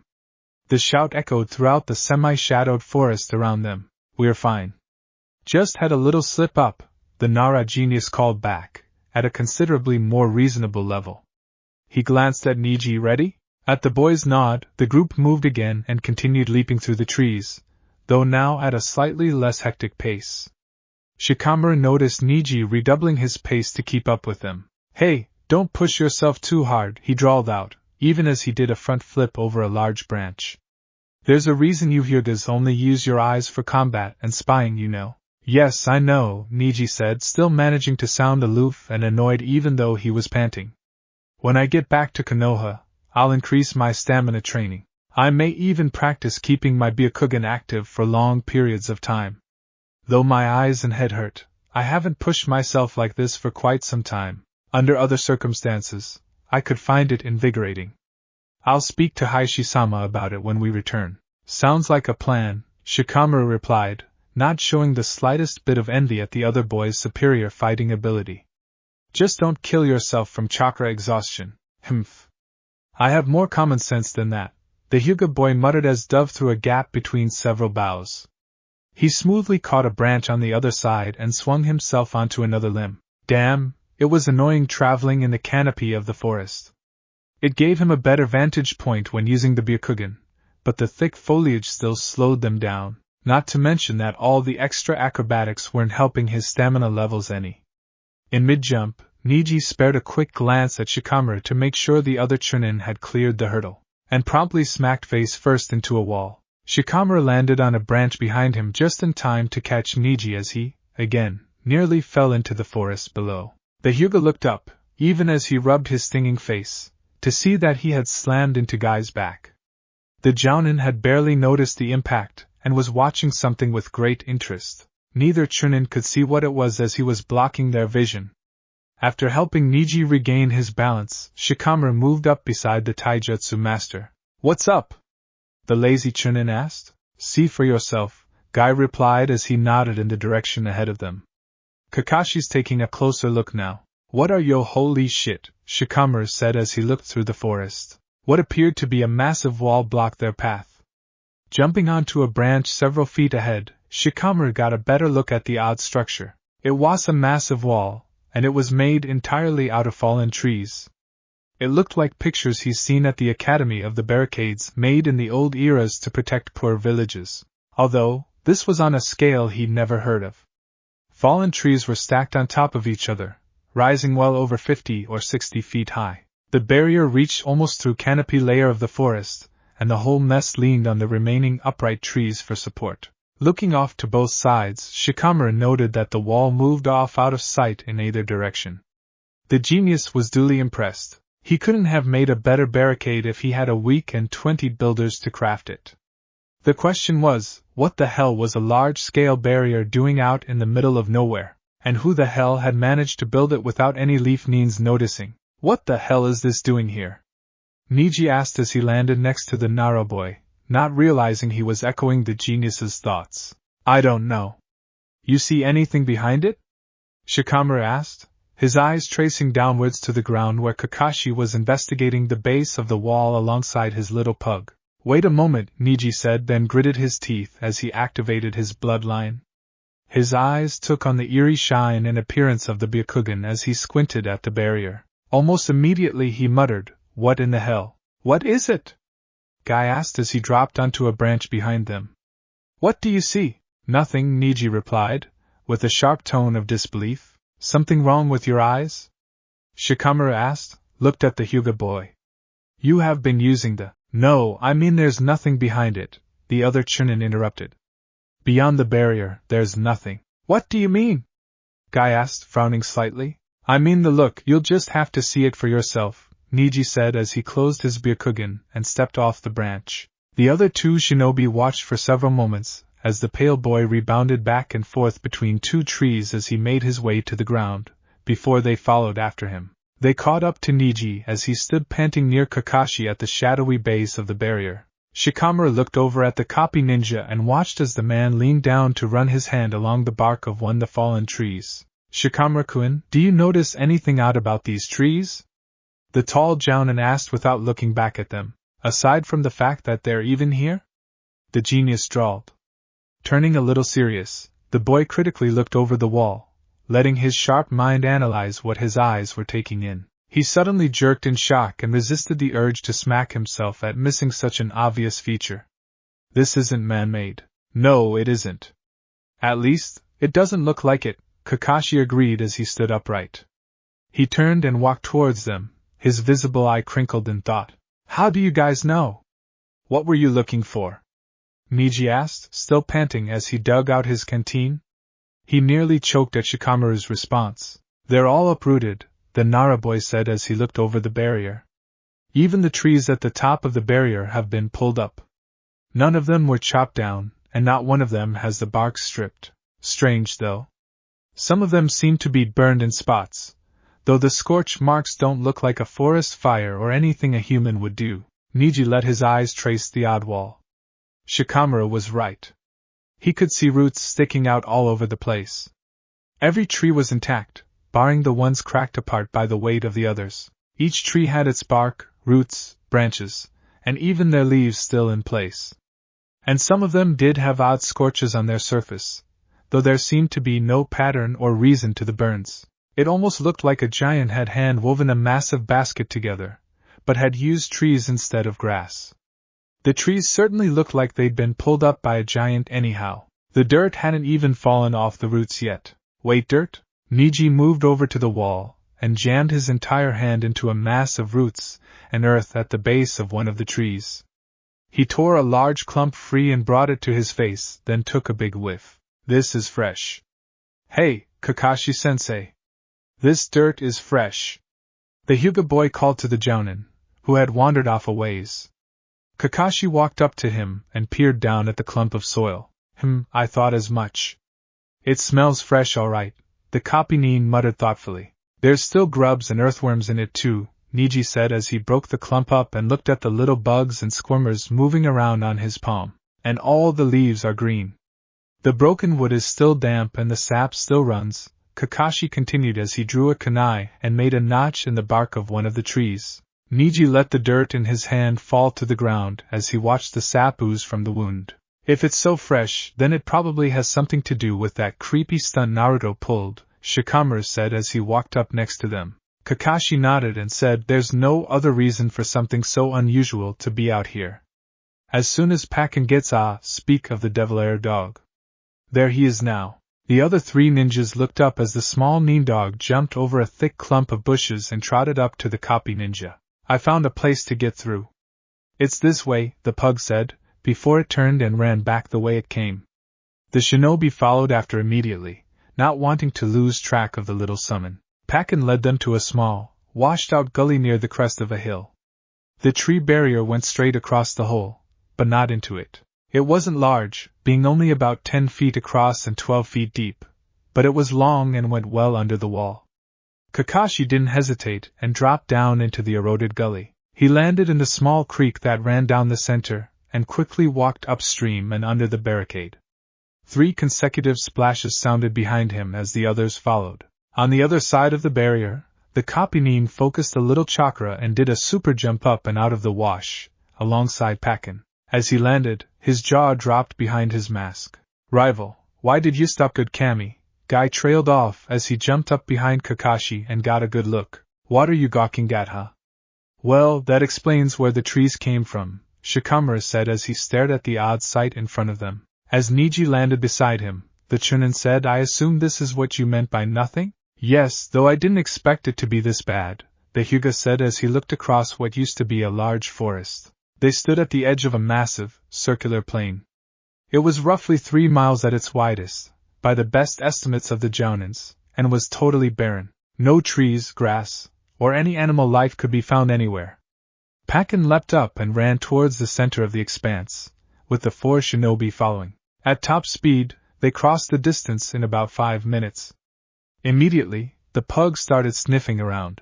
Kakashi kneeled to look at the ground, then stood and slowly turned in a circle to eye their surroundings. They were near cavern country, with the border so close they could see the large foothills off in the distance over the tree line. Inside the plain they could see large layers of old volcanic rock that rose out of the earth, and made fairly smooth sheets of stone here and there. They stood on the largest, which was a good 100 feet long or so.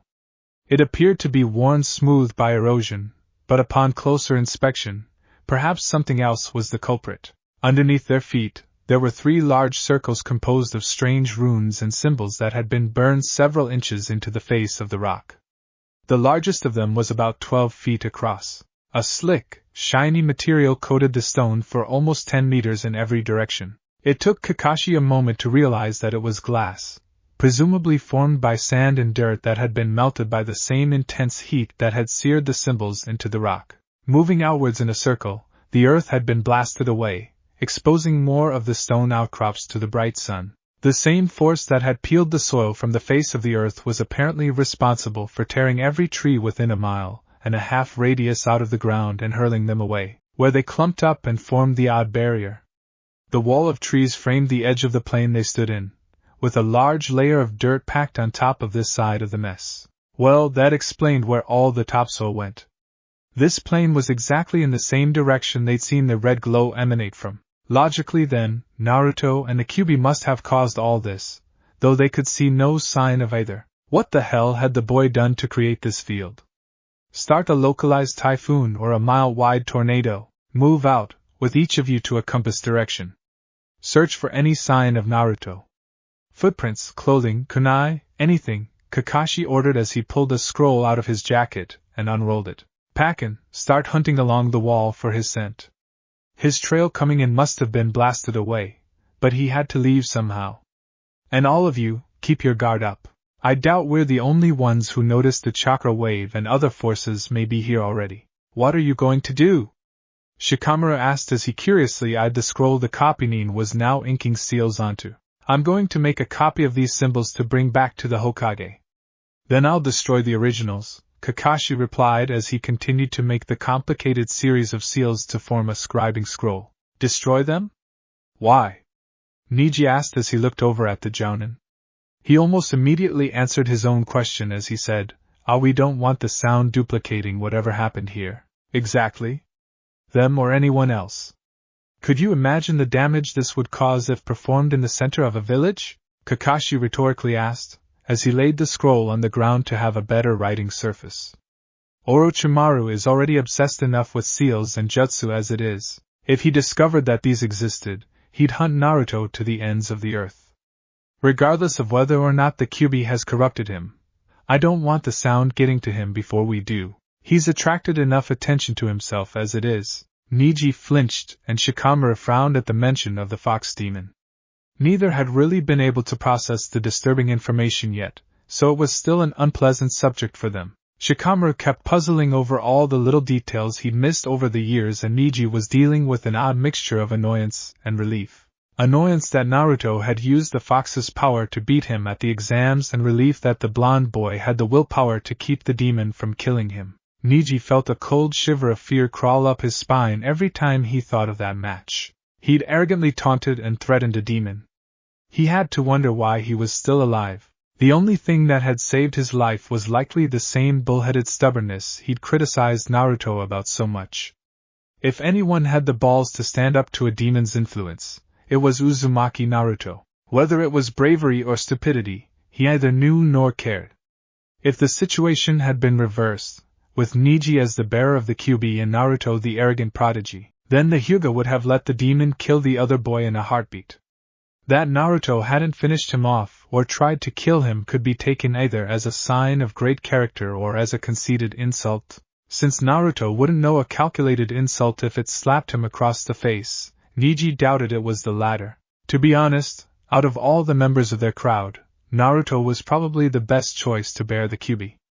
He'd use the demon, as opposed to Shikamaru, but not misuse it, as opposed to Sasuke. Just the thought of that arrogant Uchiha traitor having such a powerful weapon at his disposal left a nasty taste in Niji's mouth. Alright, get going, Kakashi's voice broke the Hyuga out of his thoughts. 3 shinobi and a dog nodded before they dashed off in various directions. Guy headed east, as the sound would come from that direction if they sent ninjas to investigate. Niji headed west and Shikamaru to the north, which left Pakin to wander off south. The copy ninja watched them go for a moment, before he went back to the task at hand. A half-hour later, and he was just putting the finishing touches on his scroll. Kakashi looked it over critically as his skill with seals was far lower than any of the Sannin. Jiraiya had taught him a couple tricks whenever the older pervert had stopped by during the first week after Naruto had been injured, but the copy nin still lacked the experience of the hermit. Still, it should work. Kakashi allowed the last of the ink to dry and glanced around. He could see the forms of the other 3 shinobi moving about here and there, off in the distance. None were paying him any mind. He took the opportunity to pull off both his mask and his forehead protector, and wiped the sweat from his face with a handkerchief. He had already taken off his flak jacket because of the unseasonable heat. The sun was warm today, and after traveling for 2 days in the cool shade of the forest it was an unpleasant change. It didn't seem to be just the sun, though, that was making this place hot. The very air of the dusty, barren plains seemed to boil and wave with some unnatural heat. It was likely a side effect of whatever stunt Naruto had pulled here. At least the ink dried quick in this weather. Kakashi ignored the sweat sticking his bodysuit to his back and pulled his mask back up, though he left his forehead protector on the ground. It was too hot to put that piece of metal back on his head, and it was a good idea to have the Sharingan ready to be opened in case an enemy ninja sneaked up on him. Keeping his left eye closed, the copy ninja rolled the scroll up part of the way, so that only 4 feet was left exposed.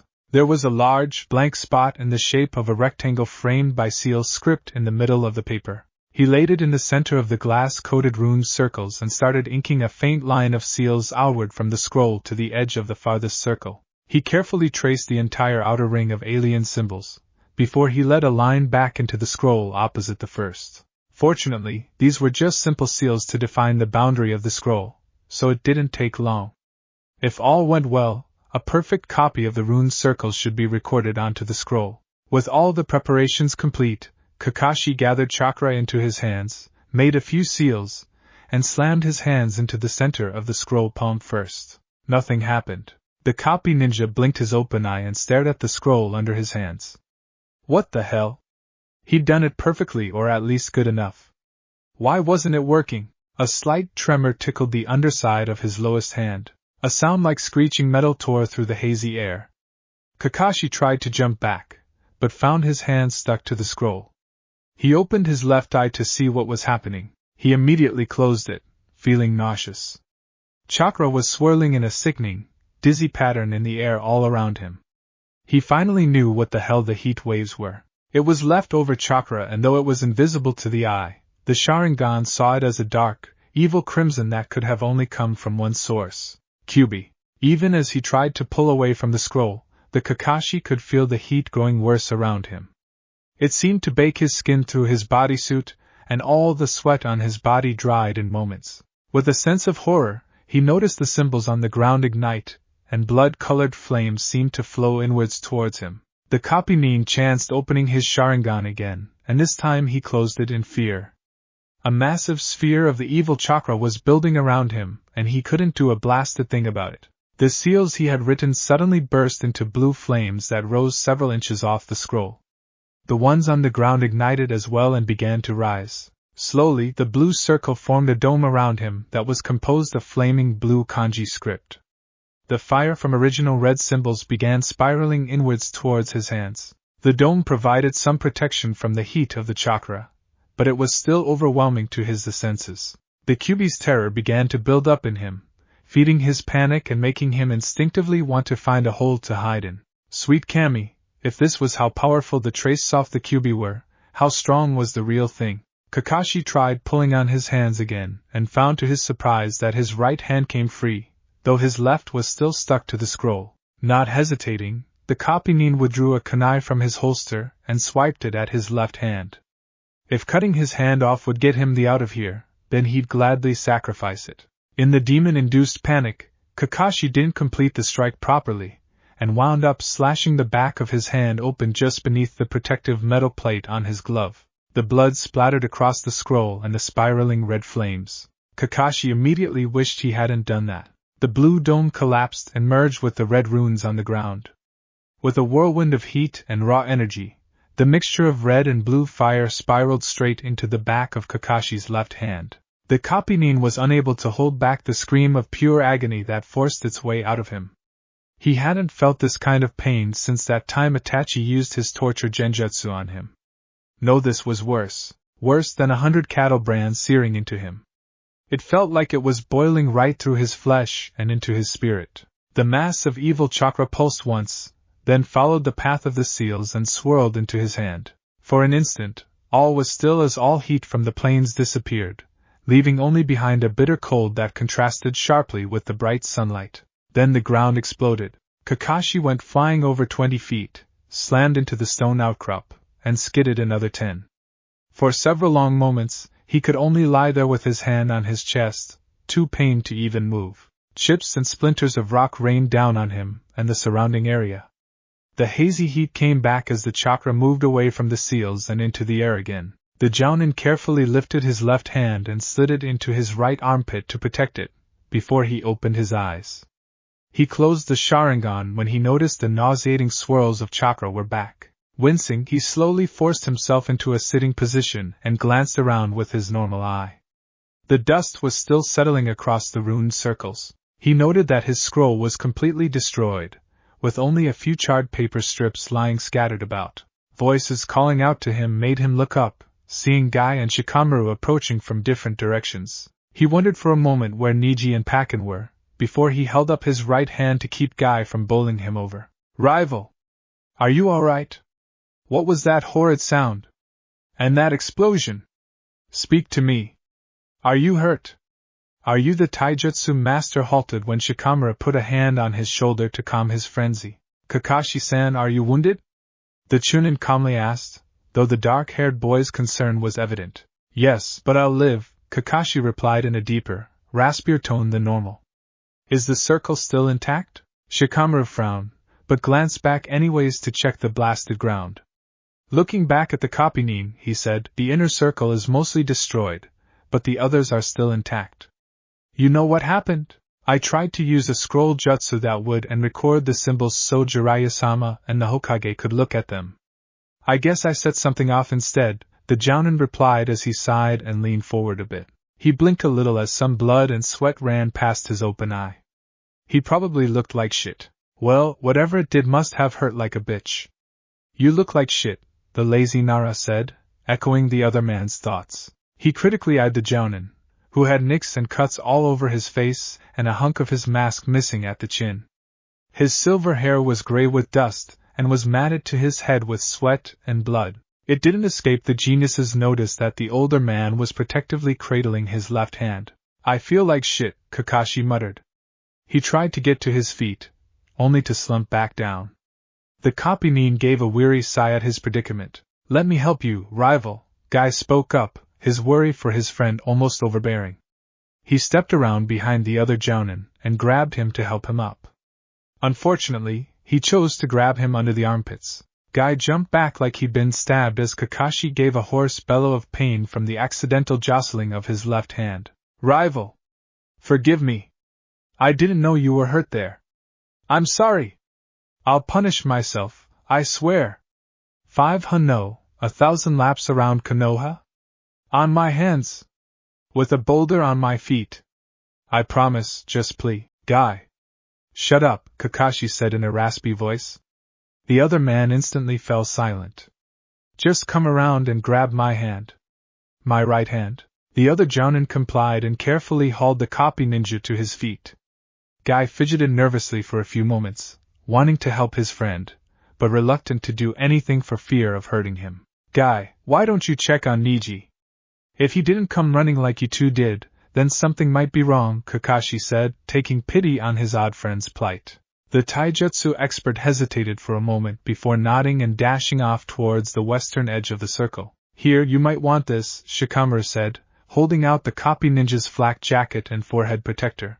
Kakashi glanced at them and mentally cringed at the thought of putting either item on with his hand in such a painful condition. He carefully let his left hand hang free as he reached around into his side pouch for a roll of gauze. Would you mind wrapping my hand for me?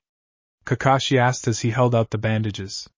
Shikamaru nodded, then took the roll and gestured for the Jounin to hold his hand out. When the other man did, the Chunin almost dropped the gauze in shock. Holy hell! Shikamaru cursed as he stared at the copy nin's hand. Kakashi-san, what happened? What? Kakashi trailed off as he stared down at his hand. Well, shit, now what the hell was this? His arm was bare up to the elbow, as the glove and sleeve had apparently been blasted off. His skin had a purple-gray look to it, indicating a serious burn. What really caught his attention, though, was the back of his hand. There was something on it that had him very worried. After all, how many people had 9 red lines forming a spiral sealed into the back of their hand? What happened? Damned if I know. The seals told us the brat left Konoha about 4 days ago. We tracked him to northwestern Fire Country, then he disappeared at the same time the Kyuubi's power was unleashed. Itachi-san was out in the area and he checked it out.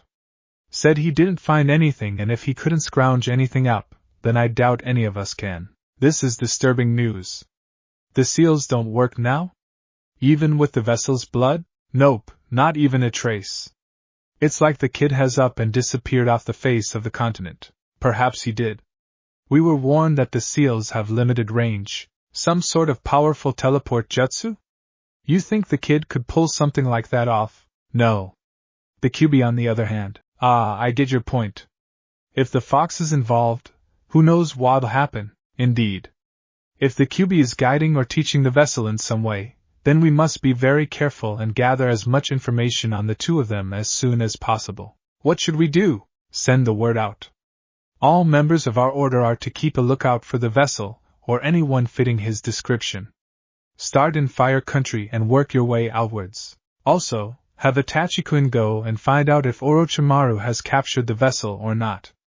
If he has, we'll butcher his entire pitiful country and let Itachi-san cut whatever body he's possessed into pieces. That little snake will learn not to screw with our plans. Yes, it was folly enough to leave us. If he actively interferes with our ambition, then we will retaliate and erase any trace of him. No kidding. I don't care what body he's found, there's no way he can beat Itachi-san. Even if he has possessed his brother. My thoughts exactly. Uchiha Sasuke will always remain inferior to Uchiha Itachi, now more so than ever if Orochimaru has used one of those ridiculous curse seals on him. Dumb brat. Actually falling for one of the snake's games. And here I thought all Uchiha were supposed to be ingenious. It seems not. Or perhaps he simply falls short compared to Itachi-kun. No matter. Orochimaru is only worth the trouble of dealing with if he has actually taken the Kyuubi vessel. Otherwise, we'll leave him to his little power games. Right. I'll let Itachi-san know. He and Kisame-san will probably head out immediately. And where are you planning on going? Since I'm without a partner at the moment, I'll head to Wind Country in disguise.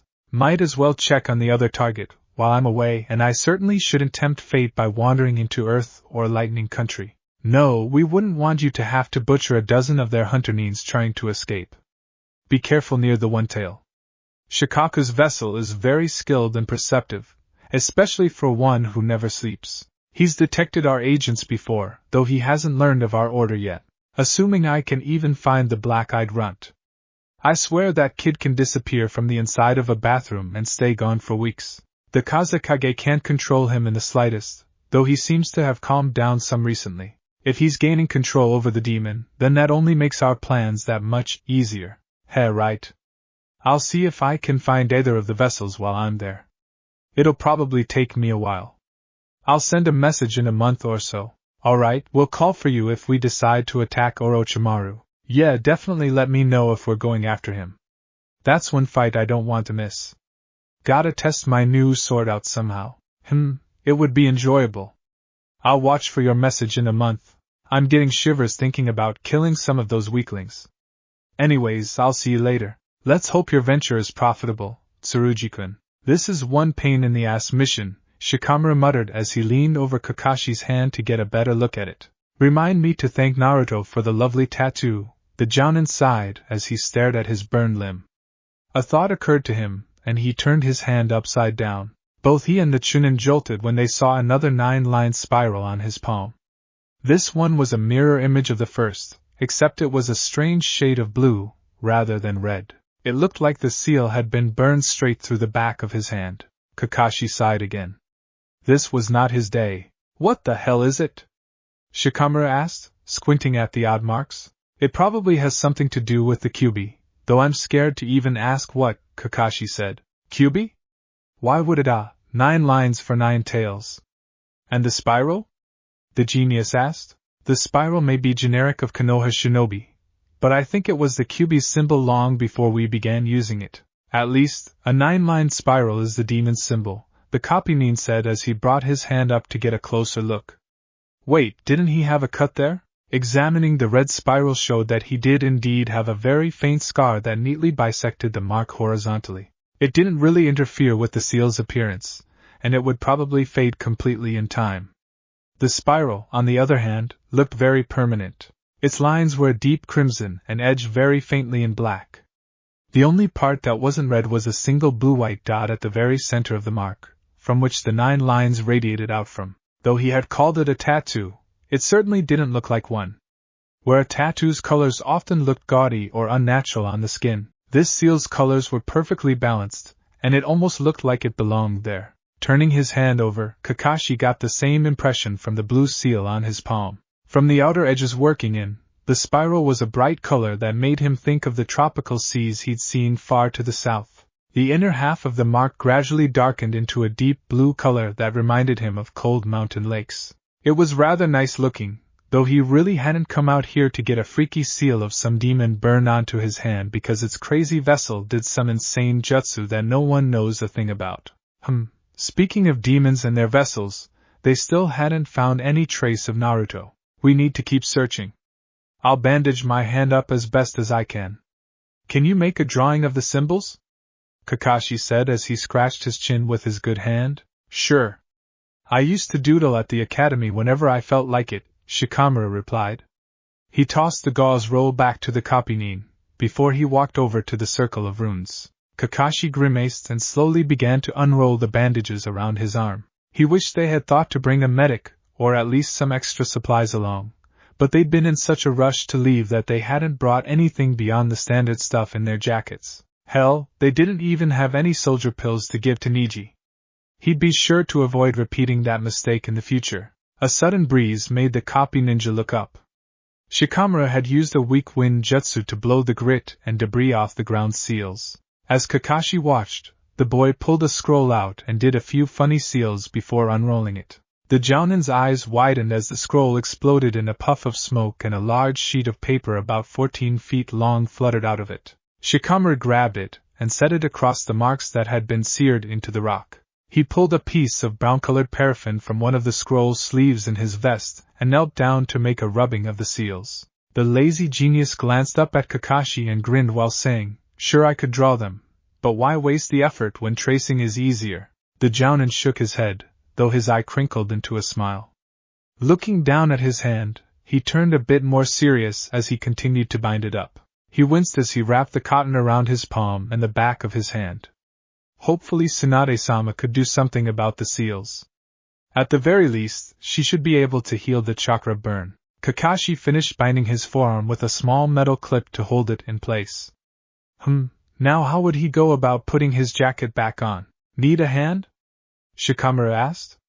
The copynin glanced up and noted that the boy was already done copying the marks, with the scroll bound up in its normal form. The genius calmly slid it into his own flak jacket before he reached down to grab Kakashi's. Here, hold your bad arm out first. Shikamaru was surprisingly careful as he helped the Jounin put his jacket on. Kakashi's arm wasn't bumped once. When he got it on, the genius boy grabbed the forehead protector off the round and rigged it up to make a sling which the Jounin promptly hung around his neck. The copynin sighed in relief when he placed his wounded arm in it. Much better. So you're all done? Kakashi asked. Yep, got it all right here, Shikamaru replied as he patted the pocket with the scroll. Good. Stand back, the copy ninja said as he walked towards the seals. The Nara boy did so and watched curiously as the other ninja brought his right arm up and held his hand cocked in what looked like a tiger claw. For several long moments, nothing happened. Chidori! Kakashi suddenly roared, scaring the living crap out of Shikamaru. A crack of energy sounded as the glowing blue chakra gathered around the man's hand.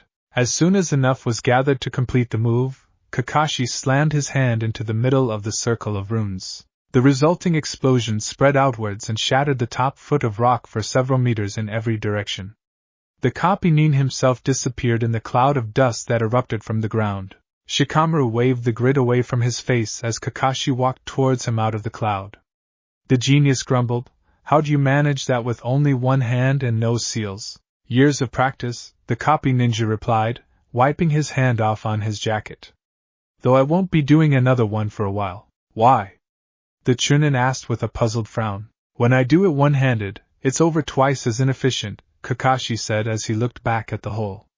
The dust was starting to settle enough to get a good look at the mess he'd made. Without the seals or a second hand on the wrist to stabilize it, the jutsu costs more chakra, is less concentrated, and spreads out rather than penetrating.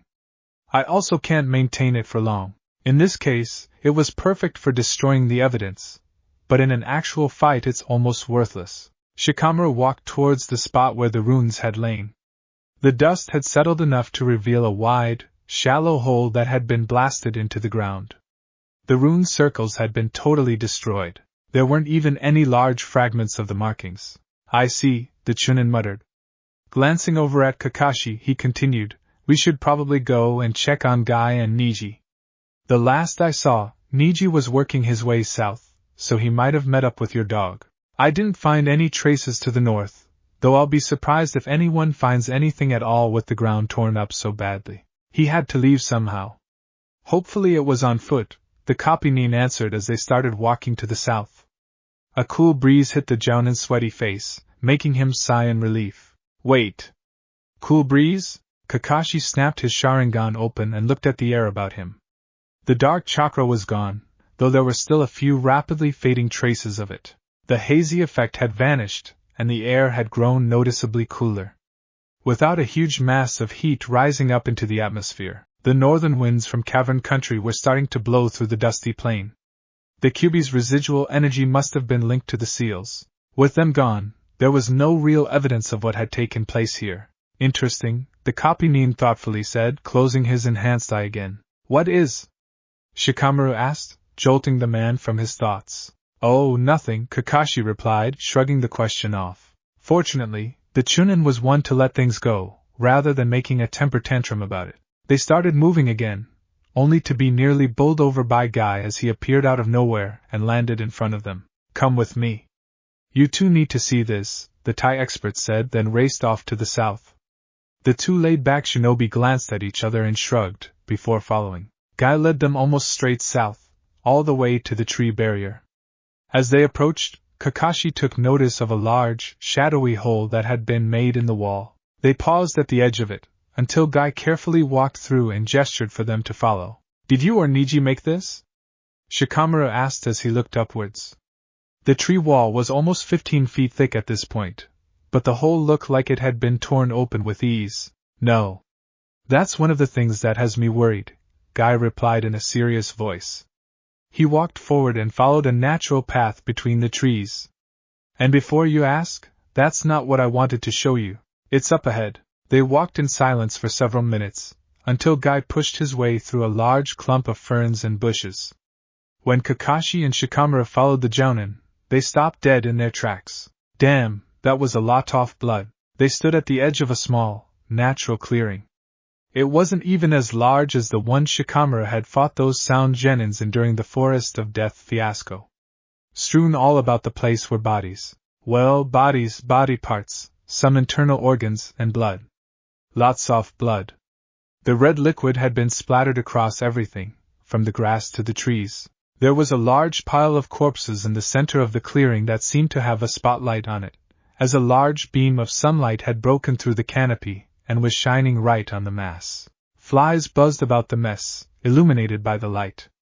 Shikamaru gagged and fought the urge to puke.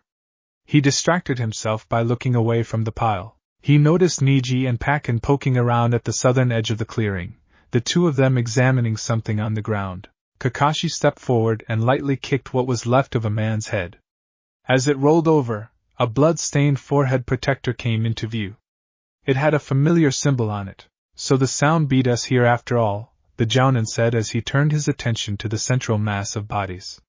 He calmly walked towards it, ignoring the flies and the smell. Kneeling, the copy-nin grabbed a relatively clean twig and ran it through a large puddle of blood. It's not totally dried.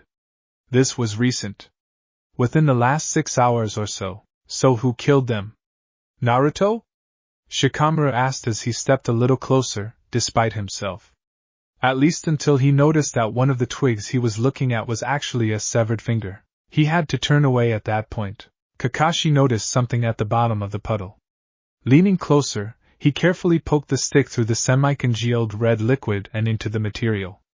His open eye narrowed as he realized what it was. I'll be damned. It's sand, Kakashi said as he sat in front of the Hokage's desk. It was a day later and the Jounin was giving his full debriefing to the fifth. There was sand in every puddle of blood. When I looked closer, I realized the bodies had been crushed by a massive amount of concentrated force. The evidence matches the abilities of only one ninja we know of. Gaara, Tsunade said as she frowned thoughtfully. Her mouth was obscured by her hands as she leaned on her desk. I don't know whether to be worried or relieved. Relieved? The copy-nin replied, sounding a bit incredulous. That kid is a total psychopath. Who knows what he'll do to Naruto? Probably look after him, the Godame answered. When she noticed the Jounin wasn't buying it, she continued, when your Uchiha student turned traitor and I had to send those genins out after him, I requested some support from the Sand Village. Gaara's team was the one that came. When I asked the Kazekage about it later, he told me that the boy had insisted on coming as soon as he learned that Naruto was involved. I don't really understand why, but apparently the kid feels he owes Naruto a large debt. You said it was only the sound that had been killed? You found no traces of any other shinobi? Kakashi nodded his head, staring at the Hokage with a strange look. Tsunade continued, then Gaara came to find Naruto when he felt his chakra in the wave. If he killed a group of Soundnins, it was likely in protection of the boy or because they were trying to get him to hand Naruto over. I can't say I'm happy with him being in the hands of someone so unstable, but at least we don't have to try and rescue him from Orochimaru or the Akatsuki. Gaara will likely watch over him until he feels his debt is paid. And if he goes nuts? Kakashi dryly asked. The Hokage snorted and said, then I expect Naruto will be able to handle himself. He's beaten Gaara once already, and he's been training under a Sannin for the past year and a half. He's also learning skills from the Kyuubi, so he's a formidable opponent, to say the least. I doubt he'll fall to the Sand Brat. Although, the Kyuubi reminds me, did any of the Soundnins have a copy of the seals Naruto used? Yes, Niji found one scroll on them that was readable. The rest were trashed, so we burned them along with the bodies, Kakashi replied as he dug a blood-stained scroll out and passed it to Tsunade. The Hokage unrolled it and spread it on her desk. I see, she said after a minute of looking it over. They must have drawn it by hand. It's not as accurate as Shikamaru's rubbing. Still, it would have been bad had it returned to Orochimaru. I see they managed to copy the inner circle. Jiraiya can use this to fill in the blank spots on the other scroll. When does he return? The copy-nin asked. I wanted to ask him if I screwed up that scroll jutsu he showed me, the one that caused that seals to be burned into your hand? Tsunade said as she looked up from the scroll. I doubt it. It probably worked just fine and accidentally triggered something within the seals left behind. I'll have him look at the marks on your hand when he gets back. Though it looks like an odd, but stable seal, I think it's the same language as the other two I've seen. The other two? Kakashi questioned as he looked at his heavily bandaged hand. Tsunade had carefully healed the burn, which had been 3rd degree, that had spread up his arm, but hadn't been able to do anything about the spiral seals. His arm was in a normal sling and his forehead protector had returned to its usual place. The first seal was the one we had so much trouble breaking the day Naruto was brought in. The other one I encountered was on a heavily modified and advanced bunshin that Naruto used to distract us, Tsunade said. She drew a small brush and carefully sketched each seal in the margin of the scroll she was reading. See the similarities between their design and the ones from the circles you encountered? Kakashi looked down at the paper when the Hokage pushed it across the desk to him. He frowned and nodded. I see what you mean. The lines aren't kanji or seal script or even any other language I know of, but they all look similar to each other. Do you have any idea where they come from? The Jounin asked as his eye traced the lines of the seal that had injured Naruto 3 weeks ago. No. Not even the scroll of forbidden seals makes a mention of them, Tsunade said as she leaned back in her chair. Naruto could have only learned them from the Kyuubi, though that doesn't explain how or why the Akatsuki was able to use one. I guess the seals have some link to demons, but beyond that I don't know. Well, at least we know how to recognize their script, Kakashi muttered as he eyed the scroll. I suppose so, Tsunade shrugged. Anyways, what else do you have to report? Nothing much, beyond what I've already mentioned, the Jounin answered as he leaned back from the desk. With the Byakugan, Niji estimated that there were 12 sound Nins killed there. Looked like 3 4-member teams. We found no traces of any other groups while we were there, so I'm assuming Gaara got them all. Pakken smelled Naruto at the clearing, but he and Gaara disappeared from there without leaving any trail, so we weren't able to follow them. I'm assuming they were headed for Wind Country. We returned after we destroyed the corpses and we didn't encounter anything else on the way back. And how are Niji and Shikamaru taking the news? Tsunade asked, referring to the Chunins being informed of the relationship between the Kyuubi and Naruto. Good and not good, Kakashi said as he scratched his masked chin with his good hand. Shikamaru seems to be taking it well, though not much phases him. I suspect he won't be sleeping well for a couple of nights. But aside from that I don't think he'll be much different. And the Hyuga boy? The Hokage prompted. Niji, well, he seems a bit pissed off, the copy ninja replied, looking a little sheepish. I got the impression he isn't too happy that he tangled with a demon, or its vessel. I honestly can't tell if he's mad at himself, or at Naruto. I have no idea what he's planning on doing in the future. Odd but a less severe reaction than I feared, Tsunade said. She just have to take measures in the future to avoid any bloodshed. Am I going to be punished, Hokage-sama? Kakashi calmly asked. Aside from the fact that you'll have to face Naruto if you cost him 2 friends? No, you won't be punished. You were preparing your comrades for a potential threat, and I find it reasonable under the circumstances, the 5th replied. At the Jounin's crestfallen look, she reassured him, Don't worry, Hataki-san. Naruto's tougher than he looks and he's going to have to learn how to find true friends eventually. If they let a little thing like being a demon vessel get in the way of their friendship, then they aren't worth it anyways. But I doubt it'll come to that. Shikamaru is very loyal, despite his lazy attitude, and Niji is a good kid when his pride isn't getting in the way. I doubt they'll abandon him. You did make sure they understand the serious penalties that come with breaking that law, right? Yes, Hokage-sama, the copy-nin answered confidently.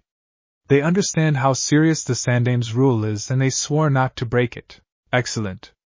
I think that right there is a good sign that not all the bridges have been burned between them, Tsunade said with a small smile on her face.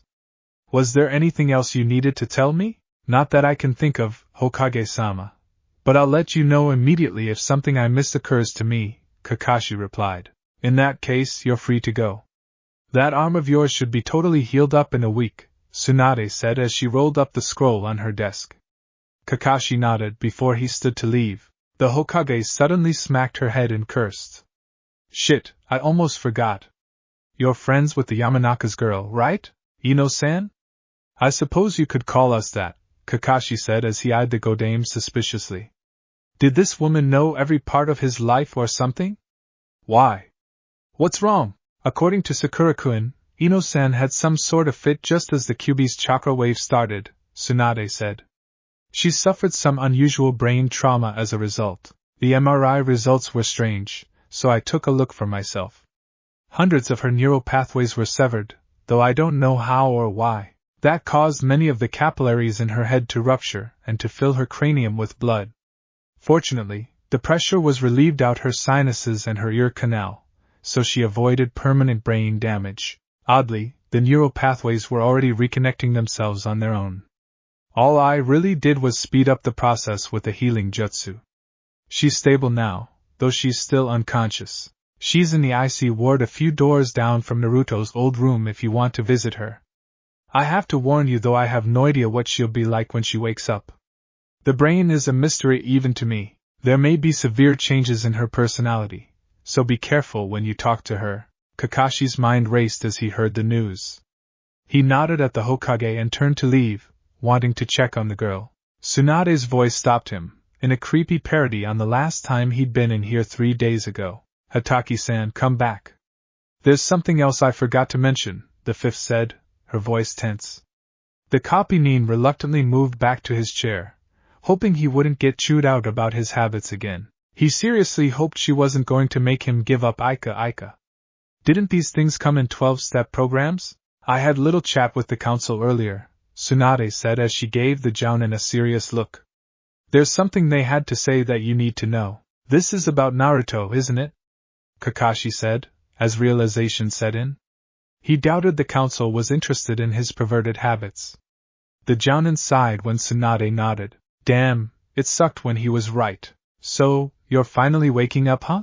The first thing Eno noticed when she became aware of her surroundings, aside from the strange headache, was the familiar lazy voice of the copy ninja. She slowly opened her eyes and took in the sight of the hospital ceiling above her. She shifted her head to her left and looked at Kakashi's outline. The jounin was sitting in front of the window, and though it was cloudy out, there was enough grayish light filtering in that the man's features were obscured in shadow. Hataki? You? Her voice came out dry and raspy. Her throat felt parched. Hang on, the figure moved a bit, though Eno couldn't really make him out. A large, standing lamp clicked on in the corner of the room, and its yellow light made a pleasant contrast to the gray light from the window. The upper end of her bed suddenly rose with a mechanical whir, so the genin wound up reclining rather than laying. She blinked at the sudden sight of Kakashi's masked face right next to her. Here you go. Eno gratefully accepted the glass of water and drained it completely. The cold liquid helped to clear some of the fog from her head, but the strange feeling refused to leave. Kakashi's concern made her antsy, so she hastened to reassure him. I'm feeling okay, Hataki. My head is feeling weird, but aside from that I'm fine, the blonde said. Kakashi stared at her in surprise, though she couldn't really tell why. Really, a jounin should know to hide his emotions better. Okay, the copy ninja replied. His eye crinkled a bit, then he shrugged it off. Anyways, you almost gave Sakura-chan a heart attack. She says she understands now how Tsunade-sama got her fear of blood. Huh! Water yo yeah, Eno mumbled as she stared down at the empty glass in her hands. All the memories started coming back. Of the weird clone, her argument with Sakura, and the bizarre visions she'd had followed by that chakra terror. What happened? Well, you see, you had some sort of fit when Naruto did some weird ritual or something out in the middle of nowhere, Kakashi began, as he still carefully watched the girl. Why on earth was he checking her out to see if she was nuts? He could be a little more subtle about it. Tsunade-sama says your neural pathways were all severed and reconnected, which caused your brain itself to bleed. All that leaked out your nose, ear, and eye. That was actually a good thing, since it kept you alive, even if it did give Sakura-chan a panic attack. The Hokage herself checked you out after the MRI results came back odd. MRI? The genin repeated, not having any clue what the man was talking about. I had no idea what it was either, so I asked Shizen-san about it before I left the tower, the copy-nin said while sheepishly scratching the back of his head. Turns out it's a medical machine that people used hundreds of years ago. When Tsunade-sama first came here and became Hokage, she found a few documents describing it, and other machines in the old records. She sent out a survey team to one of the ruins of the old cities and they managed to find one of the units in a destroyed hospital. It was broken, but they were able to reverse engineer it. We've been using it for a little over a year now. We only have the one, but that's more than any other hidden village can brag. It's handy. It uses magnetic waves to make pictures of your entire body, though it's mostly used for the brain. Oh yes, Sakura-chan said she'd give your earrings and those rings from your dress back whenever you woke up. Wearing metal in one of those machines is a bad thing, it seems. Okay, Eno replied, most of the jargon going over her head. It was kind of obvious Kakashi didn't know much more about it than she did, but she let that slide. So what else has happened? Well, you've been out for almost 4 days so far. I've been hanging around here for only a few hours. I just got back from a mission and I haven't had much sleep, so I was just about to take a nap, Kakashi answered. What kind of idiot do you take me for, Hatake? The blonde scathingly snapped. You were going to read that damn perverted book of yours. Actually, you're right. I was going to read Ika, the jounin said with his eye narrowed. His entire demeanor suddenly changed and he cheerfully said, Anyways, you'll be happy to know we managed to catch Naruto. He pulled off a creepy jutsu that managed to make him stronger, which is why that wave hit everybody. But we were able to bring him back anyways. He's a little beat up, but he's just down the hall and perfectly safe. Why the hell are you lying to me, Hatake? Eno snarled as her hand clenched the glass hard enough to crack it. If that's your idea of a ing joke, then you must have been raised in a goddamn barn, you asshole. I was lying, Kakashi said seriously, his demeanor completely changing again. So tell me, how did you know that? It was obvious, jackass, the genin replied, her anger not dissipating in the slightest. You weren't hiding it at all. You're a pretty crappy jounin, you know. But what did I do that tipped you off? Where did I screw up? The copy continued, leaning forward a little bit as he stared at the girl. Easy, you were acting, you didn't. Eno trailed off as she realized that she had no idea how she knew the man had been lying. You know, not many people can tell a jounin is lying. Especially a genin, Kakashi continued, looking thoughtfully at her. So, how'd you know I was planning on reading Ika? Why did you reassure me when you first woke up, considering I didn't ask you a question? Don't know, the girl mumbled, growing a little panicky. Had she woken up? Was this another of her weird dreams? Calm down. I am calm, damn it! Eno yelled at Kakashi. Her anger faded at the man's shocked look. What? What is it now? Eno-san, I didn't say that out loud, the copy said with a wide-eyed look. The girl felt an icy chill of shock ripple up her spine. She felt a sense of pride radiate from Kakashi, just before he said congrats. It looks like you have yourself a bloodline limit. That explains the headache, Eno muttered as she rubbed her temples. She set the cracked glass on the table and gave the jounin a sharp look. So how do I learn how to control it?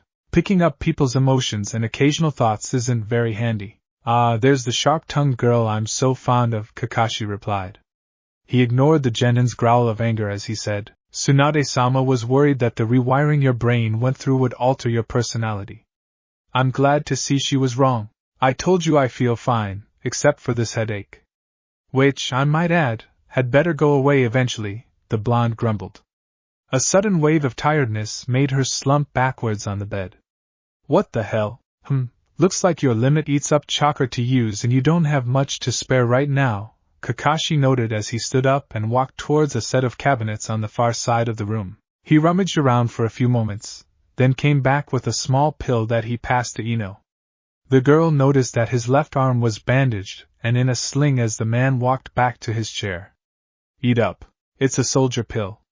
I know you don't want to rely on them, but you need the boost in chakra since you can't control your bloodline yet. The genin glared at the pill for a moment, then popped it in her mouth and chewed it down.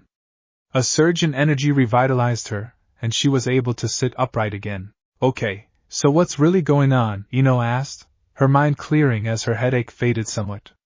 What's up with Naruto, and why is your arm busted up? Kakashi sighed and said, Naruto escaped Konoha 5 days ago using a series of techniques that no one in our village has ever heard of. Even in the old records in the Forbidden Scroll, there's no mention of anything like those jutsu. 3 days ago, his escape was discovered, though by then it was too late, and he performed an unknown ritual in the northwestern woods of Fire Country. That was the cause of the bizarre chakra wave everyone felt. Myself and 3 others were dispatched to find him and learn what he did. It took us 2 days to track him down before we were finally able to find the place where he performed the ritual. Why are you telling me this like it's a mission briefing? The genin questioned, her eyes narrowing. She felt something shift from the copy ninja and she found herself unable to sense what he was thinking. The place was a wasteland, Kakashi continued, ignoring the girl's question. The land was stripped clean of trees and most of its topsoil in a circle about 3 miles wide. We found many strange seals burned into solid rock at the very center of the field. There was a rather odd incident that resulted in my arm being injured, but I won't bore you with the details. After searching the entire circle, we found a pile of sound Nin bodies that had been crushed into pulp. There was evidence that Gaara of the Sand killed them and either helped Naruto to escape or abducted him. Why are you telling me this? Eno asked, a thread of fear coiling through her at the mention of Gaara. We didn't run into anything else and I was able to return and give a full debriefing to the Hokage. She in turn told me about your status. She also repeated a plan that the council is putting into action, Kakashi continued, again ignoring the genin's question. Why are you telling me this? Eno yelled, the surrealism of the situation getting to her. What the hell is wrong, Hatake? Why are you acting so weird? Kakashi's head lowered and his eye closed. He gave a tired sigh and refocused his attention on the genin. Naruto has been declared a B-class missing Nin. The ANBU commander has also placed orders that he be apprehended on sight and killed if he resists in any way, the jounin stated in a monotone voice. Eno gasped in shock. She tried to speak for several moments, but could only move her mouth with no words coming out. She finally managed to choke out, why? He's only a genin, for Kami's sake. Why the hell would they make him such a high-ranked criminal? Kakashi shrugged and said, well, he's been a Sannin's apprentice for almost 2 years. He's also learned an A-rank battle jutsu and has stolen a jutsu from the Forbidden Scroll. That makes him a far worse threat than any normal genin. What rank is Sasuke? Eno demanded, her question seemingly coming out of left field. At the jounin's confused stare, she continued, I know you're lying, Hatake, or at least you're hiding the real reason. What class missing Nin is Sasuke? And tell the truth.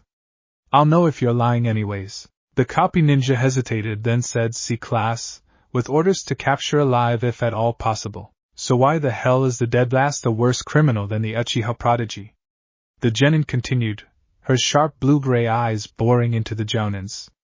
For an instant, he could have sworn they changed color. I can guess why they want Sasuke back. They're desperate for a breedable Sharingan to come back to Konoha. But why are they using any excuse they can grab to kill Naruto off? When you're right, Ino-san, Kakashi said as his eye drooped worse than usual. The council would forgive almost anything Sasuke has done as a sound Nin, as long as it meant they get their Uchiha trump card back. The C rank is in place only because Tsunade interfered and had his class raised from D. She also altered the orders so that Leaf Nins can kill him if necessary. The commander wanted orders for him to be left alive at all costs, even if he attacked our shinobi. With an idiot like that in charge, it's no wonder ANBU takes such high casualties, Eno dryly said, not knowing she was repeated the Hokage's words from several days earlier. At the jounin's raised eyebrow, she continued, come on. Even the genins hear about it. ANBU has the highest mortality rate in Konoha, rather than the least. You'd think it would be the opposite, considering they're supposed to be so skilled. Something has to be wrong with that. Everyone from the Rookie 9 wants to be an elite jounin or at least a special jounin, like you and those weird examiners. No one wants to get killed less than a year after promotion. I know you agree with me, so don't even deny it. Behind his mask, Kakashi smirked. This girl had potential. He was glad he had agreed to Tsunade's proposal, even if it was suggested by the council. You're exactly correct, Ino-san, the copy Nin said as he leaned back in his chair. The commander is more than a little foolish. Fortunately, Tsunade-sama is the exact opposite. He wanted Naruto declared S-class and killed on sight, but she was able to force it down to its current rank. Though it seems bad, she's given Naruto some freedom to be able to come back without getting killed immediately. It could have been much worse. S-class. Eno shrieked, her regained calm shredded like confetti. What the hell would posse's that man to declare a genuine S-class criminal? Funny you should say possess, Kakashi muttered. He paused when he noticed the girl's questioning look.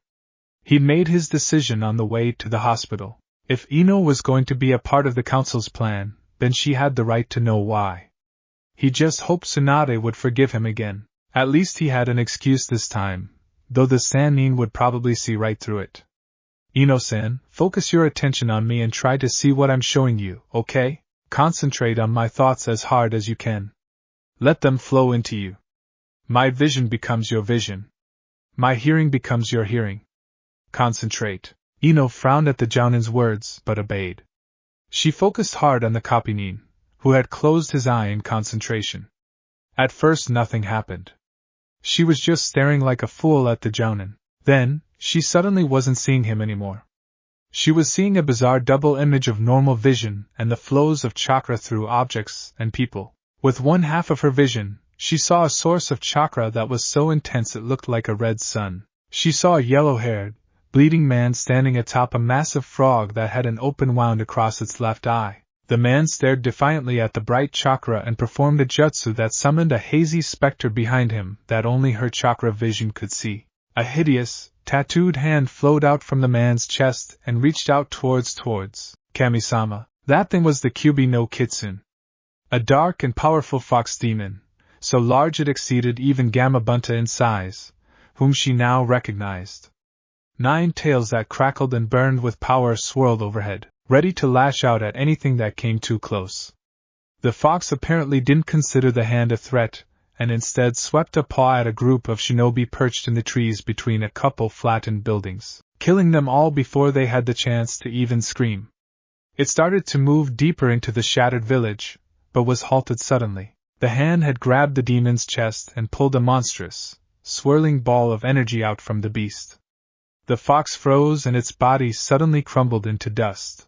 As Eno watched, she saw Gamabunta rush the man and the huge mass of energy across the burning village to the Hokage's tower. The vision faded and a new one appeared in its place. Eno saw the blonde man and the sandame standing over an altar in a room that was covered in seals. As she watched, the man performed a series of high-level jutsu, and used the hideous hand to press the red mass into a bundle lying on top of the altar. With a blaze of fire and kanji script, the energy flowed into it, and the hand retracted itself back into his chest. As she watched, the man said something inaudible to the third, before he collapsed to the ground. Somehow, Eno knew he was dead, even as the vision moved forward and an unfamiliar, gloved hand reached out to check the man's pulse. The double vision was suddenly clouded and distorted as it stared at the man's handsome face. A shrill sound broke the silence, and the same gloved hand reached up to swipe the tears away. Eno recognized the unfamiliar sound, though she'd only heard it a few times in her life. A baby crying. The dual vision turned and slowly moved to where the sandame was leaning over the altar, making soothing sounds to the bundle. Slowly, she moved around the Hokage and got her first good look at what lay on the pedestal. A growing horror rose in the girl as the gloved hand reached forward and gently tugged the blankets aside. A baby, splattered in ink, and so young that its navel was still bleeding. A baby with a blonde tuft of hair and 3 black slashes on each cheek. A baby with a jet black spiral surrounding its navel and a complex seal encasing both. A baby who calmed down as her gloved hands gently lifted it up and rocked it to settle it down. A baby who opened its squinty eyes to stare up at her. Electric blue eyes. Eno was suddenly back in herself and gagging as bile rose in her throat. Kakashi immediately helped her up and into the bathroom where she emptied her stomach, which really had nothing in it, into the toilet. After several minutes of dry heaving and swirling some cheap hospital mouthwash, the genin found herself back in her bed, trying to erase the image from her mind. "Well, you handled it better than I did," Kakashi said with a cheerful tone. "You mean you puked all over Sandane's shoes or something?" Eno said in a raspy tone, grateful for the distraction. Well, no. But I did get drunk off my ass for a week straight afterwards," the Kopinin said with a shrug. "Because of what they did to that baby?" the genin asked, her stomach turning again, though she held it in. "That and that blonde man was the Yandere my sensei," Kakashi replied with a downcast look in his eye. "That baby, that was Naruto, wasn't it?" Eno said as more a statement than a question. At the Jounin's weary nod, she continued, "And the Kyubi wasn't killed, was it?" "No, the fox is very much alive. At least as long as Naruto is," the Kopinin answered. "So this whole time, Naruto's had a demon trapped inside him," Eno stated, as she looked down at the linen on her bed. She suddenly chuckled, drawing a surprised look from Kakashi. "And just a few days ago me and Sakura were wondering why everyone acted so weird around him. They hate him, don't they? All the adults. And us kids must have picked up on it too. Like a bunch of sheep. Fools following fools. I can't believe we were so stupid," Kakashi stared in surprise as Eno's eyes glowed an eerie teal color for several seconds as she gritted her teeth in rage.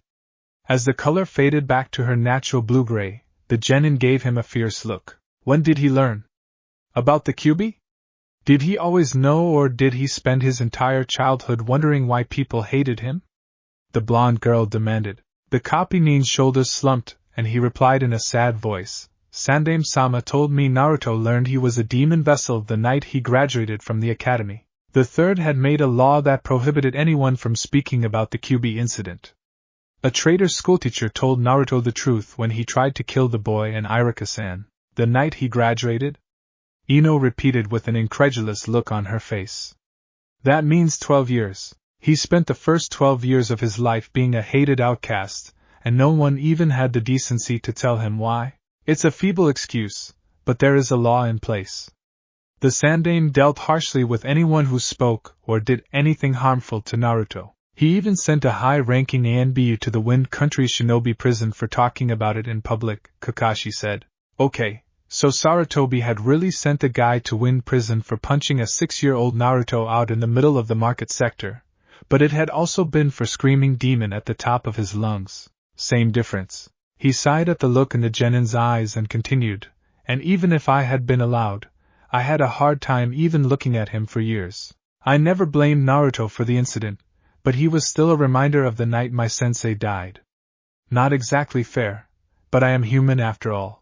Eno sagged backwards and rested her head against the pillow. Her anger drained away at the honest remorse in the jounin's voice. And it really wasn't his fault.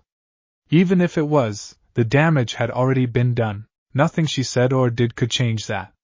Now she was wondering how she could have missed all the weird signs. Granted, she wasn't very close to Naruto, but she still should have seen something odd. Shit, no wonder he was always trying to get attention by any means necessary.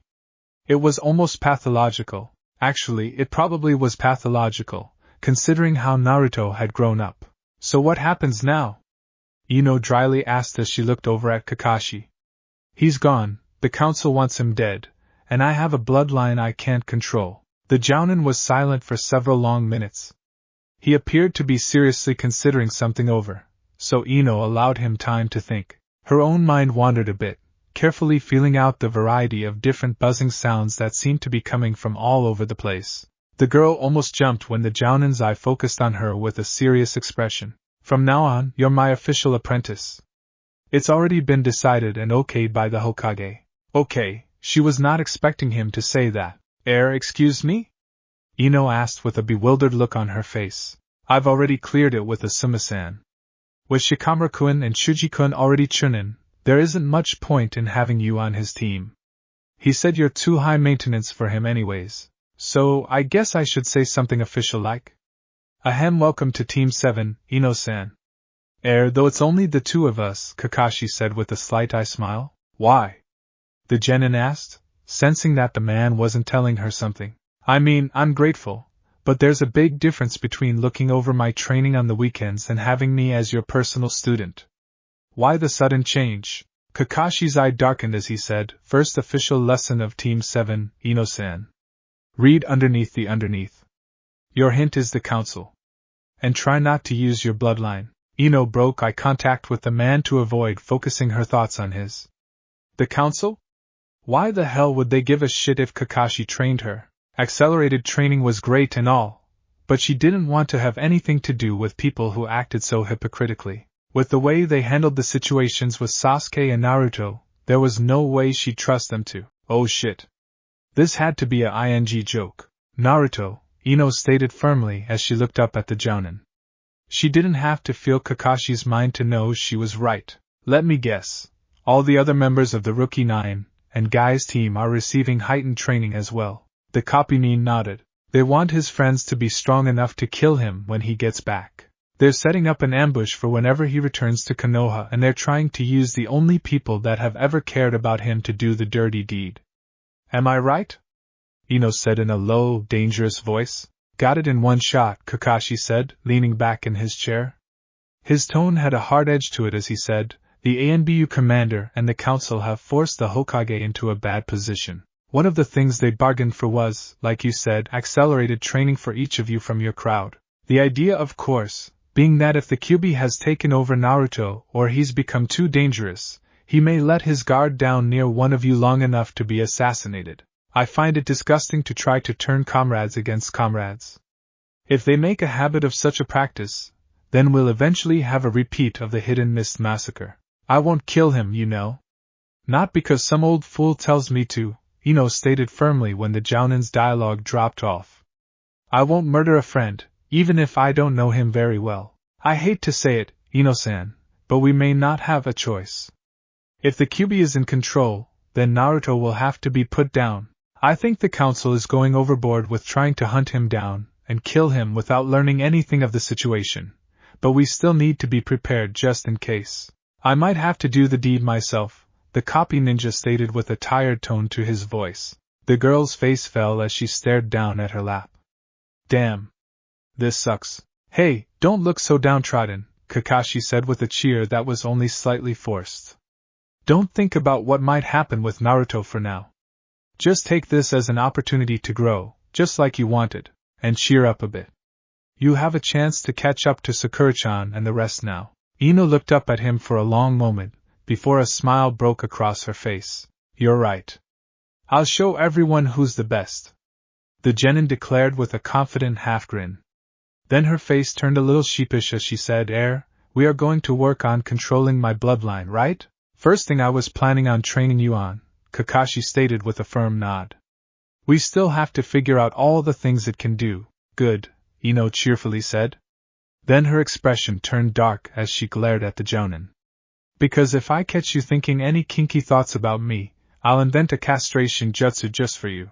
I wouldn't dream of it, the copy ninja said with solemn voice that was only offset by the nervous sweat drop on the side of his head. Cool, where do we start? The blonde girl said with a cheerful smile. I've requested 6 months' leave for a training trip. The Hokage wasn't very happy to have me gone for so long, but I've got permission as long as we do the occasional mission out there, Kakashi replied. We leave as soon as you feel well enough to go. Great! Eno exclaimed. Suddenly, an odd look crossed her face. Hatake, did anyone think to tell Iruka-sensei the news? Kakashi stared at her with a blank look for several moments, before he managed one phrase. Oh shit. What the hell do you mean? He's gone! Iruka roared as he repeatedly slammed the ANBU's face into the wall. After 3 days of hard running from Wind Country, he was not in the mood for excuses upon finding Naruto's hospital room empty, and a few ANBU milling about investigating the place. He was currently in the middle of demonstrating exactly why his students avoided his temper. With a loud crack, the ANBU's snake mask split in half and Iruka let the man slump to the ground, totally unconscious. He turned towards the other ANBU, who immediately shrank back at the killer intent he was radiating. Really, a schoolteacher had no business being so scary. Who was guarding him?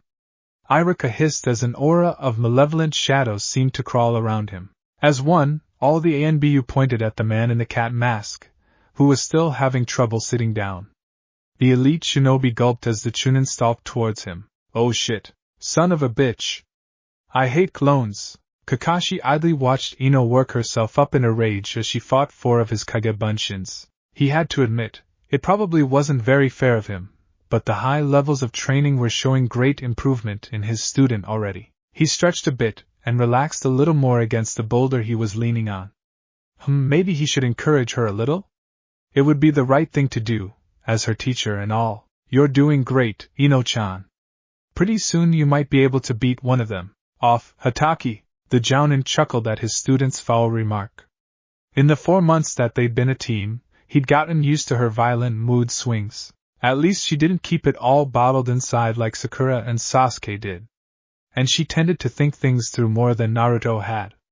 She made a pretty good teammate overall. She still had a ways to go, but she was getting there. They got along pretty well, too. Kakashi quickly disguised a guffaw as a sneeze when one of his clones performed a leg sweep that sent Eno tumbling ass over ankles. I heard that, you rotten bastard. Fight me yourself, you chicken shit, instead of letting your clones do all the dirty work. We already talked about that, Eno-chan. You're doing fine, just make sure to dodge next time. Useless, Piece of crap, sensei. That hurts, Eno-chan. Bite me. Okay, so usually they got along. When Eno got frustrated, cranky was an understatement. It made dealing with her a bit of a trial, though she usually apologized for the bruises to his ego and scalp later. They worked too well together to seriously fight over anything. It was getting to the point where they could read each other's moves and attitude without too much difficulty. She had read his intentions about this training session easily enough, though her earlier statement was only partially true. Kakashi was reluctant to fight her personally, though it wasn't out of cowardice or as an insult to her skills. It was to improve her overall as a shinobi. Eno's bloodline limit was very powerful in combat, though not very impressive in appearance.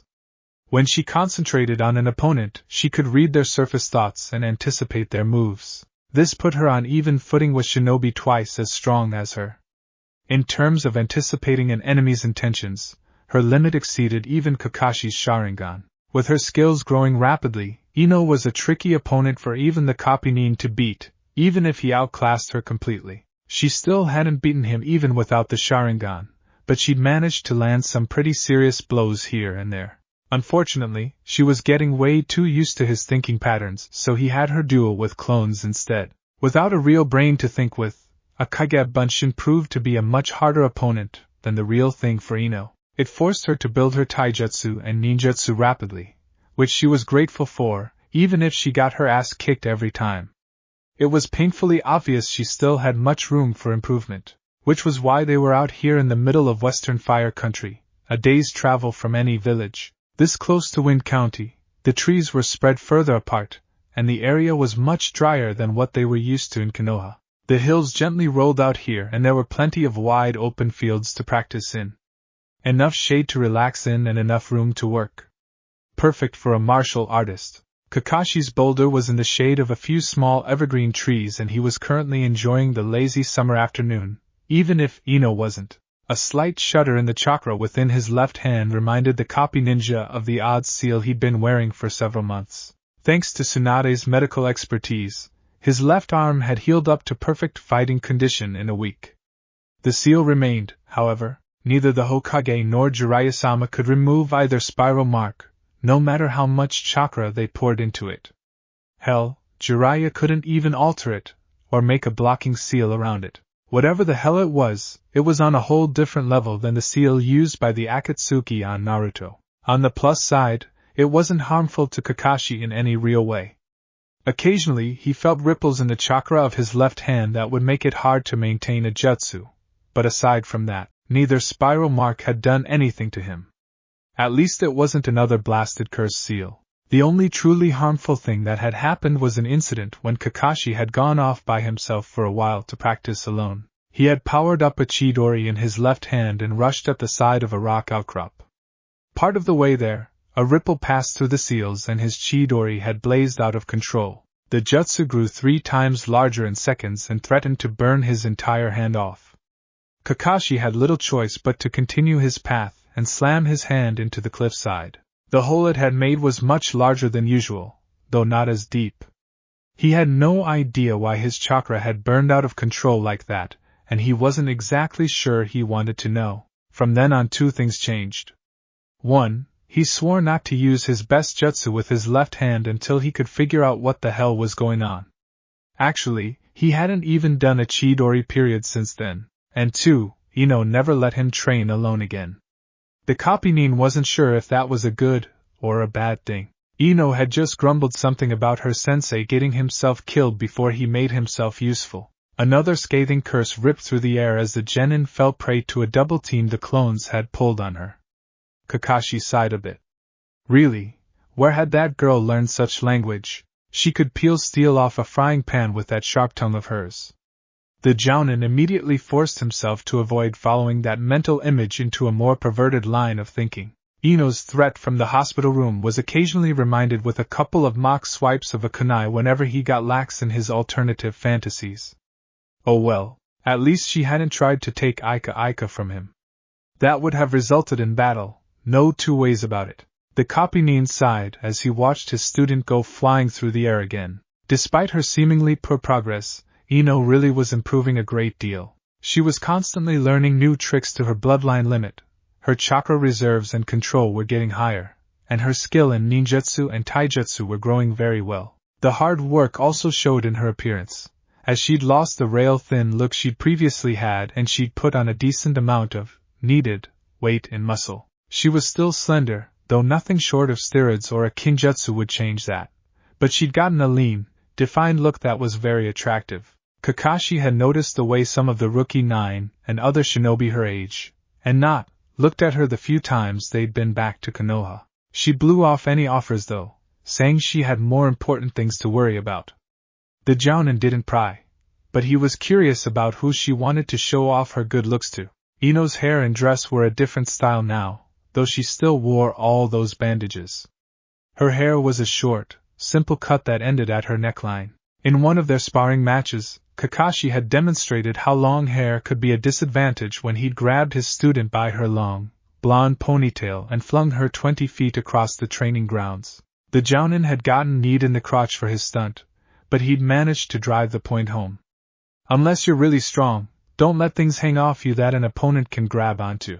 Eno had shown up the next day with her new hairstyle, which she claimed was a variant of the way she wore her hair in the academy, and acted like nothing was different. Her dress hadn't changed much. All she'd really done was adjusted the skirt, and made sure there were no loose flaps that could be grabbed. The look was simple, yet not surprisingly, she pulled it off and made it look stunning. Combined with her new physique and a greater confidence in her abilities, it was no wonder half the genins and chunins in Konoha stared at her when she walked by. Kakashi had even noticed Sakura watching the blonde girl oddly, though he had a feeling it was due to envy at the girl's sudden growth. He lecherously grinned at the thought that it might be something else, however unlikely that may be. Bad Kakashi. No naughty thoughts for you.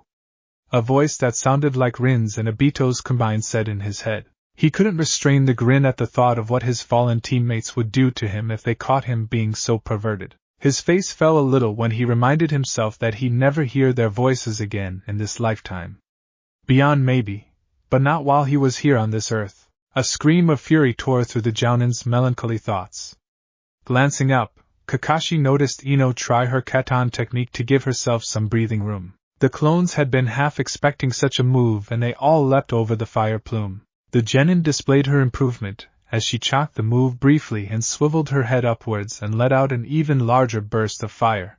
Even caught off guard, most of the clones still had the reflexes to move out the way. One wasn't so lucky and it disappeared in a cloud of ninja smoke as the chakra-enhanced flames engulfed it. Good job, Eno-chan. Panting, Eno gave the copynin a brief thumbs up before she rushed the clones again.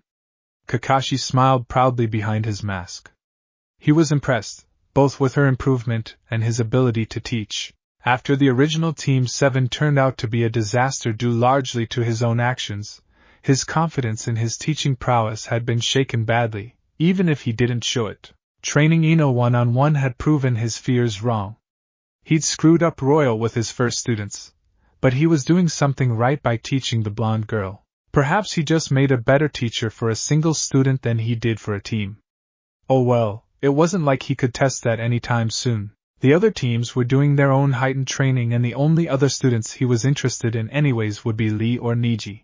And the day Guy gave his prized students to his rival was the day the Time Master admitted that Shikamaru's attitude was a good idea. Well, for now Kakashi would just focus on turning Eno into a deadly kunoichi. The Jounin winced as one of his clones landed a punch to the girl's midriff that dropped the genin like a sack of potatoes. It was too bad she couldn't use her illusions on the clones like she could on the real thing. She'd be doing much better. At least she wouldn't be on the defensive as much. As far as her genjutsu, both Kakashi and Eno had been mildly disappointed to learn that she wasn't exceptionally talented in that area. That's not to say that she couldn't create powerful illusions, it's just that her talent seemed to lie in ninjutsu. It took the genin a great deal more work and effort to learn a genjutsu than it did for her to learn any other skill. The ones she did learn were impressive though. Like she'd originally suspected, when Eno combined her bloodline with a genjutsu, it was hell on earth to try to escape. The last time she and Kakashi had sparred, he'd been forced to briefly unveil the Sharingan to escape an endless maze illusion she'd trapped him in. Against a normal opponent, It was absolutely devastating. She still had to work hard to pull off the enhanced illusion though. Using her bloodline at such high levels burned through a large amount of her reserves. On top of that, Eno still hadn't fully gotten the hang of the technique yet, so using her blood limit on such an offensive scale was still beyond her in active combat. But damn, when she perfected that illusion technique, she'd be a force to be reckoned with. Kakashi sometimes wondered if even his Sharingan could break an illusion powerful enough to trap him inside his own mind. He even wondered if she would ever be able to perform illusions on the scale of Itachi's Tsukuyomi when she mastered it. He had mentioned such a thing once to the girl and allowed her to see his memories of the event, but she had to admit that the rogue Uchiha's genjutsu was leagues ahead of her. She had carefully taken note of its effects, however, and Kakashi had a feeling he'd just given her a goal to work towards. Hopefully she wouldn't want to test it on him. The Kopinin thoughtfully watched as Eno rolled aside to avoid a downward axe kick from one of his clones. The girl struggled to her feet and prepared another jutsu. She was determined, he had to give her that. If she could use her limit-enhanced genjutsu on these things, she would have a great advantage in the fight. Still, an illusion was only an illusion. Eno hadn't learned any really dangerous ninjutsu techniques to supplement her ability yet. She could trap an opponent in as many mazes as she wanted. But if she couldn't finish the enemy off, then what good was it? The only genjutsu he knew of that actually harmed an opponent was that thrice-damned Tsukuyomi, which was still far beyond her. What the girl needed was a fast and powerful technique that could finish her opponent quickly before they broke free of her illusions. The Jounin sat bolt upright. Could she learn? Maybe it might be limited, but she could pull it off. She'd need a hell of a lot of stamina training, but it might be a good jutsu in her hands. Eno glanced up curiously as all of the Kage Bunshins disappeared in a puff of chakra smoke. What's up, Hitaki? I wasn't doing that badly, was I?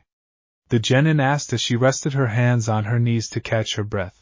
Eno-chan, come over here. There's a jutsu I want to show you. Time moves funny, you know? Some people say it's all relative. If you went to heaven for an hour and came back, it would probably feel like you were only there for a minute. But if you put your hand on a hot frying pan for a minute, you'd swear afterwards it had been an hour. And if someone you love is in trouble and you have no idea where they are or even if they're alive, every second feels like an eternity. But you'd still be surprised at how fast time moves by overall. That was the impression Tsunade had as she sat down at her desk on the first day of May, exactly 1 year after Naruto disappeared. It wasn't late or anything, being only about 10 in the morning, but even the few hours she'd been awake had felt like years. It was like eagerly waiting for a visiting family member to show up and watching the clock crawl by. If anyone was suspicious about her odd attitude, they hid it well. The Hokage distracted herself from her worry that one of the ANBU would kill her little brother by focusing on the paperwork on her desk. Unbidden, thoughts of the previous year slowly worked her way into her thoughts now that she wasn't focusing on Naruto.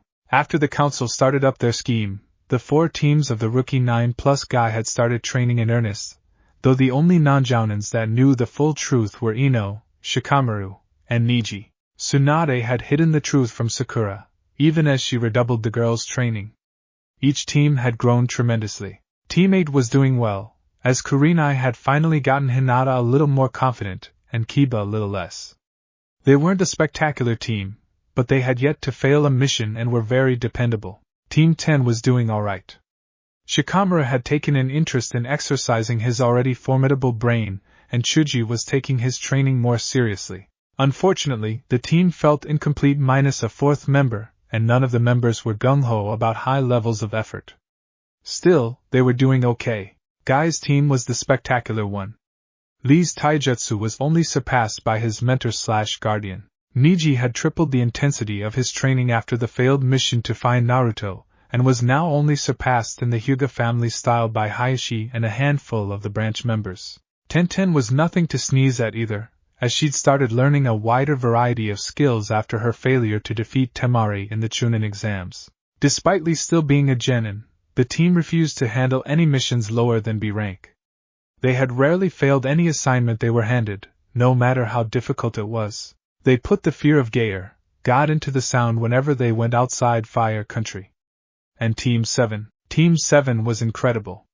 There was no other way to say it. Despite having only 2 members, The team's reputation had grown tremendous in the 6 months it had been on active duty.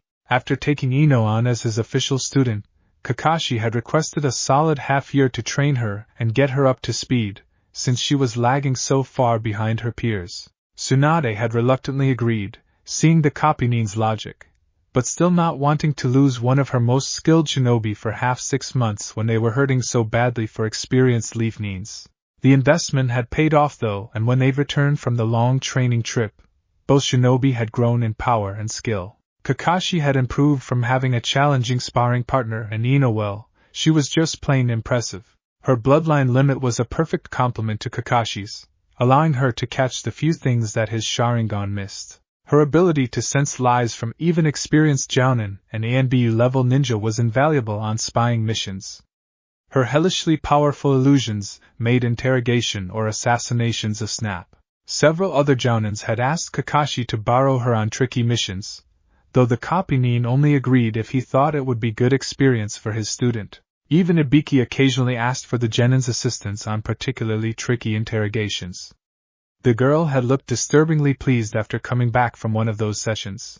Kakashi had later confided in Tsunade that Eno was trying to develop a genjutsu that could completely incapacitate an opponent through pain, or some other unpleasant experience. The Godain didn't know whether to be pleased or worried by that piece of information. Team 7 had quickly proven that D, C, and even most B-rank missions were a waste of their talent. At Kakashi's request, and Eno's pleading, they regularly took A-rank missions. Tsunade was reluctant to allow a genin to go on such dangerous missions, but they had proven themselves capable of handling it. They rarely failed a mission, and it was usually due to outside interference when they did. Hell, they rarely got injured. Their tag teaming was deadly to anyone they came across. Rumor had it that only the stupidest or most arrogant, or both, sound nins tried to face the two of them in combat. Few survived afterwards. Tsunade was quite pleased with their results and the number of enemy ninjas they took out. Team 7 was a major asset for Konoha and one they sorely needed during these turbulent times. In the months following Orochimaru's declaration, much of what Kakashi predicted to Sakura and Eno had come to pass. Sound nins attacked leaf nins everywhere outside of Fire Country. It seemed Tsunade's old teammate had an open-door policy for his nation. Missing nins from every country, including Konoha, though they were rare, were joining up under the Snake Sanin. Rumor had it he was even hiring mercenaries and bandits to use as cannon fodder against Konoha. Though most of the Sound's forces were weak in comparison to Leaf Nins, they still managed to rack up casualties through sheer numbers. Often, the actual Sound ninjas would use jutsu to turn the riffraff into berserker units to distract Leaf Shinobi while they assassinated from a distance. Konoha's active forces had been on the rise and had reached about 65% their original number of ninjas, but in 5 months Orochimaru had managed to cut that level down to almost 50%. Tsunade was half expecting an invasion any day and was making plans to have all teams recalled, including Team 7, when the casualty rate dropped. Encounters with the Sound started growing rarer, and not even Jiraiya, who was in and out of Konoha all the time these days scrounging for information, could find the cause. Within 3 months, Leaf Nins were having conflicts with Sound agents only about 1 of every 4 missions they went on. What's more, most of those encounters were against the riffraff. Fights with actual fully trained Sound Nins were only about 1 in every 5 encounters with Orochimaru's forces. Tsunade had no idea what was causing the decline. Orochimaru certainly wouldn't call off such a successful campaign so early, and the Sand hadn't reported anything unusual in terms of their kills. Even Gaara, who had reappeared after a 2.5-month absence, hadn't been killing more Sound Nins than usual. The few enemies they managed to capture alive thought nothing at all was wrong. Either Orochimaru was unaware of the slack, or he wasn't telling his ninjas all that he knew. Knowing her teammate, Tsunade figured it was the latter. Well, she wasn't one to look a gift horse and all that. The decline in fighting had given the Leaf an amount of breathing room, for which the 5th was thankful. Tsunade occasionally wondered, usually after half a bottle of sake, if Naruto had anything to do with this new trend. It amused her a bit, and was a way of reassuring herself through fantasy that the boy was still their ally no matter what he'd done with the Kyuubi. Her analytical mind said no, however. There had been absolutely zero sightings of Naruto since he'd disappeared. Hell, there weren't even sightings of people who vaguely resembled him. The Akatsuki showed more blips on their radar than a 15-year-old boy did. Their only lead, Gaara, had proven a dead end. The Kazekage had told her that the possessed boy had only shrugged whenever he was asked about it. Understandably, there wasn't a soul in the sand willing to press the issue with the unstable demon vessel. If Naruto was behind this sound's recession, then he was doing a damn good job of hiding himself, which Tsunade doubted was the case. Not that she contested his ability, but Naruto was Naruto, and subtle wasn't one of his fortes. And neither was the Kyuubi known for it either. Tsunade set a scroll down and leaned back in her chair. She sighed as she stared at the door. Any minute, Naruto could walk right in. She was so worried about him. This was almost as bad as Dan and Iwaki all over again. Any minute he could. Bachan, why are you staring at the door? Of course, leave it to Naruto to come in through the window when she was expecting him to come in through the door. Tsunade tried to turn in her chair, but suddenly found she couldn't. Great, he must have used a jutsu on her. And she hadn't even sensed him approach. What a lovely day. Don't get up on my account. Here, is this easier? Slowly, Naruto walked into the Hokage's line of sight. Tsunade's eyes widened as she got her first look at the boy. Naruto hadn't changed at all. His form was identical to the day he first left on his training trip with Jiraiya 2.5 years ago. What the hell? You look surprised. Don't worry. It's just an illusion. Kind of like you, Naruto said. He set a large, lumpy bag on the table in front of her. A feeling of dread wormed its way into Tsunade's gut. She really didn't want to know what was in that thing. And she didn't want to know what the boy really looked like. Hey, wanna see something cool? Naruto said with one hand cupped around his mouth like it was some big secret. Here, I'll show you. Tsunade would have screamed if she could have. The boy changed, though he looked the same physically. Staring into his blue eyes, she had the insane feeling of something red and black behind them. Something old and evil. Something that terrified her. Is this easier? The bag opened and blood spilled out from it and across her desk, soaking all the mission reports. Naruto reached a hand into it and pulled something out. He set it on the desk in front of her. Or is this easier? Orochimaru's severed head stared at her with a frozen look of horror. A white, feathery wing ripped out of Naruto's back and spread itself in the air. Or perhaps this is? Jiraiya's head was set next to the snake's, and the pervert's face had a quirky grin on it. A black, leathery wing tore out of the other side of the boy's back. Or is this the easiest? Uchiha Sasuke's head was set in between the first two. Naruto's hand warped into something and crushed the boy's skull into pulpy matter. A single Sharingan eyeball floated in the bloody puddle towards Tsunade. The flesh on Naruto's body ripped off, exposing a pink-red skeleton with the two mismatched wings growing out of it. The boy's face remained intact, and his bright blue eyes stared at her with every emotion known to man playing through them. So tell me, Tsunade-sama, is it easy? The fifth tried to respond, tried to jerk away, tried to do anything, but she could only watch as the tower was broke up around them and swept away by a violent gale of wind. She still couldn't move as she was forced to listen while the people of Konoha screamed as they were massacred by things. Geez, Tsunade-sama, I would think you'd recognize one of your own nightmares. And they call you a Sannin. Confusion moved through her as she stared at the twisted boy's face. He grinned and said, Tsunade-sama. The fifth Hokage of the Leaf jerked upright from her desk. A mission report stuck to the side of her face. She whirled on the hand touching her shoulder and almost struck the person it belonged to. Like every time this happened, she managed to stop herself just before it landed. Shizen didn't even blink at the action, far too used to it and far too trusting in her mentor to give a reaction. Hee, you have something stuck to your face, Tsunade-sama. The younger medic giggled as she reached out to peel the paper off the Hokage's cheek. Her humor fell at the horrified look in Tsunade's eyes. Bad dream? I wise. A very bad dream. Thank the Kami, the fifth replied, knowing she couldn't fool her protective student. Well, that was just about the most terrifying dream she'd ever had. If Naruto had really turned out like that, then she would have died from shock alone. Cheer up a bit, okay? It was just a dream. You wouldn't want to scare Naruto-kun more than he deserves when he gets back, would you? Shizen said as she straightened out some of the scattered files on the fifth's desk. When she was done, the medic gave her mentor's shoulder a reassuring squeeze. What would you like for lunch, Tsunade-sama? You're really too good to me, you know that? Tsunade replied as she watched her apprentice. The younger medic blushed a little and shrugged it off. Your face is all sweaty. Why don't you go to the restroom and wash it off? Some cold water will help you wake up as well, Shizen said as she turned and walked to the door. She paused just before she left, seeming to mull over something to say.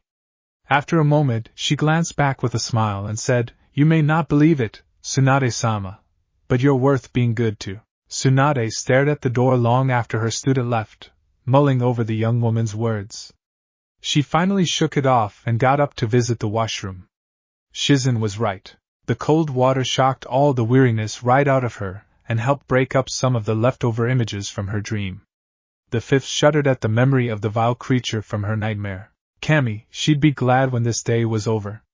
She pulled a mission report from her pocket, which she was sure Shizen had slipped into there at some point, and mulled over it as she left the bathroom. She'd fallen asleep as she was reading her paperwork, so she was still far from caught up with it. Stepping back into her office, Tsunade didn't look up from her report as she moved towards her desk. Son of a bitch. So that show that blasted jutsu works. The Godame dropped her paper as she jerked her head up and stared at her desk. Someone, whom she didn't recognize at all, was sitting at her desk and poring over an open scroll. Tsunade's eyes almost bugged out when she recognized which scroll the person was reading and which skill he was talking about. The scroll of forbidden seals.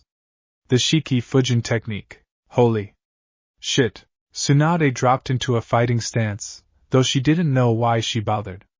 The ninja in front of her didn't even look up as he traced his finger along the kanji script of the old paper in front of him. He did, however, give her a distracted wave as he continued to read. Hey Abachan. Thanks for watching this video. You really enjoy this video.